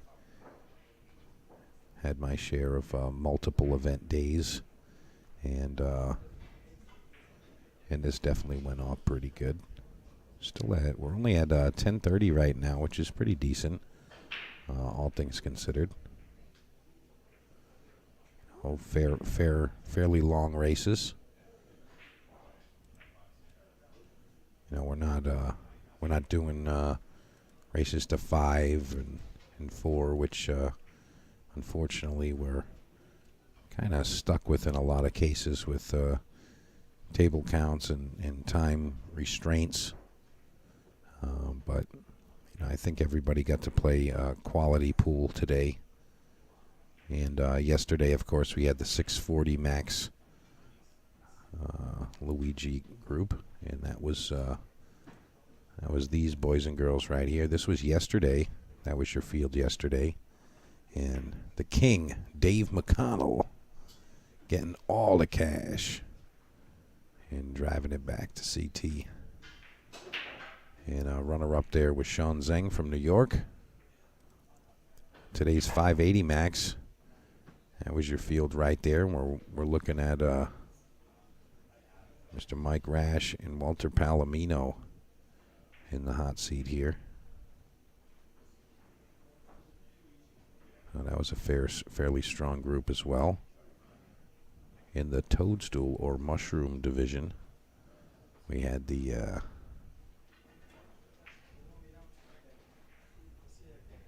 what do we got left there? We got Bob Lucas, undefeated, waiting for Edison Bow and Bill Gallagher.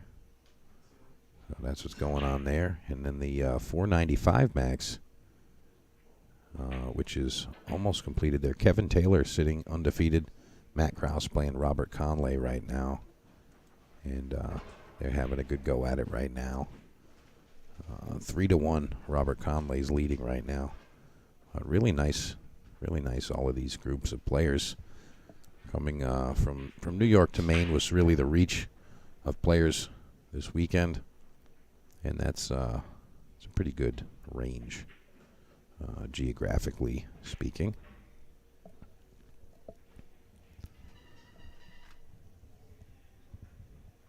Alex Bausch,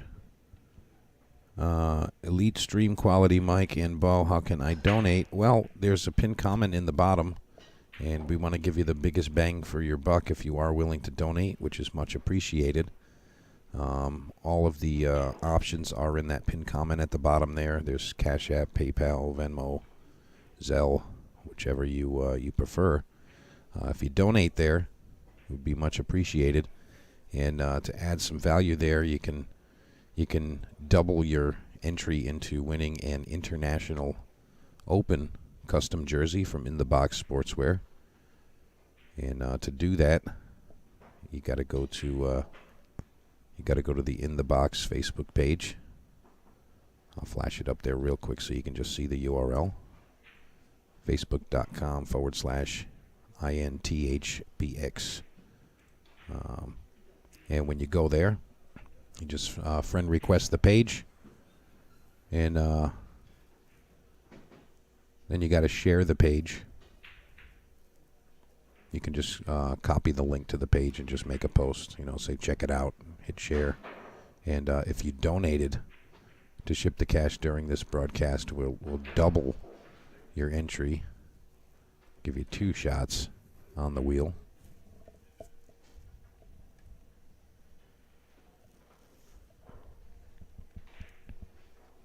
Yeah, there's some info there in the pinned comment. If you go to the pinned comment, it's actually the easiest way to do it. In the pinned comment, there's a link to post on my personal Facebook page and comment in the section there what color you want. And there's links, and it makes it really easy if you go to my personal Facebook page and just follow the instructions on that most recent post. It's going to give you an easy way to get into the drawing for that shirt. It's going to have your name on the back, and those are the official International Open jerseys. Some of the top talent in the world are represented or representing the In the Box Sportswear.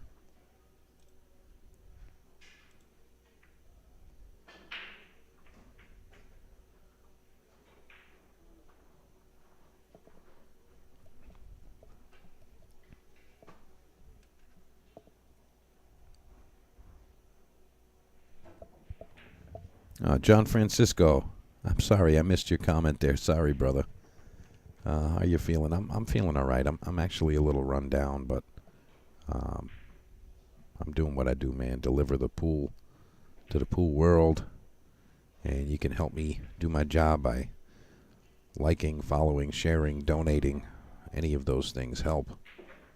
Just get the word out there and kind of compound the effort there.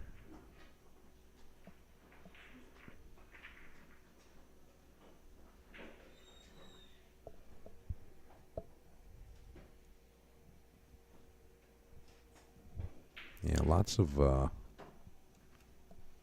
tight matches on this table yesterday. I want to say almost all of the matches, at least the first 3 that we saw, I believe were all hill races to 9-8, 9-8. And today we've seen a couple of fair gaps in the matches, but nothing way over the top. Where's the cue ball there? Almost going to the side pocket there, but he's okay. Mike Rash really trying to give it his best effort here.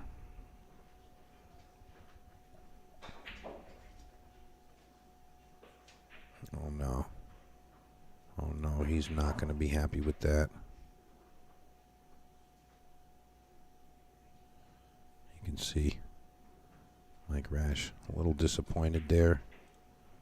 Walter just going to have to shoot the 9 ball and go up 4-0 right now. And again, folks, we're talking about that in the box sportswear promotion going on right now. It's only for today. And again, there's a pinned comment in the chat if you want to go real quick and do that while they're racking. Just click the link to the post on my personal Facebook page. Follow the instructions there. Don't forget, you got to friend request the page. You got to share the link to the page. There's a copy of it right there in the description. Real easy for you. And then comment on that page, on my post on my page, what color you want. There's black or white versions. You see them right there. They're so clean and silky smooth. Those polyester shirts there. Really, really comfortable. You're going to see a lot of the in-the-box sportswear stuff coming. The way that company does business, believe me when I tell you, they're going to succeed.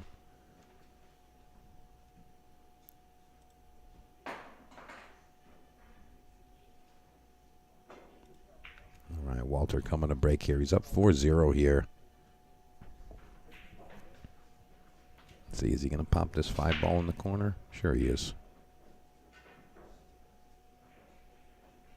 Ooh, friendly little bump on the 1 off the 7 to sit right in front of the pocket there. He's got a couple of tricky positional shots here. I think this first one should be relatively manageable for him. I mean, all the balls are open.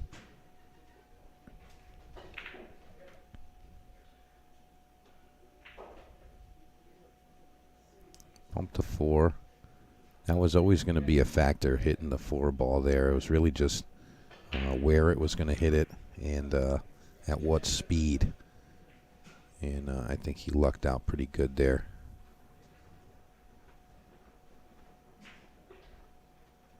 And I like that he elected to try to go above it, and he came out okay. He wanted a little bit further above the 3 ball there, but I mean, he's got an open shot. You can't really complain about that. Just got to watch out to getting hooked on the 9 ball here. And he controlled the cue ball really well there.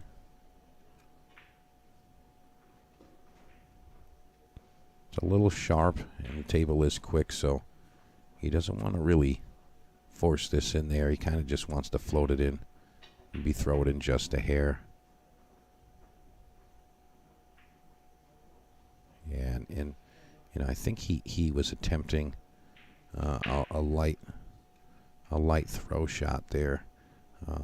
But perhaps his cueing was just a little inaccurate and didn't really spin the ball to react the way he was hoping.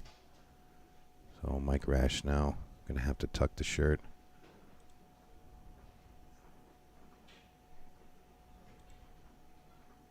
You see the angle here.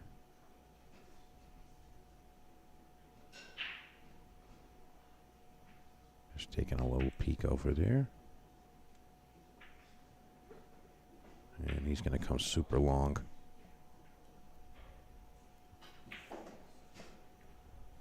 And it looks like we're going to see some defense here go right up behind that 8 and the 7.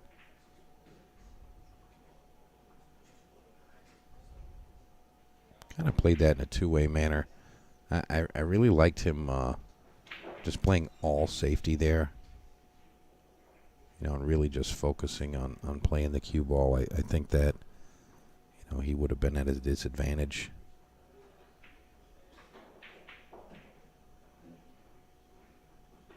Walter lucks the 9 ball in, but is that really lucky? I mean, he's almost in a straight line with this 8-7. I think you got to attempt a kick and stick here. Try to hit the 7 ball full. The cue ball stalls right there. And he's going to sell a shot here. Didn't really hit that kick accurately. He's going to sell a shot here, but boy, is this tough. Super straight, super tight. A little close to the rail, but he's going to have to hit this with a really accurate stroke to make this. So he says, I'm not even attempting it.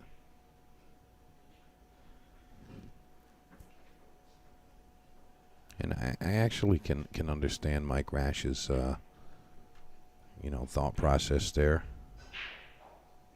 He's like, this is way too hard to attempt, so I'm going to go ahead and just play some defense here. But Walter Palomino says, hey, man, you know who you're playing here? You know who I am? This is my house, bro.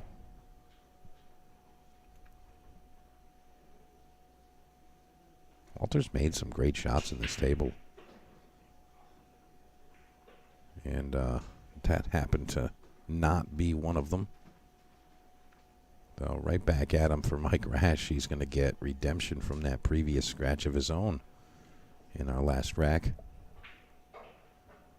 And that's going to put it at 4-1.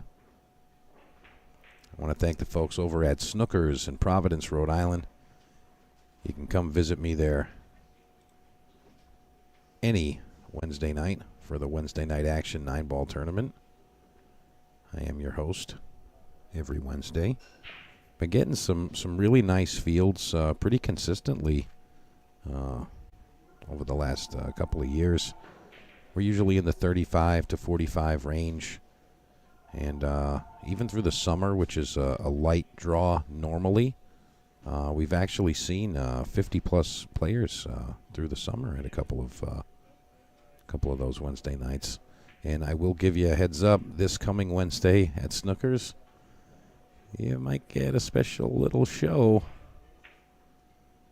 I'm not going to say nothing in particular, but you might get something special.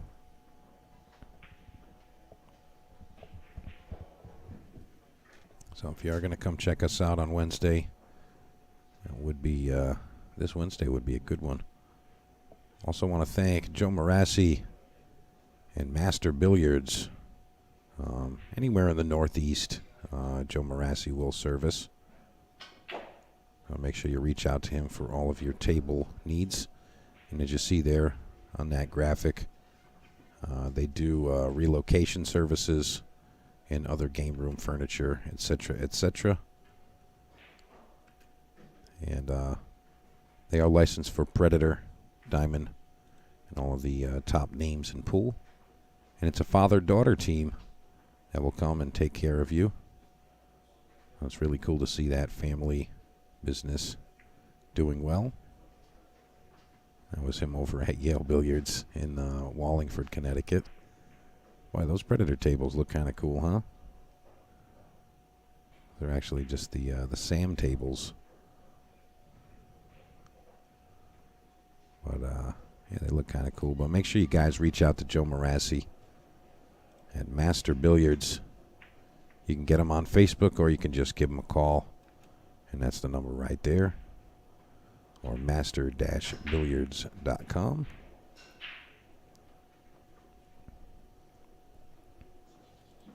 And this is Luigi's Big Bet or Regret 2. All separate class events. 16 players in each group. And 500 and change to get in this one.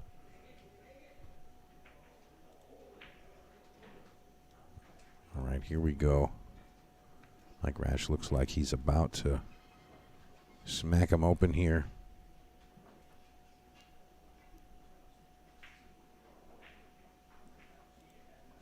All right, let's see how the break's looking here.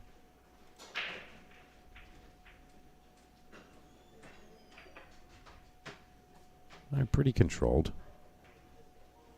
He's got a couple of opportunities here. I'd really like to see him shoot the one ball up table and go one rail and freeze on the back of the 3.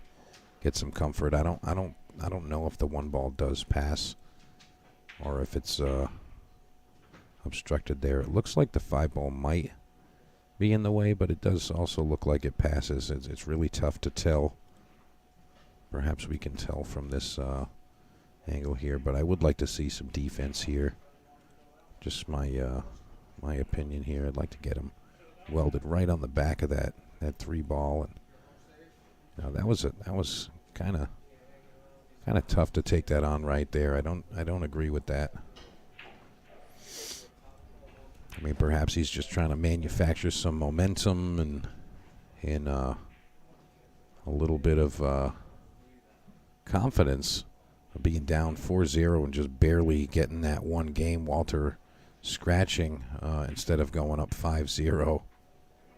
That definitely could have been a lot worse. And I mean, you see what Walter was trying to do there. He was trying to play it into the 6 ball. Or at least play safe. And that one ball tracked all the way back up table. So he's going to have a nice, easy shot here. This is the kind of rack that Mike Rash needs to hit and run out. Just to be able to say, hey, I'm here. I'm here to make something happen. And he hangs the 9 ball up. Remember, in this group, in the 580 max, you cannot make the 9 ball early. Folks, I apologize for not seeing your comments there.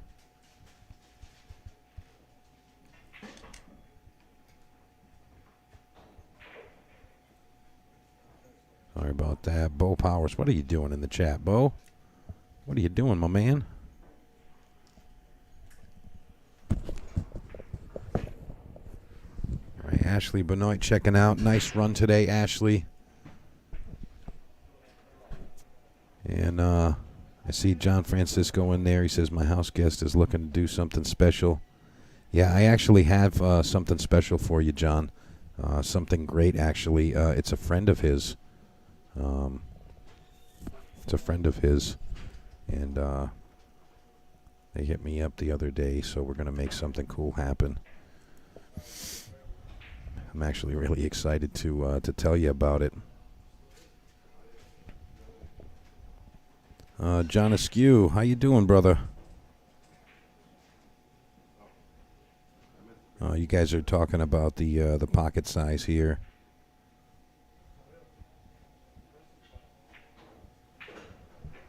Yeah, I mean, there's pros and cons to tight pockets, and I mean, I think 4 1/4 is kind of just the number. That's just my opinion, though. Especially for just regular pool, 8 ball, 9 ball, 10 ball, just 4 1/4. Period. And I think they should just always be that, period, no matter what. And then we'd have some standardization.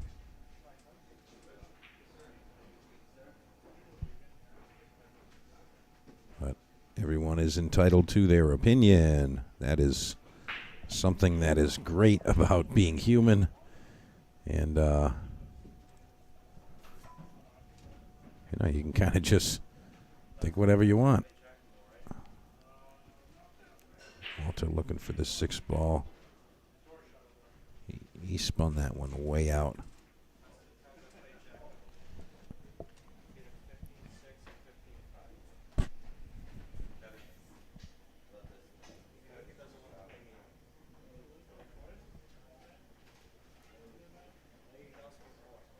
Yeah, Jack Taransky mentioned in that tight pockets are meant for one pocket. I think I want to say that, everyone has a different idea of what tight pockets are. I mean, 4 1/4, 4 1/2, something in that range is reasonable. When you get to, 5-inch pockets and things like that, I think that pool is played differently, and I think that we'd see more players competing, which would be kind of cool. But, you don't see as much separation because the races wouldn't allow that. Most normal races, keep in mind, if you have 2 players that are, evenly matched or very close to evenly matched, to really find out who the better player is, you're going to need like a race to 100 if you're playing at top speed. I mean, maybe even 200 if you're playing at that world class level, to really find the difference between 2 players. But in our amateur realm, you really want to find out who's better. I mean, just playing on a slightly tougher table or something like that might give you a little idea. But if you're playing on 5-inch pockets, I mean, sure, might take a little longer. But what a shot there from Walter Palomino. Great shot there. He's really got to bear down and make this 9 ball here.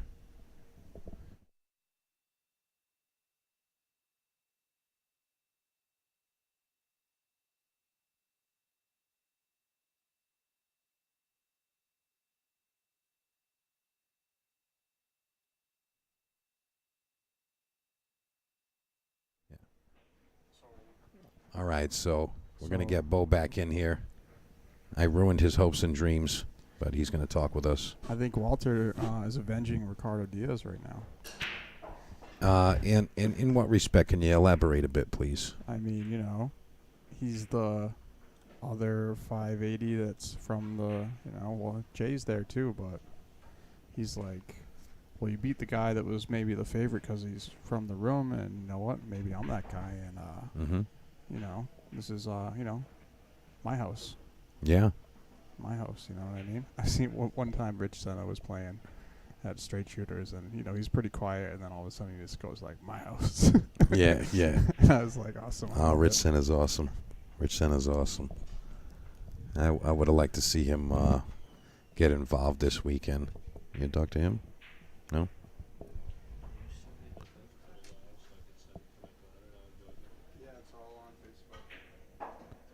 I can actually help with that. So the way that you can see the live stream, the way that you can see all the information there, Ship the Cash Pool. It's facebook.com/Ship the Cash Pool.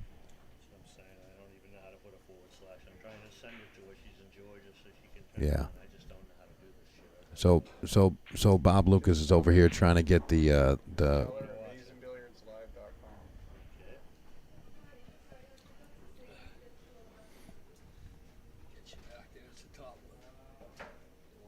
All right, so I'm going to help out right here. Bo, what do you think? What do you think about this layout here? You think Mike Rash is going to be able to tear into this a little bit, or It's 2 balls tough. If he gets on the floor, he's good. It's really, this is the shot. And when I'm faced with a shot like this, yep, it's easy to do that. It's easy to do exactly that. When I'm faced with a shot like that, I look at the layout and I think, if I make the shot, everything else should be pretty straightforward. So I try to recognize that key shot in the rack, and it's like, that's the money ball to me. You know, and then when I do get to the 9, of course, no matter how easy it is, I am bearing down and respecting it. But when I see the shot like that too, I think, hey, if I get this down, I'm golden. And now he hung it up, and now Walter kind of has that similar situation. The 4 got pushed to a different location though, so this is kind of that shot again. But after that, it's pretty connect the dots, right? Did Walter just like smirk at a tough shot? No, he does a lot of he's bearing down. He's got the I'm shooting this ball face on. No, I know he kind of like squints a little bit with the glasses on. You know, like, you know, he's got that like crouching tiger face going on. But I feel like he kind of like got up for a second and like looked at it like, you're gonna be a tough one. Watch this. You know, he kind of like teased it a little bit. You know, like he almost chuckled at it for a half second there. But he really has made some great shots on this table. He had an unfortunate scratch in the side pocket, 8 to the 9, and that's how Mike Rash got his point there. I actually saw that. I was in the restroom sweating the action. You were in the restroom sweating the action? Yep. I don't think you should say that out loud. But it was kind of poetic how that happened. I couldn't take my eyes off the action. Oh, what do you boy. mean, Mike? The stream's too good. I know. I saw Alex B was giving you a compliment. Yeah, that was pretty good. I that. appreciate that. But it was kind of poetic the way that it happened, because Mike Rash did the exact same thing in the previous rack. You know, he scratched and gave Walter an easy 9 ball, I missed that. and then the immediate rack after, it got repaid right back, and Walter gave him a 9 ball right back. So it was kind of almost justified, if you know what I mean. Yeah, the pool gods are funny. Yeah. So like right now, it's just 4-0. You know what I'm saying? But it's also 5-1 and closer to the end of the match. So let's see if Walter can keep his body still here and just deliver the Q stroke. Oh, overcut. He overcut it. He's going to hit the point. And this is makeable for Mike Rash, absolutely. Definitely. So Yeah. you don't want to start doing that. That's for sure. Well, I think he played it mindful because it was a little difficult, but I mean, you shot all those balls. You just have to commit to the 9 and Rash. Oh, okay. No more. The poetry session is over, huh? Mike is actually playing a little timid, in my opinion.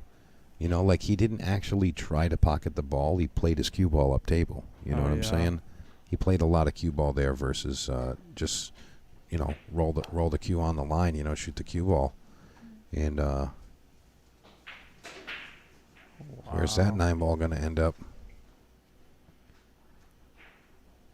You hit that ball very hard. Yeah, I mean, well, sometimes when you're playing for hours and hours, you know, sometimes like the ball that just won't freaking go in. Yeah. You know, like you get down, you're like, freaking go in, will ya? I want to break again. Get in your home. Yeah, exactly. Like sometimes it's like that, you know. It is like that. You're absolutely right. But you know, it's like like you say, I'm going to add effort, and effort turns into force mentally. And I used to coach some of the players on a previous team. Shout out to 6 people in Sareth who won the Northeast Challenge, along myself. That was the name of our team.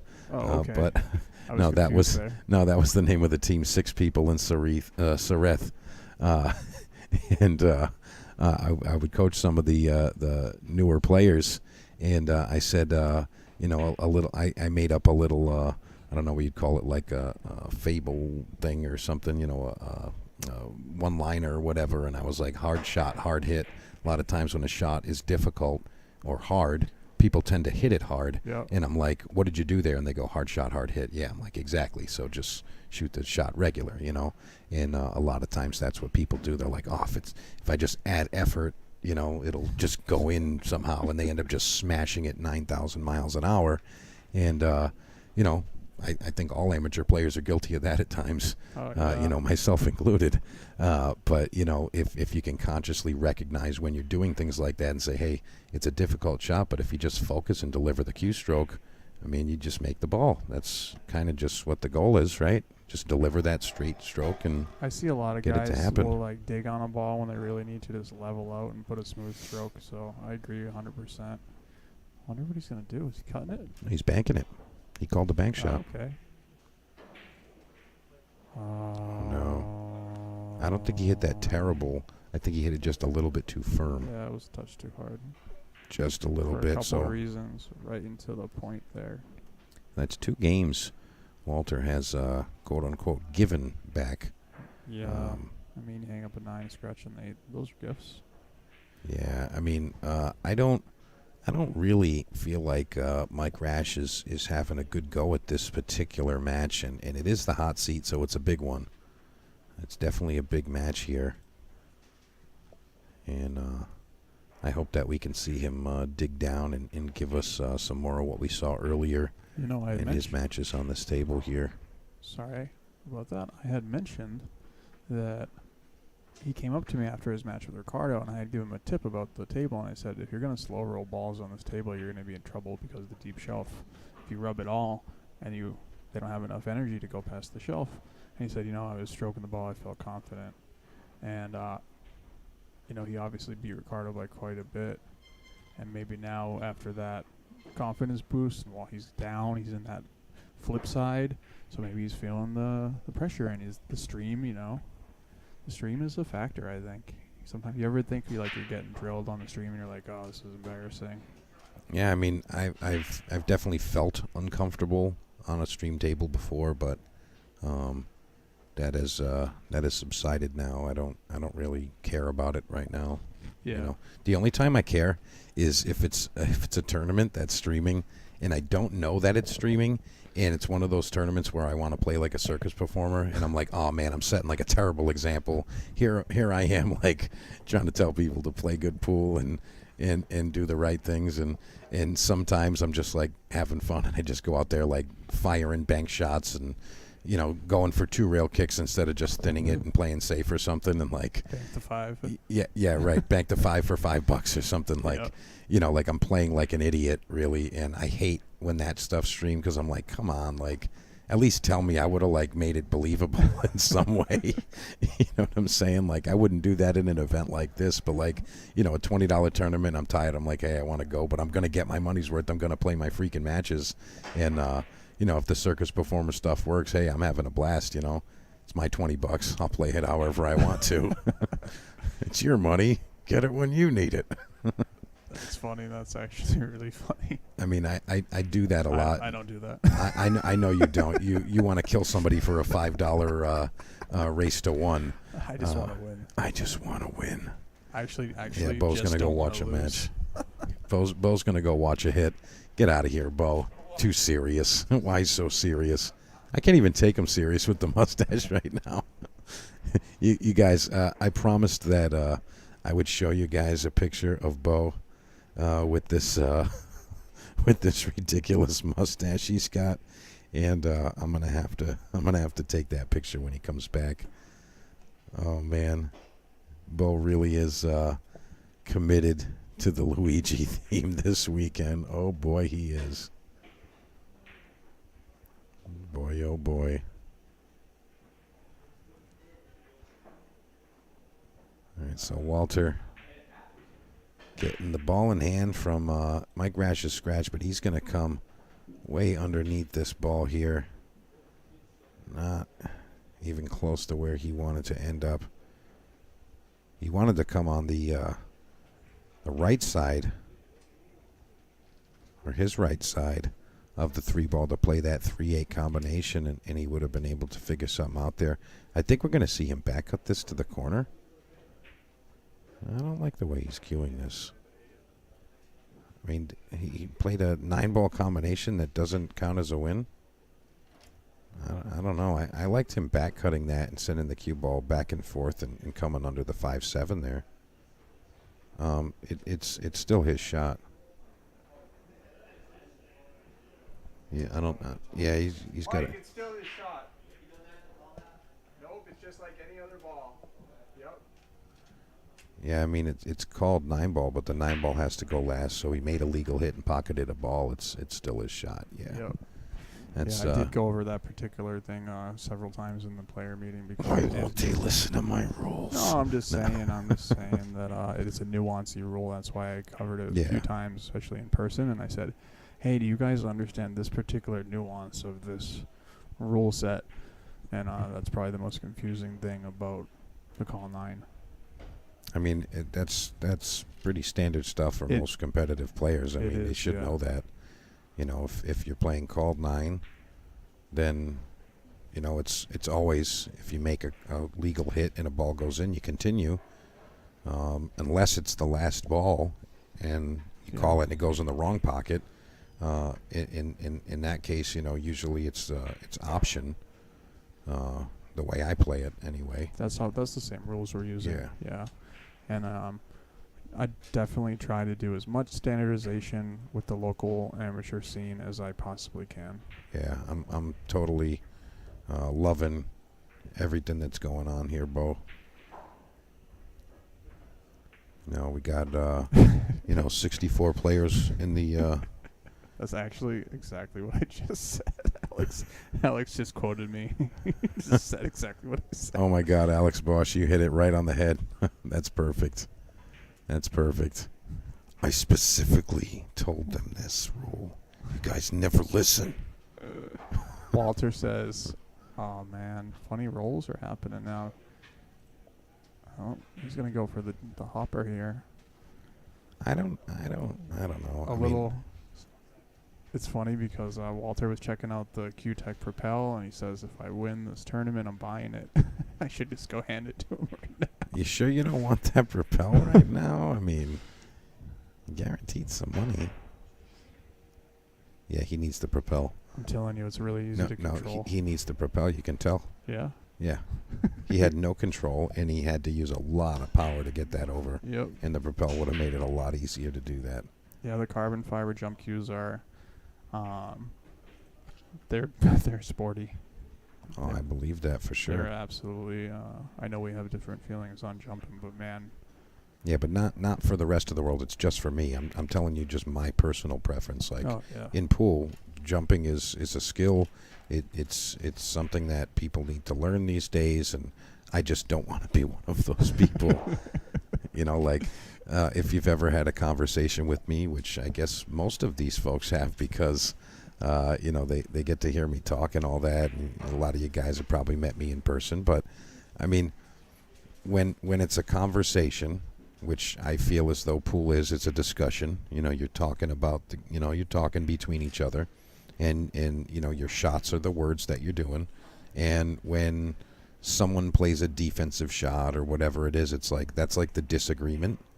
And when you pull out a jump cue, it kind of feels like you just say, oh, yeah, well, I'm just going to bash you over the head with this versus, well, I can articulate my speech and talk about it with, a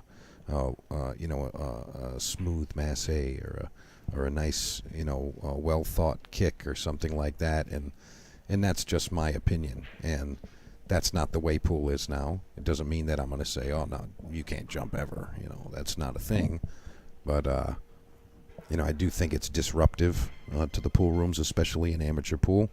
You get this loud noise, and a lot of times you see balls fly off the table, and they go rolling down the pool room floor and those kinds of things. And that's the jump gods throwing pepper on me. But... it's a disruptive sound in my opinion, and it's loud. It's great on a professional level where they execute really well every single time. But under a certain level, I feel like it's just a big disruption, and it creates chaos in an environment where I feel like it's supposed to be somewhat of a sanctuary, where it's clicks and rolls, and the big bang is the break. But that's again just my opinion. I don't know how you feel about that. How many more games are these guys going to play? Lisa Palmer is asking a question. Lisa Palmer in the chat there. I think that might be Bob Lucas's other half there, or a family member. I know I just helped Bob get the link out there to the family. I think she's waiting to see Bob Lucas play. Oh, okay. Well, if you want to see his match, it's going to probably be up in just a little bit.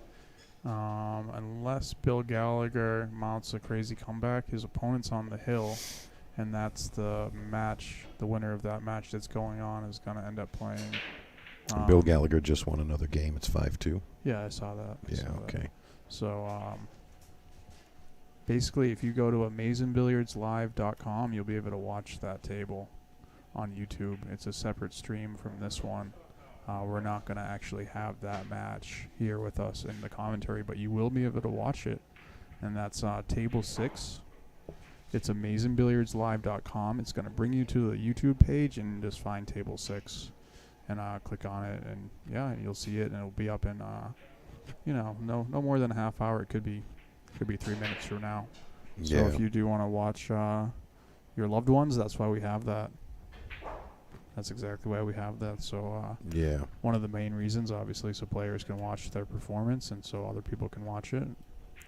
Yeah, But that's really great stuff. Really is. You said that's Amazing Billiards Live.com. Live.com. Perfect. Yep. And that'll take you to the YouTube page with all the stuff. CTQ Man. All right. I feel like I'm getting beat on there. Go ahead. Why don't you read it off, Bo? Sure. What does CTQ Man The say? noise from it. Come on now. Every pool hall you go into now has a jukebox playing some loud music. Well, not here at Amazing Billiards. No. Those aren't pool halls. Those are places with pool tables and music. No, Amazing Billiards is a pool hall. Yeah. Yeah. You That's know? that's kind of right. Yeah. But I have to agree with you. I don't think the jump is any louder or more disturbing than the break. But if you have guys that really don't know what they're doing, yeah, it can be kind of crazy. Practicing the jump is annoying. That's different. Yeah. But if they just take it out when they need to jump the ball, I don't think it's... Yeah, most of the time, when you have a room full of players, especially like say you're in this room here, and I'll give you the look here. So look down this run of tables here, and you got this big cash match going on at the front of the room, and 3 tables down and a table over, someone that doesn't really know how to jump properly sends a cue ball and an object ball flying in their direction and hits the guy in the foot, and he's like, what just happened? That's the kind of disruption that I'm really talking about. It's not the noise that's so offensive. It's not like I don't want any noise. I mean, yeah, I love playing music. I mean, if you've ever been to a Ship to Cash event, that's part of the event. We play music. It's to drown out all the mumbles and all the other stuff on the sidelines. But Can't drown my mumbles. you can't. No. Your mumbles would silence an atomic bomb. Let me tell you that. Sorry. Logan Palmer, again, if you might have just missed it, if you want to watch Bob, you have to go to a different website. So it's amazingbilliardslive.com. That's going to bring you to our YouTube channel. And, it's Table 6. So if you want to watch Bob, you can head over there. Bob is not actually going to be on this particular stream that we're doing with the commentary, but there is a stream and you can watch him play, and he's going to be playing really soon. So I just wanted to make sure that Bob's people want to sweat that match, and I want to make sure they can. Yes, sir. All right, Matt Krause. Matt Cross. Great job in the event. Matt Krause coming 3rd overall. Yeah, really good performance from Yeah. him. Really happy for him. He did well. He's a happy I'm camper. going to take a moment to announce our first final. Oh, yeah? Yes, I am. All right, go ahead. All right, Bo Power is going to go announce our first final match. Yeah. I think that's fantastic. I love that that Bo is doing that. Got some people in the room sweating it. I saw something that was really cool. And again, you see that That's sponsored professional meats insignia on the back of Mike Rash there. Just had to mention it again. I saw something that was really unique when I was over at the Sandcastle for the Sandcastle Open, and they actually had a rule for all of these world-class professional players where they had to stay till the end of the event. It was part of the rules. So it's not like, hey, my match is over, I lost, or whatever it is. They had to stay, and they actually did, and it was enjoyable. They had to stay and sweat their fellow players, and it was kind of nice, we had 48 people competing today, 48 players today overall, and there's definitely not 48 people still here, and I get that. It's like, hey, it was a long day, I'm going to head out. I get those things, and I know that perspective for sure. Personally, I can't not watch the end, and that's not just because I'm a director or whatever you want to call it, but I thought it was nice to just show the camaraderie with the other pro players, and they're proud when their fellow countrymen did well, and if one of the Taiwanese players was doing well, all of the Taiwanese players were happy about it, even though they had been eliminated. So that camaraderie is something that I feel we could definitely do a little better with in the local scene, amateur scene, whatever you want to call it. But I thought that was really cool. Matt Krause, thank you, brother. You're the best, bro. Nice run today. Thank you. Thank you, brother. Yeah, Matt Krause just heading out there. I just thought that was a really cool thing to just have the players stick around and sweat the final matches. And I've talked to some of the players from yesteryear, classic players or whatever you want to call it, and they said that that's what it was before. Like, everybody was there, like, oh, who's going to win? Who's going to get it? And they were all, interested in who was going to win the freaking tournament. And we're going to let Bo get the announcement. We have Kevin Taylor and Robert Conway. I just want to give them a round of applause. Nice stuff. Fantastic right there. We got Kevin Taylor and Robert Conley being announced as the finalists. First finalists of the day. Really good stuff. And it was nice, Bo, congratulating them on making it there. And the room showing some support and respect for them getting as far as they have. I mean, it really is a tough grind to get all the way through an event, make it to the finals, and then to actually win it. Oh, it's such a good feeling. It really is. I don't care who you are or how many times you've done it. It's really, really a unique and amazing feeling.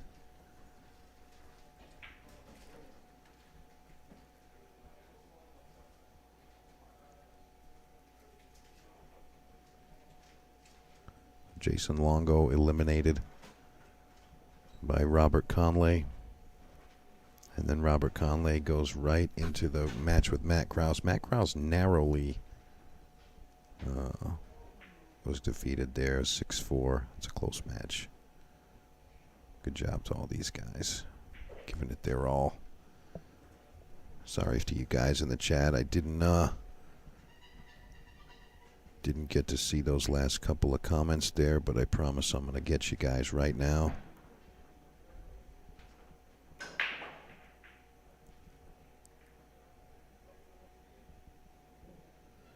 Yeah, CTQ, man. Mike, I love you, but you're wrong on that one. Talking about the jumps, I'm sure. And again, that's the beauty of being a human. We all get an opinion, and we can disagree, and it's just cool.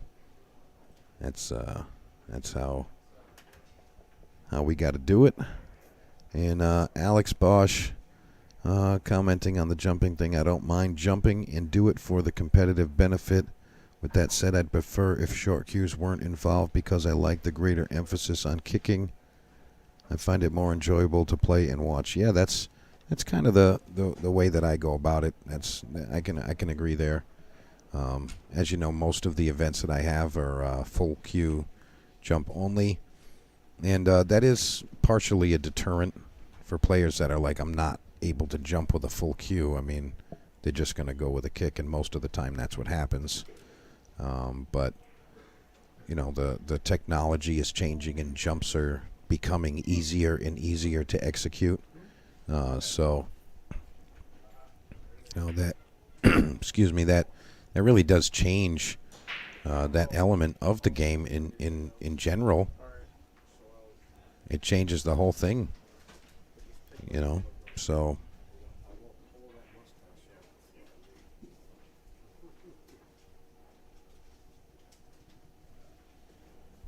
we're gonna see where the future takes us. Sorry, I didn't know you moved that. And I look forward to all of that.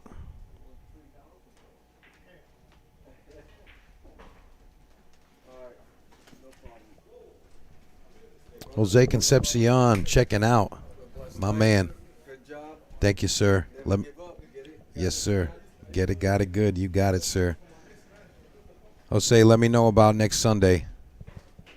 All right. Just reminded Mr. Jose he's got some players on his radar. He reached out to a player to partner up with him for next Sunday's Ironman 1100 Partners at Snookers. If you guys want to get involved, there are still open spots. You can shoot me a message on Facebook or Ship to Cash, Facebook, either one. Doesn't matter. You can email shiptocash@gmail.com. It's also permissible.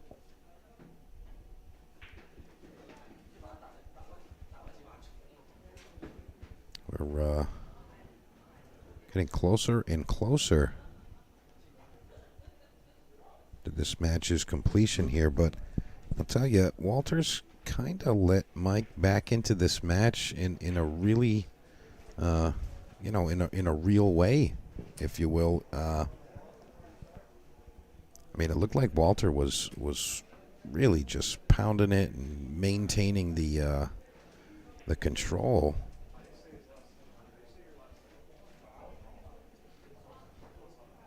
But not happening. Looks like we're going to have another finals announcement in just a second. Bob Lucas and Edison Bao. So Bill Gallagher coming third place there. Nice finish there from Bob. Mike Seelig coming in fourth. Not a bad run.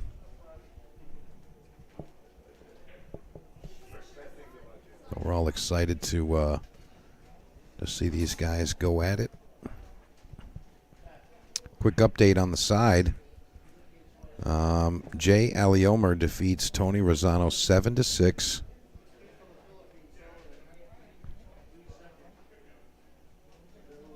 And Sean Dixon and Rick Diaz have yet to begin that match.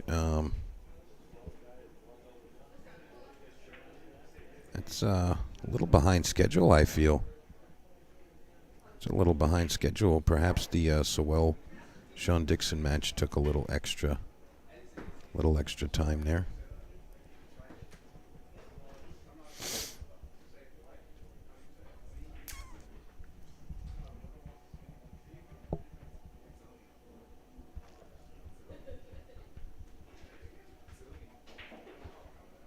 Nice shot there. Doesn't want to get on the rail, and he's okay. You know, being on the rail isn't a huge deal in this particular shot, but it would give him a little extra distance on the 5-ball there. And it's kind of the second finals. You can hear him calling it out.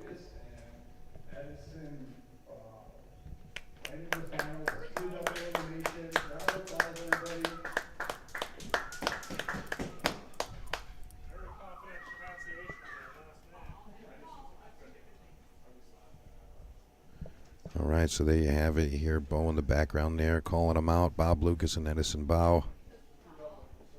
That's going to be the 535 max final.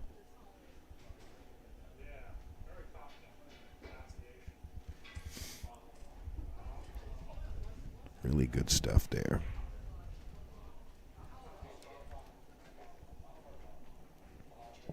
Guys, if I start to fade a little bit, I apologize. I really haven't had a ton of time off and not much sleep, so apologies in advance. Alex Bosch, thank you so much for your generous donation. I appreciate that, brother. Also, Suad Kantarovich, if you're out there, appreciate you, brother. Thank you so much for your generous donation. I really, really appreciate you.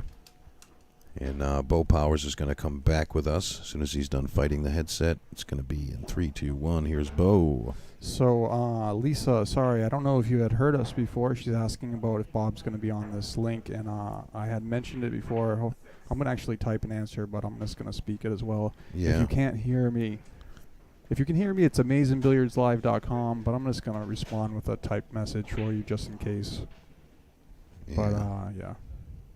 Yeah, Bo's going to put that in the comment section there.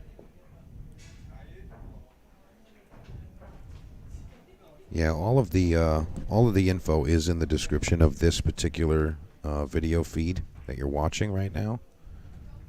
So if you're watching on a cell phone and you just tap the video, usually that will show you the information there. That was a strong shot right there from Mike Rash. He brings it within 1. So this is Momentum swing. massive momentum swing. Yeah. Mike Rash says, "I'm not done yet, man. What do you think this is, huh?" Want to take a minute to thank our friends at Rick's Mobile RV Service and Repair.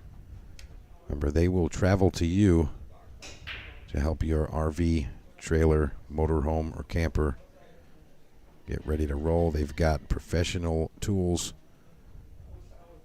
and the knowledge. And again, they're mobile, so they will come to you.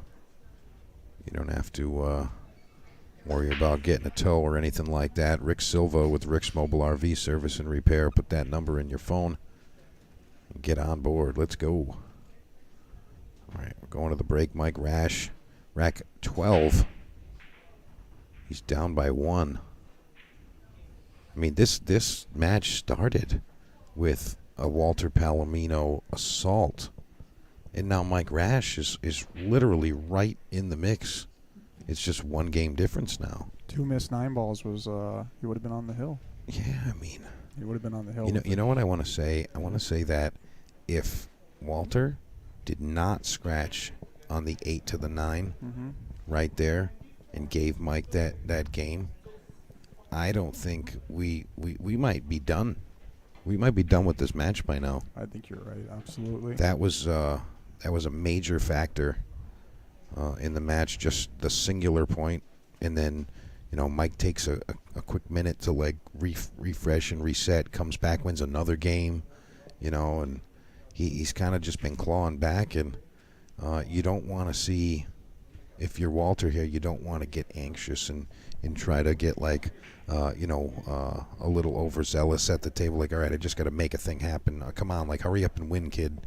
Like you can't get like that. You just got to stay slow and steady the way you've been, and kind of just stalk your victory instead of running at it, trying to beat it up.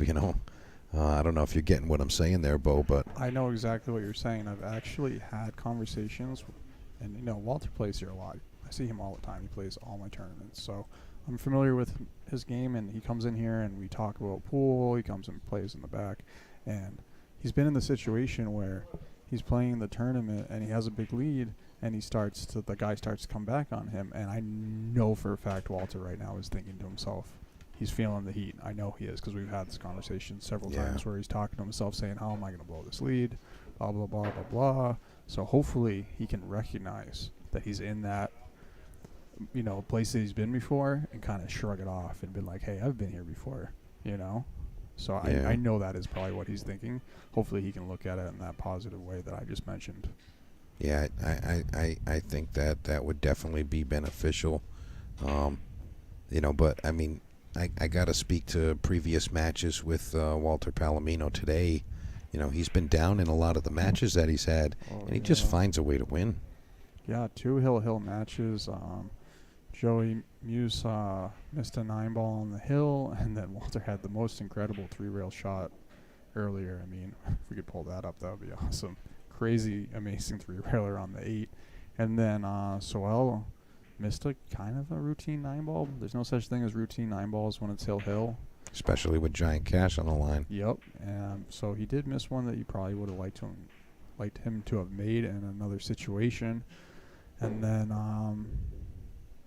I guess even the last match was a close one, was it? I forget what happened in that one. It wasn't hill, but it hasn't been hasn't come easy. But facing adversity early in a tournament is a blessing. Mm-hmm. It absolutely is a blessing.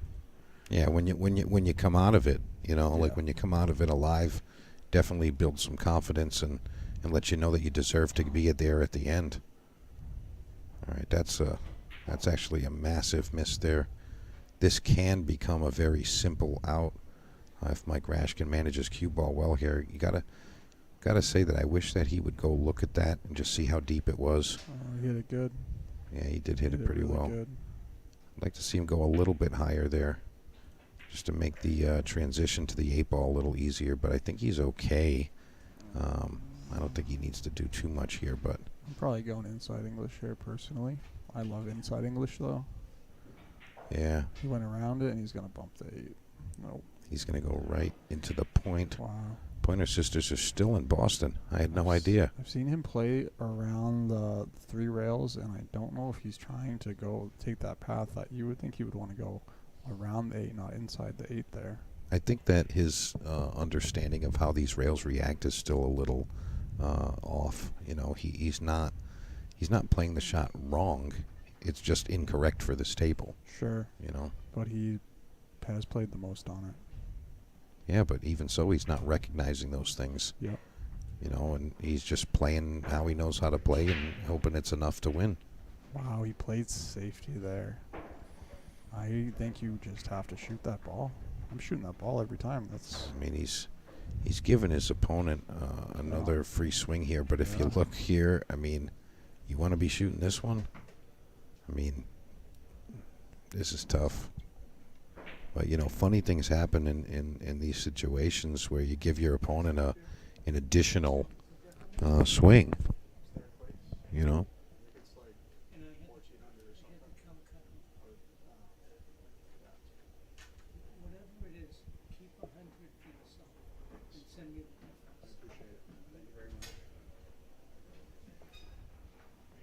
You see Bill Gallagher checking out.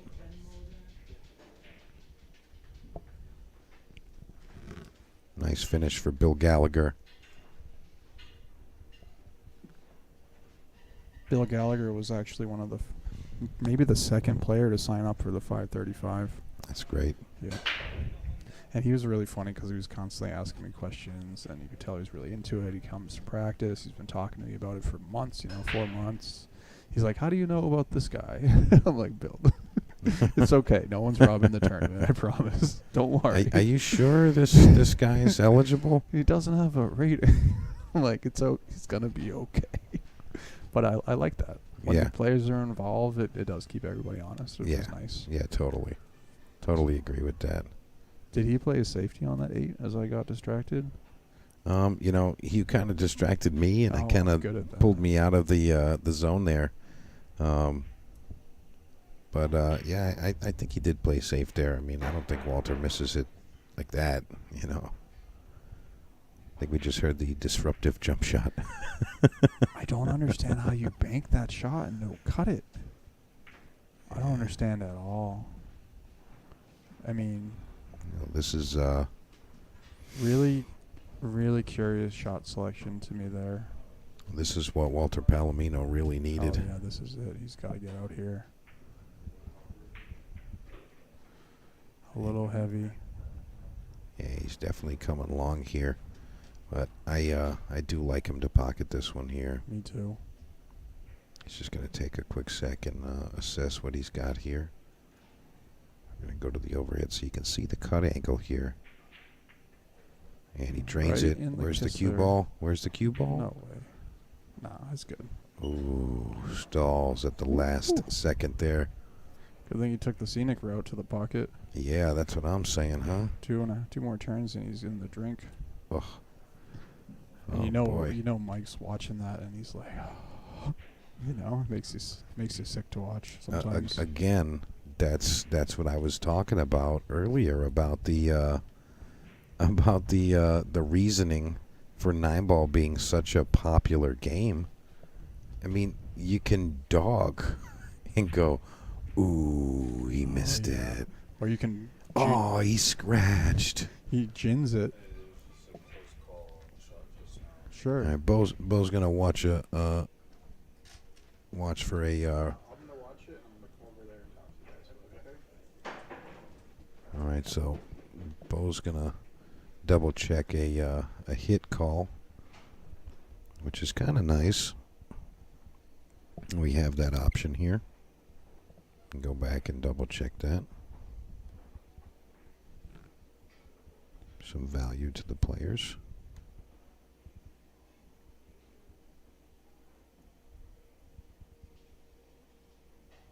Let's see that again. This is the best part about this. Yeah, you can do slow-mo.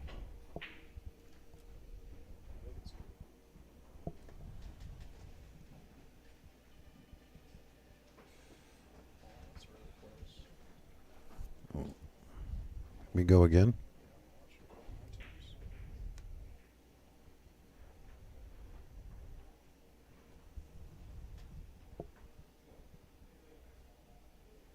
Oh, that's no good.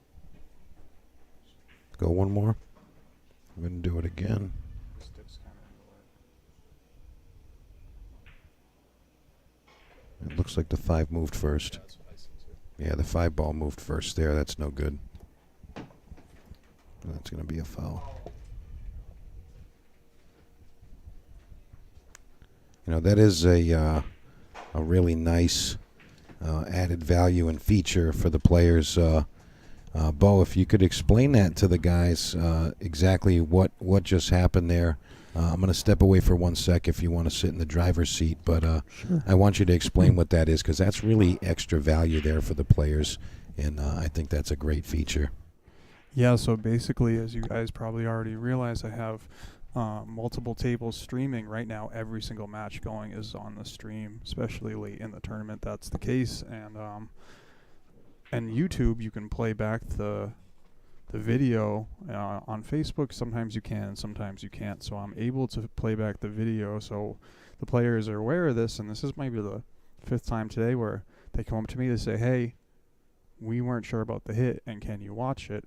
And the real beauty of the YouTube is that you can play it back, and you can slow it down, so I can watch it in quarter time. So it's great. I mean, it's absolutely perfect for those situations. Then no one feels slighted. You know, when I say it's this, I watched it, and they both go, "Hey, that's what happened."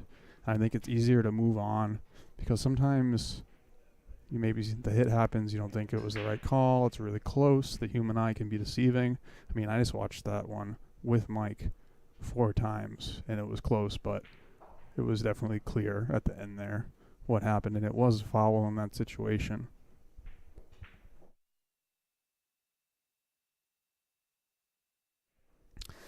And the other thing is, that's actually part of the reason that I'm duplicating this stream. This live Facebook stream is backed up on Facebook so that I have that feature for the main table, because there have been some situations in the past where they're on the main table and they go, "Hey, can you rewind it?" And I say, "I can, but I have to stop the stream." And now I don't have to. And also, YouTube has some features that Facebook doesn't. So when you go watch the stream later, you can watch it in a higher quality than Facebook, and it doesn't get deleted. So really the best of both worlds here. And if you guys come out and you play, you get to watch your videos after, which is, like Mike said, a value. So Walter finally gets on the hill.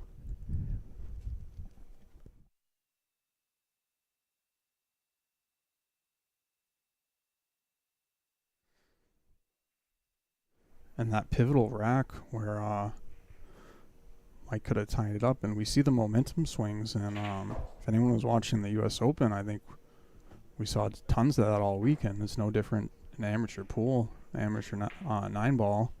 Just huge lead, ties it up, pivotal rack, and then all of a sudden Walter's back firing the balls. And I haven't seen any dry breaks from Walter. He didn't want to make the one there, but I can tell that he has a plan for his break, which I haven't actually seen a lot of, surprisingly. So it is nice to see that. So this is, they're playing for serious cash. I know Mike has showed the payouts, but just in case you guys don't already know, I mean, these are the payouts today, and this is not including the auction money. So yeah, G10, if you want me to go into the nitty gritty, basically Wirecast uses API, and it doesn't allow me to rewind when I use Wirecast. With the API now I can use an RTMP and be able to rewind, but it kind of gets cumbersome, so I've just been streaming back up to to YouTube. And as I mentioned, it has better quality and some features that Facebook doesn't have, so it really is the best of both worlds. So I've just been doing that. And yeah, the spaceship is pretty powerful, so we're able to do that.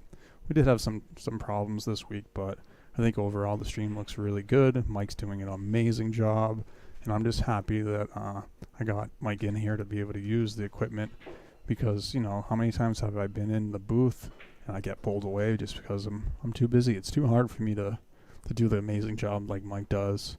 Not that I even think I could compete, but you know what I'm saying. He's in here, he's focused. He's not getting taken away from the stream, from his stream duties. So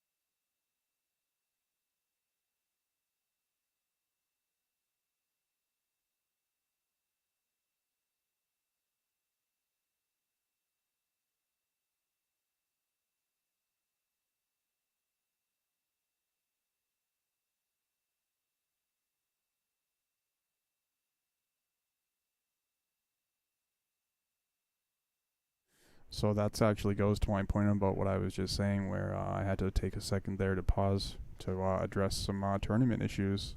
And it's just, that's part of that comes with the territory, and I don't mind at all. But I'm just saying that Mike does such a great job because he's in there. He's got one job, and that's to bring you guys a great stream, and he has the perfect voice, and he has lots of experience. And this is going to be the first of many Ship the Cash and Amazing Billiards, tag team Mario Party, whatever you want to call it.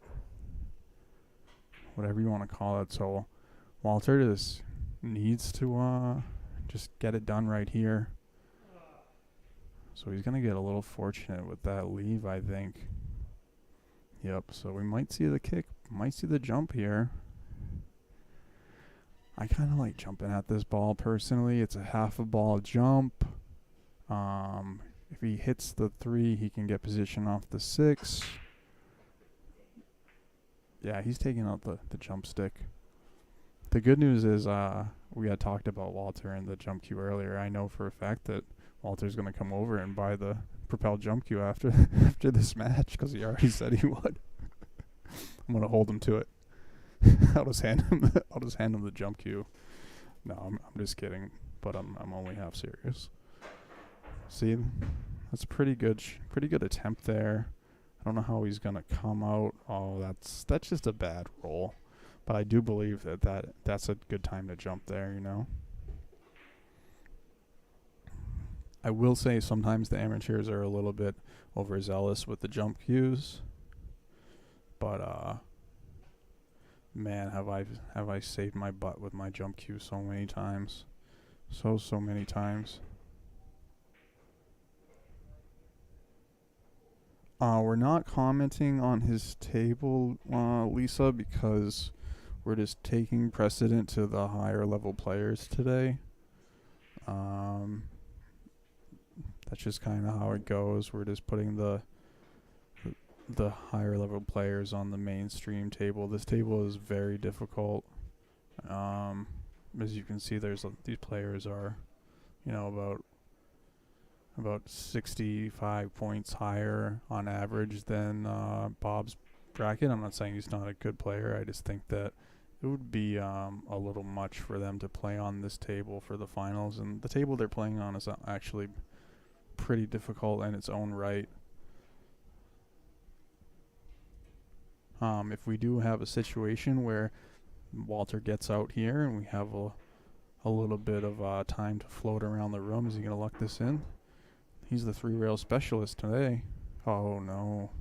So we're going to have a little drama. But if we do finish up this stream, I will check in on some other tables for you guys. But that is the reason that we're watching this main stream. So I think he's going to get funny here. He's going to glue himself to this ball. Wow, he's got to be unhappy with that.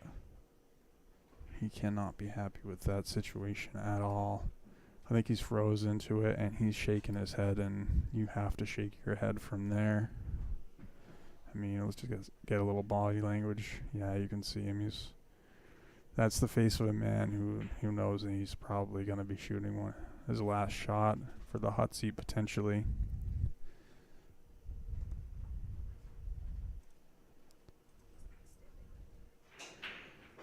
So that's actually pretty good. I bet Walter shoots this bank. I kind of like banking this ball just because of the score line, and the safety can be so challenging from here.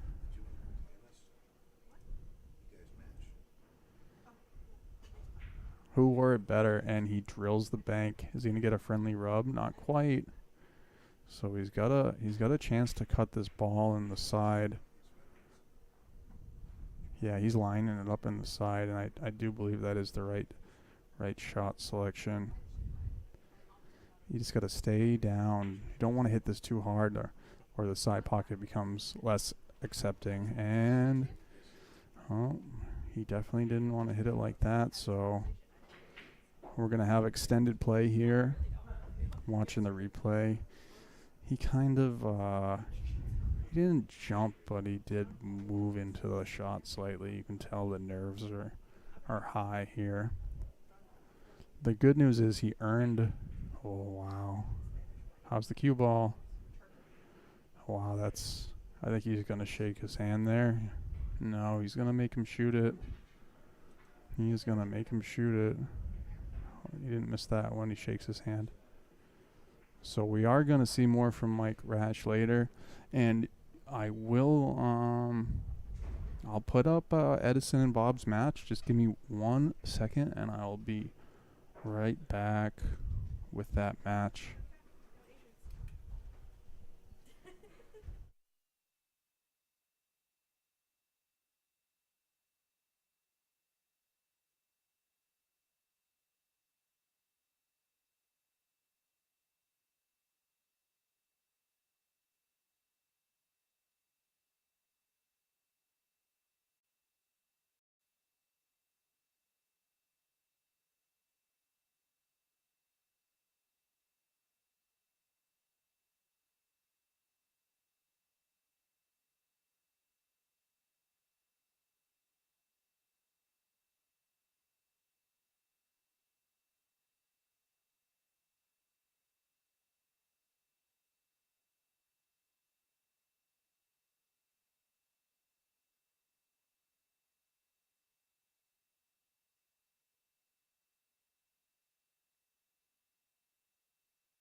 All right, so we give the people what they want here. You'd get more views if you were covering Bob's match. I'm not necessarily sure if that's true. Maybe that's true, but here we're gonna cover the match for you for a little bit here, at least until yeah, we're gonna give the people what they want. So I'm gonna try to get a couple little camera views here for you guys to satisfy you guys. I definitely want people to be happy, so let me try and give you a couple different the whole experience here. And this is the finals, if you guys don't already know. So these guys are going to battle it out. Actually, what happened in the hot seat match where they faced up earlier was Edison got pretty far behind and was mounting a comeback, had a 9-ball to get it with and won. Bob was on the hill. So this is going to be a battle. I think it's going to be a dogfight here. So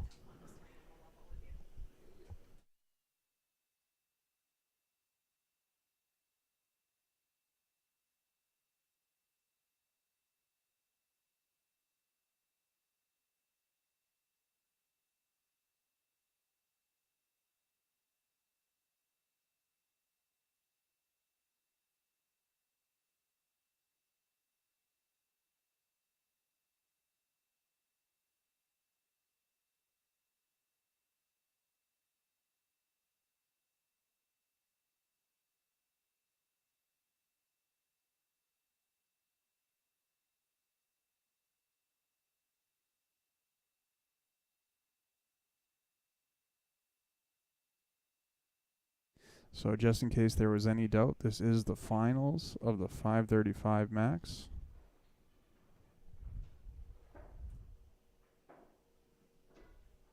So it's all tied up.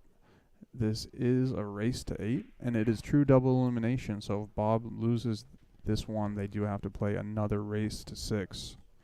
And I am going to try and get you guys a couple camera angles, as promised, so we can give you the full experience here. And again, if you get sick of my voice or we cut away from this, you can go to amazingbilliardslive.com.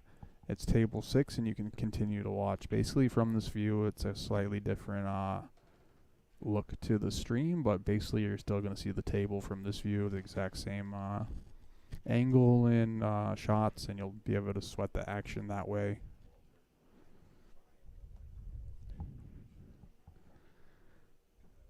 So we'll see what's going on with the break here. He's breaking on pretty centered. I don't recommend breaking from there. We'll see if he makes the red 3 in this right-hand corner. That's what he wants to make. He made it. He made it, but the one isn't really cooperating.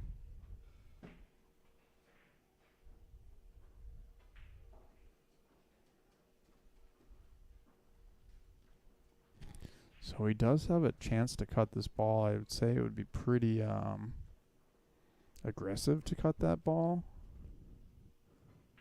But I think we might see him go for it. Nope, he went for the safety there, and I think he sold out a shot, but it is a tough shot.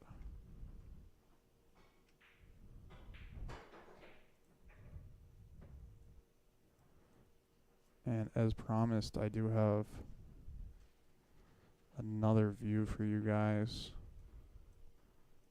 in just a second here. Here we go. You can check out another angle.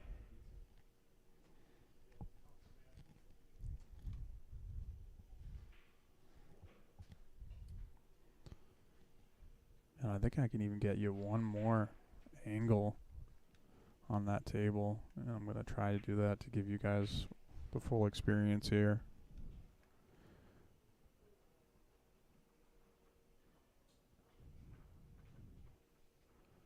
This is the beauty of some of the cameras that I have that kind of move around, so I can kind of get different views for you guys, and I hope you enjoy that.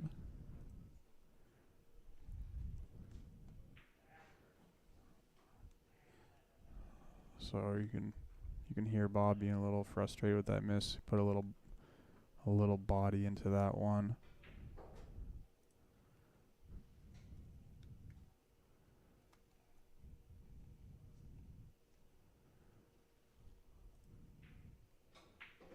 So we got a couple of views for you here.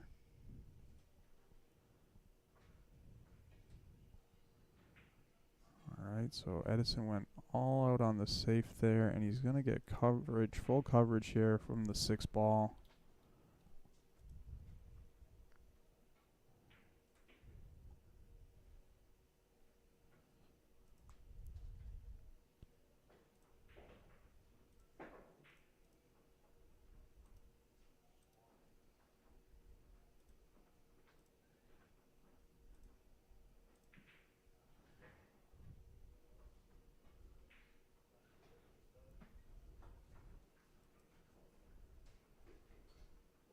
So he's going to go straight draw here. He bumps the 9. Definitely didn't want to do that.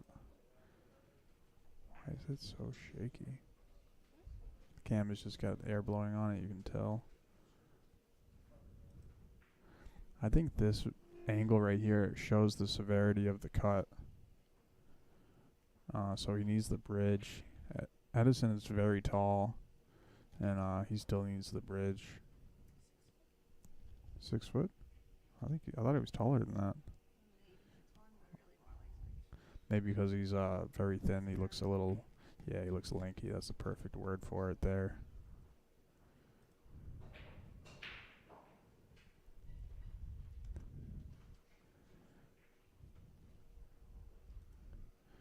You can see Bob is stalking the table, really intently taking on this shot. Now he's kind of got the 4 ball impeding the shot, but I noticed that when he's playing, he's really kind of using the table to plant his body to keep from moving, and I kind of like that. It's not a style that I see from a lot of players, but it seems like it's very deliberate, and he does well with it. So you can see he's kind of left with the bank here. And with the score line, you might shoot it, you know, you might want to go for it, but there's tons of cash on the line, so maybe he'll just go for the pure safety. And yeah, that was an all-out safety there. Or maybe it was a bank. I don't actually think he was trying to bank that, do you? Yeah, it's hard to tell. Maybe it was the 2-way. I mean, that is a great shot. I'm not sure if Edison can get down the line. And he's peeking right now.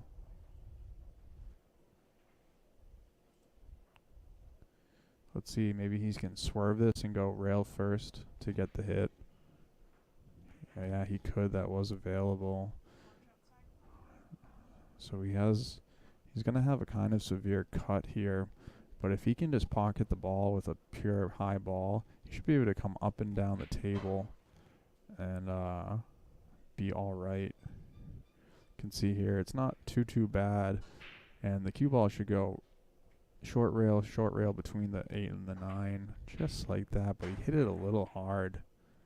He hit that a little too hard. I think he needed to just level out and smooth stroke it. It looked like he was trying to put some sort of action on the ball, and really just a high ball was going to do the trick there.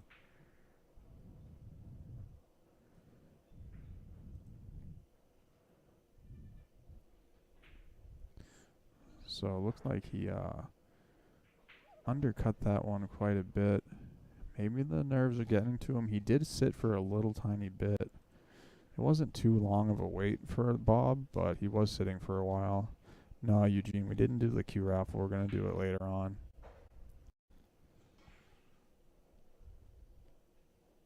We are going to do it later on. I know it said Sunday. So is he going to get a... Did he scratch? No, he didn't scratch.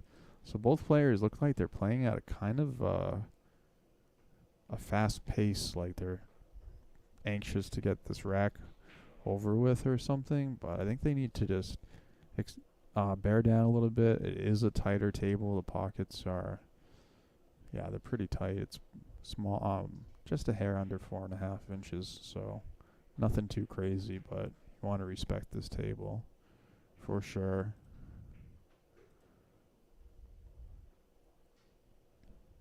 Just to the rail a little bit. Oh, we got someone in our shot there. Sorry about that.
Oh, wow. So, missed opportunity there.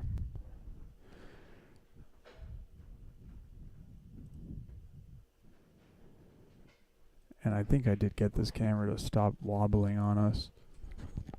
Hopefully this is a better viewing experience for you guys. I think Pop's not going to have a problem here. Wow. So both players are struggling with this rack. Definitely struggling with this rack. He's not going to make him shoot this, even though he might consider it after that rack was tough for both players. And I think we're just seeing the nerves a little bit. But they were playing good earlier, so everybody, we're going to see a funny rack once in a while.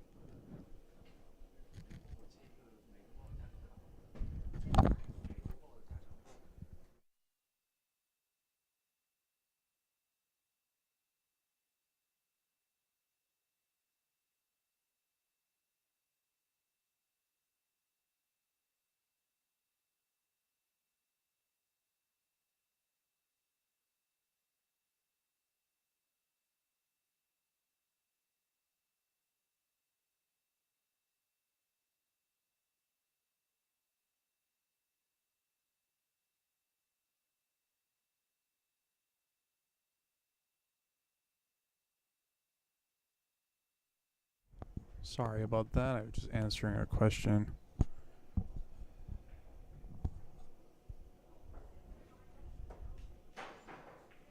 Actually, just zoom out here so we can kind of see what's going on in the room. We have our other finals here for the 495 max right here in front of our eyes.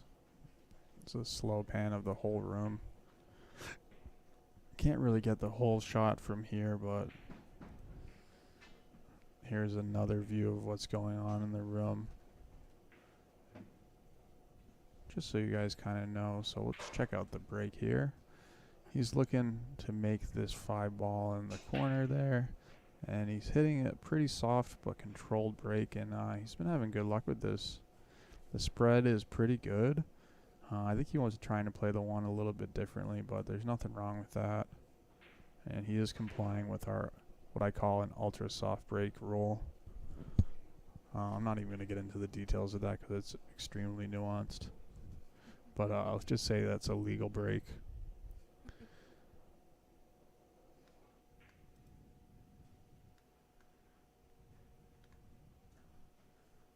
Why so shaky? I don't even understand.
So I'm trying to get this camera to stop shaking for you guys, but it is an on-the-fly view, so hopefully you forgive me. That is a good hit there. This one's much more stable. Not sure exactly what's going on with it, why it's shaking like that. We do have wooden floors here at Amazing Billiards, and there's a lot of people walking around by that table. It's either that or just some sort of... Who even knows, really? But hopefully you guys will bear with me. And on table 4, the finals for the 495, that's Robert Conley. He lost, I want to say he lost his very first round. Yeah, he actually lost his very first round to Kevin Taylor, who he's playing in the finals. He lost 5-8. He said he made a bunch of mistakes, I should recall. It's a race to 8 right now, true double elimination, and the score is 6-1 Robert. That's pretty amazing. So a little revenge there, perhaps.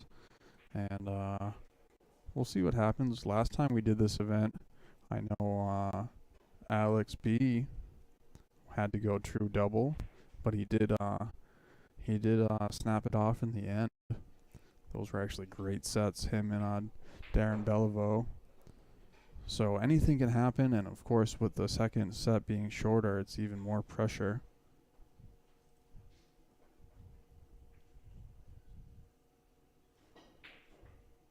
Yeah, that's the nice stroke that Edison has.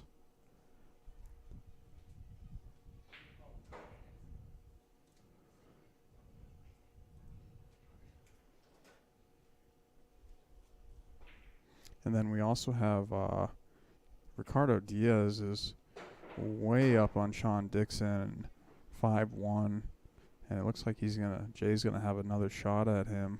So that's a little bit far back, but considering they started at 2 and we didn't get the last match of the first round for the 580 until actually 3 o'clock, that tournament is a pretty good pace. And also we had a little bit of a lag, so it's doing pretty well to catch up.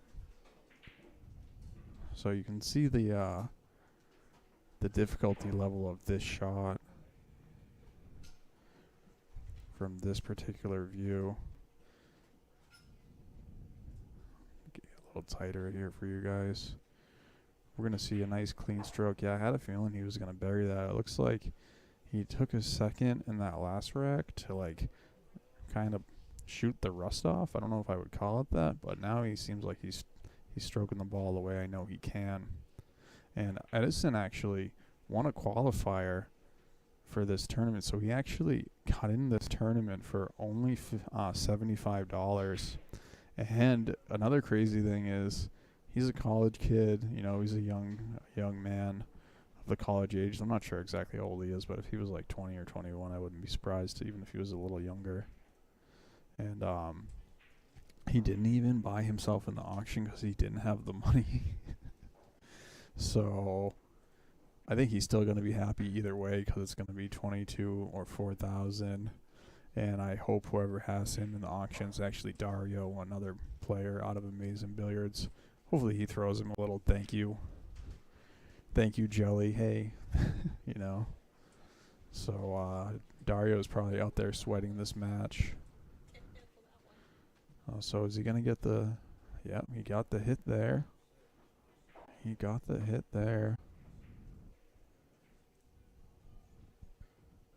So the 6 is frozen. It's going to be pretty hard to get around the table. So I actually like just taking the long shot on the short side of the 7. If you're trying to do too much, you're just going to miss this 6. So we'll see what he does. Yeah, see, he wasn't willing to accept what the table was giving him. And he did get fortunate there.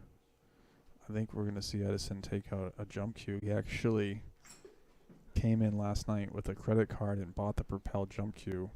So I guess he's going to get his money worth right now. He literally bought this cue last night from me.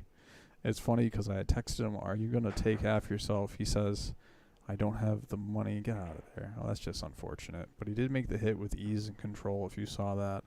And then he messages me about the price. And then he comes in and buys it. And I'm like, "Oh, how are you going to pay?" He normally tells me, and he goes, "No, a credit card only." And I kind of put 2 and 2 together that I think he opened up a credit card to buy the cue. So hopefully it was a good investment. Hopefully he's not upset that I'm kind of ratting him out there. But I think it's just all in good fun. No way. What do you mean? He made the hit. He made the hit. I am a degenerate player and have a rule question. Okay, you want to get on the... Tiffany has a rule question, and I'm going to make her get on the mic and talk with me because I know that I can't even handle my own voice, so Tiffany's going to join us. Oh, hold on a second here, Tiff. Hold on. Right. No, I don't want to. What's the difference? There's plenty of room. All right.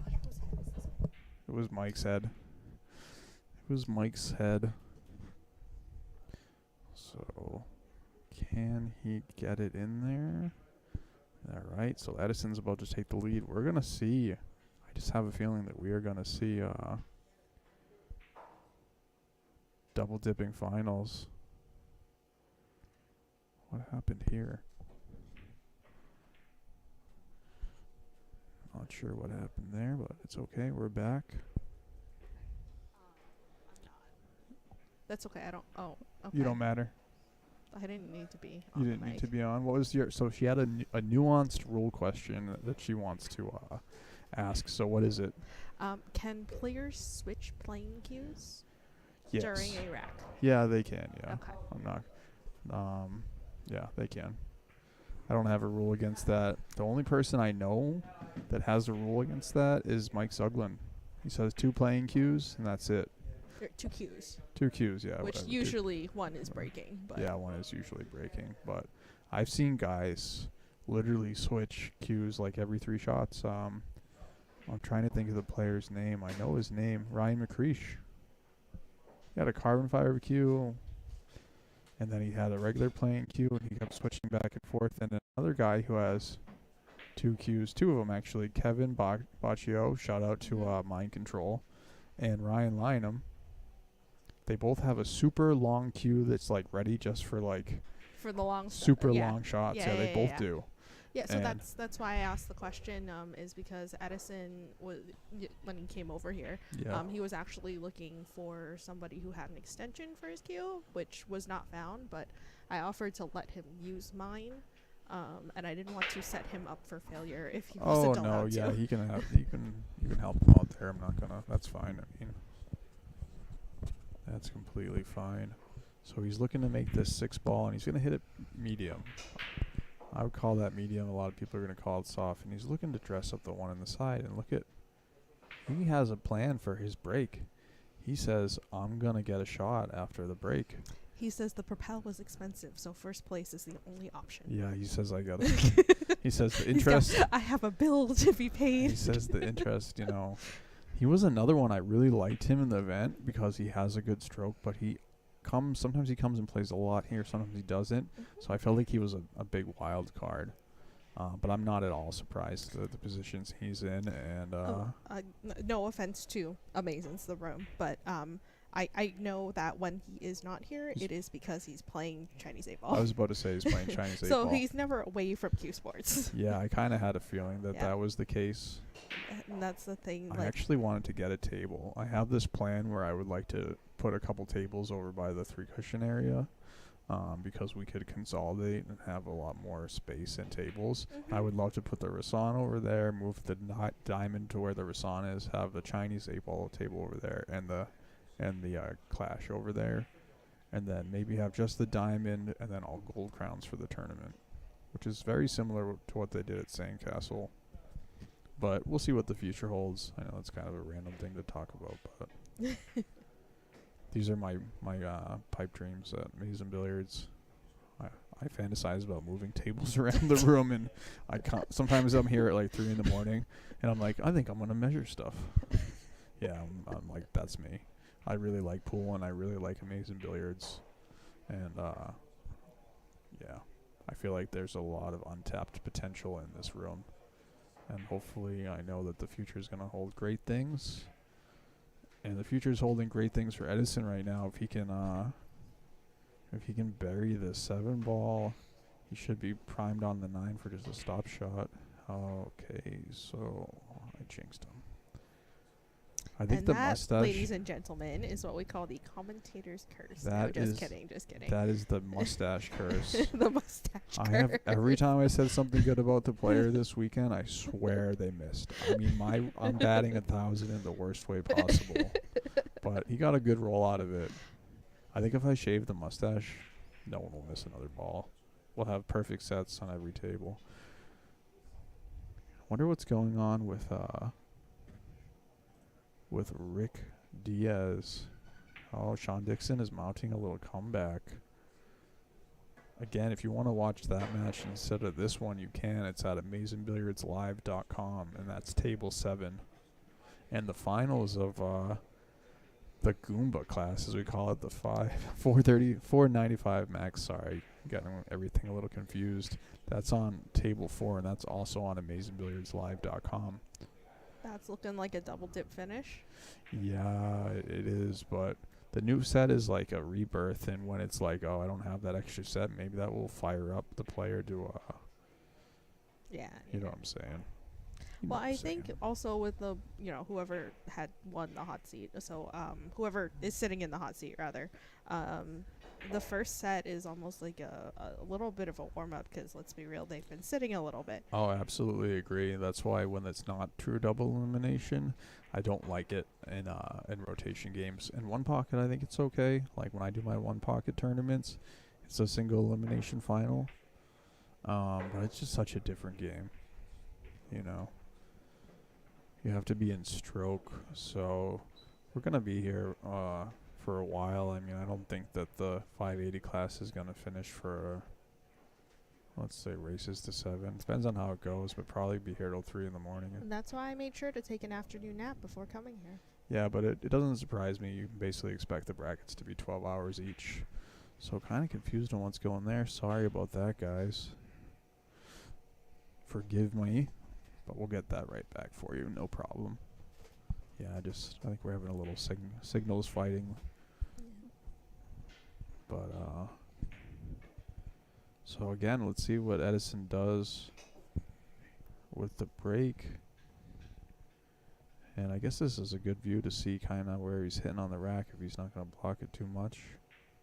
All right.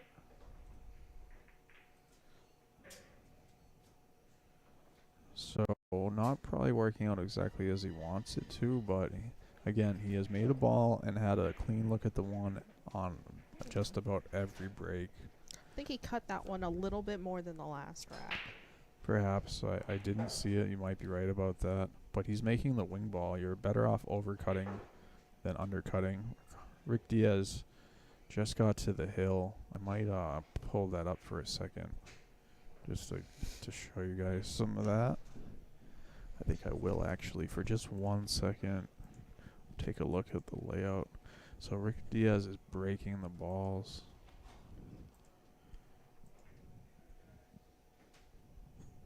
Just for 1 second. We'll see what happens. If that gets exciting, I'll tune in over there.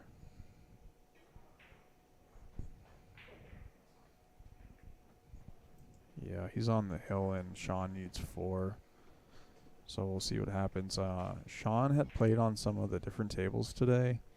And I said, hey, do you want to go on table 7? Do you want to hit some balls? And he said no. And But ultimately, he did, I think, hit a few anyway as we were waiting for Rick to Did he? return. okay, good. I saw him hit a few balls as we were waiting for Mr. Diaz's arrival. Yeah, Rick was taking a nap, so I let him have a little time to wake up.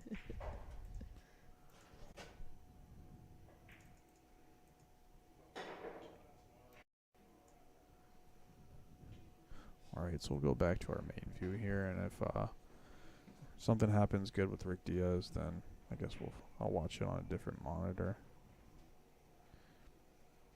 Yeah, we're gonna do the Q raffle later, guys. Like I said, we're just focusing on some stuff right now. I'm gonna do it a little bit later, probably at the conclusion, or maybe if we have some sort of lull, some weird match pause, I might do it then. But it's gonna be hard for me to do it. I'm gonna have to move some things around, and yeah. But don't worry, we're not gonna not pull the tickets, and so just sit tight about that. I promise it's gonna get done. It's gonna get done today for sure. Since it's midnight, it will definitely be today.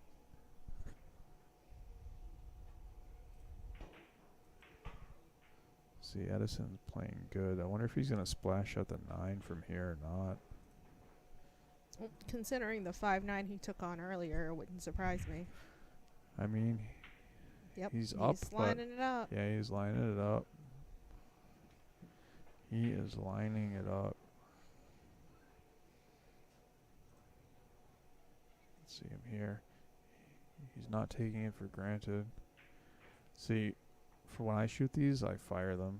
Oh yeah, he's definitely gonna fire at this. Yeah, he he's doesn't want to gonna- hang that He's 9 not ball gonna. Yeah, there. he definitely don't want to hang it.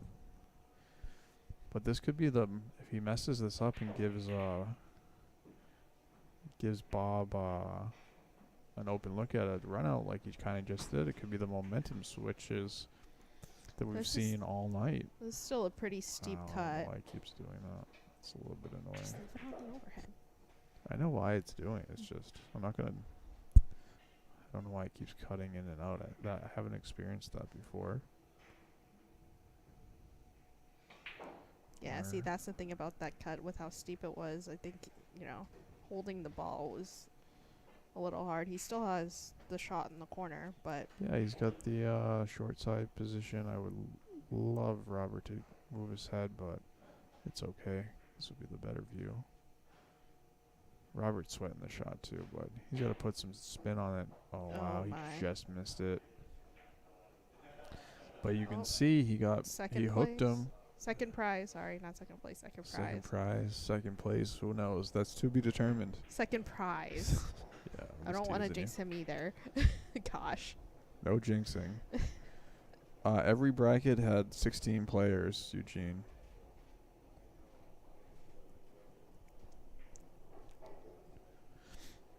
Yep, every bracket had 16 players in it. Eugene played the tournament. He was another player who qualified for the tournament. Got in the tournament for only $75 and playing good pool for an afternoon. Yeah, it's funny. I was actually talking to Edison about he was giving me grief for not playing, but Well, you tried to qualify. that's what I said. But he was giving me grief, and he's like, it was only $75. I'm like, no, sir, it was $520. The qualifier was $75. Yeah, he might have had missed the, might have been lost in translation a little bit A there. little bit, teensy bit. Tiny bit. You guys need a hit watch? Yeah. Just give me 1 second, guys. I gotta go do the thing.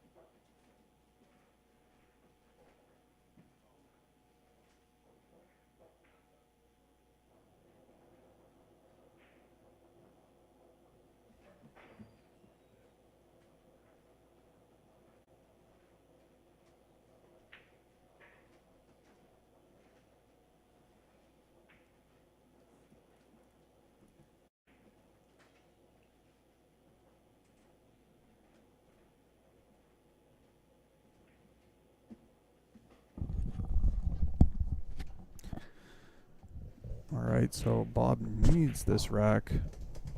I don't know why he drew the ball there. I guess he's okay. I think he should have stopped it and played this side pocket because the cue ball would have been really natural to come up and down. Now he's risking a scratch. Yep. Yeah, maybe he's getting a little... Oh, wow. I didn't think he would Wow. scratch there. That was kind of an ugly roll, but... A little bit of maybe not the best decision making. Dave McConnell in the chat. What a great performance again, Dave. Congratulations. He was the champion of our 640 max yesterday, and if you saw the finals, the last few racks of the finals, wow, was it awesome to watch. I don't agree with this shot selection. Neither do I. This is so the wrong shot, but he'll probably get it done. Yep, nope, he didn't. Yep. I see this all the time. I think I've said it several times. If you have ball in hand and you're drawing the ball, straight draw, you're probably shooting the wrong shot. Yeah, I think he's a little short here. He's still gonna probably shoot it in Actually, he's past the side, so he's probably looking up at the corner. Yeah, he's definitely this is a real tweener. He's definitely in between. Yeah, it's funny both ways. So let's He's see what shooting happens. for the corner for sure. Yeah. I think Is he gonna scratch? he is not. He's but gonna hang it up. He's gonna hang it up. Second, same thing really. He's gonna concede that one. I think he had just a hair of inside in there because he was scared of the scratch, and it overcut the ball. Yeah. Might have squared his cue out a little bit. The inside English there deflecting and causing a thin hit on the 9 potentially. Actually, I wasn't sure how it came into the pocket, but yeah, it did hang up. It overcut. Yeah, it overcut. Okay. So, yeah, you got to get out with 2 balls and ball in hand. Yes. And Yes. So that's the part of Edison's game. You know, I've already heard the grief from a few of the eliminated players today of this guy's probably too good for this bracket because he is a shooter. He's making the balls in the pocket, but yeah, he's established. But A, he's established, but B, also while he is a fairly accurate shooter coming from that Chinese 8-ball background, he just doesn't have the same amount of strategy, insight, you know, in 9-ball yet. So situations like that, you know, you think a 2-ball out, you should be able to get out. He's just not really sure what to do. Yeah, I've said before, if you take 2 players and they both shoot exactly the same level of pocketing balls, and one of them makes the right decisions and the other one makes the wrong decisions, or how about this? One guy shoots better than the other guy and makes the wrong decisions. The guy who shoots less accurately will win because he's making the right choices. In the long run, the pool IQ is gonna carry pool you a IQ. little bit further. I mean, obviously, he's certainly got a good foundation to go very far because he has that pocketing ability, but he still hasn't been playing 9-ball for a very long time at all. I mean, have they ran a rack yet in this set? No. No, I mean, there's No. plenty of innings in this game. I don't think he's right where he belongs. But yeah, he'll come with like he Yeah. has a high gear for sure, but that's kind of what it is with the Yeah. players at this level. And this is the 535. I'm not exactly sure what his Fargo is. I think he's like a 517 now? Maybe. He's definitely not even like pushing the limit. Yeah, but you know, you might see him break and run out a couple times here and there during the day, but it's all very dependent on the rack layout. You know, it's all. You know, there's only so many patterns he knows thus far. Yeah, and if he's playing on the Chinese 8-ball tables, I don't know if he's playing I don't 8-ball or think- if he's playing 9-ball on them, but when you play 9-ball on the table, the shots that are available and aren't available become way different. Very because different, yes. Like if the ball is frozen, so for Yes. example, is this the 9-ball on the rail? Say it was the 9-ball, you can't even really make that ball. You can't. Yeah, Yeah. have you tried it? Yeah. Yeah. Yeah. It's not fun. It's It's fun, but not fun. yeah. It would be cool to get one. I think and put pool cloth on it. I think he is Pool playing tablecloth on it. 8-ball on it, if I Yeah. had to guess. Just from our conversations in the past. So a lot of it is what I like to call run out pool. He's just really not tapping. Tapping's not the right word, but he's firing the balls in. They have to go center pocket, but the strategy is entirely different. His opponents have to run out still. So Rick Diaz manages to defeat Sean. That secured him cash. So Jay has another shot at Ricardo. They are going to play on the Rusan. And we probably are going to switch over to the feature table. Now, again, if you want to watch Bob Lucas's match, you can continue to do so at AmazingBilliardsLive.com, and that's table 6. But it's not going to be just yet, just giving you a fair warning that we are most likely going to switch over to the feature table for the feature matches. And that's going to be the quarterfinals of the 580 bracket with saying bye to Sean Dixon there. He just gave me the little nod as he's leaving back to Connecticut. Good performance, just fell a little bit short. Definitely hard to play. I know I said it before that an amateur pool, I think home court advantage is a even bigger factor because some of the things that separate amateurs and higher level players are the ability to adapt to new conditions. And when it's your own room, you don't have to adapt. You already know what to do. I mean, in a race this short, I'd say that gives you the open and 2 rack advantage at minimum. Yeah, and these are actually longer races than normal. This is pretty long races. I mean, these are the same race length as like the U.S. Open. They were on the B side, so race to 7, shorter than the U.S. Open. Yeah, on US the B Open side, was 8. 8, but that's it's pretty. They're playing some pool. Yeah, but I think, like you said, at the amateur level, even somebody who does adapt fast, that's already a 2 rack disadvantage. Oh no, I see what's happening here. It's Mario and other Mario. See, now I'm really upset I don't own a green shirt. Listen, I have a gross mustache, and I'm smiling. The photo. Sorry, Mike's over here. He's taking pictures, and I'm sure I look awesome right now. 10 out of 10? 10. Tentative? All right, so Edison is... 10 to the power of 10. Yeah, that's a lot of 10s. You know how, like, 10 to the 10 10? squared, 10 to the third is cubed, is 10 to the 10 thing. Someone used to... Never mind, I'm not going to even go there. So this is a little tricky potentially. It's a good thing he's tall. Yeah, height is a nice... Okay, got it done there. It was a little drama from that angle. So... I always say if I had another 6 inches, I might be good at this game. So we are going to see, wow, Rob Conway for the first set with Kevin defeats Kevin 3-8. And now it's going to be a race to 6 for the second one. True double, so I think we're going to see. Imagine if every final went the distance. I mean, that would be crazy. I don't think it's going to happen. I think that's just the way. I don't know. I think that's the way the pool gods are shaping up this week.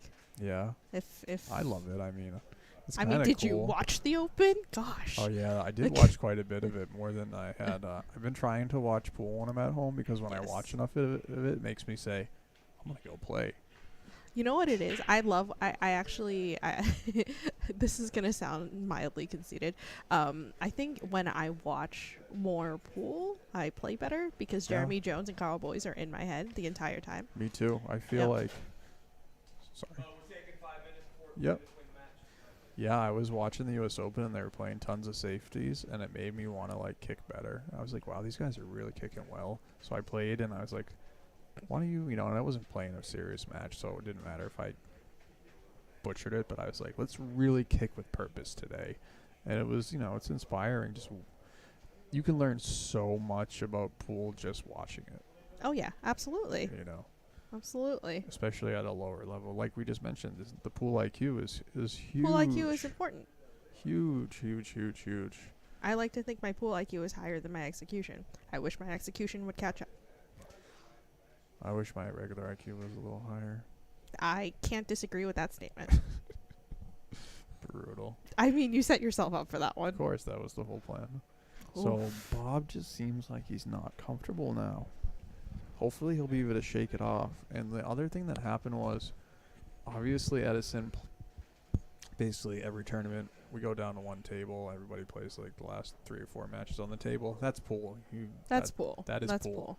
So whether you... I don't think that's in Bob's head at all or anything. No, but like what that. I was going to say was, I said, do you want to warm up? And he didn't hit any balls.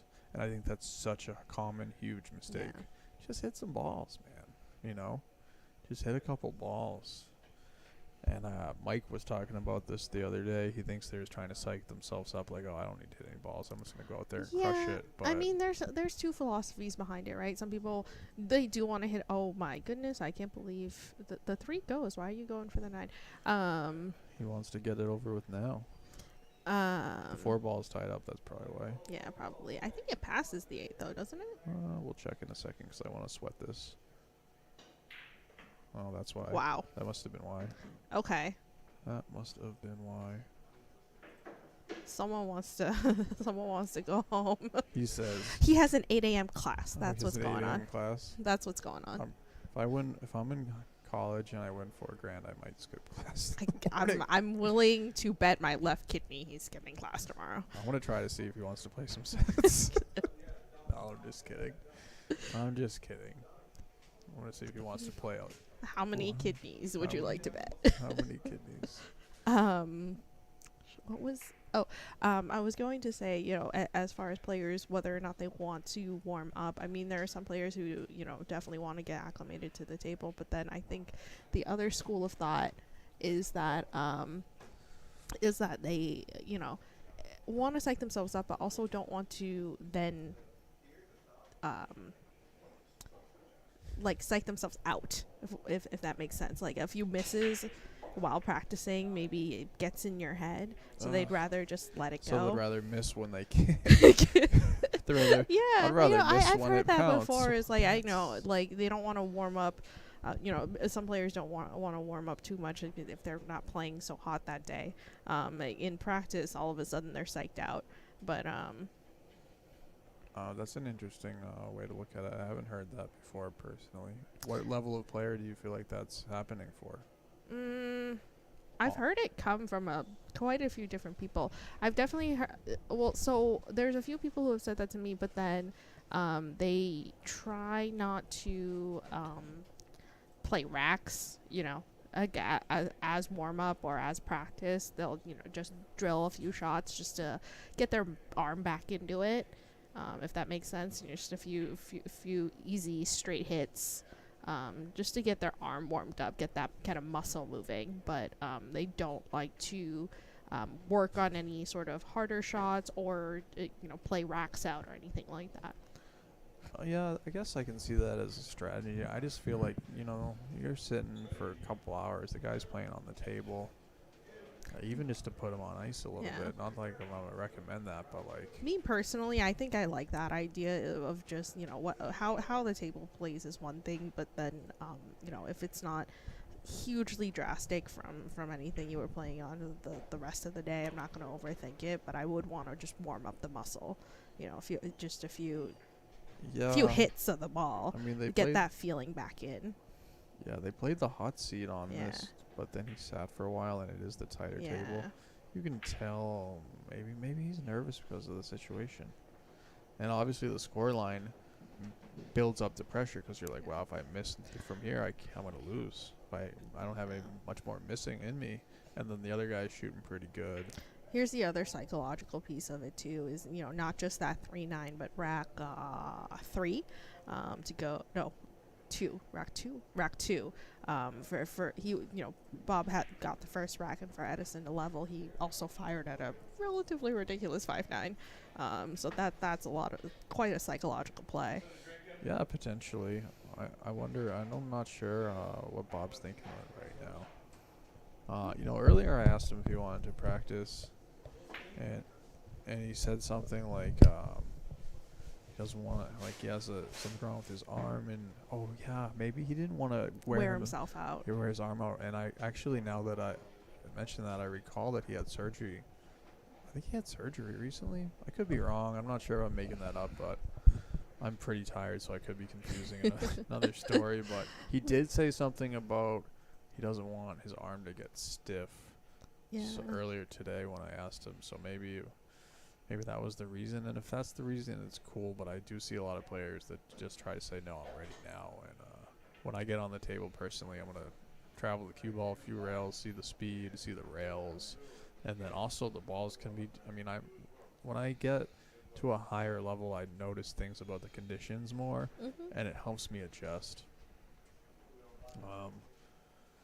I'm not going to get into the nuancy stuff, but you guys will, as you progress in the game, you'll notice things that you didn't even know were like even existed in the past. Like, you know. Yeah. But see, I feel like that's another aspect of pool that people kind of forget, because it's not, you know, a super cardio contact type of sport, but it is still physical, you know, at the end of the day. So the physical aspects of it are going to come into play, like being worn out at 1 o'clock in the morning. Oh yeah, it's a marathon. People don't realize it's an absolute grind, this game. Grind, grind, grind, grind. For sure. I think he's gonna fire this in. Yep. How's the cue ball? How's the cue ball? He's gonna be pretty good actually. And all he really has to do here is make it. I think he should just stun it out, but he could follow it. Personal preference, but I think he should just cinch this. He ain't see.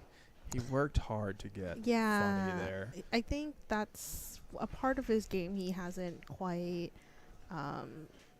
figured out to turn down yet. He worked a little too hard to get good, and didn't. Yeah. Because he worked too hard.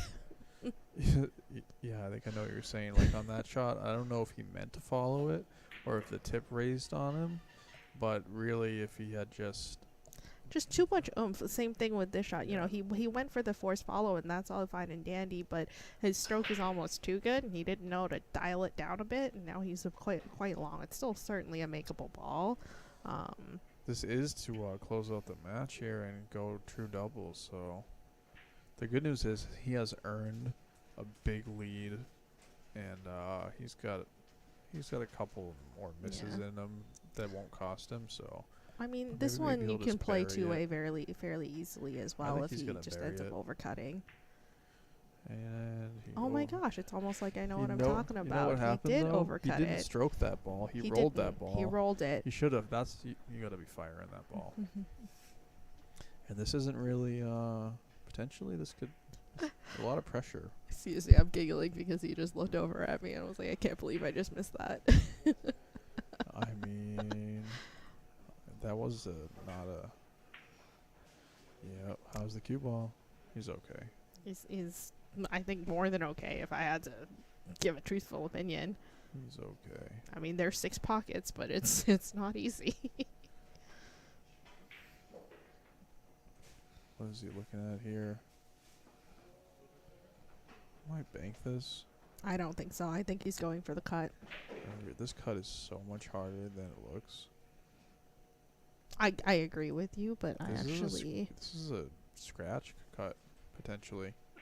I think I'm not. I don't know. This might be a scratch.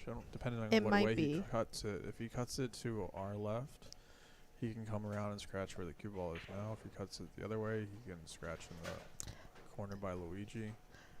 so. He's sizing up the cut in the top left corner. Top left corner. This corner. This corner. Our right corner. Our right. Yeah. His left. So top left corner. Alright, I don't know what I saw. He's playing the side pocket. I hate you. So now he decided to undercut it there. Yeah, he was scared of the scratch and therefore he undercut it. I think if he he really wanted to commit to that corner, he needed to jack up and fire at it. I think he should have played the bank. I Personally. don't think the bank's in his arsenal in that moment. Really? I genuinely don't think so. He's not Yeah. one to bank. Interesting. Very. You don't use it in Chinese 8-ball. Now this shot's harder, a scratch shot too. When it's in that position above the spot, it gets pretty scratchy. Yep. I think I know somebody who made this shot recently, jacked up. Who? I don't get it. Never mind. Someday you'll remember. No, the Curtis had a different shot.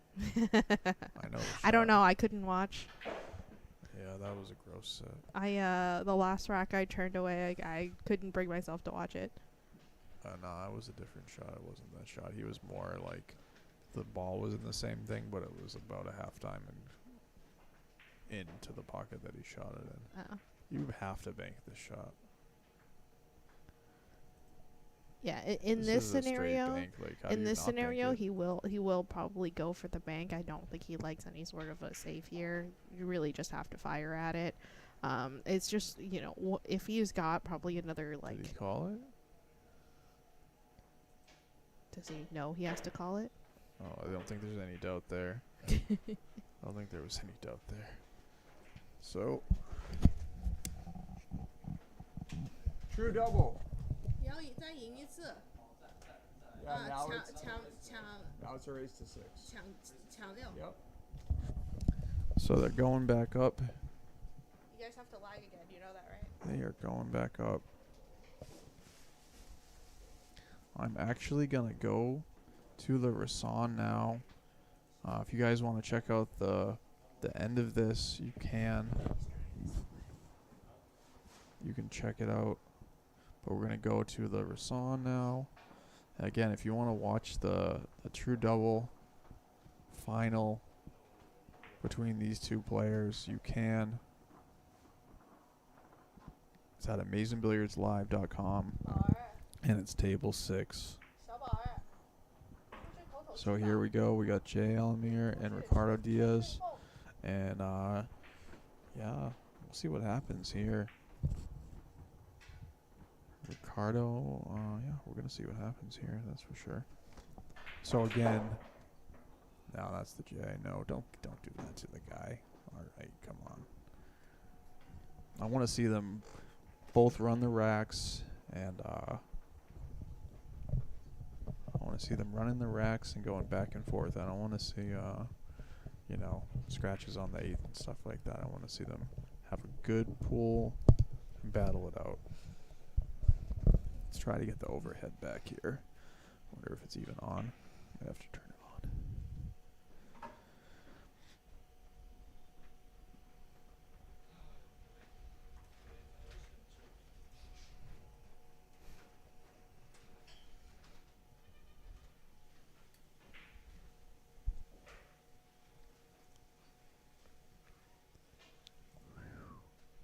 So Jay got a little straight there. Little straight.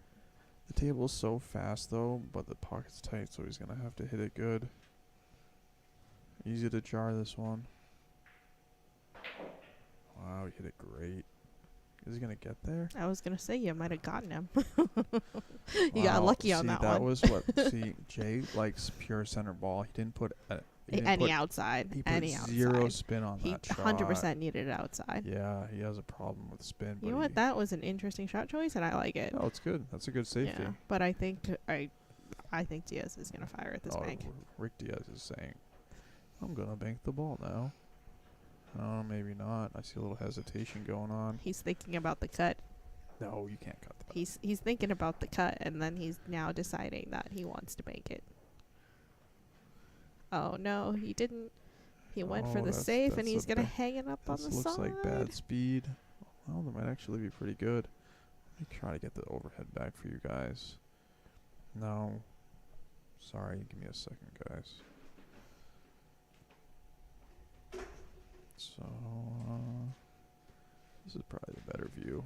It looks makeable from this side, but not a gimme. Wow, like I said.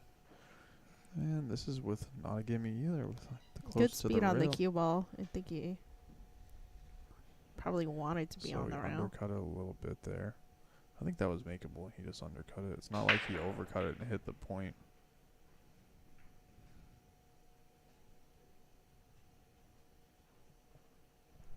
Don't flinch, Diaz. Oh, I know what I did. I ruined everything. That's what I did. What? Does that make no sense? Please help me. DeMarco, calling Mike DeMarco. No, that's actually That was a good the shot. technical difficulty stuff is mostly on me because it's all my equipment. The smooth, easy listening is all on Mike.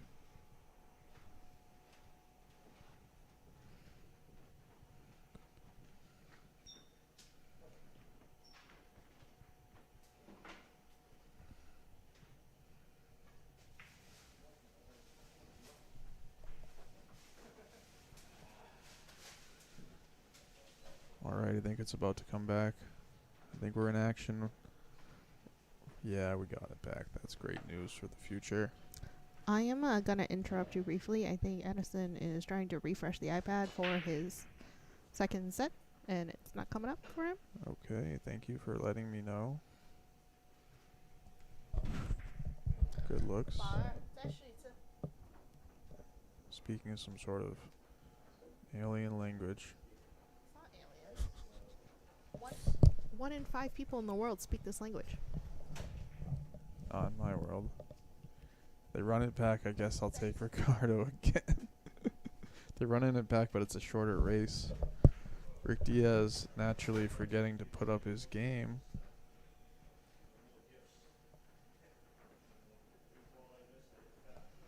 That wasn't the first game, wasn't he already up one? Yeah, it said 1-0 for a bit. Yeah. I think Rick Diaz is just being Rick Diaz. Well, if he feels like playing a race to 8. Yeah.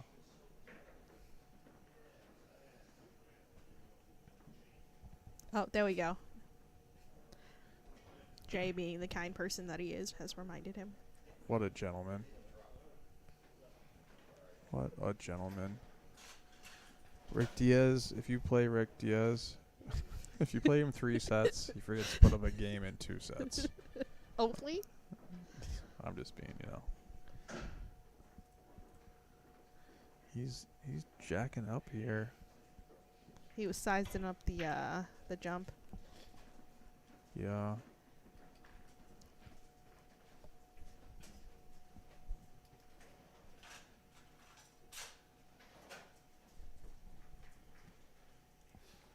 Little half ball jump there.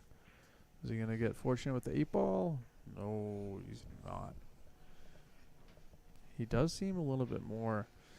The body language from earlier is going to be different. I kind of want to root for Ricardo because I want to see the rematch with him and Mike.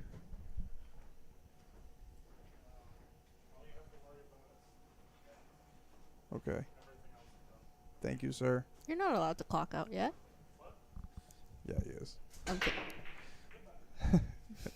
Bye, Pat. That's Patrick Sheldon. He's yeah, you guys know Pat probably. That's a very good description. Yeah, that's Solid. pretty. Yeah, I'm a little bit worn out now. A little bit. Touch. Isn't DeMarco supposed to be working? Why? I'm gonna leave you. It's cool. I like to push the different buttons. I kind of enjoying driving the spaceship through deep space right now. I'm in 50-50 mode because I offered Edison my cue in the event that he had to reach, which means I am not playing any pool. No pool for you? Well, I don't want to be rude and take my cue back. Well, it is yours. So again, if you guys wanted to watch the Edison match with Bob, the final, you can just head over to AmazingBilliardsLive.com, and that's on table 6. But in case you're wondering, they are in rack 1 and on kicking around the 1 ball. Yes, that's true. I'm actually going to shut off the other stream over here. I don't know why. Probably don't need to tell you about it. That's what I learned from Mike. I'll be like talking out loud, and he's like every time he'll like rub his nose, but he's turning down the sound so you can't hear him do it. It's just he's so good. I'm so terrible. We appreciate the click-by-click commentary, Bo. Yeah, I'm just trying to, this is actual a duel. It's a tutorial on what exactly not to do while you stream.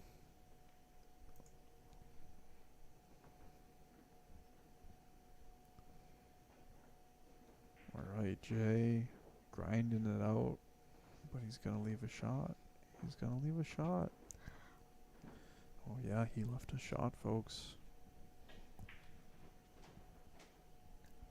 Rick Diaz has really just to play this 2 rails and out.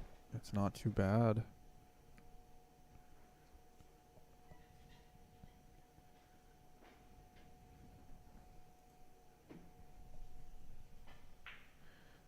Undercut it. How's he gonna finish on this? Well, because Jay hates to put English on the ball, this could become a challenging shot. Well, if he doesn't put English, I mean, he wants to fire at it, come back and forth, and play the 7 in the corner instead of the side. But if you just put a little outside, it's so much easier. Shooting the 7 down the corner is gonna get. It's gonna be tough. Can you believe that he put 0 English on the ball? It's like I said, come back and forth, and he's shooting the 7 in the corner. Yeah, but he had the Unfortunately, wrong he angle missed. for that. No, he still could play the 7 in the corner. And Ricardo decided to yip that one. Wow. Don't see. And This is also play Ricardo. the 7 in the corner. No. He yipped that. He was not playing in the corner. He yipped it. I'm just saying the end result. Well, hey, he's going to get a... Wow. Jay's irritated here. But he's alright. And he's wearing... These glasses are hilarious. I just caught it. We called him Skinny Blade with these glasses, and I'm going to have to get a Is he photo. still wearing them to shoot? Oh my god. He doesn't realize that only aviators work. I don't know. It might be a little too dark there. Okay, is he there? Kind of hard to see. Yeah, it's a little hard to see. It is a little tricky. We'll do the super slow pan. Alright, this is better. He wore them, he took them off. You had them on at the table. I don't understand. Rick Diaz, that's a good break right there. That's what you want to do. That's a good break. That's a great break. Guys, that's what you should be doing. That is it. Did you see? The one Yes. ball went under the side. It dressed up in the corner. The cue ball came to the center of the table. There are no clusters. He has a starter. Oh, he must have been hooked. I don't No, think he he was wasn't hooked. He hooked. went for the carom instead of the combo. The cut was the shot all day there. The Yes, cut I'm was very, very surprised why he would have tried to do that because, I mean, the combo And is then Jay did easier to Jay control. did the same wrong shot. All right.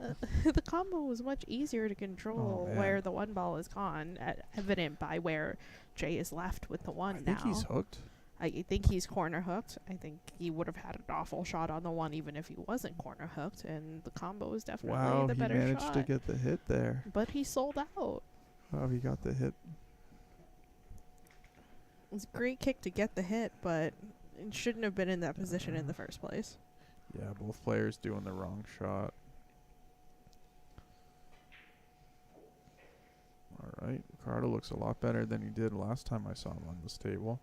Before he looked like he was just, and I said it, I thought he was, yeah. Well, you can back him. We can just do a game where we both break, and whoever gets a ball in, it gets a point. Whoever gets a ball in, then the one ball gets a point. We can play that, Jake. Let me know. Let me know, sir. Let me know. Men.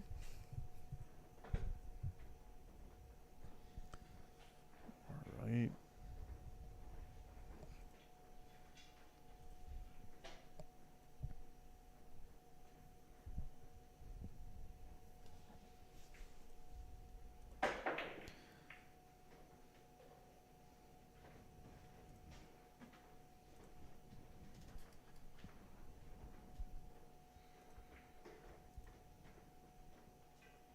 You know what I've been wanting to ask you for a while? And watching Jay play has reminded me of it. His little, I don't know what it's called. His condom on his cue? The You're Q on the Facebook Q Stream. condom. What? Don't let- No, that's actually what it's called. That's not what it's called. No, I'm pretty sure that's the technical term. That is not what it's No, called. it's not. The sleeve. The Q. No. I'm telling you, Google it. The Q condom. Okay. NSF. That can't possibly be what it's NSFW. called. NSFW. Not safe for work. If you guys don't know. Tiff doesn't work at HR or anything. Oh, so Ricardo this is what Ricardo does. He just says, "Oh, this out's easy, blah blah blah," and then he just shoots the ball, and then he gets in these funny situations. I'm surprised is he like- opted to play safe there, Uh, or at least in that manner. I don't know. maybe he realizes it's $5,000 on the line now. Maybe he forgot earlier. I think we're gonna see firepower here from Jay. Yeah, but Nope, 3-0 up that early in Sellout the City. set. How's the cue ball? Wow, this is not going good for Jay. I'm glad that he's acting like not banging stuff. All the players have been excellent today, etiquette-wise. I've seen a lot of players get terrible rolls in terrible situations, And I've seen all those guys normally bang their cue or do something, and I didn't see any of that. And I'm so happy that I didn't. Did you write it in the rules? Well, I went to the players meeting and I said, Ricardo and Jay, don't slam your cues or it's going to be a foul. So that might have something to do with it. But anyway, what was it? I was trying to ask you something. I hate you. You're the worst.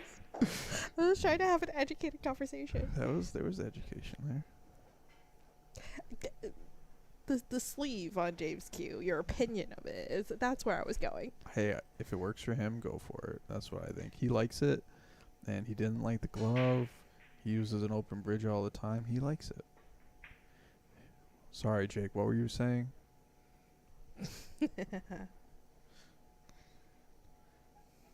So I think he overcut that. He overcut that a little, but still not a terrible break. He got a ball in, and he has a line of sight to the one, so he gets to control the rack. Yep. You know. Now if He he might got have overrolled that slightly. yeah, he left an edge, but it's gonna be hard to see a lot of traffic. Well, that actually worked out pretty good.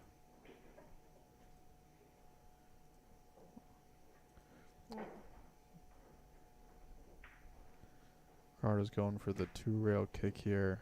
A little short. I'm actually quite surprised he went with that option. I kind of expected him to pull out the jump cue there. I think he's a little. I think it was a little bit lazy. He just wanted to not. Could be wrong. Maybe he thought there was a better safe there, or he could pocket it on the side. Could be wrong. I expected him to pull out the jump cue and Yeah, I just fire think at the that cut. He's just like, I'm It's gonna far. beat Jay. I always beat Jay. Everything's easy. The jump cue is far. Yeah, that's what I think it was, honestly. Yeah, but I mean, he has an air rush. It's such a cheat code. I know. The air rush is pretty sporty. Propel is just as good. I'm telling you. I mean, I've tried them both. I think the propel is easier to get that jump action, if that makes sense, to get airborne, get the jump, but maybe not as great to control the cue ball. What a great shot from Jay. Did he get any sort of love there? Challenging shot still, but if he can just, sorry, I'm sorry. I interrupted you. I'm sorry. No, that's okay. We're just discussing jump cues. Yeah. I think they both jump different jump shots better than the other one. And I personally like the propel for darting. Wow, Jay's having some bad luck here. I don't disagree with you. I don't dart despite my height. I frankly don't know how. So that's probably why You should. prefer stealing somebody else's air rush versus stealing somebody else's propel. Is Jay gonna get a roll here? He needs it. All right, I think he earned that one. I gotta say, I really do.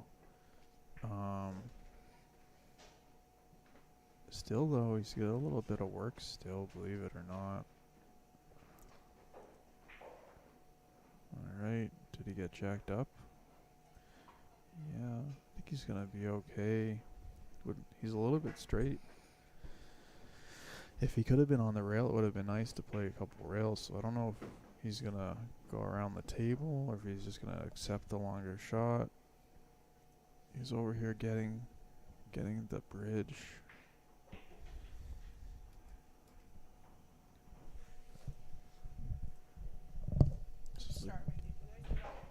No, there's got to be more pizza. I don't want to make it all loud. No, it's cool. You're good.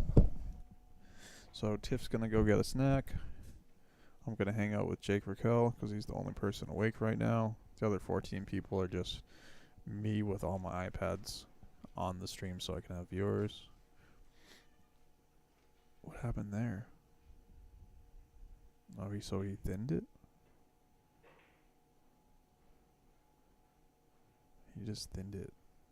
Wow. I think I would have had to have banked that. I think Ricardo should just stiff this. I think he should just fire it. Looks like he's gonna roll it. Nope, stiff. Pow. Yeah, that's the shot there all day. Ricardo says, you know what? I would like to have won the set now. I'm gonna win now, he says. For some reason, Ricardo just has Jay's number. And I've seen Ricardo do this thing where he like decides that he's gonna beat the guy and he doesn't like give 110%. If I go up to Ricardo and say something to him like, have fun getting absolutely crushed by Mike because he's a better player than you, I bet that fires him up. 'Cause I've actually done that before where because I know he like kind of acts in this manner. And I'll like say something to try to get him to try hard to see him really play hard. So let's check out the break here.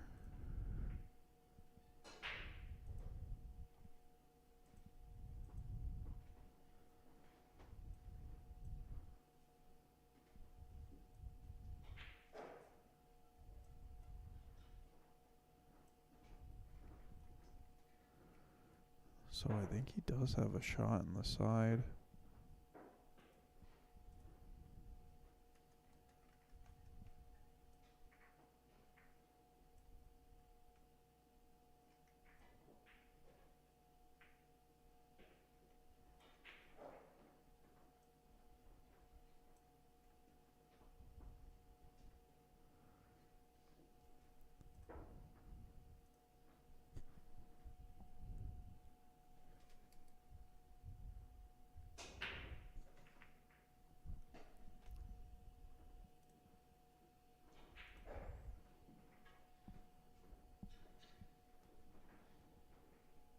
Now the 4-ball is not. We'll have to check it out after this shot.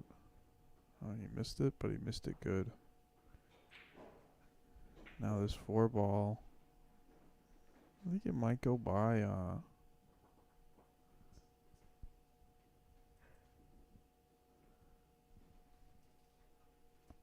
think it might go by the 9. That's gonna make it a lot easier than if it didn't. So a little bit of a leak there. Is this Mike DeMarco? Is he back?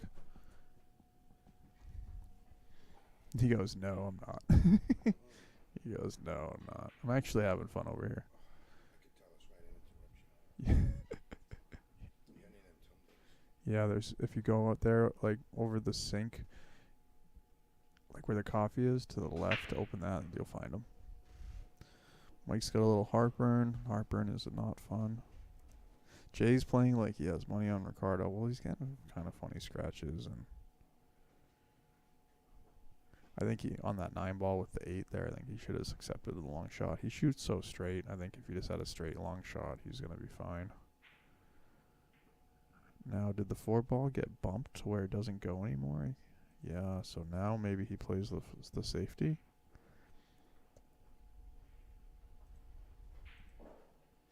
Nope, he's playing to break it out. I like it. He purposely got this angle to play the breakout. Should be able to just kind of play the tangent line. Nice shot. Is the 9-ball going to hurt him? No, I think he's okay there. I think he is actually okay.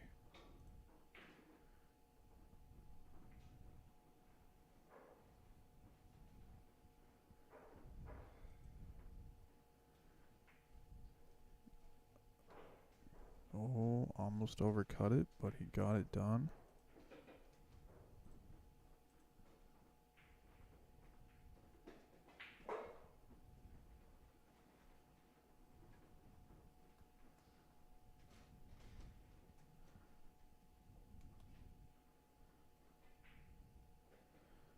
Nice shot from Ricardo there.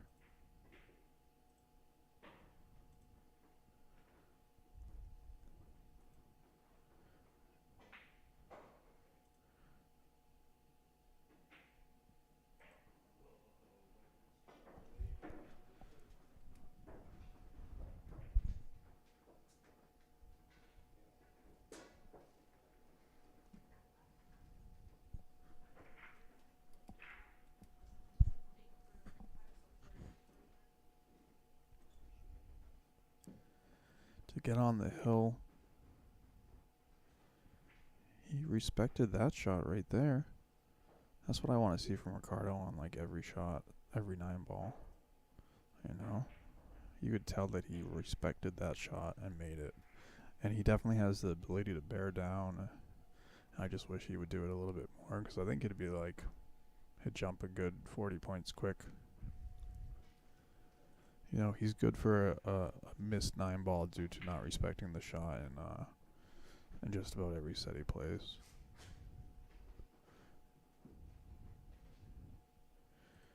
You can see, I think I saw a little smirk there. I don't know if you guys caught that. That was like a little, haha, I'm drilling you thing. I think I caught that. Yeah.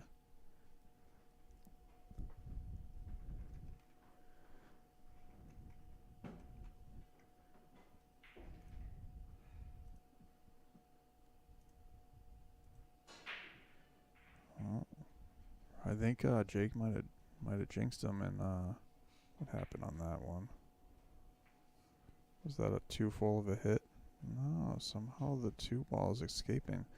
Maybe he's not quite racking the balls correctly, or double kissing. Sometimes too much top and will like double kiss off the 1 and cause a funny reaction. I've seen that happen before.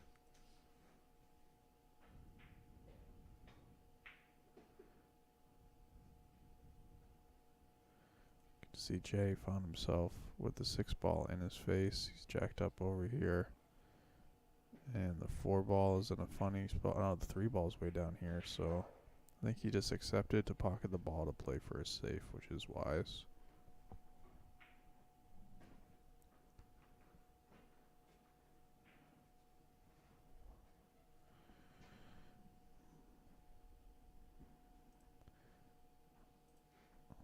Don't think it passes, so a little good fortune there.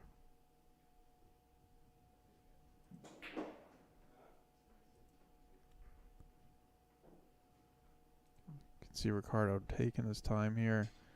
This is the Ricardo I know. The measured. He's measured. This is the Ricardo I want to see. This is Ricardo this is the winning Ricardo. And his whole body language looks completely different from when he was getting, quite frankly, drilled by Mike Rash. I'm really excited to see the rematch. I hope it gets nitty gritty. I want to see them both play great. That's what I want to see. Like I mentioned before this match started, I said I hope we see both players play good, and it just goes back and forth.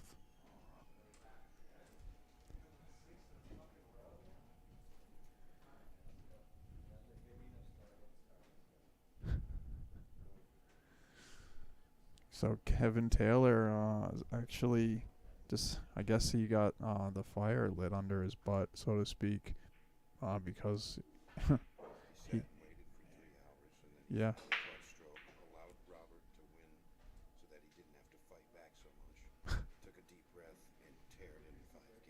Yeah, basically he lost the first set 8-3. Obviously he's sitting for a while, and that's why I think true double elimination and is kind of important, because the guy who did the best in the tournament is put at a disadvantage otherwise. But do I want it? No, thank you. Do you want pizza? Okay. I know you are. No, thanks. Yeah, I would love strawberry lemonade. Thanks. Yeah.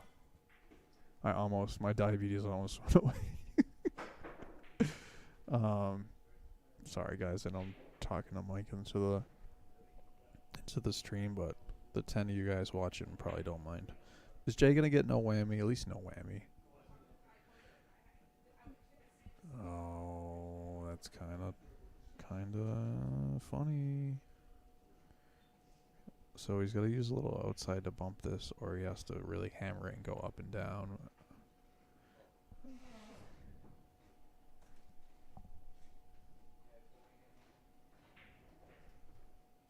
He decided to go up and down, but he didn't. I don't think he has.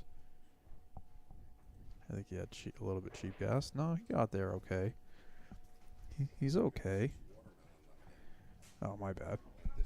Oh, yeah, okay. This is the one.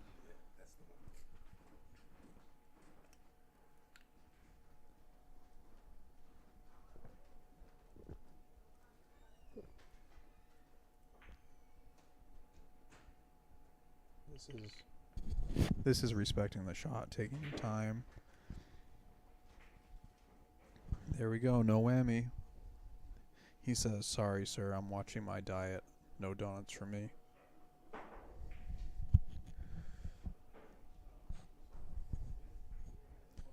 You know?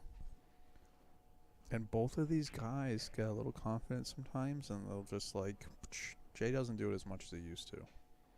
Jay used to do it a lot.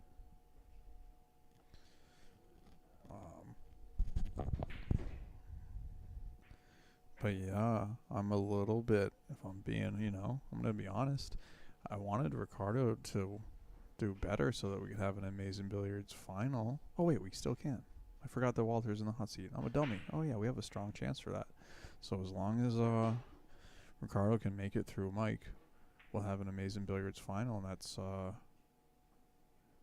5 out of 6 in the finals.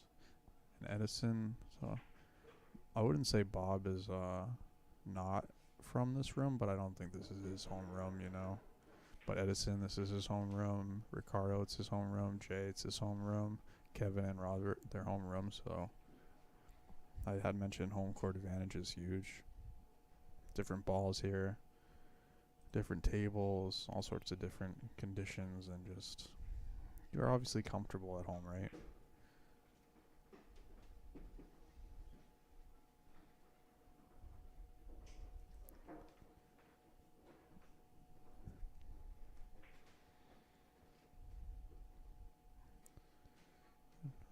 I don't think Ricardo wants to blow this lead because Jay's fighting, right?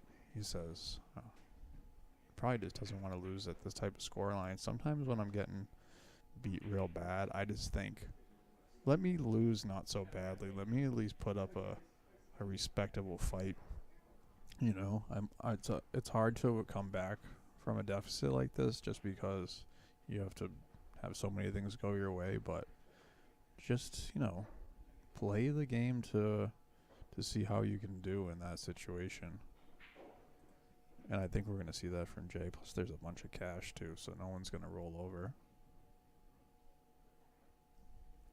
I mean, the difference between this match alone is pretty substantial.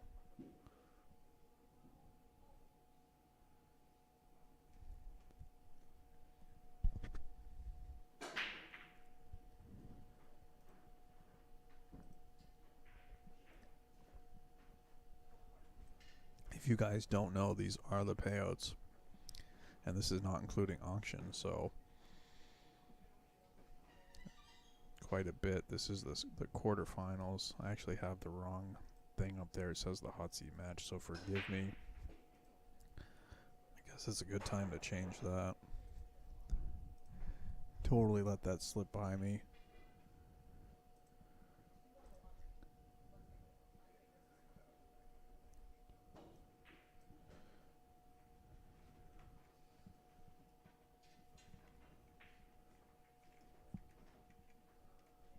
Here we go. I fixed it, kind of. Oh, I see what happened there. There we go. We're better now. Quarterfinals. So the 6 ball is probably going to cause a problem unless he can get... Well, the 3 ball is going to cause a problem. All right. We might let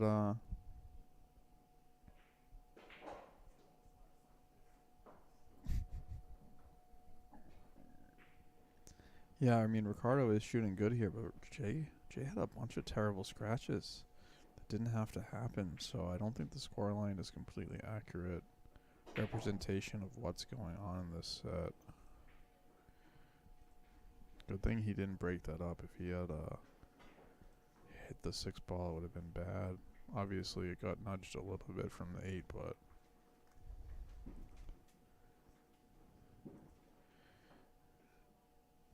Jay seems a little bit frustrated, but he seems like he's still in it. He decided to go raw You saw there he removed his patented Q condom. That's actual the name. That's actually the. It's not the name. I can't even say that with a straight face. I can't even pretend for a second that's really what it is, but it's kind of hilarious. This is the after midnight stream. Wow, Ricardo getting the hit there. And how's the cue ball gonna finish for him? Robert Conley didn't manage to get a game on 4, so and it's 2-2 with Edison and Bob.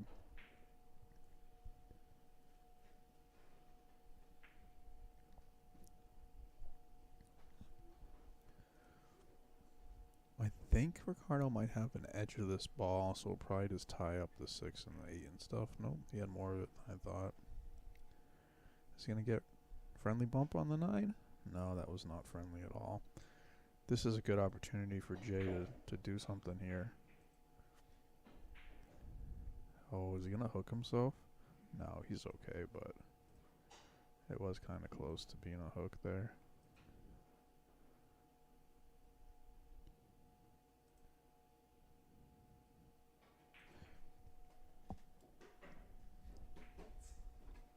Oh, he must have been hooked.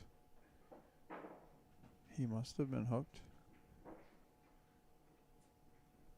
Or maybe he didn't shoot it because he couldn't get to the 7.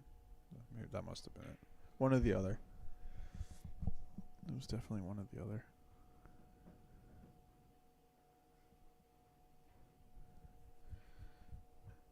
And Ricardo's deciding to grind it out. He knows he doesn't want to wear himself out when he could kind of just finish this match.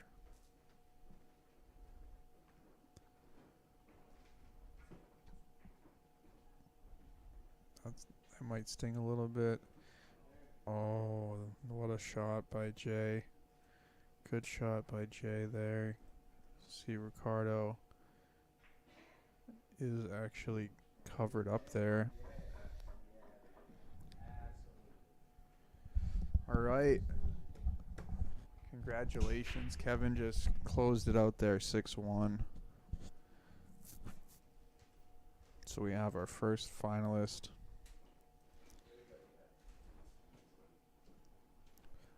I think when I had mentioned before, obviously he's warming up because he's been sitting for hours. When you win the hot seat, they should call it the cold seat because you just sit there and get out of stroke. So they both just took turns crushing each other.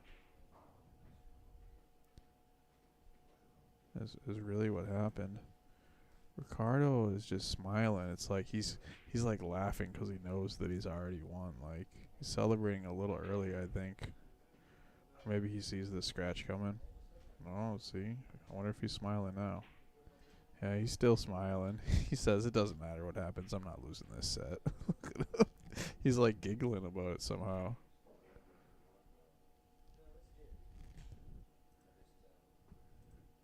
I wonder what's gonna happen. Is he gonna keep giggling if Jay runs a 2-pack after this? We'll find out. Oh, maybe he just maybe he knows the future. Because he's smiling like he just knows the future, right? That's the kind of the vibe I got.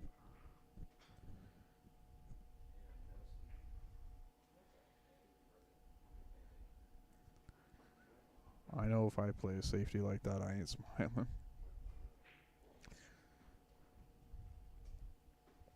Now, Jay really excels at shots like these.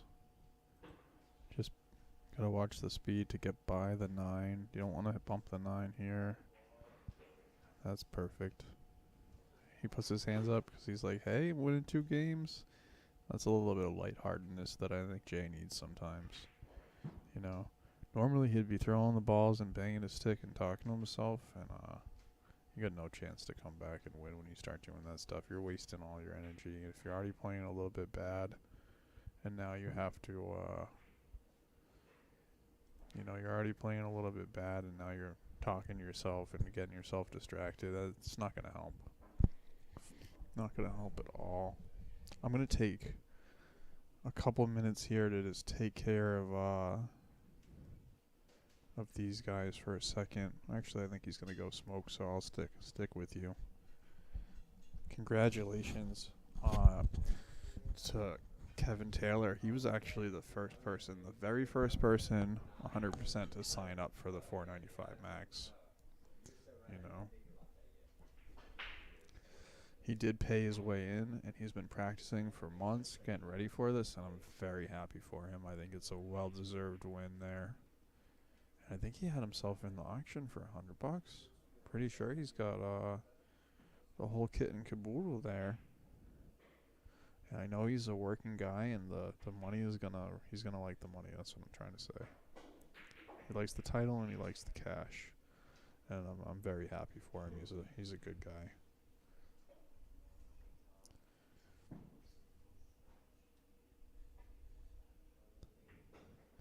So Ricardo, like I said, needs to just close this out and conserve energy because there's still a lot more pool to be played for the night.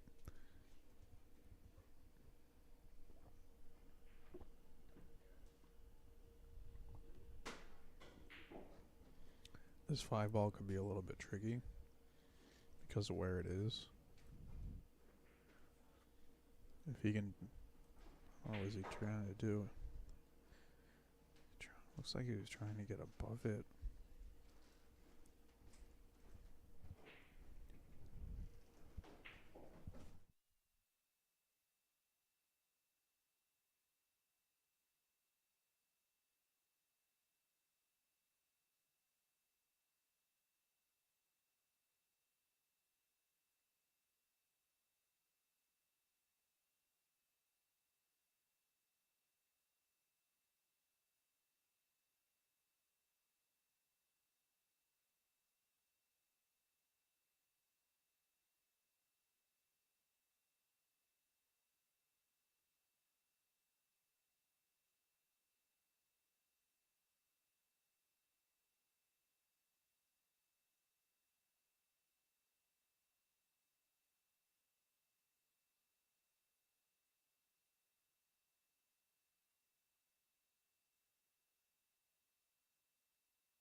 All right, so I was just settling up with Robert, and looks like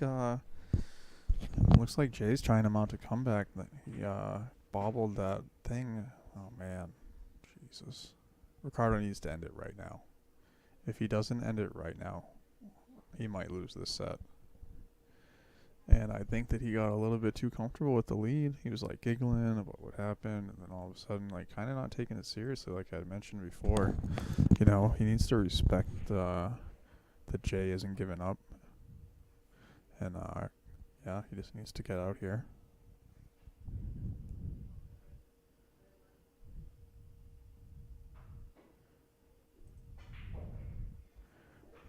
A little light there, but he should be okay to cut this in and come up and down the table. You don't want to be trying to hold this shot. You're stroking this in, you're fully committed to it, and you're going up and down the table. Just like that. How's the cue ball going to finish? He needs a little love. He needs a little love. He's okay. He's going to get the bridge out. Yep, he's getting the bridge out. He's going to go find the bridge.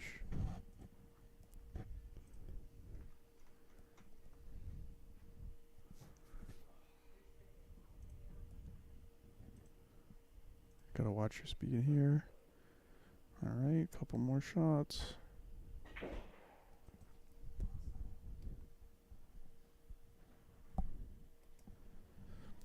Couple more shots here.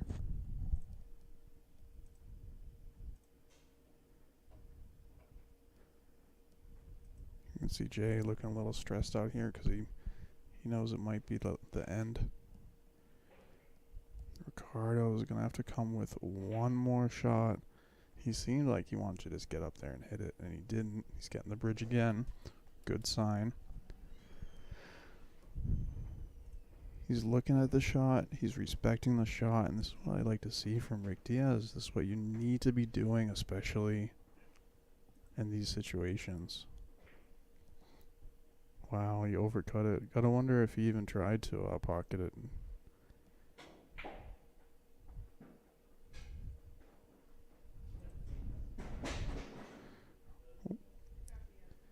He didn't slam that. It just fell. He put it against the wall and it slid. So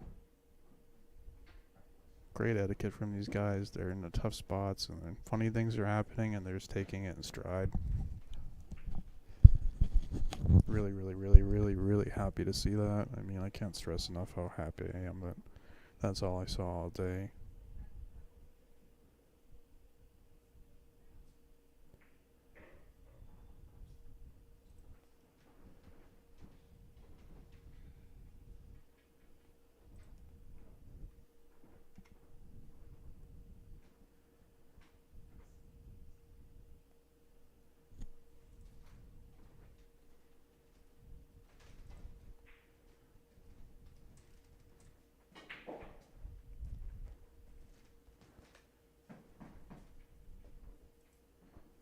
Still a little more drama going on here.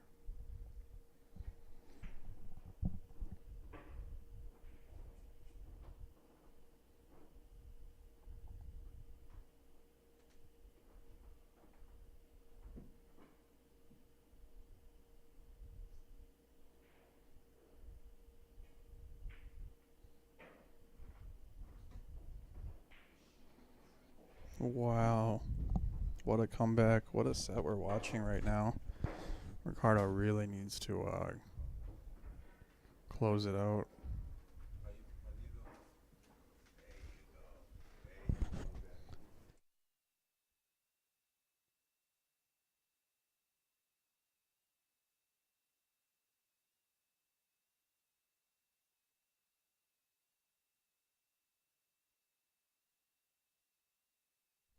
And what's going on? It's not looking so hot for Bob Lucas. Edison is up 4-2, so we might see a double dip happen there. Yep.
Wow, that shot was absolutely amazing. And he even got position. Well, I wouldn't say he got position exactly, but he can fire the bank in here. And if he banks it, he can get out. And if he gets out from here and he gets within one, Ricardo's going to be sick. Nope, he didn't want to get out of there. Yeah, he doesn't deserve to scratch there, but he got hooked. You got to go for the kick here and just try to kick it in. He's frustrated, you can tell, but he's not doing the things that he would normally do that I think would really make it hard for him to play well. He's just doing what the guys normally do when they miss the higher level players. They just miss and they say, okay, I missed. Let me go back to my seat, you know? And that's going to make you play your best pool, guys, I'm telling you. I am telling you. It might be a little too late, but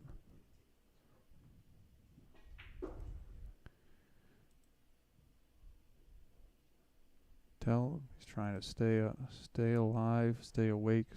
It is late, but these guys didn't start till like 2:30. So I'm not saying it's not a long day, 12 hours, but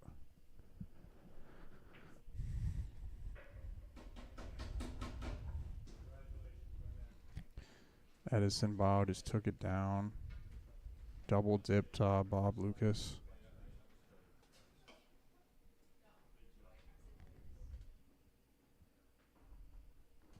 I gotta actually leave for just a second. I'm just gonna leave you guys watching this. If you're watching, I don't know how I could possibly turn away, but just I have to take care of some things. I'm a little disappointed that I can't sit here, but I just have to attend to a couple things.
Looks like Rash is gonna potentially get the first game here. He's a touch funny, but I have a feeling he's gonna be okay on this 9-ball. And this is the semifinals. Wow, I like it. That's a true statement. I don't know. I was assuming it was gonna say something. Yeah, basically. That's exactly it. Yeah. All right, just gotta stay down. All right, got it done there. This is gonna be a battle right here.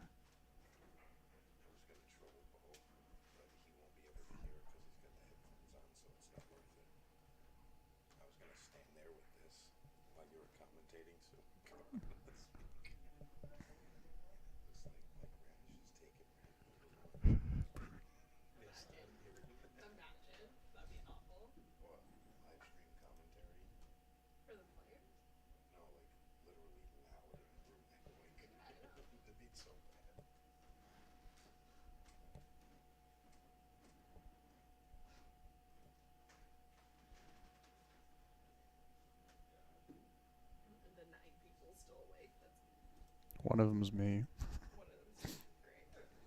Yeah, it's.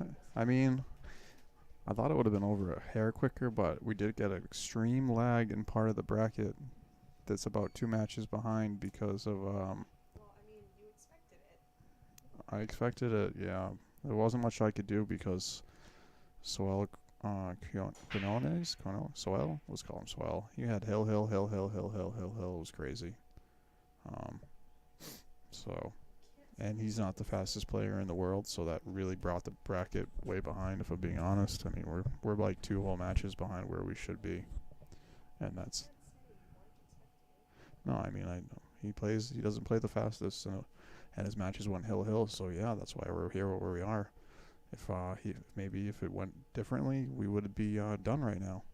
If I'm being honest.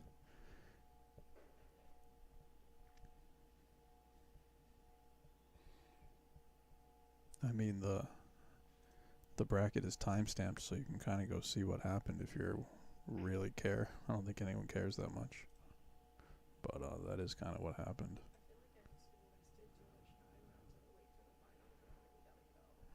All right, I'll see you later, boss. It's really late. Don't you have work?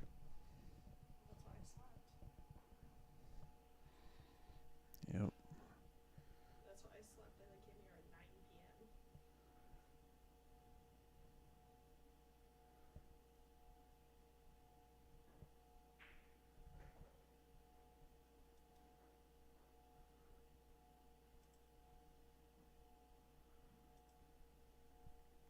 Ricardo's looking like he was looking last time he played. Mike, which is just like completely stoned, where he can't even keep his eyes open. Why? Why does when he play every time he plays Mike, he just looks like he's in a coma? No, it's marijuana's a legal substance. It's like if I said he looks drunk. What do you mean? It's just like if he was like, oh, he looks like he had a couple beers tonight. It's like the exact same thing now. Look at this messy rack, though. Look at this. Oh, turn it around. I don't know. I gotta step away for 1 second.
All right, I'm back here. I might get distracted a couple more times, but I should be able to sweat it out with you. Mike's doing some breaking down of some equipment. He worked super hard, so I said, "You're free. You're free to go. Fly away." Yeah, this is what I want to see from Ricardo. The bearing down thing that he does when he wants to win, you know? And considering he's here this late and there's a lot of cash on the line, might as well go for the win. Tough shot there. Is he going to sell out?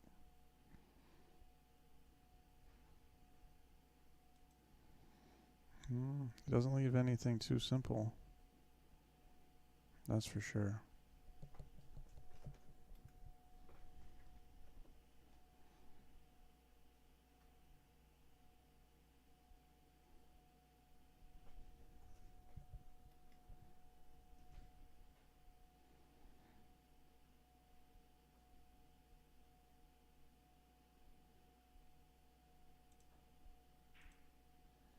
Where's that cue ball going? He's going to be all right.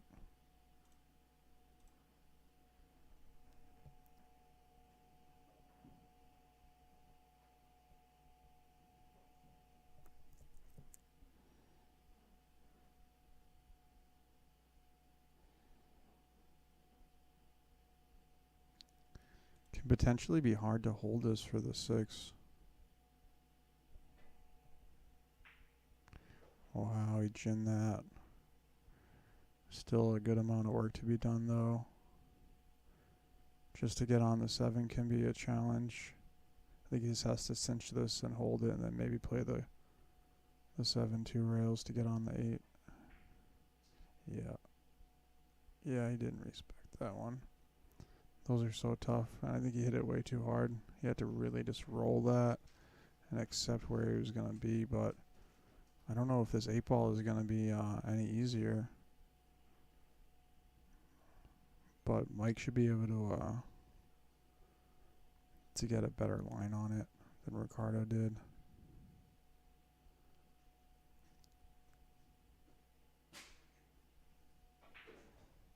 Oh no, it's going to be a bad line. It's going to be a very bad line. Did he get a window? His face is going to tell us a lot. Looks like he's fine. Looks like he got some sort of window to at least make it the hit. This is probably the best view for the window, right? Yeah. He went for the safe there, and he's going to leave that friendly window for Ricardo, or not so much. Good speed there. Ricardo's thinking about jumping this. Yeah, I'm okay with the jump here. I'm okay with the kick too. I don't think it's a terrible decision either way. Not a bad outcome. Again, it's a little bit tough to tell if this 8 ball is going to be friendly to the players or not.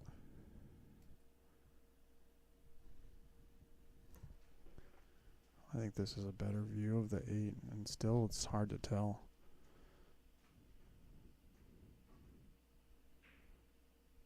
Yeah, where's this going to finish? Well, that should really help Ricardo do something. Might even want to consider bumping the 8 here. Do you play the 2-way bank, try to play it in the corner and get straight on the 8 and watch your speed? I mean, I don't really want to shoot that. He has quite a bit of angle. I think he can draw and bump it. Oh, he went like that. That's a good shot if he can get the right line for the 8 ball.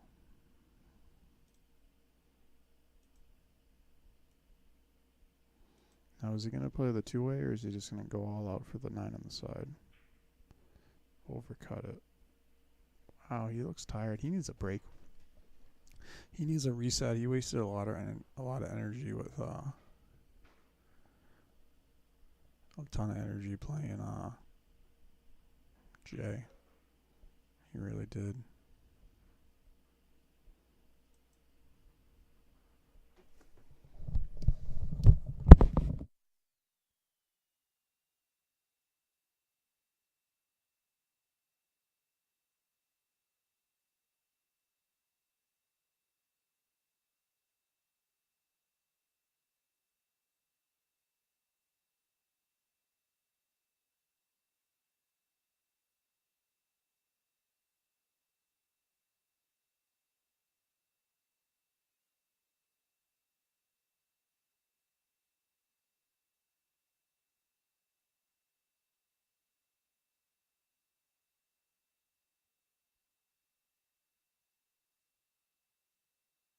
I'm telling you guys, this is how Ricardo looked last time.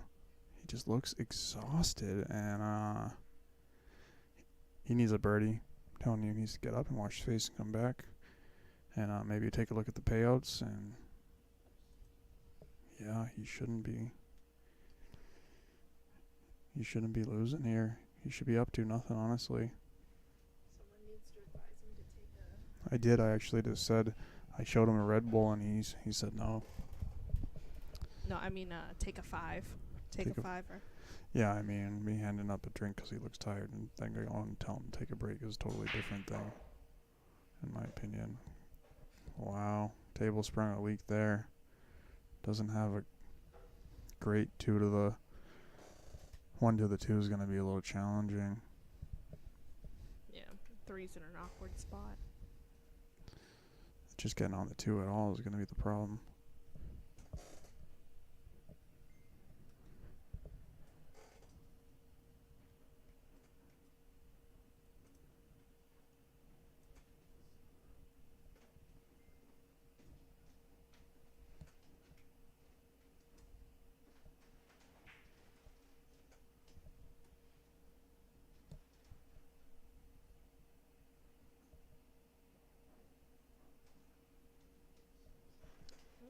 That is one way to do it.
Hello, Michael. How are you? Aside from massively exhausted.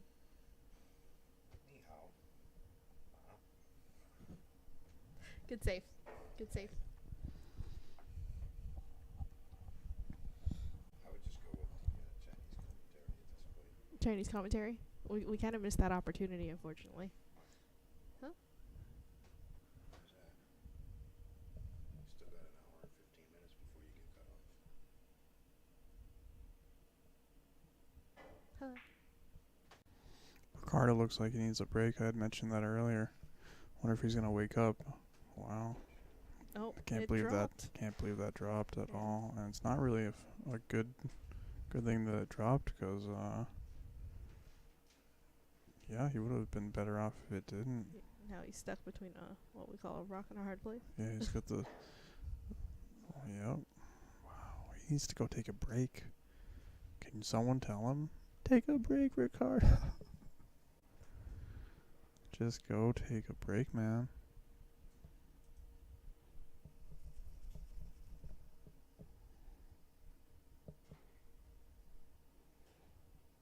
I mean, jacked up over the 7. I think he had ultimately spun it more than he was expecting to, but it's a mistake you don't expect him to No, make. it's his body language.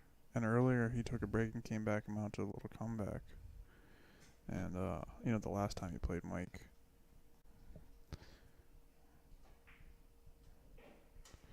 Where's the cue ball going? Wow, is he going to get corner hooked there? I think he is. It's close. It is definitely close to being a corner hook.